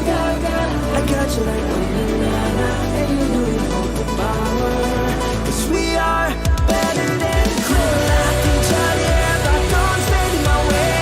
Stand tall and we talking. We are better than great.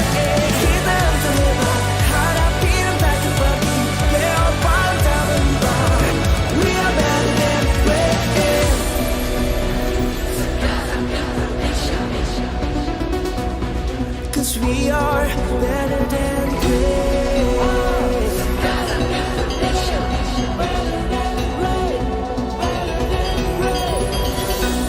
If we stand tall and believe, kau dan aku kan bisa dengan tekad membara.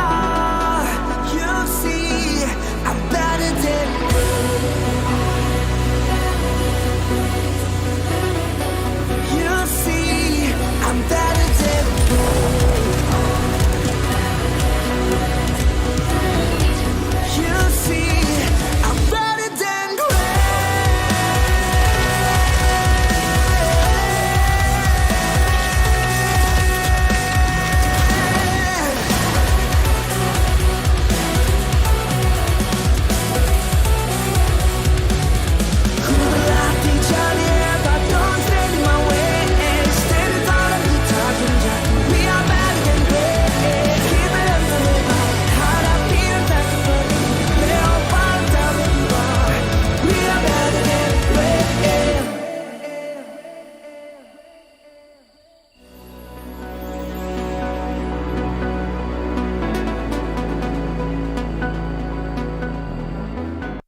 Kai, siguradong may echo pa dyan sa banyo kung saan ka naglalaro ng ML.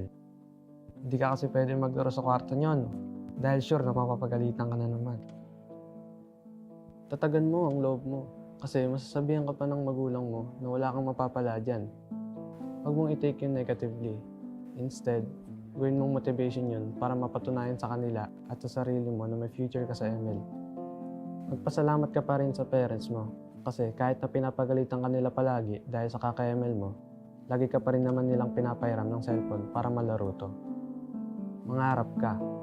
Gawin mo lahat ng makakaya mo para makilala ka sa ginagawa mo. Iwasan mo yung pagiging tilted. Hindi yun makatulong sa'yo. Magpataas ka lang ng stars. May amateur team na makakadiscover sa'yo. At dahil dito, makakasali ka sa maraming tournaments. Marami kang matututunan. Hindi lang sa in-game aspect, kundi pati na rin sa pakikitungo sa ibang tao. Sa tamang panahon, makakapasok ka ng AP Bren. Magiging ganap na pro player ka. Oh, huwag kang kabahan. May mga coach ka na gagabay sa'yo. Tsaka mabubuting tao rin mga magiging teammates mo. Kapag may napapansin kang mali o kailangan i-improve, magsalita ka. Mas okay maging totoo kaysa maging pabaya. Matuto ka rin tumanggap pag ikaw naman ang may mali. Hindi ka rin naman laging tama eh. Magkakaroon pa nga ng pagkakataon na hindi ka makakaretry sa isang pinaka-importanteng laro sa karera mo. Pero alalahanin mo lang rason mo kung bakit ka nandito. Kung bakit ka naipagsapalaran sa ML. Magpapagawa ka pa ng bahay para sa pamilya mo, di ba? May pangbubong ka na, di ba? Kaya laban lang. Triplein mo ang sipag mo. Marami ka pang pagsubok na pagdadaanan. Ihahanda ka ng lahat ng yan para sa M5 World Championship. Malay mo, ang kasunod pala ng tagumpay dito, sarili mo ng bahay at mas maginhawang buhay.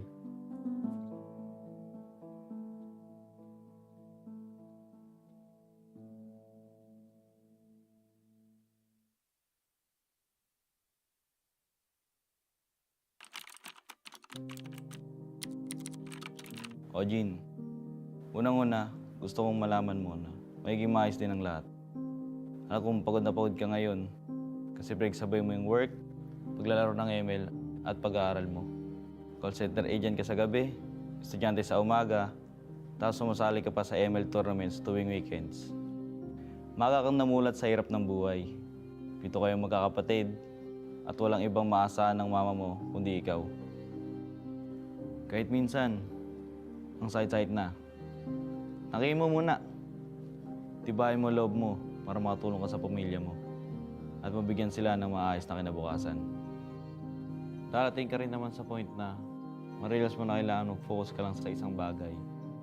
Huwag ka magpapaubos. Mas makakatulong ka sa kanila kung masaya ka rin sa ginagawa mo. Sa unang sabak mo sa amateur scene ng ML, wala ka pag-aanong ipapanalo. Pero dahil sa pagtitiyaga mo, magtiwala kang may makapansin din sa talento mo. May makakaalala ng pangalan mo. Nakatawa man isipin, pero napakaswerte mo pa rin. Dadaling ka rin tadaan na dyan sa AP Bren. Narating ang chance mo na patunayan ng sarili. Sa kawalan ng player na pupuno, ikaw ang magbubuo sa team nyo. Pero Jin, kahit na by chance ang pagpasok mo, binigay mo naman ang lahat ng oras mo sa paglalaro ng ML. Kaya naging magaling ka dito.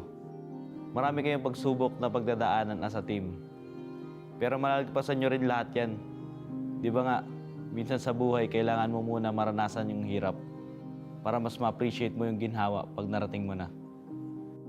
Ituloy mo lang yung pagsusumikap mo kasi dadaling ka niyan sa landas kung saan matutulungan mo na ang pamilya mo, matutupad mo pa ang pangarap mo. Magcha-champion ka sa MPL at magiging parte ka ng M5. Ngayon, ay thankful ka dahil alam mong mas masarap ang tagumpay dahil naranasan mo ang pait ng buhay.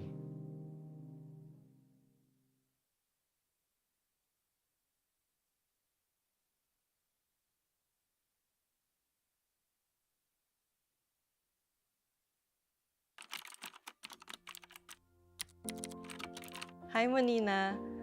Alam kong nag-iisip ka ngayon if you're going to let go of your BPO work. You know what? Take the risk.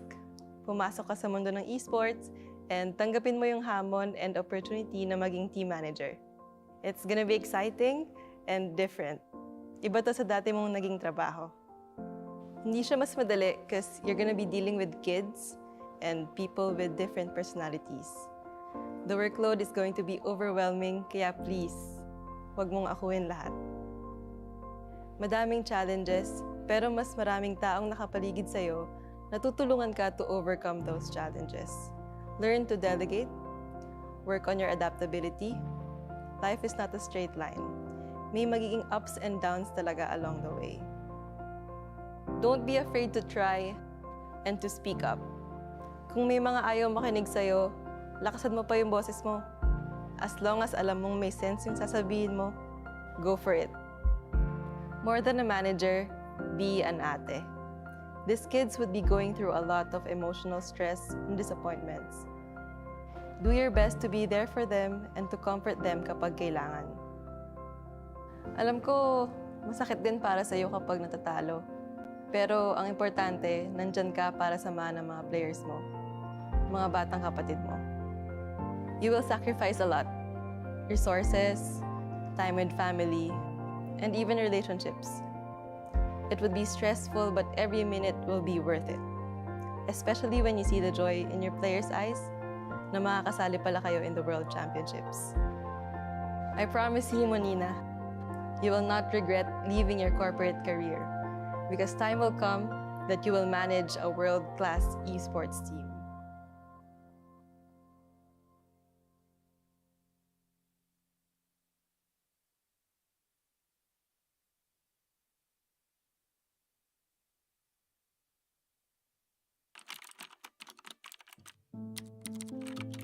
Hi, Kel. Alam ko, tuwing tinatanong ka nila kung anong gusto mo maging, wala ka pang masabi kasi hindi mo pa naiisip yung mga ganun. Hindi mo pa alam kung anong pangarap mo. Pero huwag kang mag-alala kasi darating din yung laro na magbabago ng buhay mo. Matututo kang mag-Mobile Legends, gagaling kang mag-ML at magiging passion mo to. Darating yung time na tatakas ka sa Tarlac pa Manila para lang masunod ang gusto mo. Magsasorry ka na lang pag nasa bootcamp ka na. Galingan mo lang dun kasi magpo-pro ka. Makakahanap ka ng team na alagaan ka. Oh, baka akala mo puro saya lang yun ha. Magkakamali ka, may issue ka, pero okay lang yun kasi doon ka matututo. Huwag ka matakot magkamali kasi kasama yung pagiging makulit mo sa journey mo towards World Championships. Lahat ng puyat, pagod at pag-argue mo hanggang makatulog, magiging sulit yan.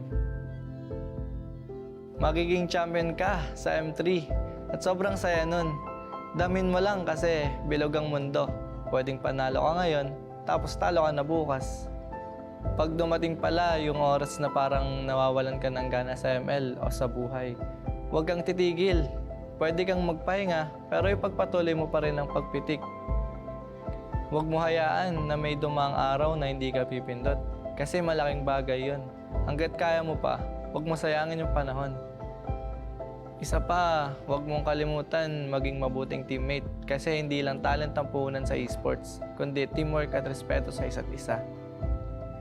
Maniwala ka man o hindi, yung ikaw na walang pangarap noon, ginagawa ang lahat ngayon para matupad ang pangarap ng iba.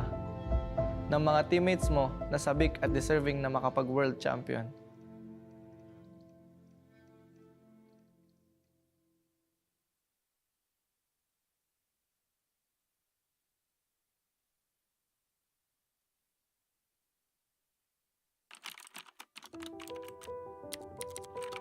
Jay, kamusta ka? Kamusta yung pagbebenta mo sa palengke ng prutas tsaka pagtatrabaho mo sa babuyan? Para makapagpa-load ka at makalaro ka ng ML. Kahit pa 2 oras yung biyahe papuntang Bagak para maghatid ng baboy sa palengke, hanga ako sa'yo kasi kaya mo magtiyaga. Huwag kang mag-alala. Lahat ng sinakripisyo mo, magiging worth it. Dahil sa Mobile Legends, magbabago ang takbo ng buhay mo tsaka ng pamilya mo. Oo nga pala, huwag mo kalimutan magpasalamat sa ate mo kasi pinahiram ka niya ng cellphone para makalaro ka. Mag-thank you ka rin sa mga pinsan and kuya mo kasi sila yung mga unang nakasama mo magbatak sa ML. Darating din yung panahon na makakabawi ka rin sa kanila.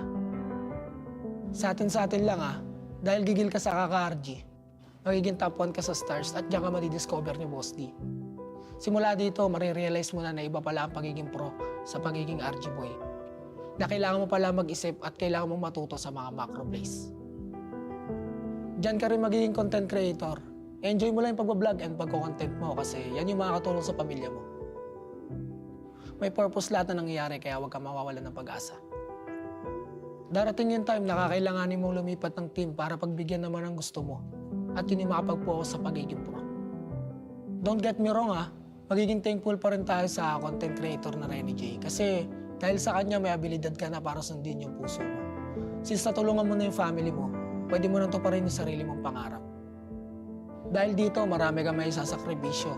Vlogging, projects, oras sa pamilya. Pero huwag kang mag-alala. Worth it lahat yan. Kasi mas magbubunga yung hirap mo at magiging M5 representative kayo ng Blacklist. Ito na yung chance mo para patunayan sa buong mundo na may bubuga ka. Yung respeto na hinahanap mo, makakamit mo yun.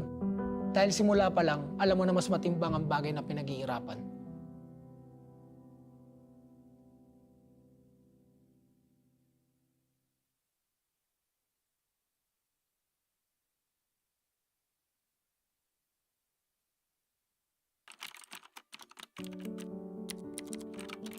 Carl, alam kong mabigat ang nararamdaman mo dahil nagka-injury ka.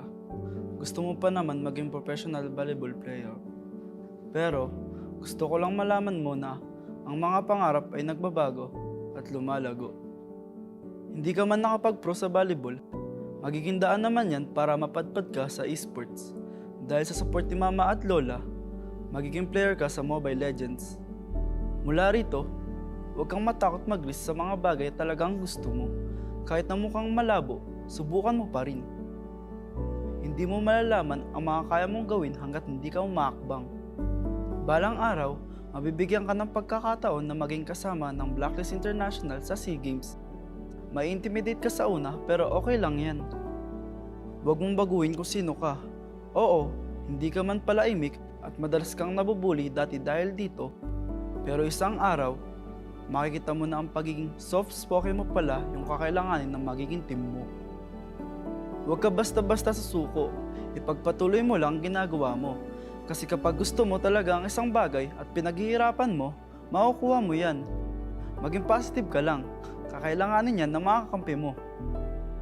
Marami kayong pagdadaanan. Kapag mahirap at malabo na, maging liwanag ka. Tignan mo, yung dating injured Carl na hindi pinalad maging pro sa volleyball, handa nang tumuntong sa M5 World Championship ngayon.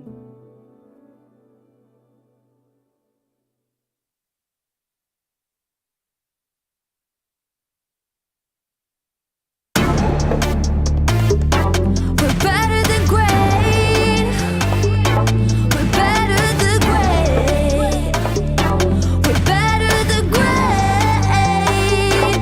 Nanditong mga bida, the kings and queen of MOBA, kasamang kabugera at 7,000 isla. Nagsisimula pa lang tayo. Look at your face, so kabado. Dito sa aming teritoryo, can get this crown sa amin ito. Ang laban na to ang magiging binhi. Di na papayag masakop muli. Lahat ng daraanan namin ay mahawi. Alab ng puso'y di mapapawi. Sanay sa ating maandugong palaban. Babangon, babawi kahit sugatan. Sinag ng araw, 3 bituin. Pilipinong may giting nagniningning. Sanay sa ating maandugong palaban. Babangon, babawi kahit sugatan. Sinag ng araw, 3 bituin. Pilipinong may giting nagniningning.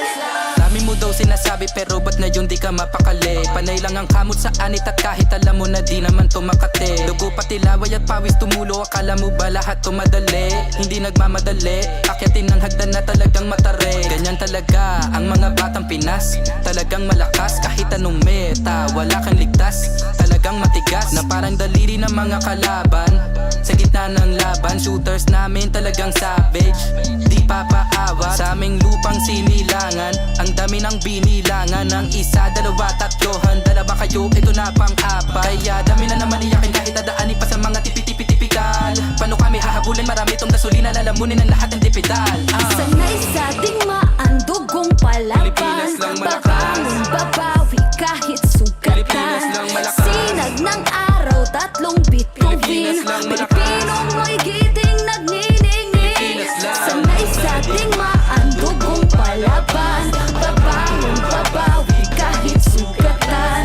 Sinag ng araw, 3 bituin. Pilipinong may giting nagniningning.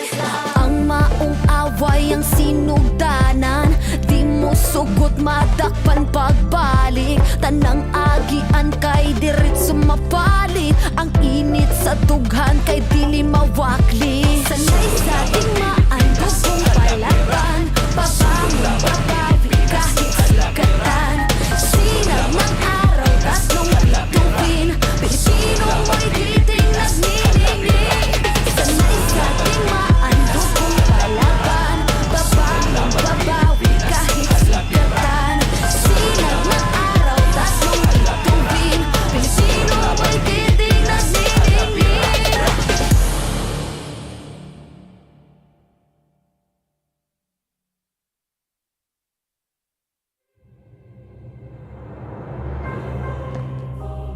The Shadow Dragon was once my biggest weakness, but now it's my most potent weapon.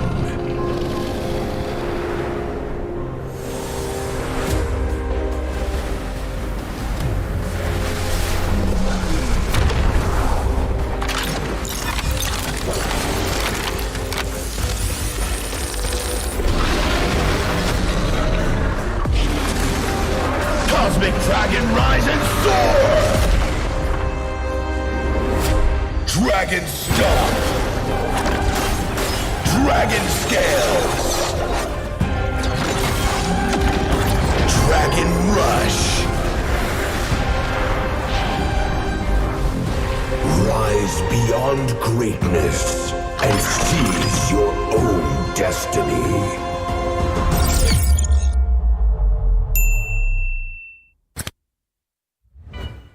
Tonight, we celebrate MLBB Esport. Do the kaldak! Do the kaldak! This is the Suman Challenge. Go! Oh!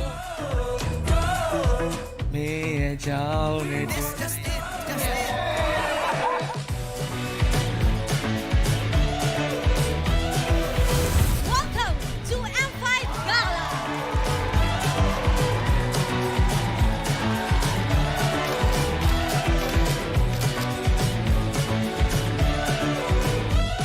Guess the Hero Challenge! Lapu-lapu. Iritel. Franco. Nana. Nana. Nana! Best Dressed Team! Onic! Best Dressed Super Marco!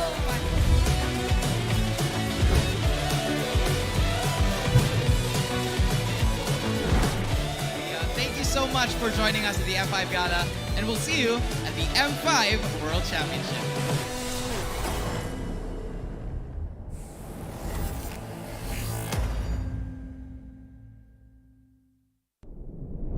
Have you ever wondered what is our identity? Our identity isn't limited to just esport players. Our style. Sweat. Our passion. And vibe. Feel our energy. When we dominate the stage,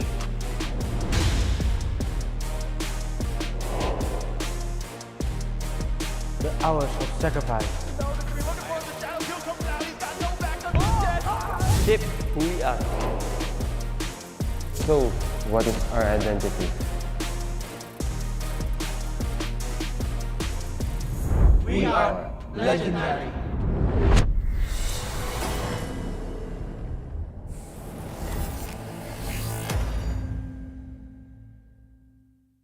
In every tournament, pros fight not only for glory, family, and their country, but also for the heart of every game. The fans. Are you one of them?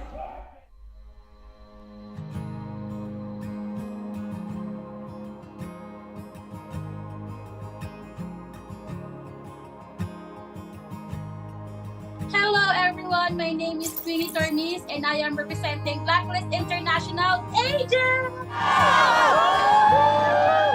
Perjalanan Sonic ini udah berdiri sejak 5 tahun yang lalu. Sampai kita kalah, sampai apa itu Onic udah ada.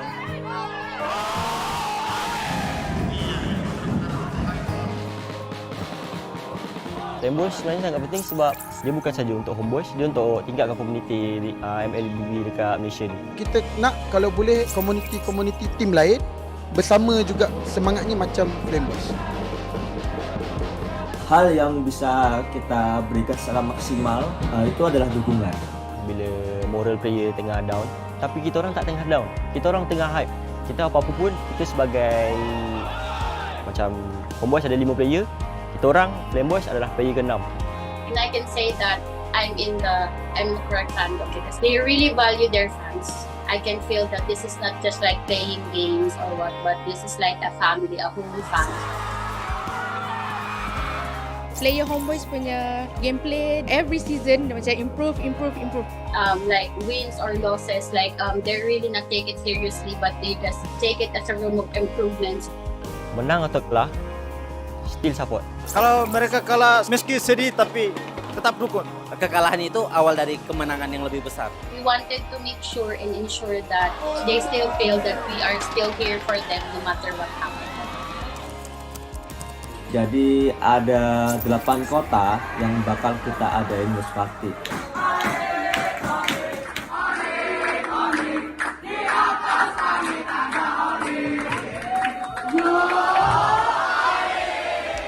Let's go Blacklist! Blacklist will only improve and they won't give up! Even if they lose, they will win the next game. Blacklist! Break the code!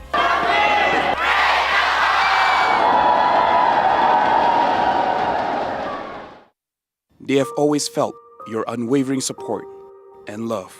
Maraming salamat po sa pagsuporta niyo sa amin palagi. Sobrang namomotivate kami lalo lumaban sa mga next games namin dahil sa pagsupport niyo sa amin. Kaya po sana tuloy-tuloy lang. And yun, thank you so much. Maraming salamat sa mga agents na walang sawang sumusuporta sa amin kahit na manalo man o matalo, dyan pa rin kayo para sa amin. Yun. Isa kayo sa mga rason kung bakit pa kami nagpapartner.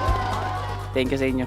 Pertama, makasih banyak yang udah dukung dimanapun kalian, dari Manado, dari semuanya lah pokoknya. Dukungan kalian sangat berarti buat kita, bikin kita semangat, bikin kita lebih konsisten juga biar menang terus. Guys, dukung kita dan kita juga nggak akan bosan buat juara. Terus yang terakhir mungkin selalu doain kita terus. Terima kasih. Thank you to all Sonics for supporting us. It really is touching, and we really appreciate all of you guys from wherever you guys are. And I hope you continue supporting us and don't be bored. We will try our best to win every tournament for you guys.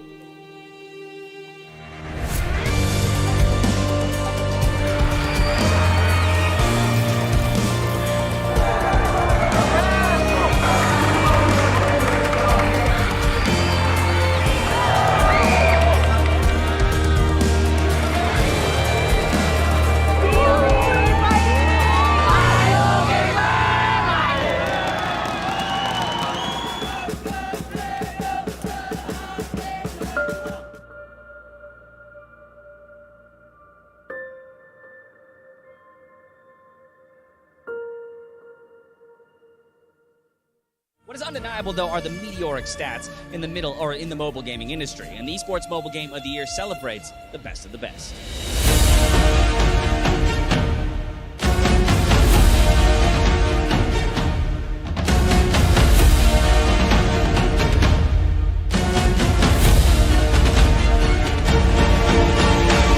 It is my pleasure to announce the 2023 Mobile Game of the Year, Mobile Legends Bang Bang. Congratulations. Oh my god. Thank you guys. And then, okay, yeah, sure. And then Hello guys, hari ni kita nak rate player roam tank dekat dalam M5. Kon. Bu sezon favori tank oyuncularımdan biri. Malezya'da bayağı izleme şansım olmuştu. S koyuyorum.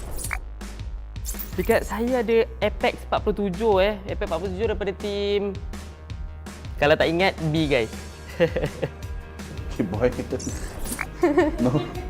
Keyboy. She here. For sure. My classes is Keyboy. Keyboy, my idol. I'm gonna put also in here. Oh, my idol, Baloiski. The macro god, I think here. Oh, I think here. S+. First off, me. I'm going to put it like 8 here. I don't want to overrate myself. Okay. It's okay. Oh. It's okay. Betul. D. Sebab orang cakap dia tak tahu pun. Me. Because I'm bad, I'm gonna put F. Sorry, Baloy. And me. Okay. Oh, Luna. Luna. Luna B. Apex, I think here. Here. It's okay. Here. Next is Thorn. On my level, Thorn is like a mechanical player and also likes to taunt people. Ogun, idol. S. Oh, NJ will lose. NJ will lose. For me, F. Thorn. My enemy. With me. Sorry, you're my enemy.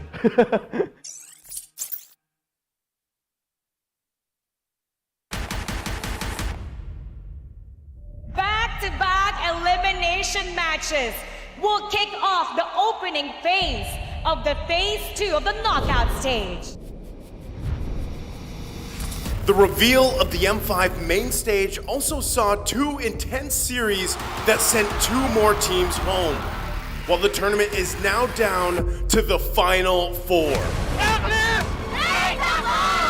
The showdown between the agents and the geeks started off as fierce as it can get. you. Flickers back, Oheb in trouble now. Blue comes in with the bravest fighter and finds two. Blacklist International crumbling under Geek right now. With the Indonesian squad taking the first game. And Geek Fam against the odds take game number 1. Blacklist International reverted by staging an epic comeback. Boys keep from side with a wild charge, knock up onto Edward. Luke in the backside with the bravest fighter, looking for Oheb. Gets a stun, the wave, Bloisky goes down. Luke. Now it's Luke against the world. Marky looking for some free shots. No way, Luke goes down. Slow as well. Black to turn the game around and take the second Lord. And Blacklist International takes game number 2. And the series was tied 1-1. The agents did it again as their patience paid off, claiming the win and reaching match point. Don't want to stop here. Netherrealm is still in play, but there comes the Nolan's Fury. A boy! Edward able to find a boy. Marky to the backside with a blazing duet. Bloisky goes down. Luke is going to be next on the top of the block. As Edward picks up the double. Niall trying to get the play in the set, so he takes it from his fingers. And it was down to the Hitman's Estes, the signature Ube of Blacklist International, to send the Geeks home.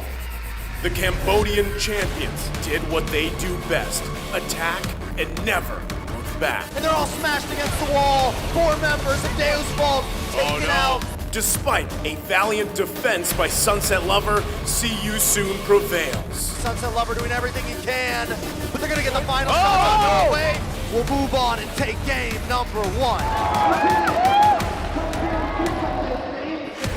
The Sooners continued their aggression and cornered Deus Volt from the start. Victor is going to get the knock-up on Asari on Felix. With the crossbow, Tank's ready to unload once again. Madison going to go down. Who's able to pick up the kill? Savo finally getting 4-man knock-up. Felix in the midst of the ball. Savo trying to get away, but he can't. Sorry, Felix picks up the kill. And now Kid Baba will fall next. Felix with the double. Sunset Lover all alone once again. Going to go down. A triple kill for Kusei. After over 30 minutes of non-stop skirmishes, Deus Volt showed that they were not done yet. Savo looks for the kill Carvey there as well, and down goes MP. Debut, move forward. Magister unleashed his real potential by shutting down MP the King again and again and again. But still, ultimate pool. Magister able to lock on again with a violent Requiem. Savo also going to come in with an Owen's Fury. And the Bomba mentality helped EECA to extend the series. It is Rise of the West as Deus Volt completed the reverse sweep with their signature Diggy Pick. The base down, the base drops, and the sunset closes on See You Soon as the Dark Knights rise. We are now down to the last 2 days of M5. We are so close to witnessing the crowning of the new world champions.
Time for the week with something